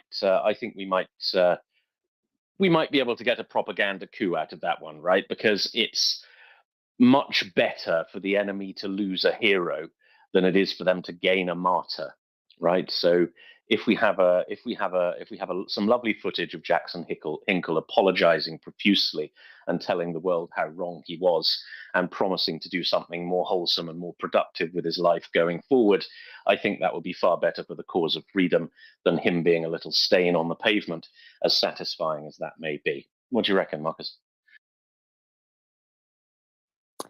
I would like to see him grovel and beg for sure. Yeah, definitely. I would certainly like to see a couple of SBU officers have a gentle word with him. But other than that, I don't really give a toss what he does. Zero? Yeah, neither do I. As I said, I did say it was my dream, which is just a really a bad dream, to be honest with you. Like in my dreams, I wish that upon him, because which is really terrible of me. I don't wish bad things upon people. I'm just a normal person. But because of the farm raging that he's doing online, and obviously I have seen his before he got banned from YouTube and Facebook and all the rest of it, I have seen his videos just literally basically spreading Russian propaganda, and that made me feel just mad. I was like, how? I was like kind of thinking to myself, how is this possible? How is an American is doing this, to a country that is getting bombed, or getting attacked for no reason whatsoever, basically, except from what the attacking country, what is doing is land grabbing, basically, right? So I just couldn't believe it. So I guess, and then I think I may have developed a lot of I developed a lot of sort of dislike towards Mr. Hinkle, and I do understand that he's a young guy, but like, I have kids as well. I have young children as well, and like sort of just about his age, and how come his parents haven't taught him how to be sort of on the right side, so that's all I have to say for now on my part. For now, thank you.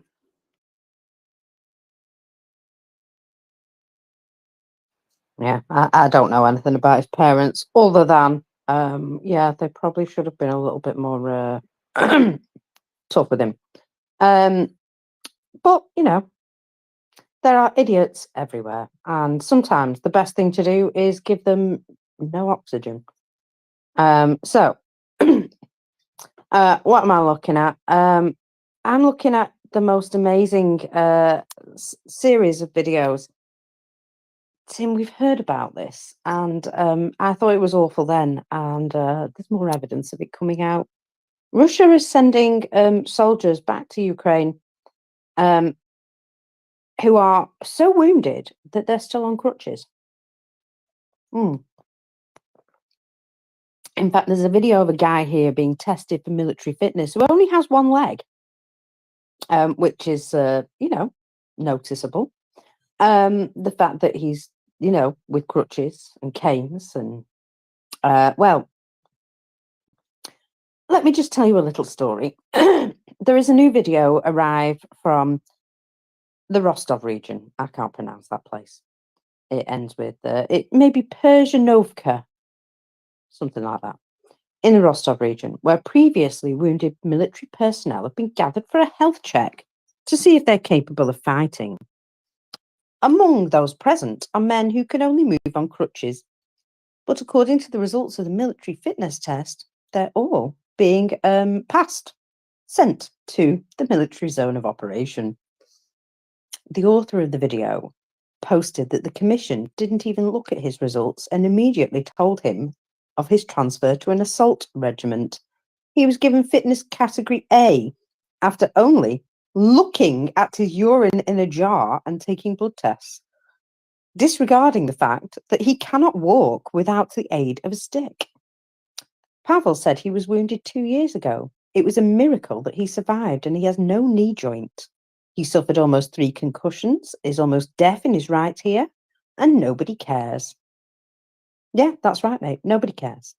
Pavel underwent examinations in another hospital and an independent institution to prove his condition and diagnosis. He also paid for these examinations, for which he took out a loan. But in the end, the army did not accept the results. They said that since he was injured 2 years ago, he is eligible to be sent back to the front. Gosh. Now, he also has an 11-year-old daughter and no partner. So he's raising his 11-year-old daughter alone. And, well, they're sending him off to the war again. So he said at the end, we need to do something about this. Go on then. Go on then. Get something done about it, because the rest of us are waiting as well. Now, I can only say that doing this to guys who are, crippled, basically, it seems a little bit desperate to me, Tim. Does a little bit. I mean, I'm reminded of the lady who had the she had the quadriplegic son, right? And she ended up having to take him physically to the recruitment office to prove to the army that her son can't move his arms and legs. Like, it's just, I mean, okay, so they have to find a way through the corruption, right? So they have quotas, and they have to fulfill those quotas, so they get pressure from above to fulfill their quotas. At the same time, the whole system is riddled with corruption, right? Those with means and sharp elbows can buy themselves out of conscription for their sons. And so, I don't know. I mean, here in Estonia, for instance, we have national service. It's compulsory for men. I think it's a year. I can't exactly remember, but basically none of my Estonian friends who are kind of my age have done it, and they tend to be from the sharp-elbowed bit of money sort of class, and they always had, they had sympathetic doctors who would write them notes, bone spurs, that sort of thing. And there's nothing wrong with them, right? These are fit, youngish men. There's absolutely nothing wrong with them, but they still manage to get out of it by having a sympathetic doctor. And so, even in a normal country like Estonia, whether you're liable for national service or not is more of a function of social class than the law. And this will go 10x in Russia, right? So if you've got a bit of money, if you can afford to slip the doctor a couple of hundred, then he'll write you a note, and theoretically you'll be able to get out of it. So what are the recruiters supposed to do? Now, they have to get past that form of corruption. They have to fulfill their quotas, right? They need men for the meat grinder. So it should come. I mean, it comes as no surprise to me that in a system where you simply cannot trust a single word anybody or his doctor says, the recruiters are demanding actual, physical proof that there's something wrong with the chap. So yeah, I mean, it seems crazy from the outside, but if you think about it, it actually makes a great deal of sense, Mockers. Oh, yeah, I'm sure they have factored in some sense in there. But yes, you're absolutely right. And in the 2 years that this man was injured initially, he's received no compensation or any assistance towards his medical treatment from the armed forces. So no wonder he hasn't really recovered very well. But, there we go. So I'm sure it's all going to go well when they send in, and I apologise for this, the Cripple Brigade, because those guys aren't going to be running very fast anywhere, are they? I can't imagine that this is a good idea. I really can't. These poor people. I kind of feel for them a little bit because, well, wow, choices. Yeah, absolutely. Well, if it's any help, infantry fighting vehicles do tend to have ramps at the back. No, yeah, brilliant. Problem solved. Now then, I have a little bit of Russian Telegram chatter here for you.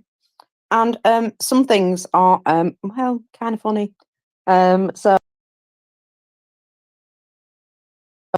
the Russian Academy of Science, there's a misnomer right there, fell by 25 places in the ranking of the world's leading research centres. Oh, no.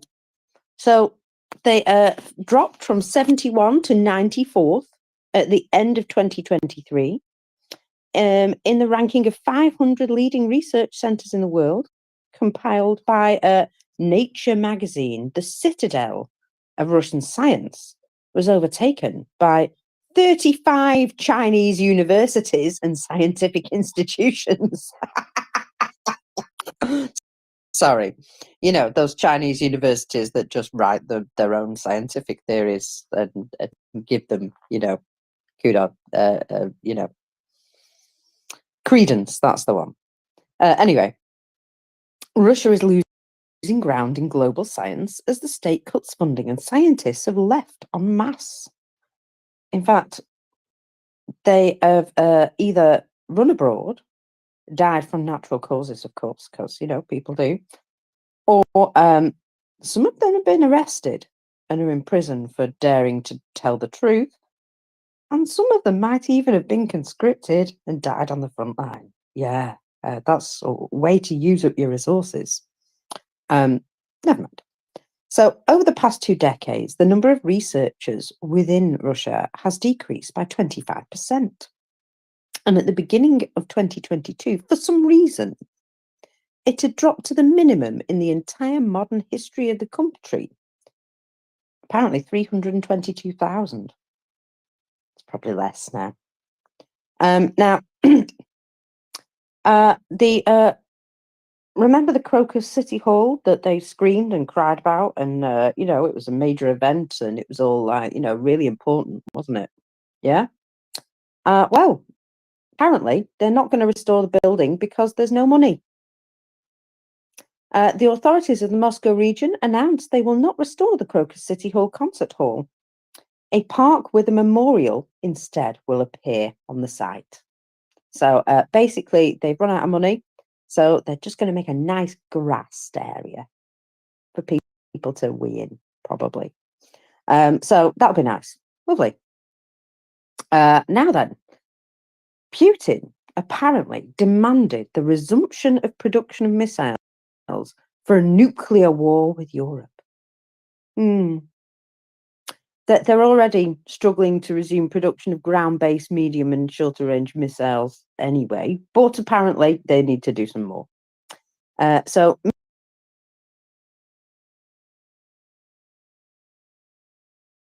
part of their nuclear arsenal.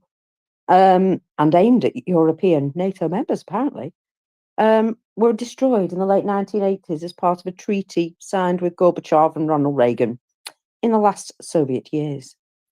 In 2019, the United States withdrew the INF treaty, accusing Russia of violating it. Well, yeah, like they violate every other treaty, Tim. So I wish them luck with production of these things, considering their new stuff doesn't always work very well, does it? Never mind. Remember, they say they want to do things and they don't always manage to achieve them. I kind of feel as though that's another one of those things. You just click your fingers and it happens, yeah? Maybe not. So, now then, loans, Tim. Have you noticed that there's a real debt problem in Russia? Lots of people seem to live on loans. And I think it's a feature, not a bug, in order to try and, keep people from escaping. So there's something here that might prove to be a problem for them in the future, because, certainly living month to month is, well, it's a situation that they're in. And it's going to be more difficult for them to get a loan in the future, certainly from the central bank. From September the 1st, it will become much less profitable for banks to provide such loans, which will affect even those citizens who have few or no loans. This measure is aimed at limiting the growth of the population's debt burden, which is now considered to be at critical levels, especially with all the military men disappearing from existence, owing lots of money. In addition, from July the 1st, the central bank are also going to tighten the regulation of the issuance of car loans. So that'll stop you buying those Chinese cars, folks. Yeah, in fact, it'll stop you buying larders as well. Oh well.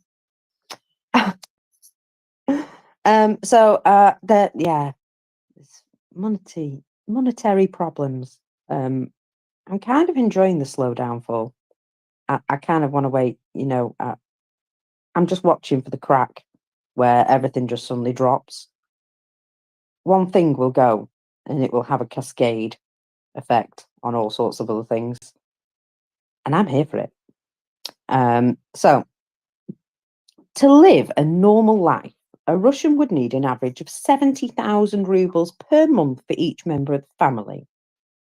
This was stated by researchers from the Higher School of Economics.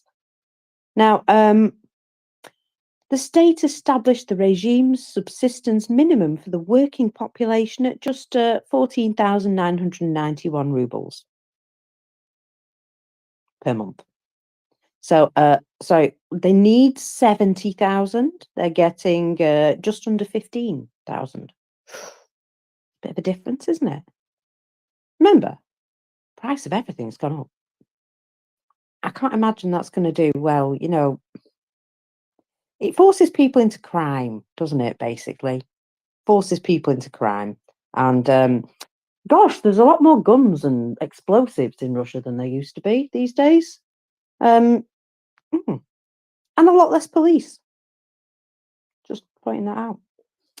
Now then, according to Russian telly, a record number of foreigners have been expelled from Russia after the terrorist attack on Crocus Hall.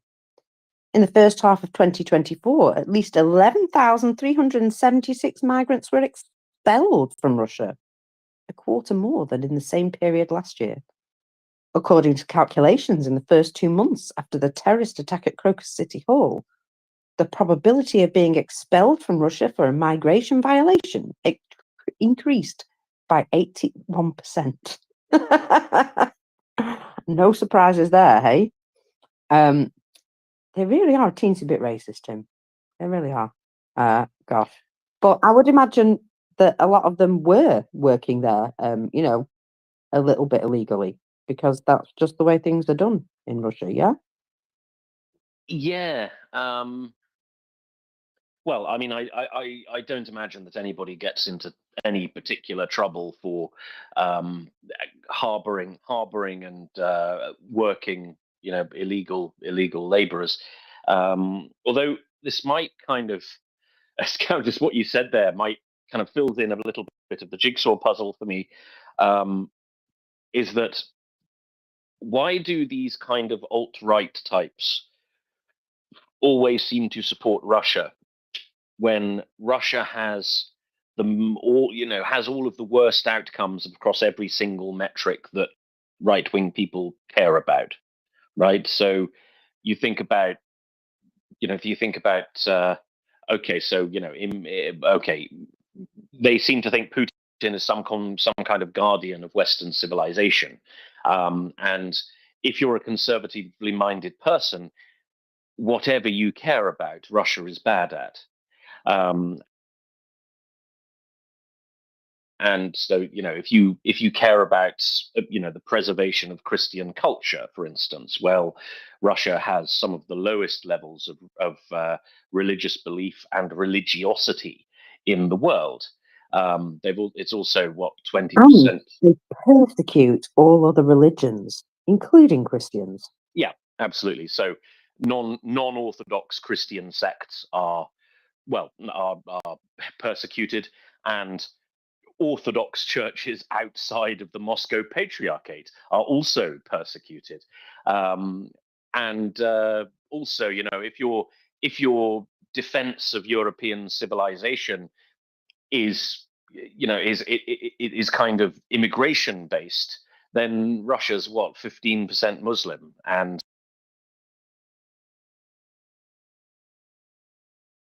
treat the people in the Caucasus like garbage, and there's plenty of Muslims down there, but that's by the by. And you look at just about anything. Like if abortion is your thing, Russia has some of the highest rates in the world. If babies out of wedlock is your thing, Russia has some of the highest rates in the world. If marriage is your thing, Russia has very low marriage rates and very high divorce rates. It also has extraordinarily high rates of domestic abuse, alcoholism, drug abuse, criminality, murder, rape, etc., etc., etc. So if these people care about social outcomes, then they should be anti-Putin, not pro-Putin. And they shouldn't look to Russia to be the guardian of any of the things they care about. But I think I've just worked out why they might be this supportive of Russia. It's because Russia's just really racist. So maybe that's it, right? Maybe they see some kind of kindred spirit in the Russian regime, because they're just really, really horrible to black people. Maybe that's it. They're really horrible to everyone. Doesn't have to be anything in particular, really. Just other. So there was a video released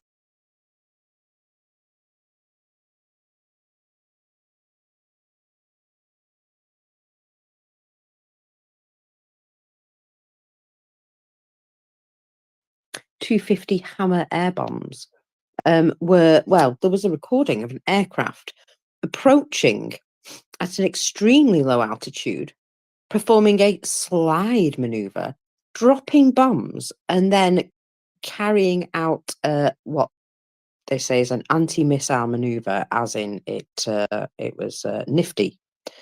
And the Russian telegram in the area from the Belgorod area is thus. Doesn't it bother anyone that an enemy airplane is flying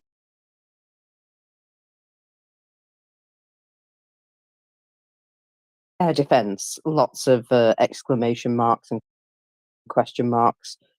And some cheeky person answered them. It's in French bombs fell on the heads of Belgorod residents. The video here shows a MiG-29 fighter dropping French high-precision AASM 250 hammer bombs in the Belgorod region. So yeah, they're very upset. Oh, that's the Patriot Z channel. And once again, Tim? Not very bloody much, apparently. These are the hammers, courtesy of Monsieur Macron. That's a French weapon, isn't it? Yes, it is very French. Super French. Well, I'm glad they seem to be finding their targets. Do we know how they're delivering these? Are they launching them off MiGs? Yeah, off a MiG. Quite good at this, aren't they? Because they managed to strap Harm to a MiG. They managed to launch Storm Shadow from a MiG. I think they've done Brimstone as well. And now they're doing Harm, which, as I understand it, is a laser-guided weapon. So they're kind of they're getting awfully good at integrating NATO standard ordnance with Soviet aircraft. And I remember this being a talking point right back in the early days of MriyaReport, when we were really, really, really not sure if they were going to be able to do this. You know, there was an awful lot of skepticism going, well, yeah, Harm would be nice, Brimstone would be nice, but they're probably not going to be able to launch these off MiGs. And hey, presto, they managed it. Where there's a will, there's a way, Tim. And it always seems that they're able to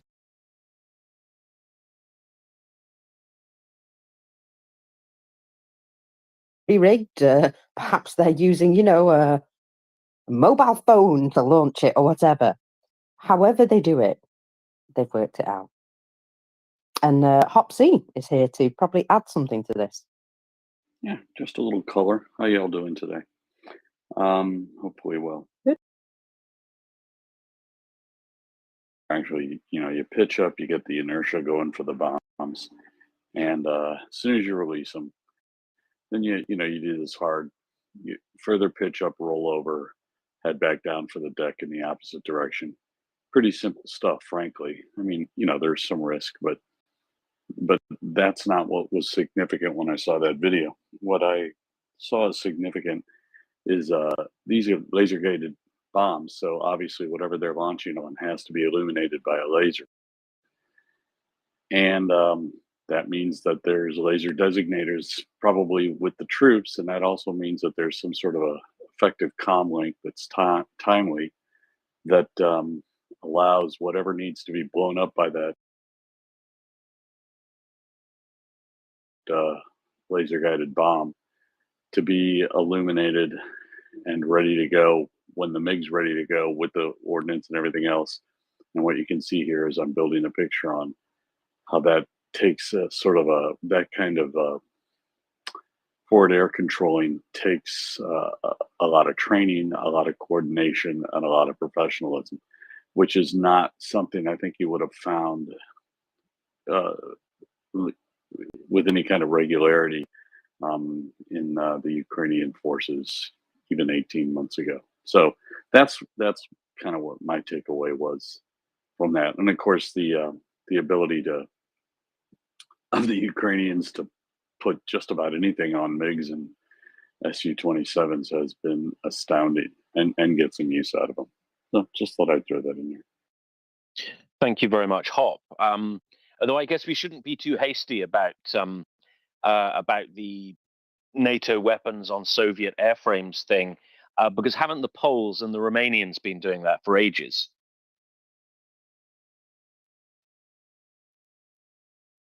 That was kind of a question. I think they have. Yeah. Yes, they have. That integration, especially with the MiG-29, was done when the Poles and even the Germans brought their MiG-29s over the border, as it were, when they became available to NATO. But having the know-how, is one thing, and it's very important. But having the these are small data points, but reasons to be positive.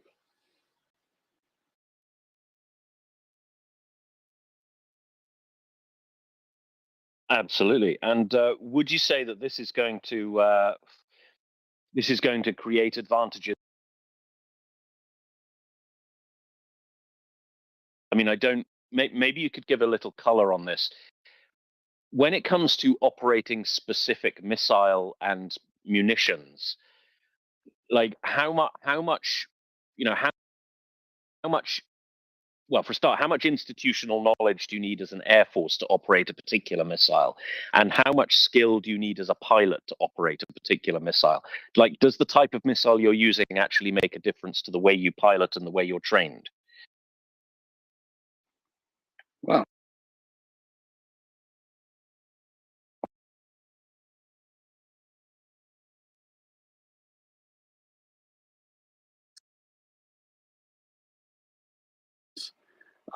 have different envelopes you have to be mindful of in order to effectively use them. And that's something you have to memorize and have intuitively available to you, as well as configuring your weapon system to launch within those envelopes. So there's a certain amount of training. You can't just slap a Neptune. Otherwise, you're gonna, basically waste a weapon. But with the institutional knowledge part of that question, the fact of the matter is that as you become more familiar with weapon systems, say built by a certain manufacturer, let's say it's Boeing builds Harpoon and the procedures and the verbiage and things like that. When you are operating a weapon system that's been integrated into your force structure for a while. So the institutional knowledge will have been building very, very, very quickly and will not be perhaps as widely disseminated as you want. But every time you send a pilot, whether he's ab initio or a experienced pilot through a Western training course or something like that, and their operational English becomes stronger and their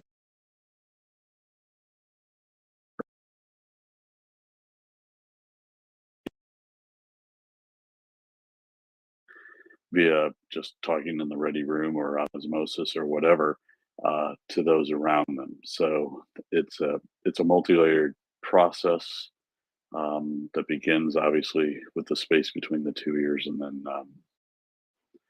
it turns into muscle memory and the ability to do this stuff as it were on the fly without having to think about the actual mechanics too much and worrying about the more intellectual things, such as having the target hit and then surviving after you launch the weapon. So essentially, being basically familiar with a number of Western missile systems will yield a training and therefore a combat advantage when we start to see F-16 in the skies. Yes,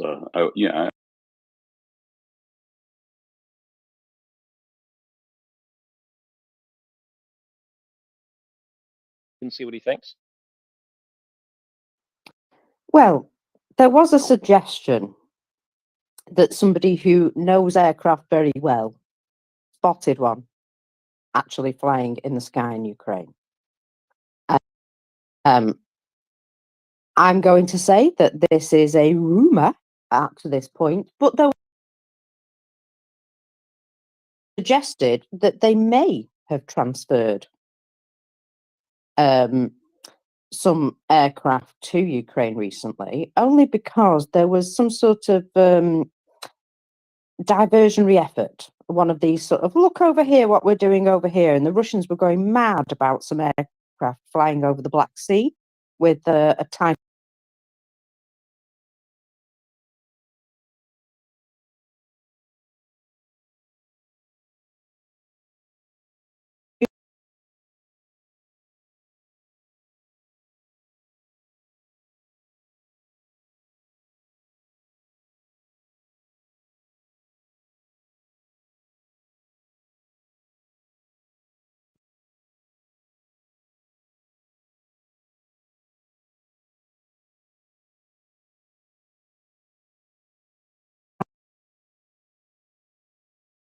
Going to say we might not see them just yet, even if they're there, because they might just be keeping them, a little bit close to the chest.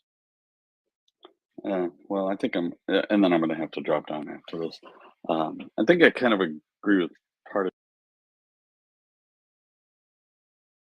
fights supported by fighters. Those are actually those are expensive assets to run, and you're putting those up there um, for a lot of different reasons, but they would all be operational and not for diversionary purposes, which is not to say that the Ukrainians wouldn't be aware that these fights were going to happen and plan to use that as an opportunity to move something in. Since they haven't appeared to do anything combat related, I'm going to stick with uh, I'm I'm trending towards it was a rumor, an unconfirmed rumor, but that being said, at some point these things will move into country, and it's unless they do it under cover of darkness, which is what I would do.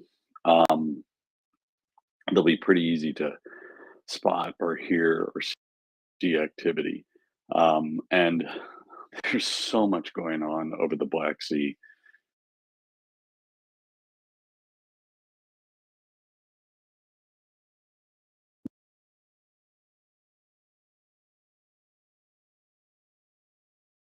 To look at the air picture in over the Black Sea and Ukraine, that would just be another distraction that would be to their advantage and would be easily done because there's so much activity along the the eastern edges of NATO airspace, Romania, the Black Sea, Poland.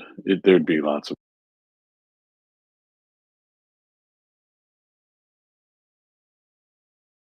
a bit before you go fully operational with them. Yeah, exactly. As I was saying earlier, it's very likely that even if they were in country at this point, they wouldn't necessarily be right there on the front flying their missions. They would be getting themselves settled in the situation, and everything has to work together, doesn't it? So you have to make sure there's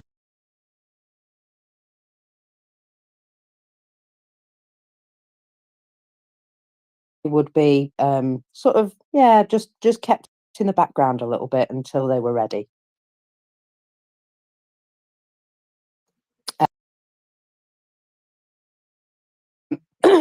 Now, I do have a few other bits which we have seen the first full unit of female soldiers in the direction of Yasno Borodivka. I'm going to say that sounds like it might be right, in fact. Positions were stormed by a squad of convicted women. They were eliminated, but you now need to be more careful if you are already at the front. Then all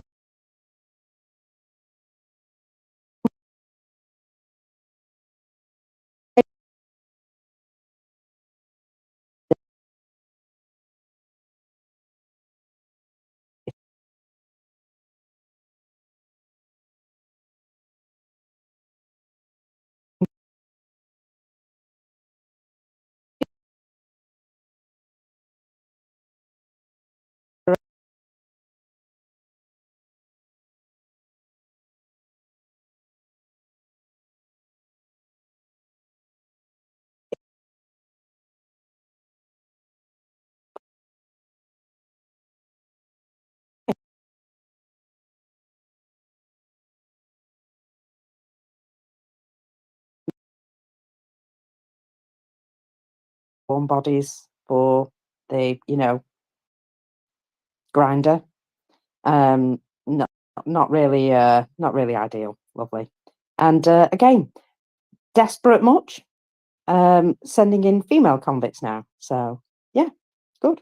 Well, this is an interesting one, right? Because as armed forces go, the Russian armed forces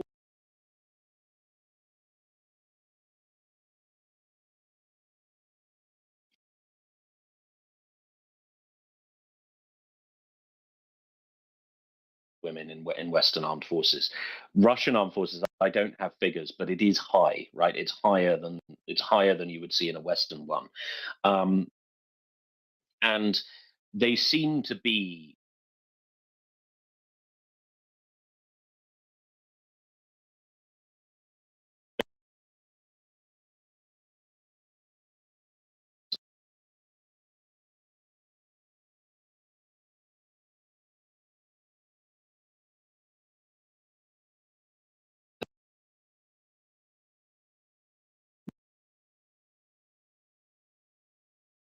to an extent, they're still self-regulating, right? So very few women will be up to passing, infantry trade training, or P company to get into the parachute regiment or the all arms commando course.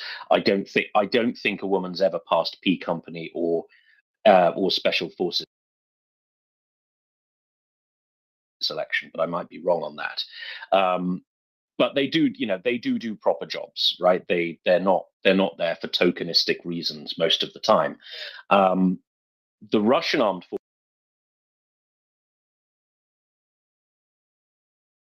they don't seem to do very much, and the Russians found this out during the Chechen War, where the female contingents of the Russian armed forces just refused to go. Right? They just said no. We're not going to Chechnya, and they apparently got away with it. So it seems to me that this preponderance of women in the Russian armed forces, we haven't seen women on the front lines in Ukraine, right? In the same way as we've seen female Ukrainian soldiers, not very many of them, but they are there.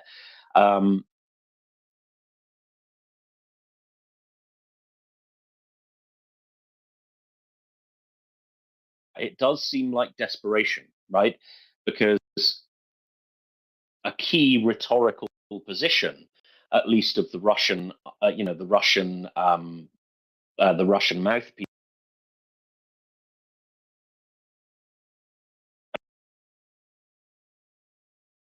it's like, oh well, why are you getting your women to do this? Blah blah blah blah blah blah blah blah blah. And okay, there is a demographic case for not conscripting women into combat roles. Whole bunch of women age 18 to 40, then who's going to have the babies? So there is a kind of demographic case for not doing that. There's also quite a powerful morale case as well, right? Because a society will tolerate their sons coming.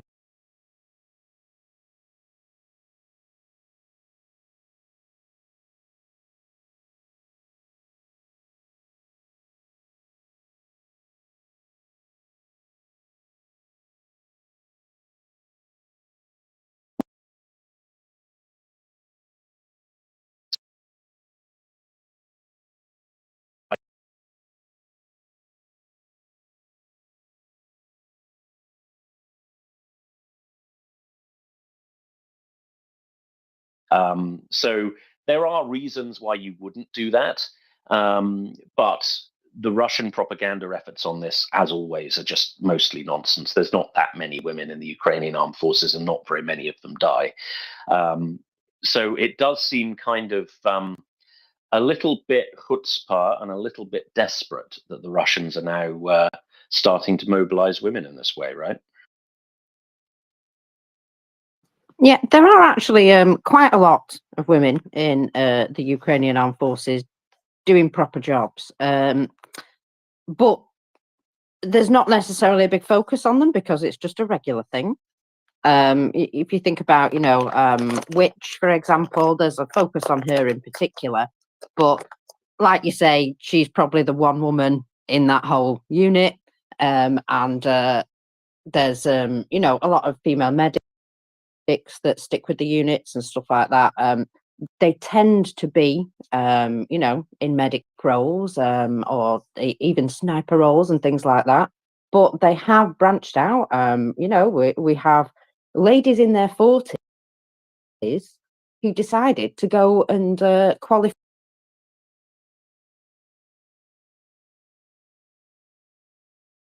the same sort of, women in those roles in, say, the British Army. And I'm saying because I have a friend who was in the British Army, and well, she had to be retired because she dropped a cannon on herself with a cannon. It was one of these, where they do like a competition, and you take the cannon apart and you run with it, and then you put it together at the end and fire it. Yeah, well,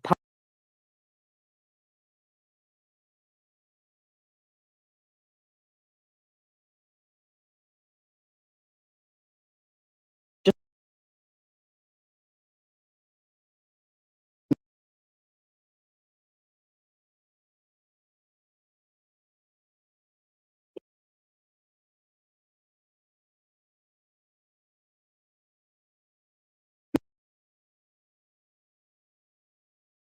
caring than a guy. You know what I mean? And you can hurt somebody without them punching you if you poke them in a sore place, generally. So I just feel as though there are quite forces. It's just that there's not really a focus on them because it's just sort of very normal. Sure. Yeah. So Joanna in the background has a number for us, which is 67,000.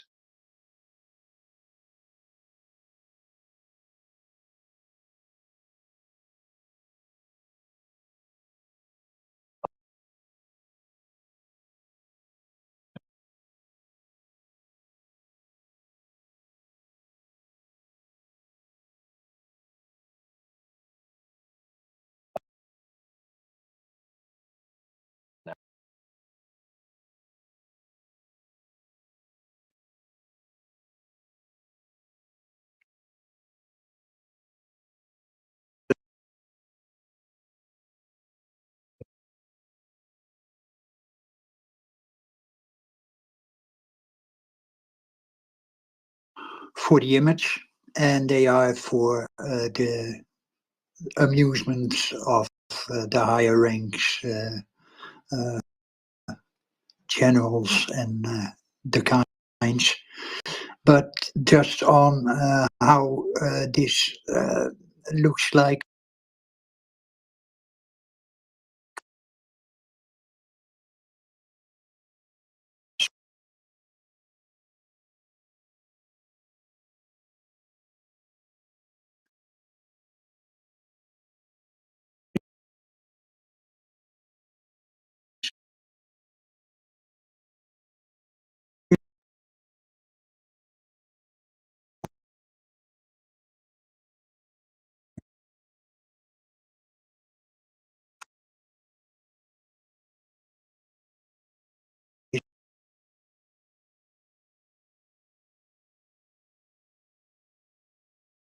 Yeah. It is a bad day for Russia. Let's say this.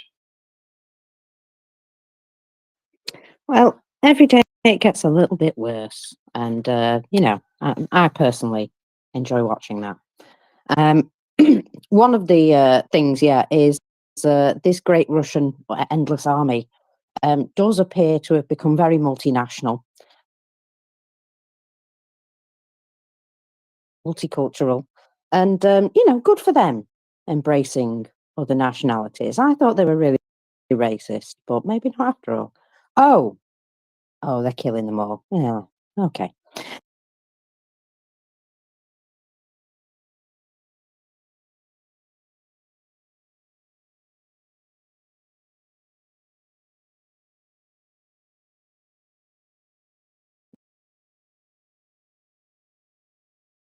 Eventually they're going to run out of all these little places where they've been grabbing people from, and then what they're going to do? I wouldn't like to call a very, very unpopular mobilisation, to be absolutely honest.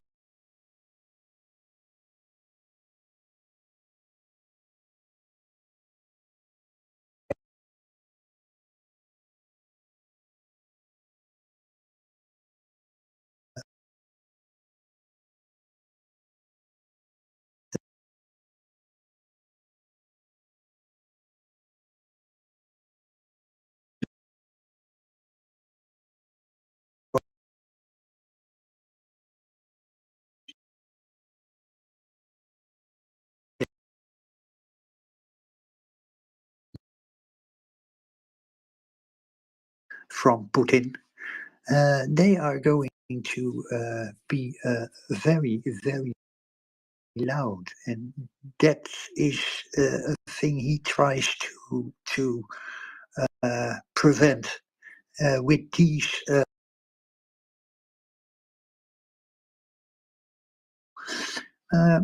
But just like I said, at the end, there is only one possibility. He needs to conscript these people also if he wants to have some leverage, what is not much,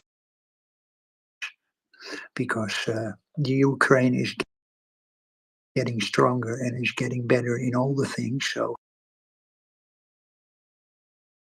this moment. Absolutely, yeah. I'm sure he is having a few sleepless nights. Lunchtime, welcome up. It's not lunchtime, is it? A little bit past. It's lunchtime, anytime. Anytime, it's a state of mind, not a meal. But yeah, I just I've just been following the discussions. Very interesting. I just wanted to know what the panel meant.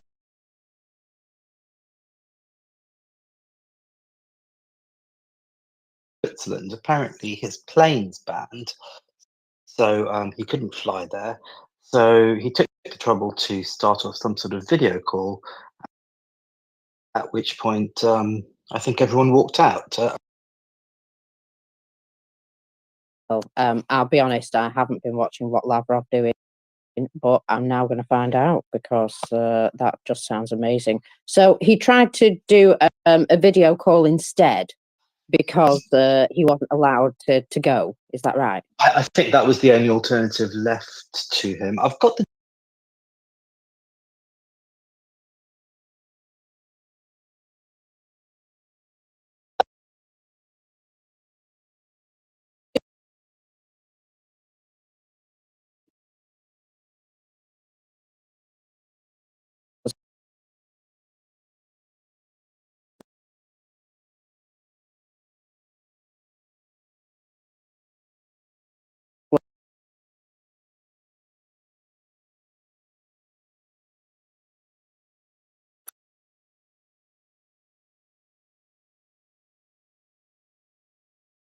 time, because for too long, I mean, in the early days of the war, of the invasion, the full-scale invasion, I should say, there was nothing quite as maddening as Lavrov's living long and lies, right? So it would be lovely to see this become the norm. Well, absolutely. There is the taking over Security Council again, or is it something else they're taking over? Who, the Russians? Yeah, I think it's the Russians. I think it's Hungary taking.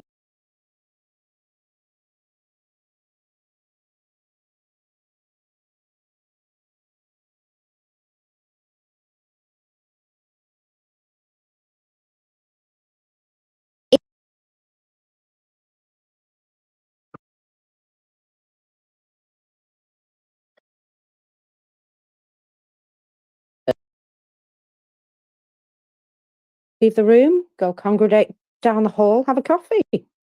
And, it just goes to show that they know that they're not there in good faith. They don't want to listen to the lies anymore because it's absolute a waste of their time. They might as well be having a coffee. So that are actually pertinent instead of listening to a load of hogwash. And yeah, so absolutely the right move. And well,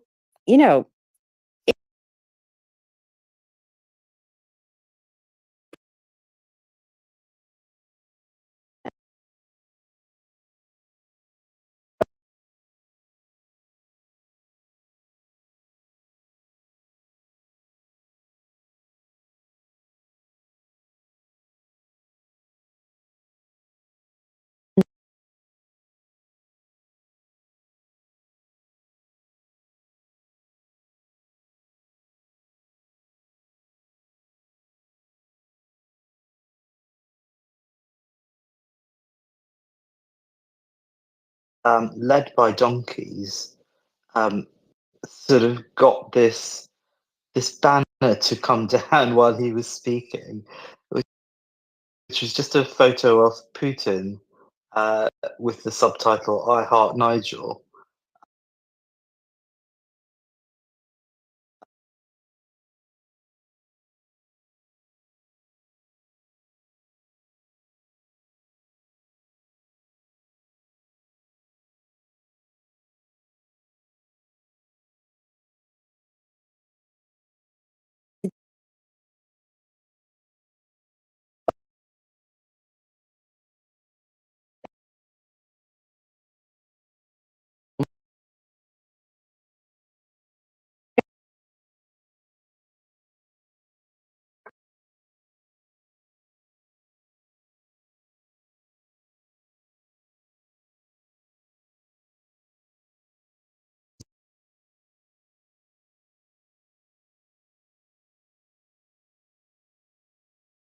I really hope. I hope this becomes a thing too. I mean, I don't know, like Putin's little collection of corrupt politicians across Europe. I hope they face similar sort of ridicule. But yeah, anyway, so yeah, those are my two things. And thanks to you guys for all you do. Oh, cheers, sweetheart. Yes, well, indeed, I found that very funny. I kind of think of those guys as legends because they do a lot of this.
Out, I reckon. So they go on thus. In Volchansk, Kharkiv Oblast, fighting is reportedly focused on the aggregate plant, where Ukrainian forces are still attempting to dislodge in the southeast of the town. I can't imagine how bad that situation must be for the Russians now. Oh, it's been a while, hasn't it? Anyway, the town remains contested. No confirmed Russian advances have been made around Chaziv Yar either over the last 70.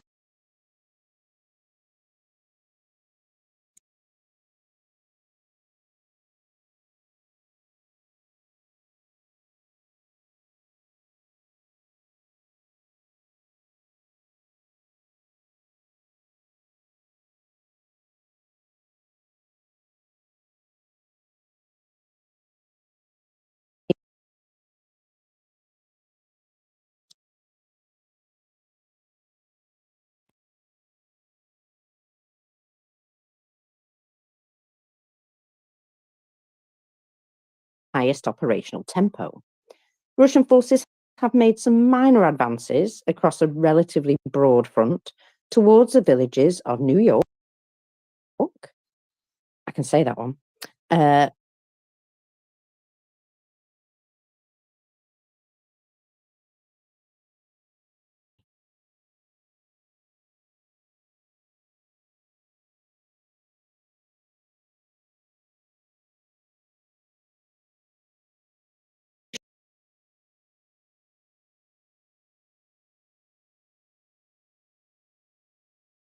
Saying there, basically, they're going to just try and pressure in that same area.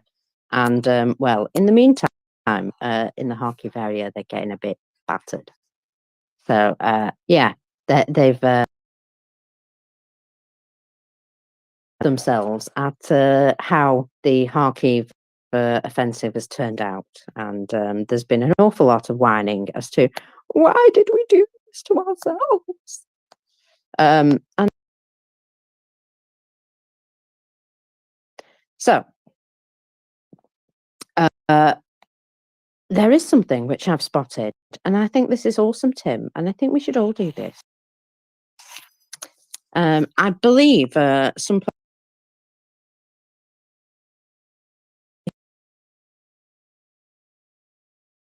who were Russian nationals due to security concerns on October the 3rd, 2022. And I must say, well done. But now, Norway has decided that Russian citizens are to be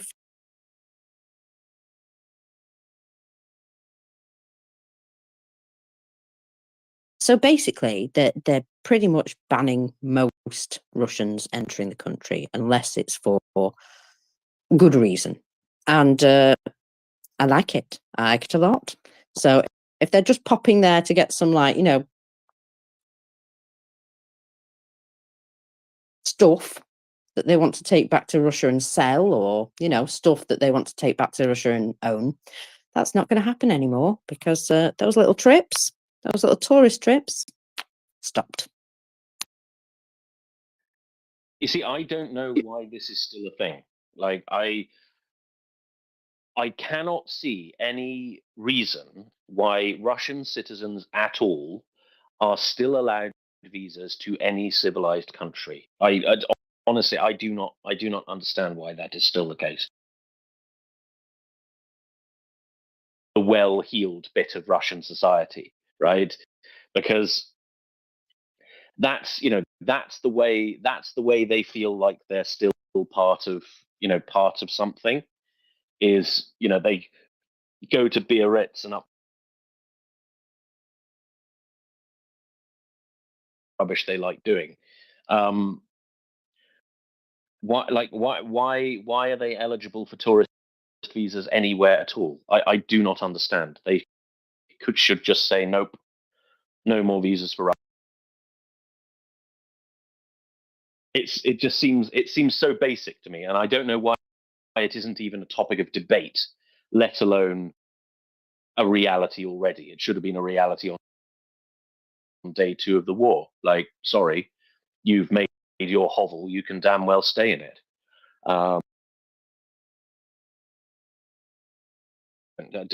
Does anybody talk about this? Do any politicians actually have this as a talking point? Is it even inside the Overton window? I don't think it is.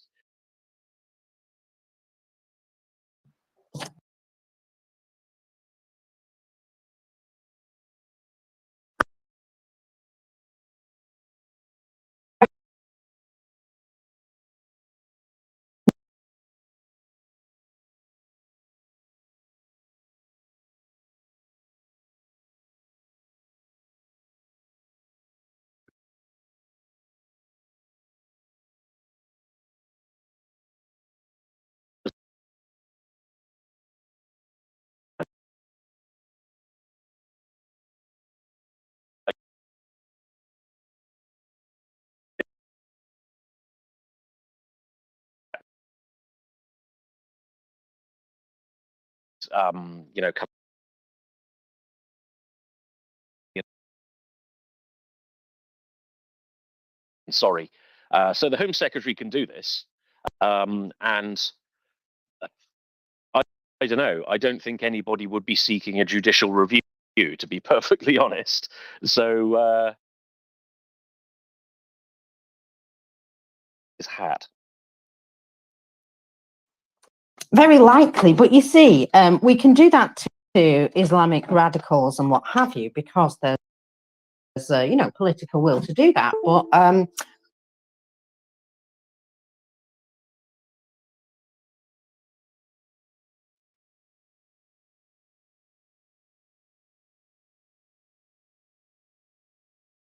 away with the stuff that they're getting away with.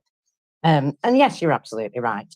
You know, genocide should be exactly the reason why we exclude their nationals while it's ongoing, for sure. Also, you've got to remember that those guys that, you know, just came for a little trip to see Salisbury and left behind a trail of, you know, poisonous substance or, you know, very hazardous substance. Pretty sure those guys were posing as tourists, you know. And look at all these things that have been happening. In France, there was a guy who was stopped from doing attacks. There was an attack in Germany on Deal. Is that what they're called? Deal. Which turned out again to have Russian connections. You know, there are lots of these things that have been happening which do appear to have a source of Russian sabotage attached to them. Now, some of them will just be accidents. Accidents happen, but some of them are definitely Russian provocation within our countries, and you know, not just spies, actual like saboteurs. That's actually a physical attack on your country.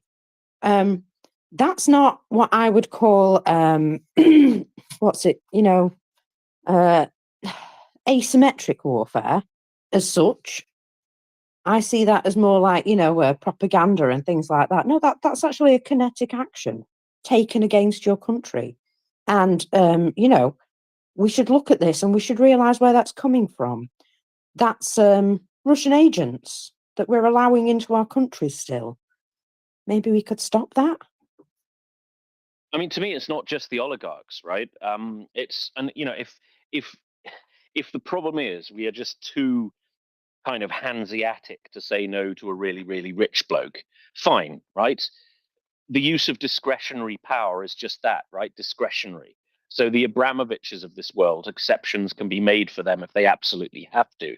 What I'm complaining about is the kind of well-heeled Mittelstand of Russians who holiday in Europe.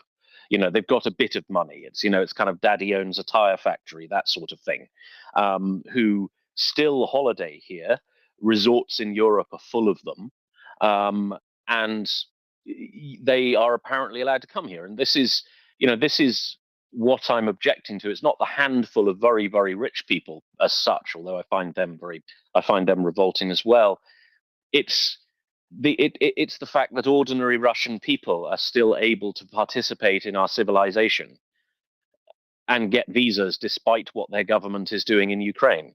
And like, I'm honestly, I'm not one of these people who hates Russians. Like, I've got no personal beef with like individual Russians. It's not like a blanket thing for me. I understand how many people, particularly Ukrainians, do feel that way, but I personally don't. But if it were 1943 and I don't know, I had a German, you know, I had German mates, I'd be saying, well, sorry, you're not holidaying here. You know, your government is doing what your government is doing, and yeah, there is a price, there is a social price to pay for that, and a civilizational price to pay for that. So sorry, Hans, but bugger off. And I think, you know, I think the same of Russians. Like, I bear them no ill will personally, but I do resent that while their government is committing a literal genocide in Ukraine and is determined to plunge Europe into war once again, there should be a social and a civilizational cost, and that cost should be, no, you don't get to pretend you're part of our culture by holidaying in Paris and London. Sorry, but no, you don't get to send your children through the English education system. No, you don't get to go and sun yourself in Greece. No, just no, go away.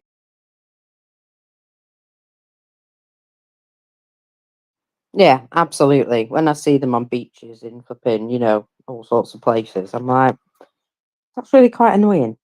You know, it seems as though they're not affected in any way. And they really should be, because I can assure you every Ukrainian, whether in or out of the country, feels affected. Now, a little bit of something here, just for fun. An Mi-8 helicopter has crashed in the Irkutsk region of Russia. And have a guess why it crashed, Tim. I don't know. On the hard roof of a pillow factory. No. The reason it crashed was there was a maintenance issue on board and a fire broke out. And in order to try and put out the fire, in their panic, they crashed it. I see they're recruiting Iranian-trained helicopter mechanics, are they? It would seem so, but yes, it appears that their maintenance teams are just not on it. It landed a little bit differently on its side, and I would say that's probably not flying again in the near future anywhere. So that's just another little bit of good news coming out. Well, my brother-in-law is a helicopter mechanic, and those guys get paid, right? So he was Royal Navy, and he was a helicopter mechanic in the Royal Navy, and he left the Royal Navy to work for a South Korean company doing basically the same job, and makes about 5 times as much as he did as a sailor. Yeah, those guys get paid, and that suggests to me that you do get what you pay for. So if you've got 2 bottles a day Vlad maintaining your helicopter, it's going to be a bit ropey. Well, yes, exactly. If you're not going to pay for the guys, then yeah, you're not going to get the best guys, are you? Sorry, bear with me a minute. 1 second, I just need to. Oh, there we go. Right, that worked. Sorry, I was trying to do 5 things at once. Now, as well as the message that was given to Lavrov today, did you see what the Polish Foreign Minister, Radoslaw Sikorski, said about Russia? Oh, he's always fun. What did he say? Well, indeed, he is a little bit, isn't he? He's always quite sharp in his words when it comes to Ukraine's defence, and he quoted Reagan about Russia's defeat, while proposing seizing all $321 billion worth, or 300 billion euros, in frozen Russian assets, and said, "Let us win the escalation game with Russia. We need to relearn how to champion the escalation game. We should be seizing all 300 billion euros of the Russian sovereign assets. Putin has already written them off." Basically, being too polite. And he said, "The Kremlin can be stopped and beaten. We just forgot."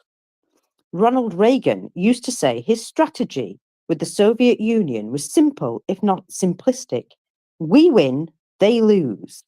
I like that one, he said in perfect English. So there you go. Strong words again from that chap. And yeah, absolutely right. And quoting Reagan there, we win, they lose. Very simple strategy. I like it. Fantastic. Now, Radek Sikorski is, of course, best mates with David Cameron. They were in the Bullingdon Club together at Oxford. And it makes me wish that Mr. Sikorski had given David Cameron a ginormous kick in the bollocks when he was busy dismantling our armed forces during the 10 years or so that he was Prime Minister. Was it 6? I suppose it was 6 years, wasn't it? Yeah, that would have been nice. But anyway, apparently they're best buddies. Fun fact.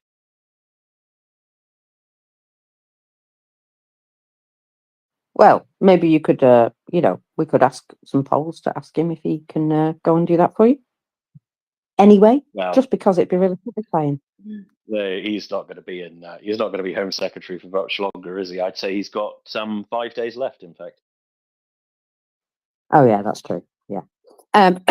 So now I find out what was hit in the Pervomaisk, Luhansk region, the location of the apparent Russian Cossacks. This is purely because, as well, guess what?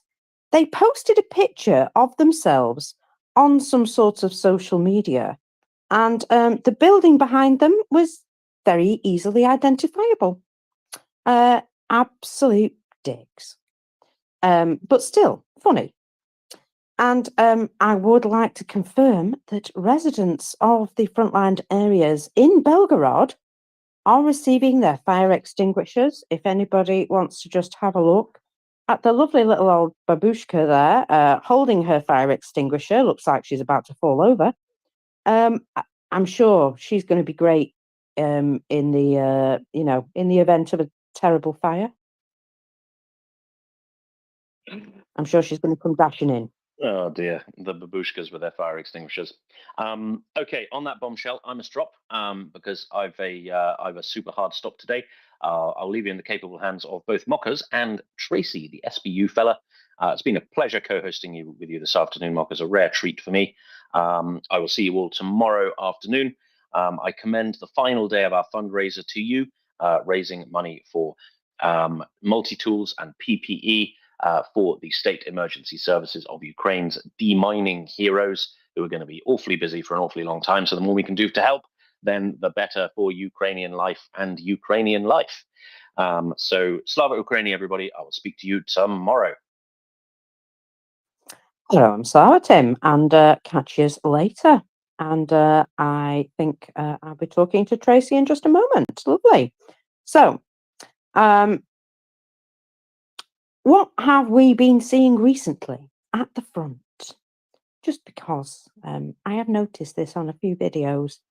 There seems to be a feeling amongst the Russians. You know how I said morale was really awful?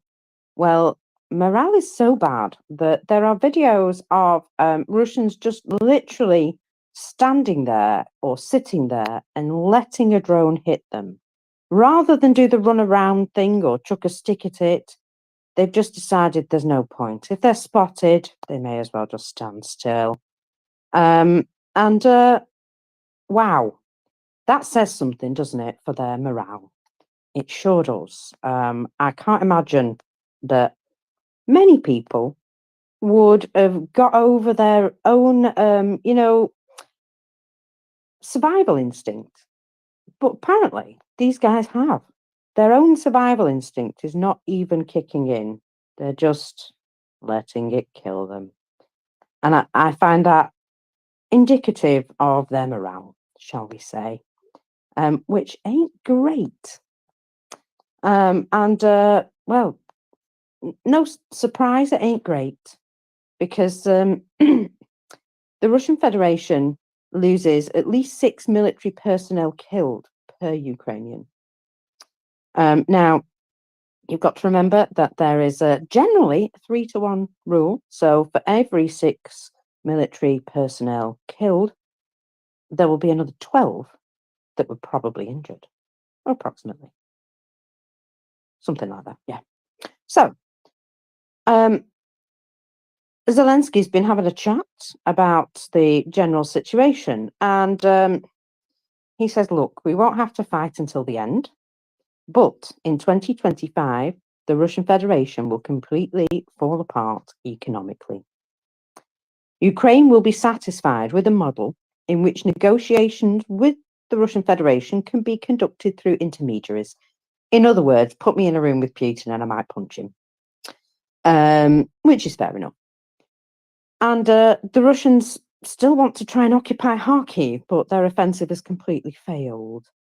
So the only victory now Putin is aiming for is the complete washing away of the identity of Ukraine, which has sort of been what they've been doing in Belarus, really trying to sort of, make them part of Russia rather than a separate entity with their own culture and what have you. Like they've done with all the other regions who are now finding, some of them, like Uzbekistan, for example, that the people there seem to be rediscovering their own language. I know. Let's face it, Russia did, try their best to wipe these people out, and they are starting to remember their own language. And that, for me, is a sign that the grip and the fear that Russia has sort of had over a lot of these places is Well, it's not strong anymore, is it? He went on to remind Washington and the Pentagon that even patriots do not protect from aerial bombs. Only the destruction of aircraft helps with this. And it looks like this may be part of a fresh appeal to use ATACMS to hit Russia's aircraft at their bases, which would be very good indeed, considering their air bases are literally like just over there. We can see them. Not allowed to hit them? That seems bloody stupid to me. And a lot of others, I'll be honest. So Zelensky also reckons that, like we said, Russia's war dead is currently 6 times higher than Ukraine's. It's still too many Ukrainian lives lost, I'll be honest. So he goes on to predict about the economic fall next year and said, that they don't really want to talk to Russia directly, and intermediaries will be very likely going to be the way that they will end up negotiating. But I'm thinking that them people are going to be very carefully selected. Maybe not Americans, for example, because Russia kind of has like, a bit of a extreme hatred towards America. So maybe it will be somebody like Turkey, who, seem to have a bit of a dialogue with both sides. And that sort of thing, I think, is probably going to end up being how they end up speaking to one another without punching each other in the face. Now, he also said that Russia has, North Korea has about 5 million shells in total that they can give to Russia. And that is less than what Russia has used in the last 2 years, each year. So they are at great risk as well in their relations with China due to some of the agreements that they've made with North Korea. And also, I'm just going to repost this. If you look at the picture, he looks like a wizard because the flag stood up behind him like a wizard's hat, and it's just above his head. And so, Zelensky is also a magical wizard. Apologies. Made me chuckle. Hello there, Tracy. How are you doing? Hello, Muckers. Very well, thank you. Hello, everybody. How are you? Tired? Oh, yeah, getting there. A little bit achy, but still living. What have I got? 8 minutes? I think I can manage 8 minutes.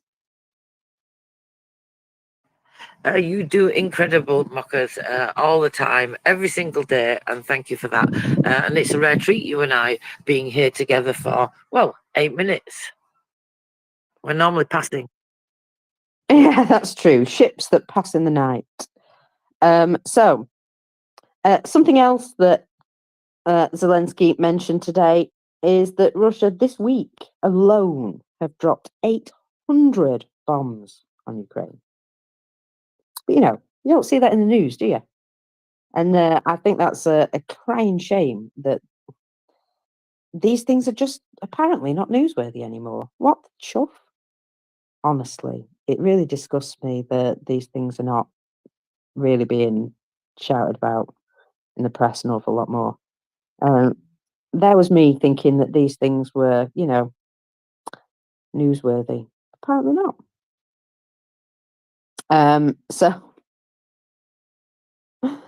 Sorry, I'm just laughing at a really, really sick joke that I can't tell you about. So, let me tell you this, that last night there was a mass drone attack on Kursk, Belgorod and Bryansk regions.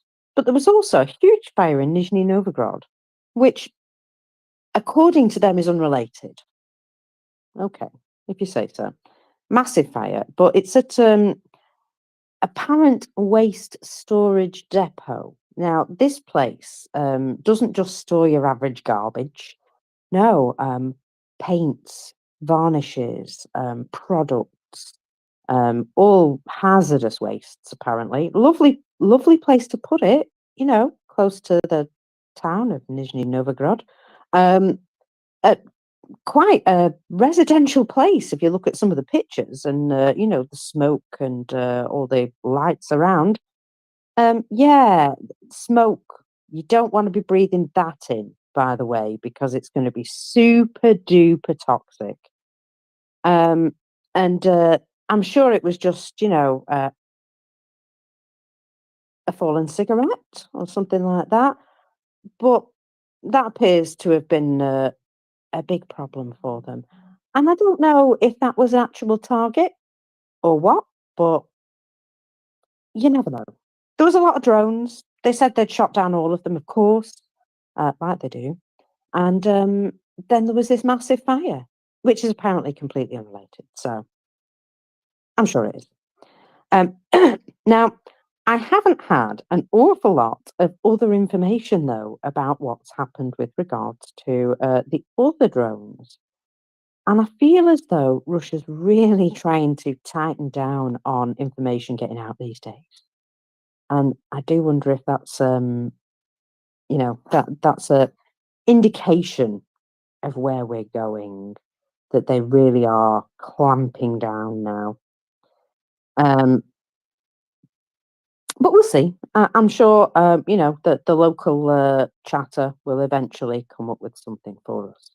But I haven't seen any videos of any big booms as a result of that drone attack. And, I'm not sure we can be entirely sort of confident that Russia did shoot everything down, even though they say they did. It tends to be a lie when that happens. Oh, I do see a big explosion there. Don't know what that is though. Might need some context for that. I'll come back to that. Again, you see, little dribs and drabs of information. That's sort of how we get everything these days. Never any real confirmation until usually days later. Which is very annoying, I must say. Do like seeing Russian stuff blow up in real time.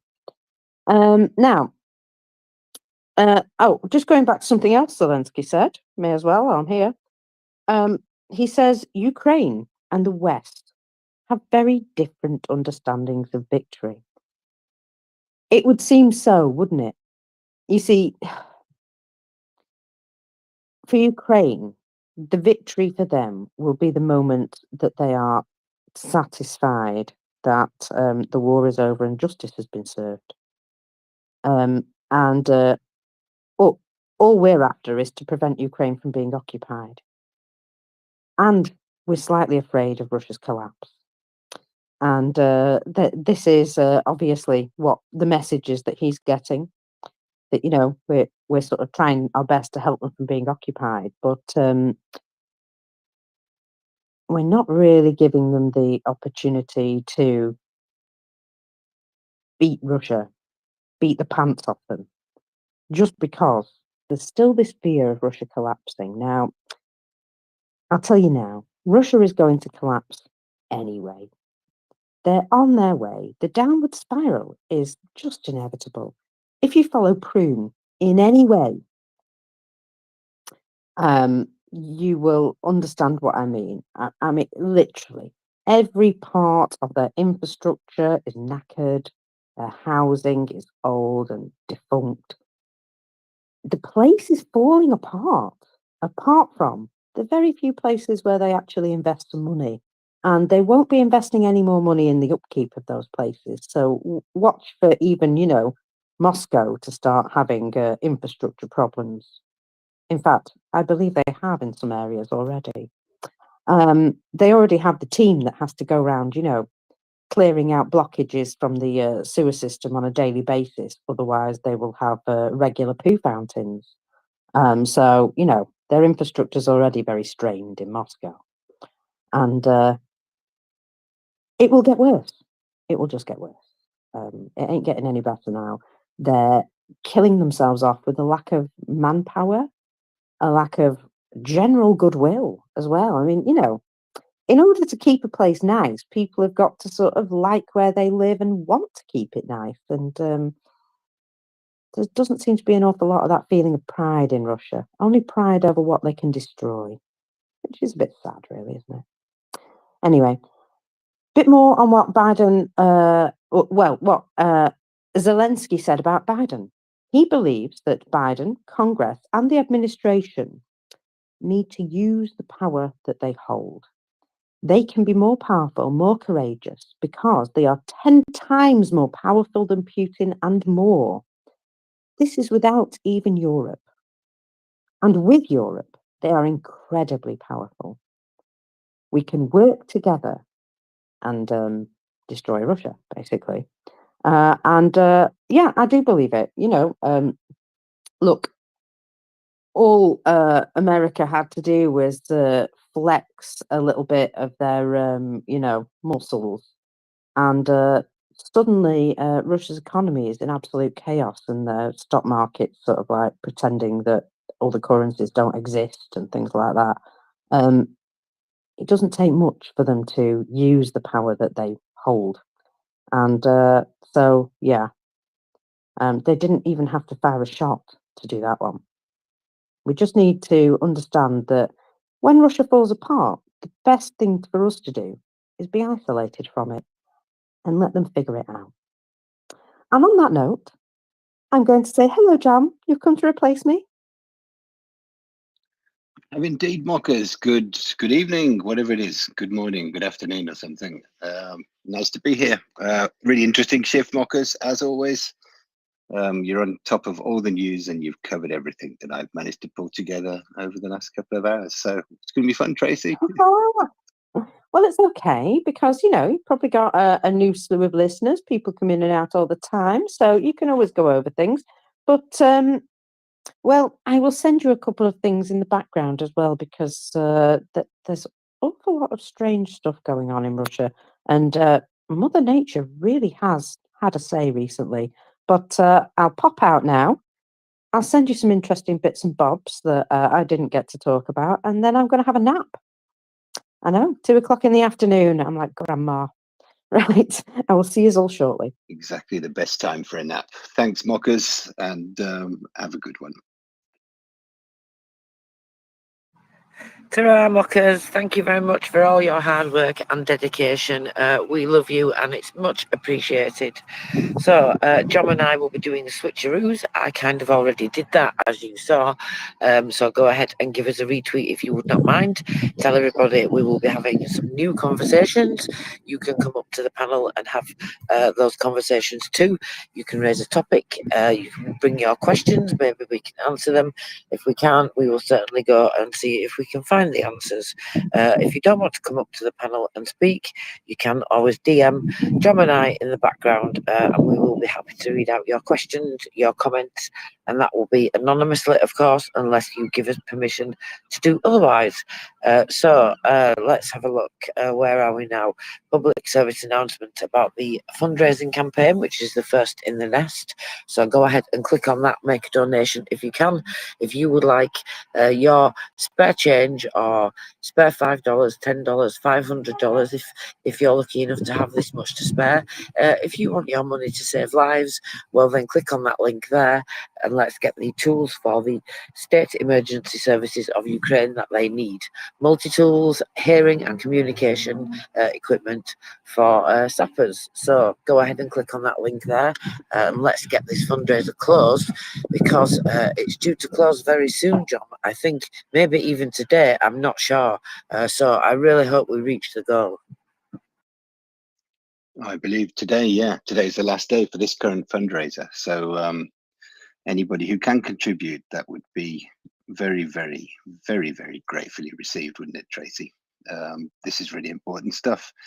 Maybe not the most, might not appear to be the most kind of exciting and sort of sexy fundraiser that we've done, but it's definitely important for the people who are going to be using this stuff and for the future of Ukraine, where those guys and ladies are working. Yeah, exactly. And Vlad was saying that when he came to speak with us recently, actually, from the State Emergency Service. Vlad Sokolov, I think his surname was. I have to double check that. excuse me, but he was a guest with War Doggo. War Doggo is a great friend of MriyaReport, of course. They came to speak to us, and it was absolutely fantastic. And he was explaining just how incredibly important the multi-tools are. The one that he has, he's had it for 2 years and uses it every single day. And so if it's still reliable as well after that length of time, then that just shows you how long these things can last. And using it every single day without fail. He was explaining some of the ways that these are really useful, and the different things that you can do, where setting detonations and things like that, all sorts of different things. So if you've not heard that, that will be on Spotify very soon, if it's not already. In fact, I will double check and see if it is, and then you can hear Vlad tell people directly how these things are used, and you can hear that you have a direct impact. Your donation does have a direct impact, and as John said, it may not seem that sexy, but it is saving lives every single day, protecting the sappers of the state emergency services and saving lives. And we need to get 100 of these because we're trying to kit out one unit a company, I think it is, when it's that size, but they've got thousands and thousands of more newly trained sappers now in Ukraine. So it's like starting all over again. We need to kit out. It's like we're in the beginning of the full-scale invasion. The Ukrainian armed forces needed kitting out with a lot of basic things as well: helmets, uniforms, all these types of things. And that's now starting to all wear out. These things are consumables, so everything needs replacing. And of course, apart from donations here and there, from charities, various different, fire brigades in the UK, for example, things like that going on around the world. Really, most of the support goes in military aid. It doesn't really go, in terms of needing things for the public emergency services, for example. So they do get some donations, so they don't get left out completely. They do get donations with other countries. In particular, Germany, they donate a lot of fire engines, for example. But like I say, it's just on a small scale compared to like countries supplying Ukraine with things on a national level, like they do with the military aid packages. We've got some hands, John. Look what happened there. Yeah, and got Kerry and then Oyvind. But I'll just say that, yeah, things do wear out, but it doesn't look like these multi-tools do wear out, and they'll be around for 10 years, probably longer, while this process of demining is still going on. So it's a huge investment in the future as well. So if you've got a bit of cash, please throw it MriyaReport's way, and it will kit those people out with the stuff that they need. But should we go to Kerry? Tracy, go ahead, Kerry. Welcome up. I don't think I've spoken to you before. It's a pleasure to have you up here. Hiya, John. Hello, Tracy. It's just a very quick flyby visit to say thank you very much for letting me know that particular fundraiser is about to finish. I was waiting till I got paid again, so that has now happened. So I have just been able to make my donation. And just a reminder to everybody listening that we may feel that these sound like, remember when we were doing the combat pants, but these are specific things that have been asked for by the people that we're supporting. So, this is what they have identified and feel will be most impactful for them. So it's not a minor thing, it's a thing that they've identified will be particularly valuable. Just thought I'd throw that in there, and I'm sorry I can't stay up for long, but I am listening. Thank you so much, Kerry. Lots of love to you, and thank you so much for your donation. That's much appreciated. I hope you're enjoying the school holidays as well. Oyvind, welcome. Yeah, thank you. I have something I don't know anything about, and I want to know about it. So I try MriyaReport. I see a video from Roman Sheremeta. He had got a Ukrainian flag on him, so he's a good guy, I hope. It's a video of a phone bot farm in action. That is how propaganda spreads. That is his text. And the video shows 4 guys in front of PC, and on the wall, they have something like hundreds of mobile phones, and there are cables from the PC up to these phones. Can anybody explain to me how its technical works? Thank you. Well, you're the cybersecurity person, Tracy. I guess it works by computers and stuff. What do you think, Tracy? Like computers and stuff. I like that. Yeah. Well, I mean, this is what they do, Ivan. They use AI a lot now as well, and as you said, hooking up lots of different devices. So multiple different devices can all be working at once on the one instruction of the main device, and that is exactly what they do. And when the SBU have taken down bot farms, that is, I mean, I can't speak about that specific incident that you're talking about, of course, but yes, it does sound to be what goes on, what you're explaining. That is what happens, and it is happening on a large scale. As I say, the SBU have taken down many of these cases. So do you have some specific link that I can check out, Ivan, and maybe find out more information for you? Yes, I can retweet it, and if you have my you can look at me, and then you can find it there. Thank you so much. But yeah, this is what they do. It sounds, very oversimplistic explaining it that way, but that is exactly what they do. And then, of course, the bigger these things are, the bigger the servers are. Some have multiple sections all working all at once, rather than just one computer to several phones, like, masses of servers and things like that. There are some really large scale ones. Yeah. So is it like when they twittering something or they do something on X, there are a lot of accounts that are not human? Is it like that? Yeah, that's exactly what it is. Multiple accounts, just all repeating, reposting the same thing. Also, they use AI to recognize things as well. So when other people post propaganda or retweet propaganda, then they pick that up and then they'll repost and retweet that. So they basically amplify wherever they find that propaganda, as well as pushing it out themselves on particular narratives that they're set for. So, and they can do that in any language as well? Yeah, that happens in multiple languages. In fact, Untal Fellow was telling us about the rise in Spanish language media are doing exactly the same. And, the other thing is we've spoken to U-Control and Ozavil, the companies from Ukraine, and they've told us as well about the massive activity of bot farms just on things like the comment section of a particular newspaper or, some kind of news media, something like that. And, that fake engagement, of course, as well, is causing the algorithm to not be good for whichever brand it is that has that content on their page. So it devalues that account, it devalues that page, so if you have masses of bot activity on your account, for example, this is a way that they can devalue and degrade your account, your reposts, your retweets, and that happens across all social medias that they use. And I saw something I think it was in the FT earlier, which was kind of reporting on a sort of an investigation that ABC had done. I wasn't quite sure whether that was a Australia Broadcasting Corporation or the American one, but they were talking about a lot of kind of manipulation of particular Facebook groups pushing pro-Kremlin narratives.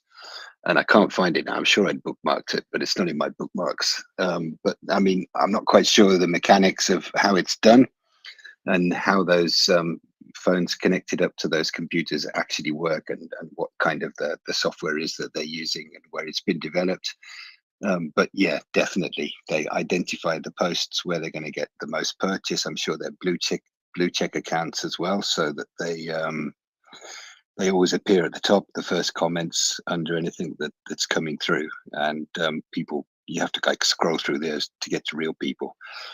So it's, as you no, I'm sure, Oyvind, it's very well coordinated and very well organized. And I'm not sure whether this is anything new other than a kind of a development and evolution of the techniques that they're using. But yeah, there's a lot of these places pushing out fake narratives and you know, and identifying the cracks and sticking nice wedges in them and hammering hard on them. Yeah, they're massively using AI to do these things now, so that increases the capability, obviously, like exponentially almost, that these bot farms and things like that can do. And it's very often now you only do need like a few small devices.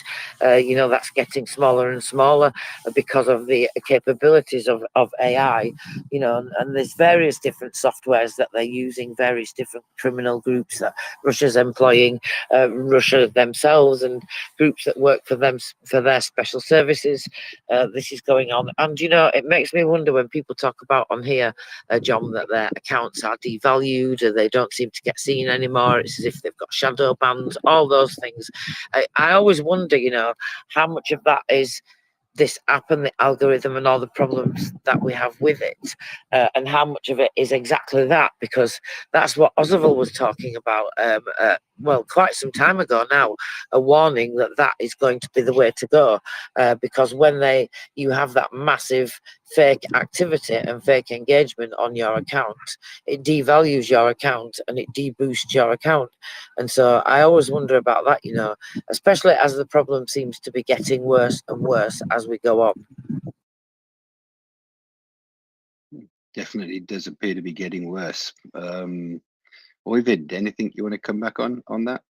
No, thank you very much. Very good answer. Thank you very much. Slava Ukraini.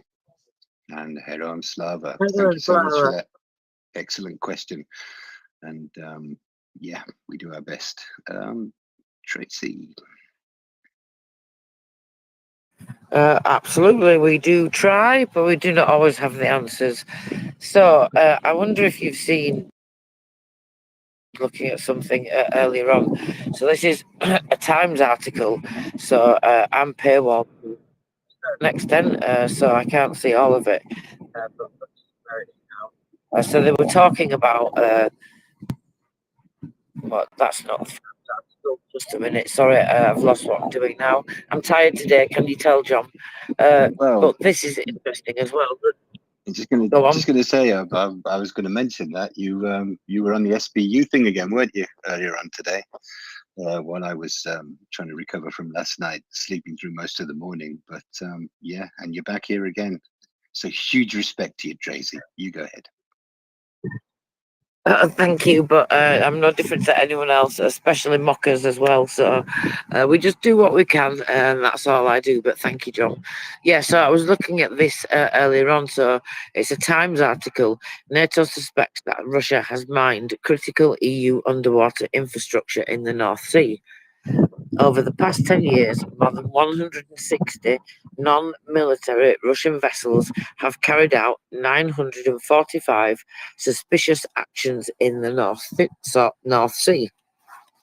So 749 of the 945 are suspicious manoeuvres, or considered suspicious manoeuvres, within 1 kilometre of pipelines in the North Sea.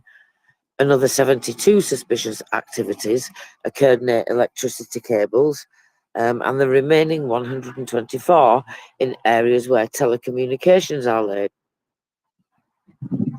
What about that then? Yes, I did see that. It kind of doesn't surprise me because it's very much a modus operandi, isn't it? But at the same time, you do kind of wonder what kind of I don't know, what's the word, oversight, monitoring of these things is going on. And maybe it's kind of time to engage with some of these actors. Sorry, I'm just trying to bring up the article. And yeah, like you, I don't have a subscription, so I can't read it. I could on some other device earlier. That's weird. But yeah, as you were saying, exactly as I was saying, in fact, the that it just feels like we're so kind of, what's the word?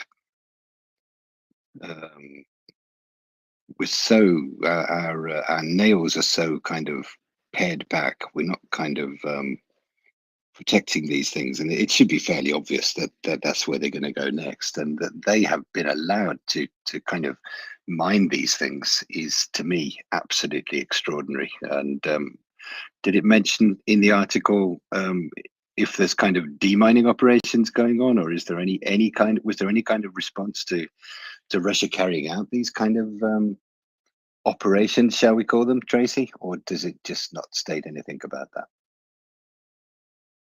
Well, I don't know, because it's paywalled, isn't it? So that's, I'm afraid all I can tell you is what I just read there about those specific incidents. But I mean, you know, it just shows you, doesn't it, right? If they can get access to this information, then we clearly know what's happening. And as you say, you know, probably not going to find out, are we? We just have to hope, I guess, that there is some kind of deterrent, some kind of response, some kind of...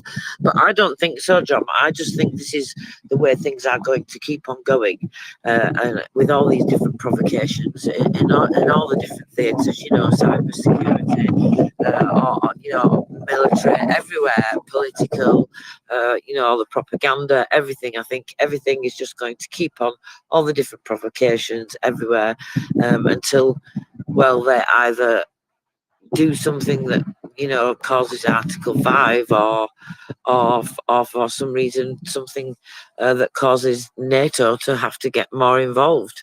I think it's inevitable that we're going to get there, don't you? So I think really these people that are dragging their feet, the various lack of political will and all that nonsense, they're only prolonging the inevitable as far as I can see. Well, absolutely. I think we need to start with trainers in country, don't you? I think that would be a sensible start, yes. And it's I mean, like with all the, like Oyvind was just talking about with the bot farms and all that sort of stuff. I mean, that should not be beyond the ken of our you know, various government agencies to kind of work out a way to force social media organizations, social media companies to kind of limit at least the spread of that kind of disinformation and kind of fake boosting and astroturfing of stuff. And it just feels like I've got one word in my head, which is a Japanese word, which is amai, which means kind of like half-hearted and not effective in terms of how you respond to something, or your way of looking at something, and that's just kind of the word that's going round and round in my head. And all of these things, it's just like a constant sort of low-level assault, and we're just kind of sitting here doing nothing. And as a friend of the space has just messaged me, I'm sure NATO has expressed deep concern about Russia mining critical infrastructure. So yeah, that's kind of the response, isn't it? Absolutely. So yeah, I don't know. It's kind of yeah, we need to get our act together. And I'm sure I say that to you every time we're on together, Tracy. We need to get our act together and to pull ourselves together and get done on this stuff. But yeah, that was an interesting article and concerning, I think. Yeah, I mean, it's not wholly surprising, is it? So I guess it just tells us, just confirms what we sort of already knew and suspected anyway. So in that sense, I'm not really bothered about it, because it hasn't changed anything. It's nothing new, is it? They've been doing this like for, I don't know, well, in some kind of a way with the provocations. I mean, you know, you probably remember being of an age I'm of anyway. I certainly remember growing up in the 80s in the UK. It was common knowledge that Russia would invade our airspace and, you know, do provocations and all these types of things. So they've been, you know, testing this out for decades, just seeing exactly what our response times will be, exactly what we will do, what we won't do is more like it, you know, and I think that's in part, of course, you know, why they're so emboldened in some ways. But yeah, I was looking also, did you see all the images and hear about all the information from the ISI satellite, that people's satellite, they call it? I did not.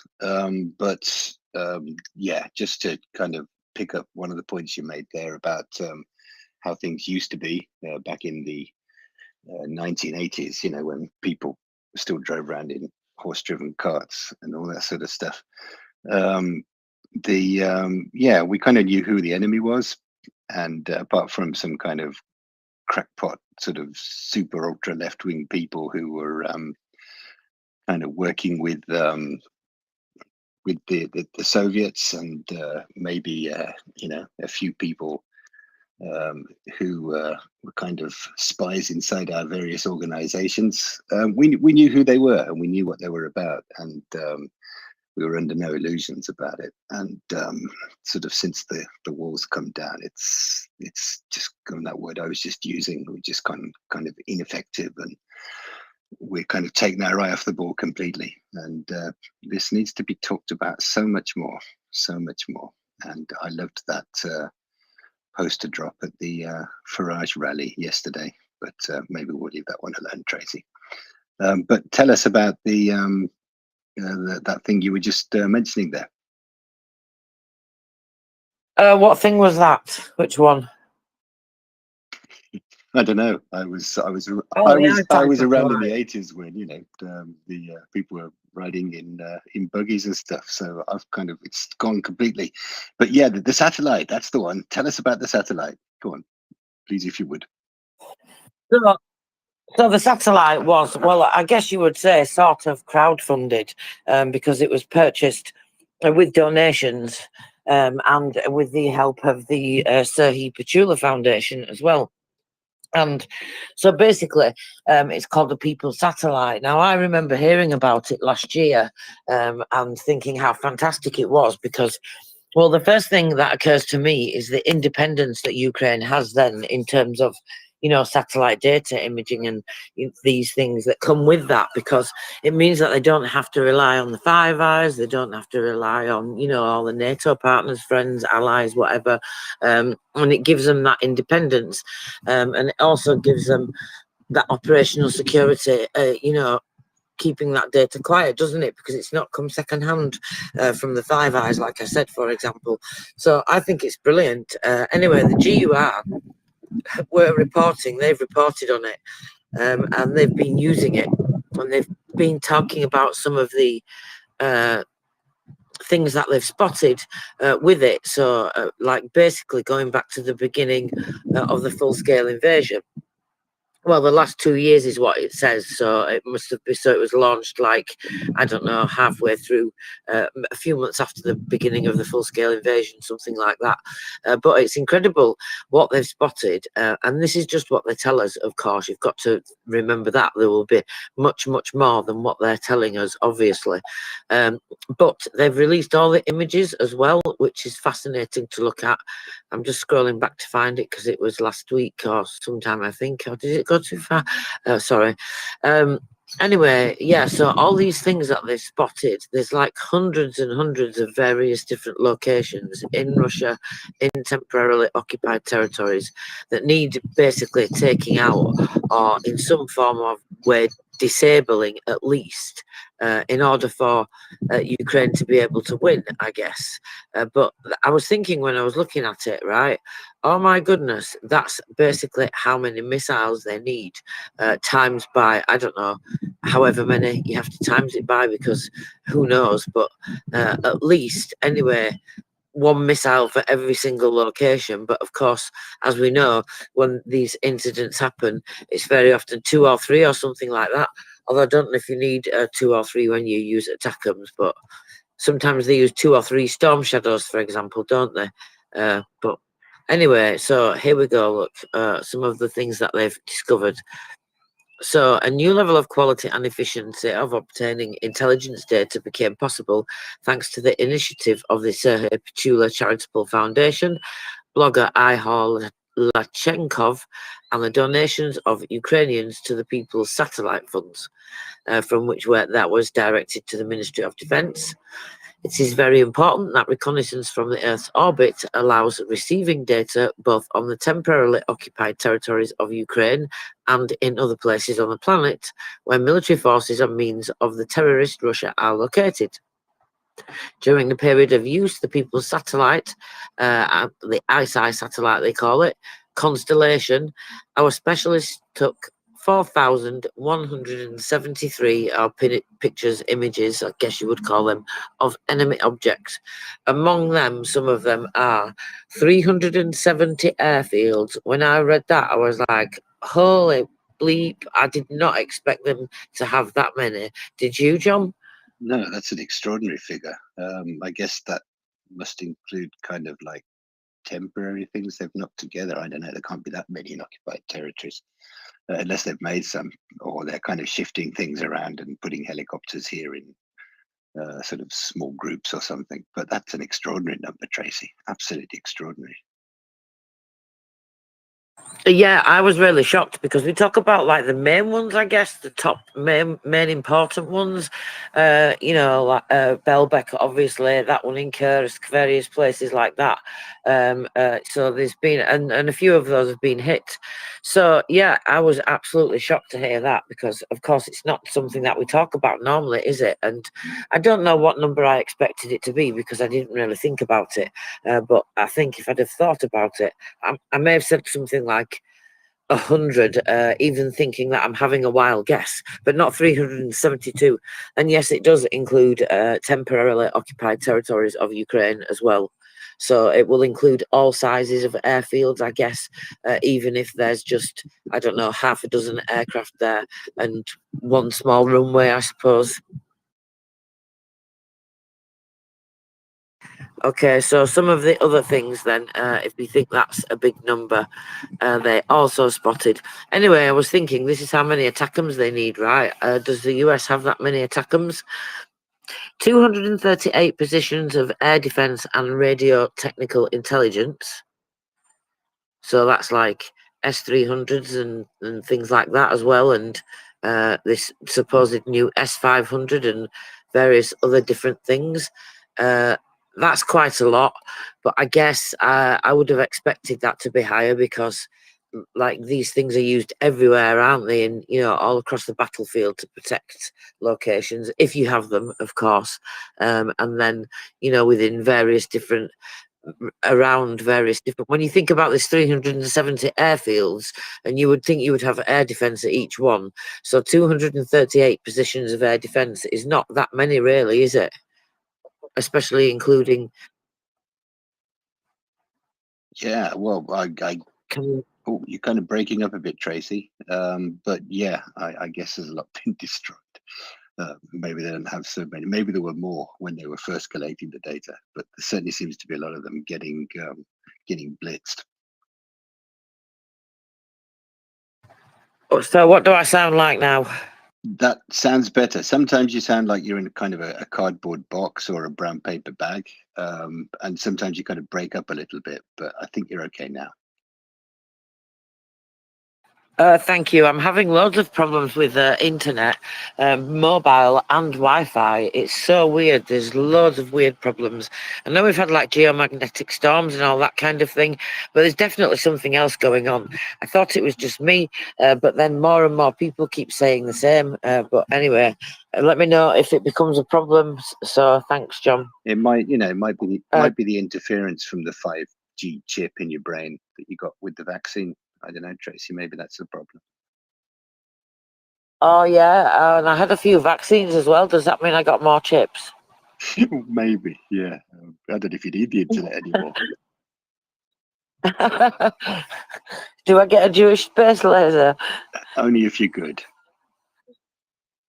Oh, well, that's not going to happen, is it? I have a big stick. I mean, okay, oil depots and fuel warehouses, 153. and warehouses of missile aviation weapons and ammunition, 147. That's not far off the same number, of course. So, and then 17 naval bases. Like I was quite surprised at that as well. 17 naval bases, and they still go around stealing other people's. Yeah, that's quite a target list that you've just outlined, Tracy. So, I mean, I don't know. Are they kind of releasing this data to say to Russia, you know, we know where your stuff is, and maybe kind of force them to relocate and disrupt them a little bit? But that's loads of stuff to go after. Sorry. And I guess 17 naval bases kind of feels about right. I'm sure that they've got things that are close together, but perhaps separate naval bases. And there's a whole lot of coastline, isn't there? I mean, there's a few in occupied Ukraine to begin with.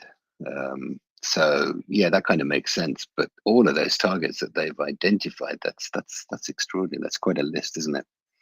And yeah, I don't know how many ATACMs there are, but hopefully the ones that have made their way over to Ukraine will be put to good use in bringing some good stories for mockers to report tomorrow morning.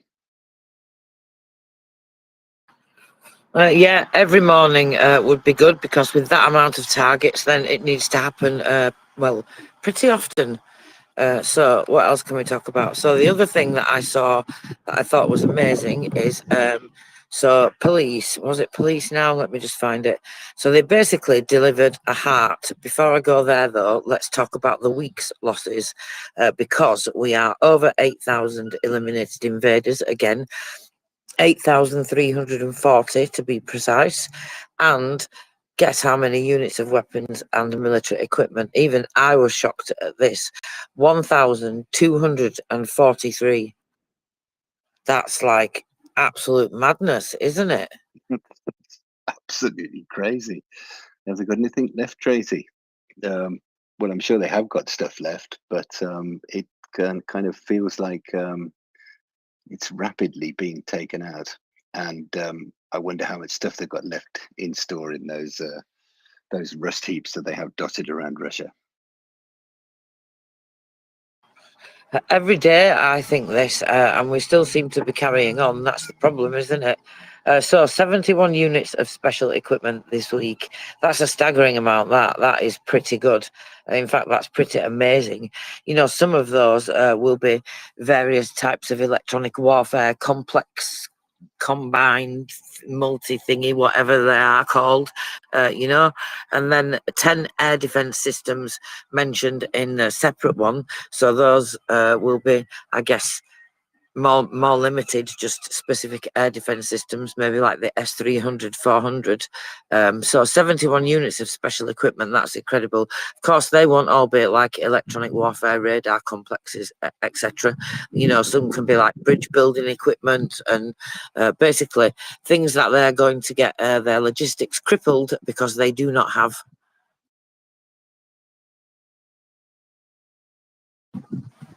And no way to replace or repair. Okay, yeah, you're kind of breaking up a little bit, Tracy, but yeah, there's a whole lot of stuff going on there. Try again, see how you go. How about now? That's okay, Tracy. Yeah, you go ahead.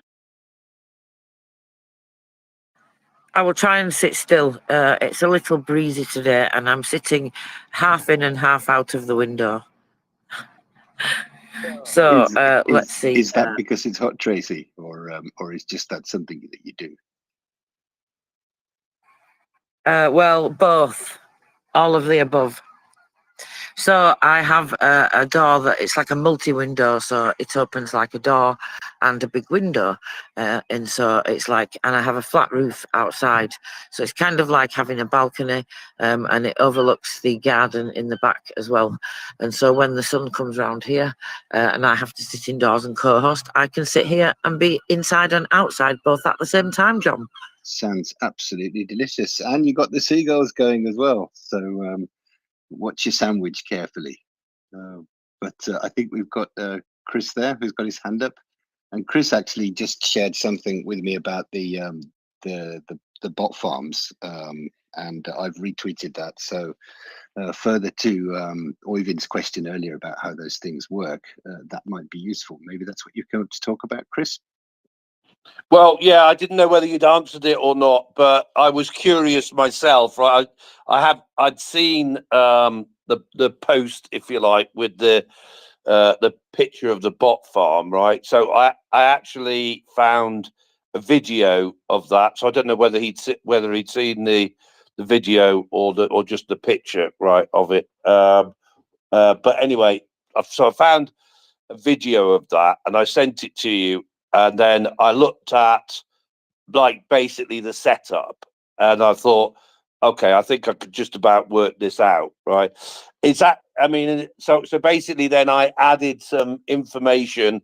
Of course, you won't be surprised to know that online you can you can just Google how to set up a bot farm, and with a bit of work is going to tell you how to do it. Right, yeah.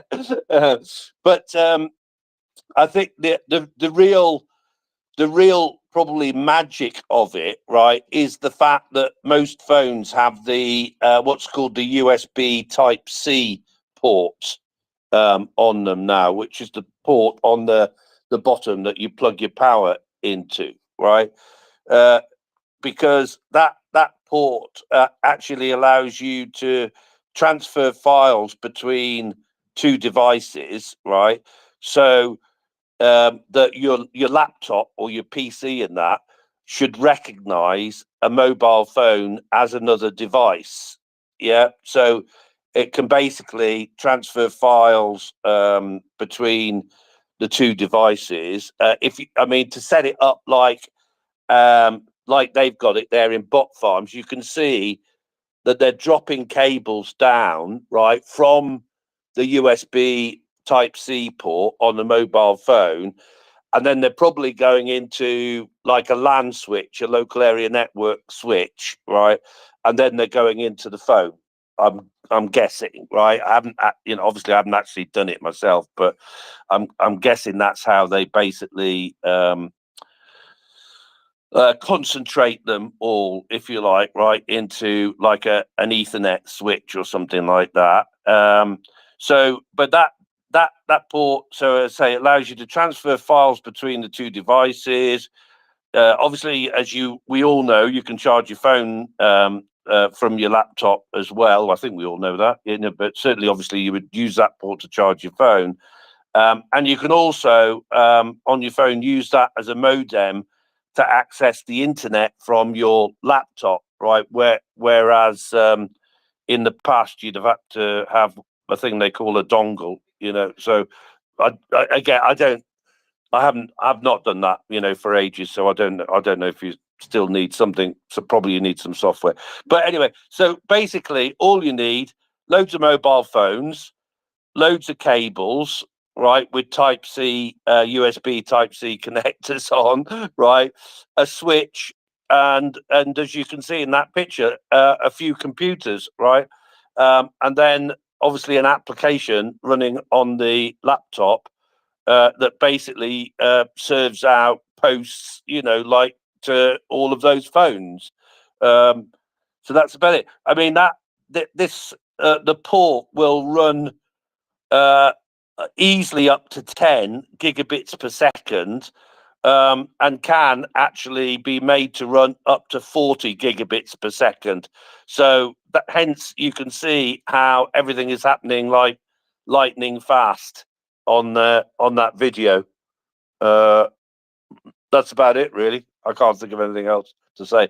Hopefully that helps. So I put some like for anybody that wants to geek out, I put some technical information on the USB Type C port. That's great, Chris. Thank you. And I can't watch the video now, of course, because I'm sort of doing something else.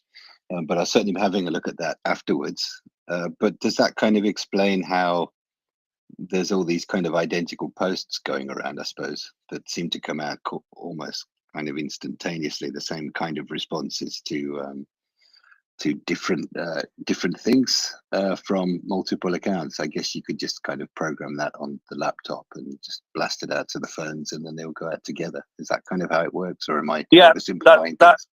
yeah, like I say, I haven't done it, John, but yeah, that's what I'm guessing, right? Is the application that's on the mobile phone. I'll have a little Google around, see if I can find out the names of the application that they're using. I'm not sure if I can, right? But yeah, that's basically it. The mobile phone is probably going to do all the work for you, isn't it? Right?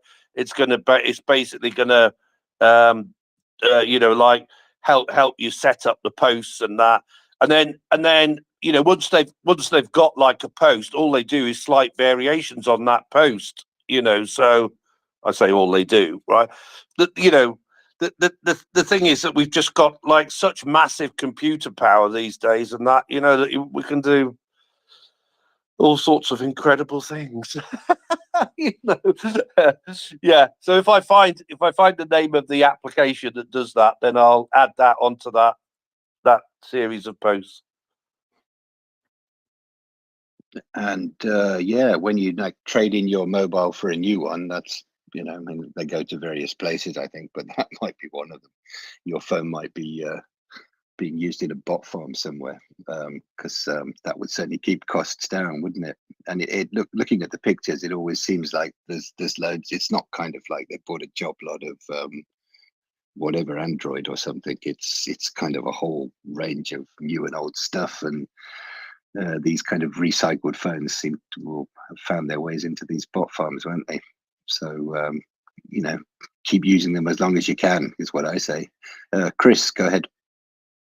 Well, you remind me of like a presentation I went to in, I don't know, where are we now? 2024. I'm gonna say it was something like 2021 or something like that, right? And it was given by a like a cyber insurance analyst guy, right? And basically he was saying then that in 2023 it was predicted that basically there would be $7 trillion earned by hackers and scammers, internet hackers and scammers. So that was 2023.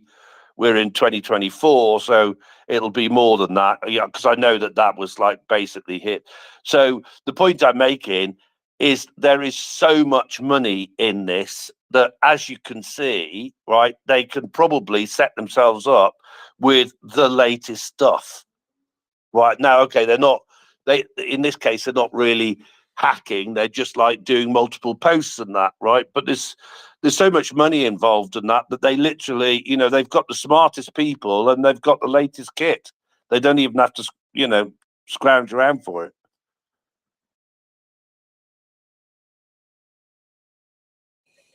Well, yeah, that's the worrying thing, isn't it? When we see Russia pumping money into, propaganda, psychological operations, narratives, bot farms, hacking, criminal groups that they are employing to do these things. It just continues, doesn't it?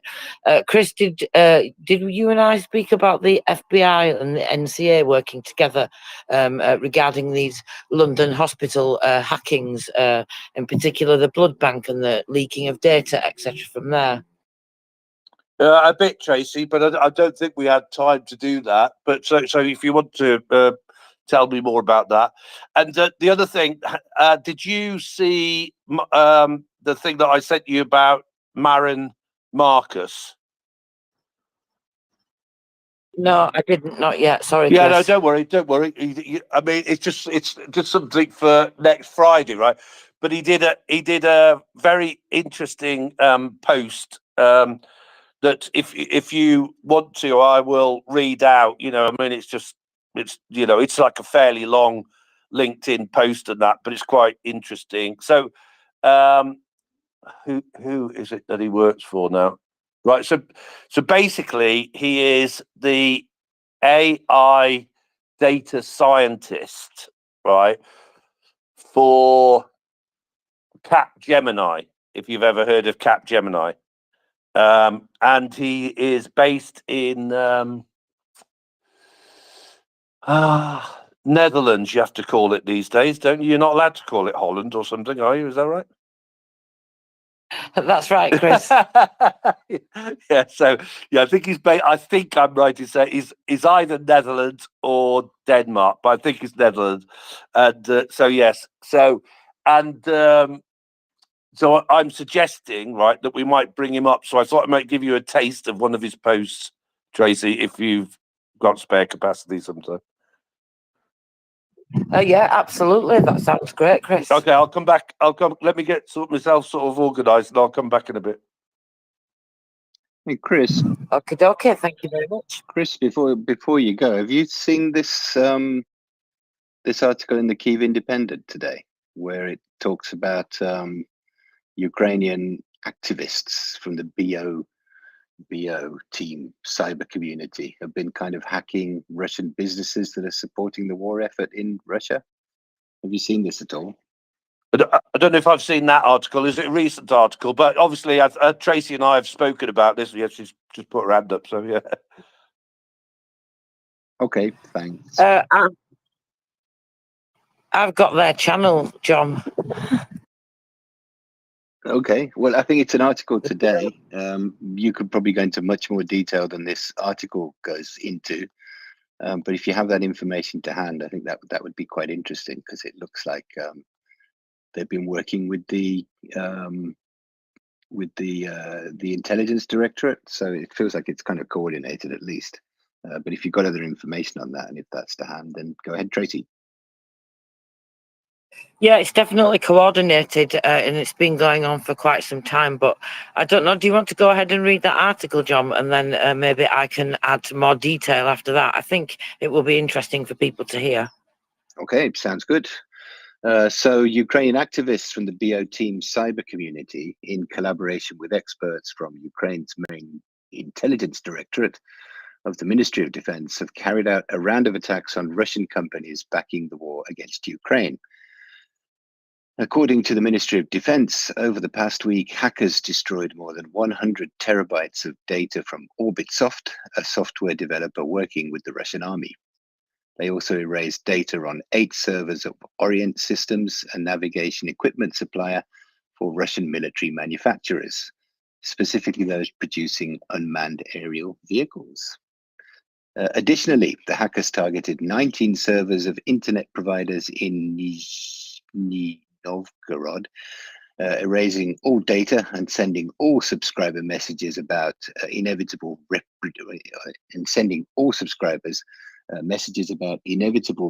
retribution, difficult word to pronounce, for Russia's war in Ukraine. This cyber attack comes shortly after Ukraine's IT army, a volunteer cyber warfare group, said it had targeted Russian banks and Russia's Mir payment system on June 20th, rendering a range of services non-functional. The Mir payment system was instituted following Russia's illegal annexation of Crimea in 2014, after international sanctions began to limit the usage of international cards. According to the group, the attack disconnected the Mir payment system and affected banks, including VTB, Alpha Bank, blah, blah, blah, blah, blah. That's getting a bit off the current topic, but they obviously have, previous, and they're doing the Lord's work, Tracy. Do you have more to add to this?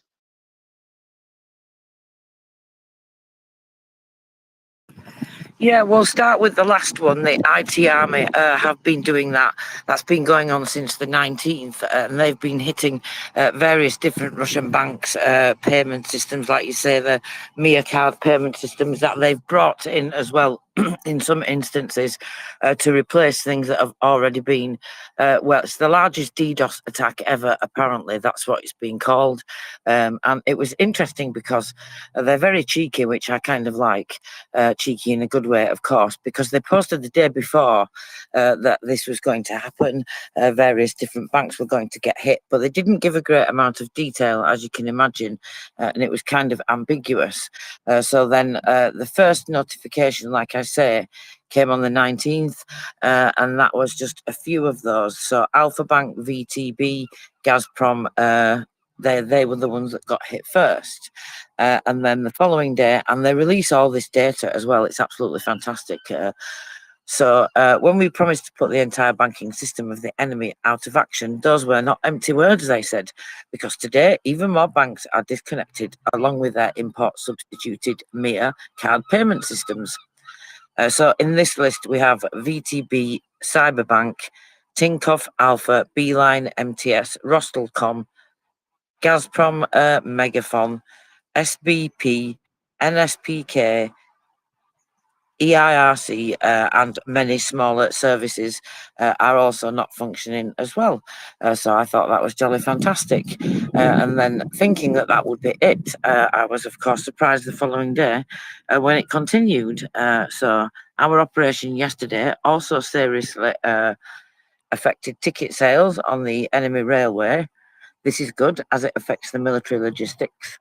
There is also confirmation that BNB and BSB banks could not conduct online transactions at all. So that continues. And then today, actually, I was just looking, then there was a notification, which I'd not had a chance to read yet. And that seems that that's continuing.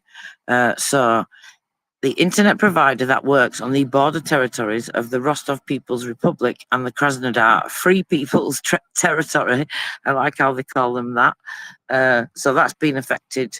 It was on the 25th of June, but they're only just reporting about it now. Each operation significantly undermines the enemy's communications and capabilities in the border areas and increases the number of birds flying into the nest. Well, there's been quite a lot of things hit recently in Krasnodar, haven't there? Like oil depots for one, various different things like that. And I kept thinking, what are they targeting there? And now we know why they were going there, because it seems, well, that the internet provider was attacked on the 25th of June. So that is the IT army, who, like you said, are the free IT hacking groups that are supporting the GUR along with others. Shall we go to Chris before I carry on? Sounds good. Chris, go ahead. Do you want to finish off that subject, Tracy? Because I don't want to interrupt. Yeah, well, really, that bit I was just, the only other thing is the BO one, but actually that article that John read, which I expected was pretty good, it covered quite a lot of the data actually. So more than 800 routers were affected apparently. I don't know if you added that, but you did get the bit about the 19 servers. So this is something. So I have their channel thanks to the GUR, courtesy of them. So I can share this link with you guys if you'd like. And the just warning about things continuing. BO team did not keep its fans waiting long, and today we will tell you about new and other successes. And that was posted yesterday, and then they've sent loads and loads of pictures and all sorts of different data releases, so you can get access to lots of them as well. So there we go, Chris. That's interesting. You sound like you're in a gale, Tracy. Is it windy down there? Either that or she's snorkeling. I'm not quite sure which. Too old for that. You what? I'm too old for that. Well, actually, that's not true. I went for a swim in the sea the other day. Well done. Doing this. Well done. So, is it windy there? Is that what it is? Yeah, sorry. Let me know if it gets too bad. There's just a breeze now and again, so I'll try and keep the microphone covered. You'll have to do what my daughter does to me when I'm outside. She brings me a cardboard box to put around my laptop and my phone. That's for the sun normally, but it might work for the wind, Tracy, as well. So Tracy, John, I was going to say, John, you wouldn't have heard this, but we had a good session on Friday. I think you'll agree, Tracy, with decoding, didn't we? And we were talking about decoding has got this theory, John, right? That basically the war's going to be over in Ukraine by the end of 2024, by the end of this year. So have you heard? I don't know if you know decoding, John. Do you? I do know decoding. Yes. Yeah, it's a bit late for me, but yeah, tell us more. That's interesting. Yeah. Okay. So basically, how to describe this, right? So basically, he's got this theory that like before the end of 2024, the Ukrainians are going to hit the Russians with these may not be the exact numbers, but it'll give you the feel. It'll give you the feel of it, right? With hundreds of 1,000 drone swarm attacks. So that's like hundreds of thousands, like the stuff you put on birthday cakes and all that stuff, right? Hundreds of thousands, yeah. And these will be basically like AI controlled, AI augmented drone swarms, right? So the theory is that by the end, if not already, by the end of, well, we have seen them practice this, John, right? We have seen the start of the drone swarms. So we know it's not completely fanciful, but like 1,000 drones in one go would be something to behold, wouldn't it? Be like what is that? A murmuration, isn't it? Is that the right word? I think it is. Like a flock of birds in the sky. I think it's called a murmuration.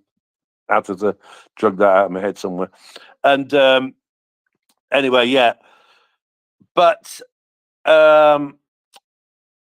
and Tracy, I'm beginning to wonder, you see, if the end of 2024 is not significant in this, right? Because if you could possibly try and bring the war to a close at the end of this year, right? You'd avoid any problems associated with Trump getting in, basically, wouldn't you? Because the new president doesn't arrive until January or something, right?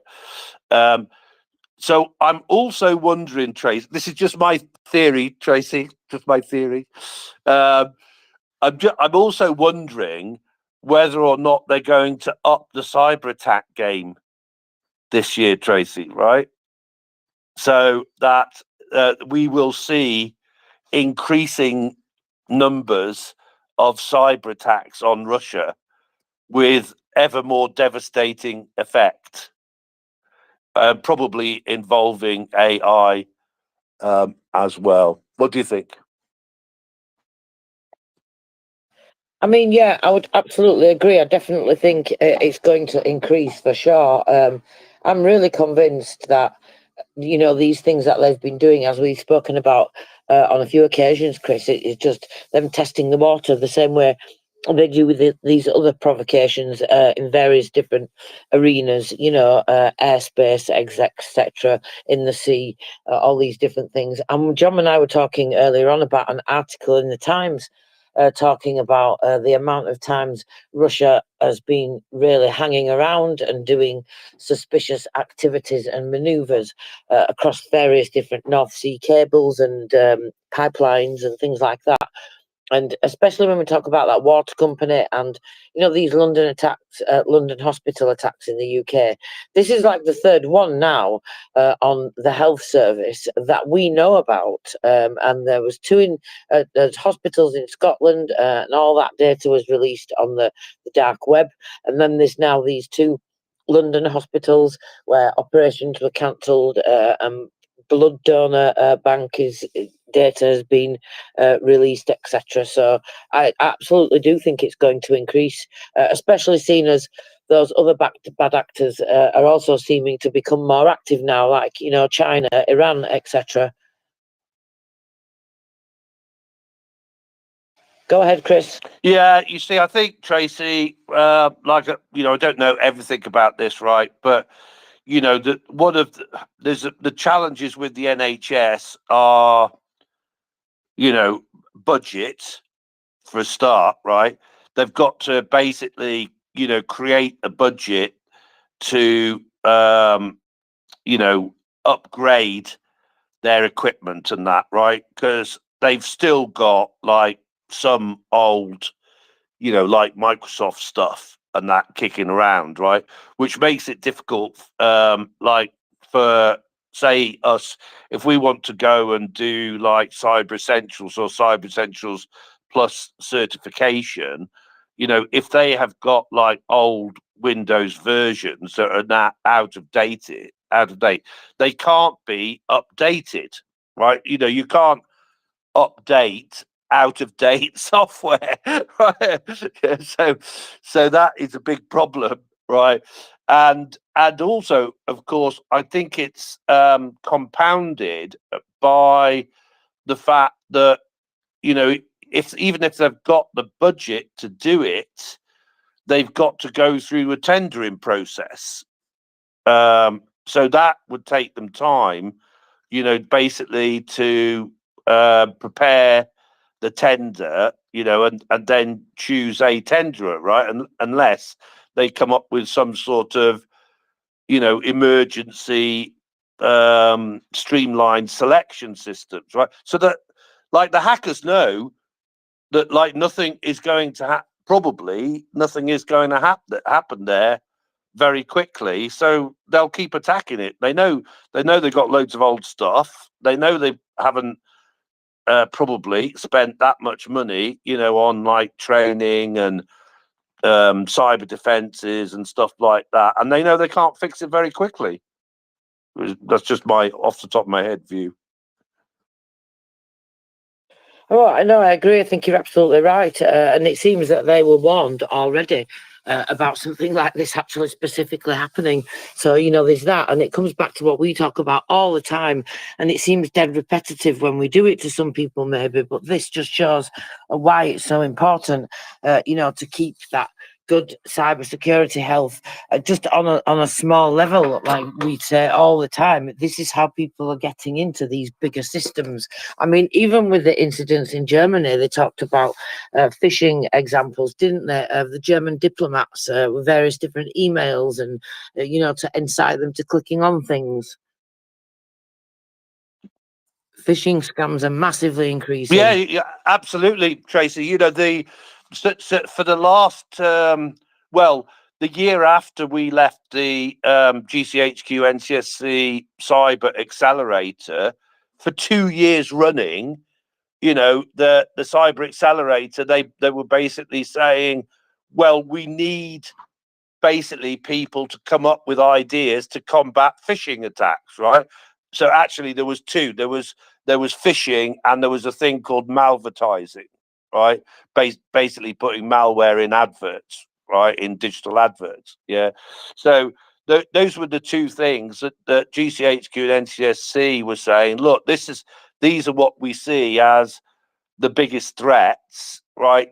So we need companies to come up with solutions, you know, to stop this happening, right? So yeah, there you go. That's again, I'm going back a few years on that now.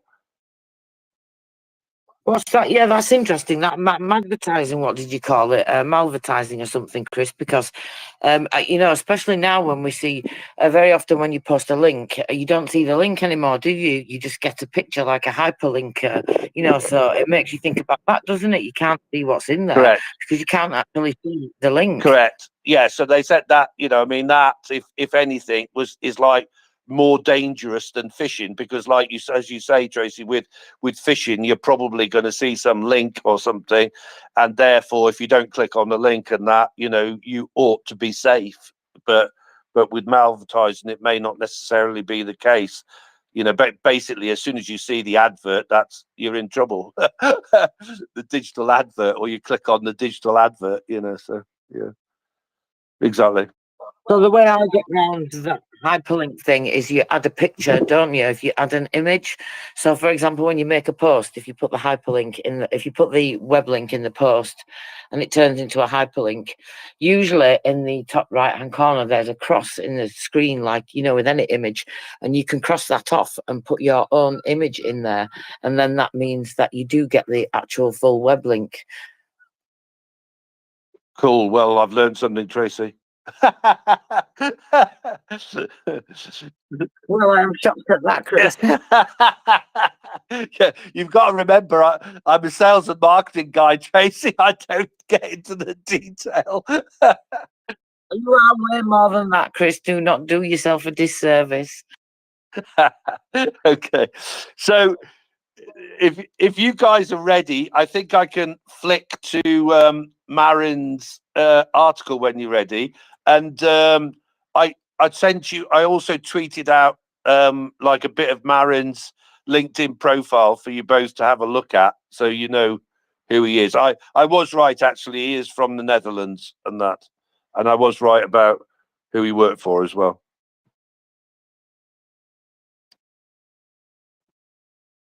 Well, Chris, just to finish up what you were just talking about, I don't know. I guess a lot of people go through this. I don't know what the kind of situation is in other countries, but Did I lose? Yeah. I think we might have lost Chris. I'm here. But yeah. I'm here. Okay. Just okay. Tracy, So you might be losing us, are you, or something? Can you hear me, Chris? I can hear you, John. Okay. Tracy, can you hear me? Okay, she's having her internet problems. Yeah, but just going to mention before you go on to sort of introduce some of that fun stuff, Chris. We'll probably wait till Tracy comes back anyway. But go on, yeah. Yeah. Okay. Yeah, we have to do these kind of cybersecurity courses once a year, and you know, to keep on top of the latest stuff. And that malvertising thing that you were talking about, that kind of appeared, I think, last year. And this was another thing to look out for.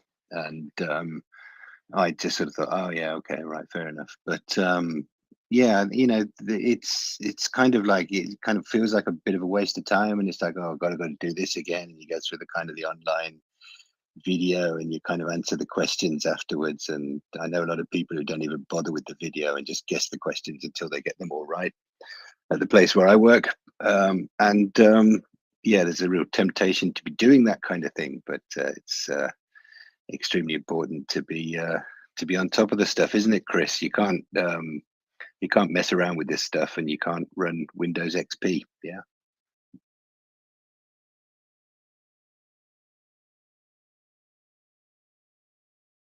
Tracy, how you doing there? I think I got a message in the background saying that I was rubber banding. If anybody can hear me normally, a thumbs up would be most appreciated. And I think Tracy will need to recycle. Chris, are you still there?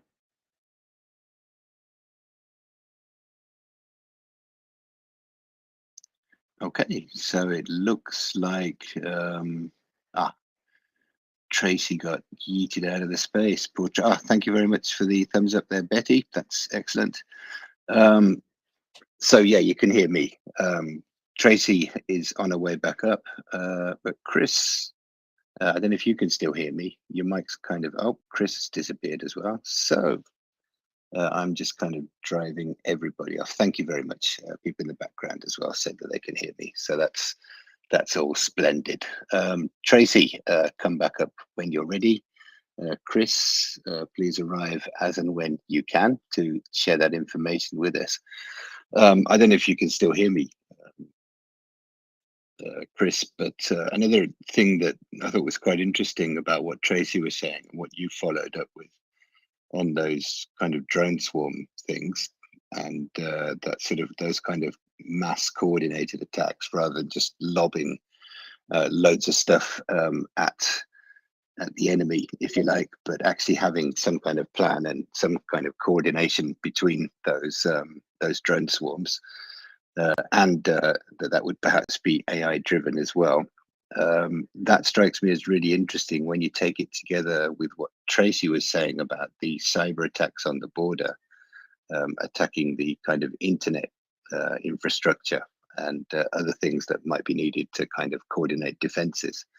And that feels like a really interesting development, which I wish Chris was still around to talk about, because I think that could be an enormously productive way of of coordinating those kind of attacks and increasing their effectiveness in so many ways. Tracy, I see you back up at speaker. Can you hear me?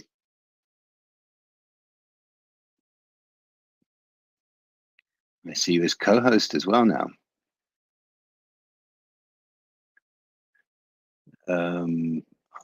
I think so. Yeah, okay, this is really getting weird and really glitchy. What's going on here? Got me now, John? Oh, I can hear you now. Yes, that's great. That's fantastic. And Chris is back up as speaker as well. So I think I did an absolutely sterling job of keeping it together there for at least a minute and a half. So I'd like to just give myself a bit of a pat on the back there. And that my co-hosting skills are slowly improving.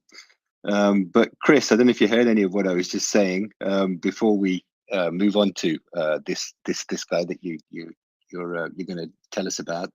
Do you see that kind of coordination as being a part of what you were talking about? Just tell me the last bit, John. I think the last thing I heard was you saying that basically you'd been taught about malvertising and that at your work. And I was gonna, without prying into your work, what type of company is it or organisation that you're working for, if I can ask that? I'm at a university, Chris, so they're pretty strict about all the stuff that we need to be on top of. Ah, cool. Okay, there you go then. Yeah, no, that's really it. Oh, can you hear me? Okay. Yeah, go ahead, Chris. Okay. Yeah, I was going to say, no, it's really interesting, actually, you know, that well, you think about this and you sort of say, well, maybe, I don't know, 4 or 5 years ago, you know, in the GCHQ NCSC accelerator, they were saying, hey, we need to fix this, right? Because this is increasingly going to be a problem and that. And, you know, there you are having training on it. It's good to see. I always actually like to chuck up, you know, particularly GCHQ and NCSC, because they are all, in fairness to them, always like looking ahead, you know, in order to protect the UK. You know, some people might think nothing is happening, but it's not true. You know, they really are quite diligent about this, and they're, you know, very good about getting things in place for it. And GCHQ is bloody huge as well. You can have a look at that. It's an enormous building, isn't it? I don't know how much of it's underground, but it's extraordinary, that place. Yeah, the Cheltenham one, you mean? Yeah. Yeah. Yeah. One, yeah. Well, actually, all of the London ones, you mean? No, I mean the Cheltenham one, yeah. Yeah. But they're both pretty big, you know. So, and there's one in Manchester as well now. So they're all over the UK. But anyway, are you hearing me? Okay, it is sounding a bit weird. No, you're coming through fine. The other thing that I brought up, which you didn't hear, I don't think, is that the idea of the kind of coordinating the drone swarms that you were talking about with the cyber attacks, because I think Tracy mentioned that the cyber attacks were in some way kind of targeting the internet, I think, on the border, and that this was making it easier for the birds to fly into the nest, or whatever delightful metaphor they were using for those kind of drone attacks. And that strikes me as an interesting combination. I don't know if either of you have any more thoughts on that, but that certainly seems like a really good way of kind of increasing the effectiveness of these strikes. Well, yeah, I was just going to say, I actually did. I sort of heard you talking about this, but I didn't twig exactly what you were talking about. But now I've got it right, and I think you're absolutely right, John. Right, I think this is the other thing that we're going to see is what should we call it? Ukrainian level combined operations attacks. Again, before the end of 2024, I think. Right, you know, we're going to see them go to the next level. One of the things, not trying to repeat the whole conversation of Friday, John, but one of the things that we touched briefly on is the fact that that people are like massively panicking now, right? Some people are massively panicking because basically the cat's out of the bag with AI in Ukraine in particular. There is no way, for loads of reasons, that regulation is going to restrict it, right? So I think we're going to have, unbridled use of AI. And actually, that was one of the reasons why I thought and suggested to Tracy that we get Marin up on the space, because, as I said, he is Capgemini's AI data scientist. 100% pro Ukraine. He's absolutely fantastic supporter of Ukraine, and that, and he's like the man to speak to about some of this stuff. I mean, yeah, that would be fantastic, Chris. It would be absolutely incredible. But yeah, I certainly think for sure when you see the increased activity that has been in Krasnodar territory, for one, various different oil depots and all sorts of different things being targeted by drones there. That Mosrock airfield, whatever that was, 70 drones were mentioned there. I was thinking about that then, right? How much of that is a swarm? How much of it is controlled by individual people? Does one person control more than one drone? All those questions, of course. So, yeah, and as you said, what we're being told about now, what's being publicised, what information is being allowed to be out there, they must be way ahead of that. Otherwise, they wouldn't do it for operational security. And I, like you, am getting that impression, like taking out all these air defences and everything. It's all strategic, isn't it? You can see they're like clearing the field in various different arenas. And certainly on the border there as well, of course, there's been the Free Russians having excursions into those regions, those border regions as well. Belgorod, of course. So it makes you wonder, doesn't it, just how much of that is like, what's the word, interoperability between all the different aspects, and not just the drone army, of course, because now actually as well that new drone brigade is active, right, Chris? I don't know the unmanned, the UAV brigade. I don't know how many people are specifically employed and what size they are yet, but certainly they've been formed. Go ahead, Chris. Yeah, well, and nor do I, by the way, Tracy. But what I think, well, what I'm going to predict, I was going to say, not that I'm anybody to predict things, but anyway, what I'm going to predict, I think, is like really serious, multiple combined attacks on things, Tracy, right? So here we've got, Decoding saying that he can envisage, 1,000 drones in a swarm attacking a place. You've got absolutely no chance of stopping all of those, have you? Right? And so if that happens at the same time as there's a massive cyber attack, okay, I just don't know. They're not going to know what's hit them, are they? They literally are not going to know what's hit them. No, absolutely not. And it's a great thing to think about. And I hope it actually comes to pass. That would be fantastic. But I think you're right. That's definitely the way we're going. And I wonder if these ones like with 70 are basically, testing that out on a small scale. I think so, Tracy. I think that's absolutely the case. Yeah. So, if you're okay, I'm just going to leave the mic open here, and I'm just going to flick into LinkedIn to Marin's account. Go ahead, Chris. Okay, so just for people, the spelling of his name is Marijn, Marin Marcus, Markus. He's the AI lead and managing data scientist and a public speaker for Capgemini. He is a prolific poster on LinkedIn. He does have a Twitter account, but he barely uses it. But I was just checking with him, obviously, that he was on Twitter and that, for if we want to try and get him up and that. So he doesn't really use it, hasn't really used it, but he does have one. So I'm just going to read this post out, which was 3 hours ago. And the title of it is "Why Russia is Cosplaying." I love cosplaying a war of attrition they cannot win in Ukraine. And then these are various points. Outdated strategy.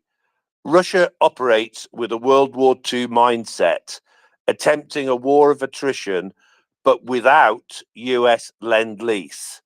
Brackets. Stalin personally said that they'd have lost World War II without US aid. Close brackets. Next point. Brute force tactics leading to heavy casualties. Capturing a small area like a 30-kilometer squared city could take months and cost tens of thousands of lives. This is unsustainable across all of Ukraine. Next point, high casualties. Approximately 20,000 Russian troops died capturing Bakhmut alone, equivalent to the military size of some countries in Europe when including injured and missing soldiers. So yeah, the 20,000 Russian troops, the equivalent of some countries' military, died in Bakhmut alone. Next point, modern warfare. Victory in modern warfare depends on more than just numbers. Motivation, training, tactics, and technology are crucial, and Russia's numerical advantage is insufficient here. Next point, Ukraine's resilience and manpower. Existential stakes drive its defense. Unlike the invader Russia, Ukraine can effectively mobilize its population from cities like Kyiv for its survival. Russia's inability to mobilize major cities like Moscow and St. Petersburg for the war highlights its numerical disadvantage. Offensive operations require significantly more manpower. Next point, leadership and control.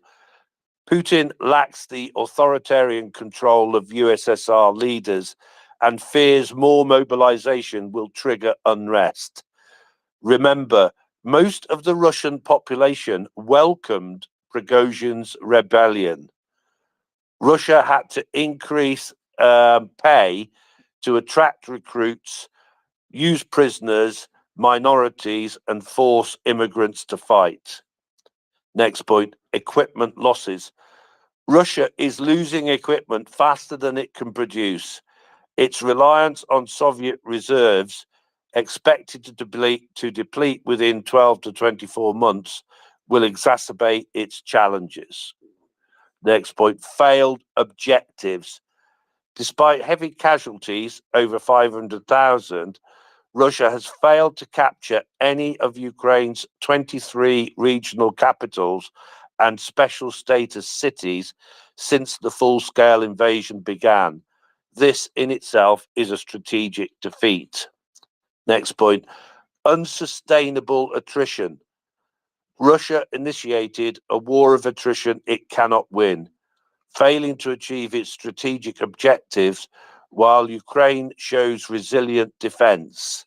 This is also why Moscow attempts to weaken support for Ukraine in the West through proxies and bought politicians. Next point, public sentiment. Deep-seated imperialistic and revanchist attitudes in Russia result in tolerance for high casualties as long as victory seems possible. While victory is unattainable for Russia, it may take years for the average Russian to come to terms with this reality, largely due to the highly effective nature of their propaganda. In his effort to rebuild the Soviet Empire, Putin forgot that all empires fall. That's the end of that. Well, thanks, Chris. It's pretty good, that. I like that. I have to agree with all of it, really. I mean, you know, where did you say that was on LinkedIn again? You followed that post that you tagged me in? Yeah, like I say, he's only posting really on LinkedIn at the minute. I did copy his post onto Twitter and that, so you and John should see a tagged copy of that, so people will be able to view that. Oh, yeah, thanks, Chris. I saw the images, but I didn't have a chance to read them yet. Yeah, okay, but they're there anyway for you and other people to see. Yeah, so you don't have to go to LinkedIn, is what I'm saying. Yeah, nice one. Thanks, Chris. Yeah, that's great, Chris. That was really interesting. Broke it down really well, didn't it? The problems that they have. And I thought what's particularly interesting is what they're saying about the St. Petersburg and the Moscow thing, which they're clearly avoiding mobilizing pretty much anybody in those areas. But as you say, as I was listening, and he made the point later on, but it struck me that those are the big population centers, and those are where the people are. So if they really want to put together an army big enough to take Ukraine, then that's where they're going to have to mobilize from. But that's not going to go down particularly well, is it? Because while those people can think that it's, in a sense, somebody else's problem, and they can just take the glory of the wonderful imperialistic victory, then everything's great. But without those people, it's just not going to happen. Chris, go ahead. Yeah, and I think I'm right in saying, John, Tracy, that the only thing that we've seen them do in Moscow and St. Petersburg is basically like recruit the immigrants, right? Do we know if they've actually like recruited the the Moscow kids, if you know what I mean? I think there has been some recruitment, but it's been like really limited, hasn't it? So that's the thing, and among certain groups and certain places, etc. But I think it's getting to that point where it's going to happen. Haven't they talked about having a bigger mobilisation now? But I think it does show the desperation as well, increasing going to those other countries, Chris, that you talk about, because we did think it was about 7 at first, but it's actually apparently up to about 21 different countries around the world Russia has been recruiting in mercenaries from there, and of course there are various different ways that they either lie to them, entice them, and all of the above. Yeah, Tracy, actually you reminded me of something, right? So sort of before I focused on supporting Ukraine, I was actually doing quite a lot of work in Africa, and I've got if I get some time and that, I'm going to try and just like remake some of the contacts there and just warn them that it's not a good place to go to. Well, yeah, you can't be too careful, can you? Especially, everything that's going on there now in the various different places and all the infiltration by Russia. No, got to run a minute, guys. Thanks for the time. Okay, nice one. Thank you very much, Chris. Thanks, Chris. That was great. Thank you very much. So, anything else caught your eye today, John? Well, just let me have a look at my bookmarks. There were a few things actually that were quite interesting today. That hacker attack was one of those things that I saw. And another thing I think which Mocha's mentioned just before she went off was kind of basically Zelensky laying out the problem with the aerial bombs because the Patriots can't actually help with them They need to actually destroy the aircraft. And I think this is interesting in the context of certain rumors and certain reports of F-16s arriving in Ukraine. And I sort of stress that this is completely unconfirmed, and I'm not particularly sure about the sources of this. Don't look necessarily reliable, so I'd kind of hold your horses on sort of celebrations and whooping into your living room space at this point. But there's certainly that aspect to it. This really needs to be done. But at the same time, I'm also seeing reports in the Kyiv Post that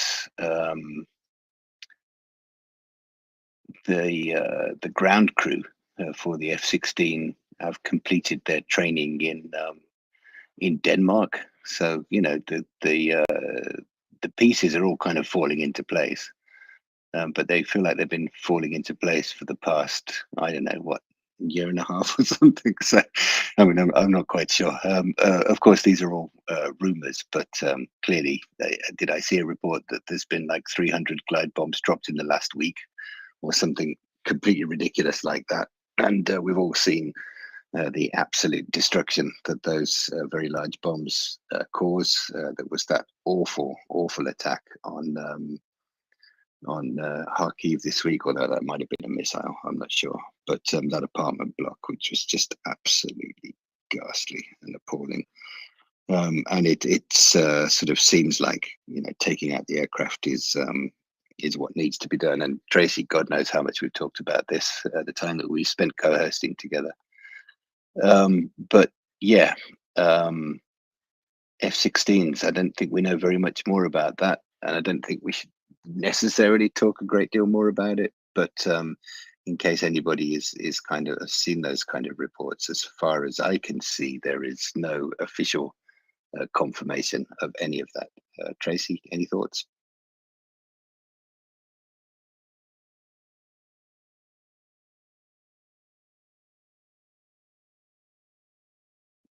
Okay, so Tracy is either having internet problems, or she's looking at something else, or she's making a cup of coffee, or I've just sent her to sleep with my voice. So who knows what it is? Ah, yes, there she goes. She's been booted out of the space. I'm getting a message saying, "Are you talking, John?" And I am talking, but she can't hear me. And now she's been booted out of the space again. So anyway, I'll just sort of put that out there for you. I understand that many people will be excited about the arrival of F-16s, but at the moment, that is all pretty much rumor and kind of putting a few things together and not necessarily coming to the right answer. But we shall see. I hope that I'm wrong about that. But in kind of other news, which I can give you now, which is not particularly at all related to that, so I'm kind of segueing without a segue, except that it's about sort of Russians. And apparently, this sounds like an absolutely marvelous summer holiday for any young Russian. Russia is planning to send children to North Korea's Songdavon summer camp, and they're going to absolutely love that, I'm sure. This has been reported by TASS, that immensely reliable news agency, which is headquartered in Moscow. And the announcement follows the signing of that strategic partnership between Russia and North Korea on June 19th. Pyongyang has been, of course, supplying Moscow with ammunition of dubious quality in many cases, apparently. But according to some guy called Grigory Gurov, who is the head of Russia's pro-Kremlin youth group, Movement of the First, which doesn't sound at all sinister, the trip to the North Korean camp is scheduled for late July.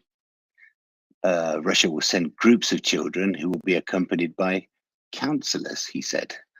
So I wonder what those counselors are all about. We're now planning joint camp shifts. We're planning children's exchanges. and he called this an equivalent of the Artek summer camp in Ukraine's occupied, Russian-occupied Crimea Peninsula. God, do they do that as well? How awful.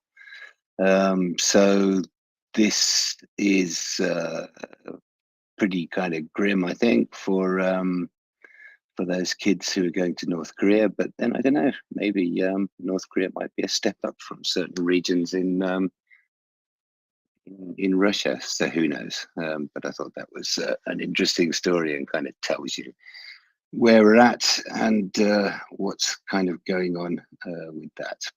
So absolutely wonderful. Tracy, I am seeing that you are requested. Ah, you're up as co-host. Excellent, fantastic. So there we go. So anyway, yeah, Tracy, I was just sharing a really heartwarming story about Russia sending children to summer camps in North Korea. What do you think? Would you be up for that kind of thing?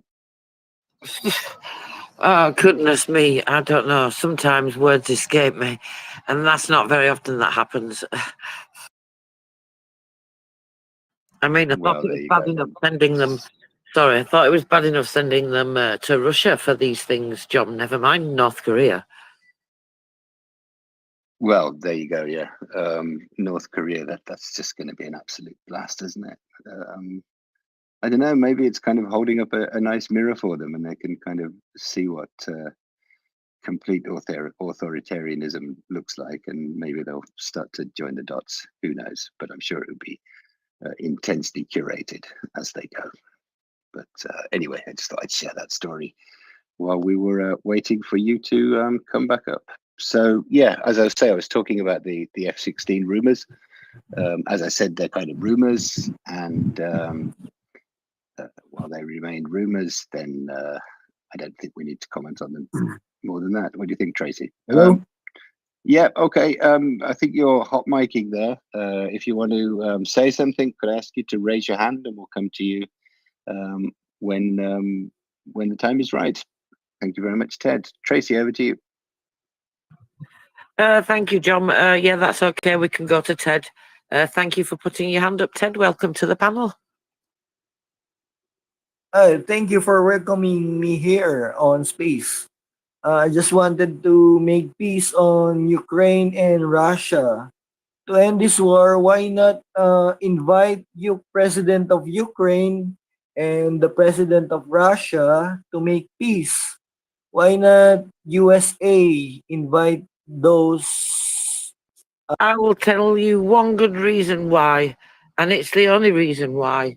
It doesn't matter, because Russia won't stick to anything they agree, even if they did make an agreement. And really, it makes no difference, because the genocidal invasion will continue. If you stop the fighting, if Ukraine stops fighting, they cease to exist. If Russia stops fighting and goes home, there will be peace. That's how peace is achieved. And Russia will never honor any agreement. They never honor any agreement. So peace talks, looking for some kind of settlement, just will not work. Ted, go ahead.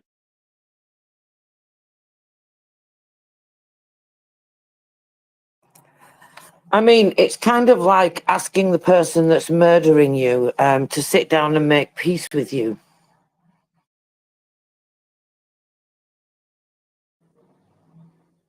Ted, you have to unmute your mic.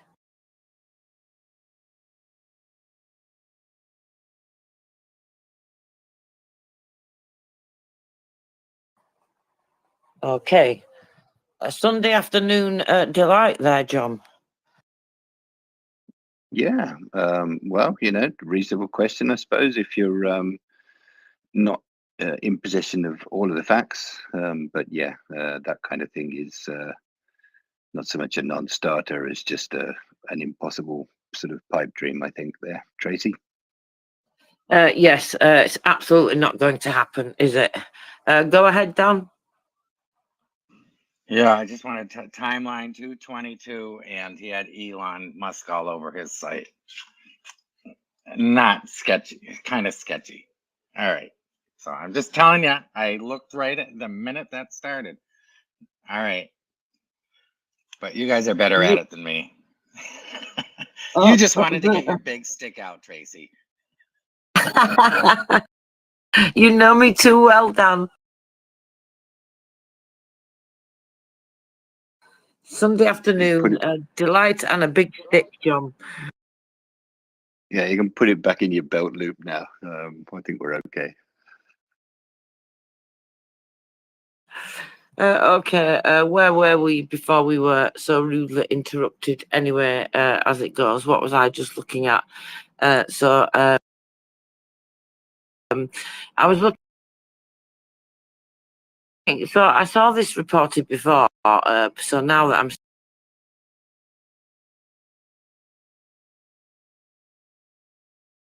seeing Ukraine making its own Rubber 1-5. band, so Tracy, to just leave your mic open. You're just rubber banding a bit there. Five artillery shells. Of course, they already make really good. the 1, 2, and the 5, but now they started. So I'm just looking at this report.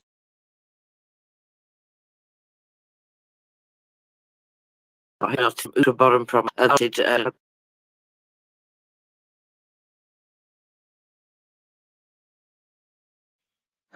Are you hitting the mute button, Tracy? Tracy, you're kind of rubber banding all over the place. So I don't know if you're still there, but you're gonna have to start again on what you were saying, because I don't think we got any of it, did we, Dan? No.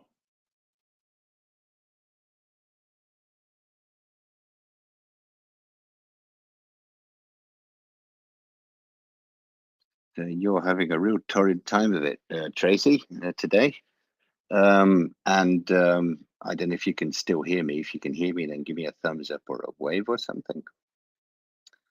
And if you can't, then you might be about to get booted out of this space again, which is, gosh, you're really having a hard time there, aren't you? Oh, you can hear me. Okay, so we've got a thumbs up. I don't know if you can speak. Can you speak, Tracy? Did the seagulls carry your phone off?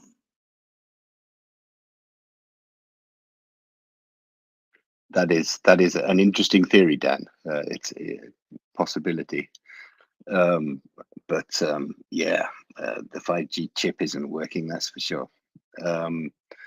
So yeah, that sounded really interesting, actually. So I think Tracy was talking about 155 shells and things. But one other thing that I have seen today is that I think we've been talking here and there about kind of Russian incursions, if you like, certainly kind of espionage and sabotage activities all the way across Europe. Somebody's put together a really quite interesting infographic, and I've been kind of trying to collate data on this as well. And I will I think I've already retweeted this.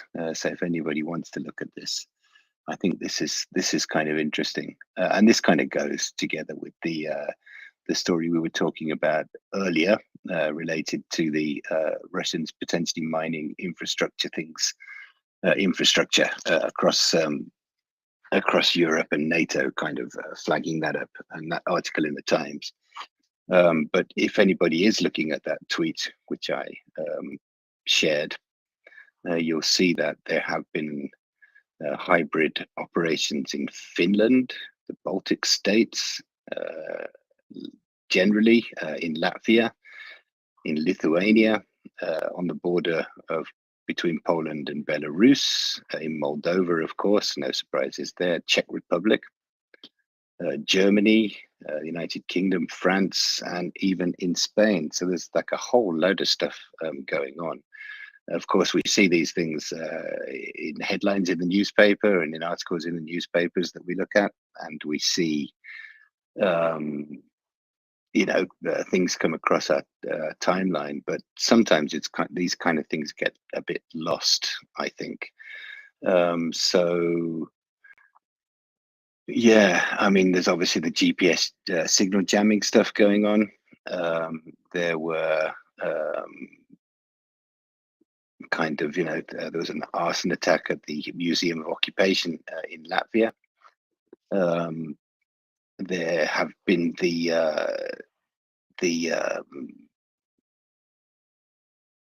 migrants brought to the border with Poland from into Belarus, and I think one poor Polish border guard was actually stabbed and died because of that. In Moldova, there's all kinds of Russian-sponsored anti-government protests going on. They're trying to interfere with the election process as well, of course. So that's not good. There was a failed arson attack targeting a bus depot in the Czech Republic. Of course, we've heard about the arson attacks and explosions in Germany, where I think it was some company connected to, I think it was Rheinmetall, was targeted there. Well, it wasn't actually a direct arms manufacturer as such. I think it was producing metal. So maybe that was going to be a part of those weapons in the future. I'm not quite sure what the supply chain is with that. There was, of course, the Russian helicopter pilot who was shot dead in Spain by being an idiot and contacting his girlfriend or something. And they found out where he was. But even so, carrying out these kinds of things on Spanish soil is really not very good. Cyber attacks in France. There was that bomb maker who managed to blow himself up in France, who was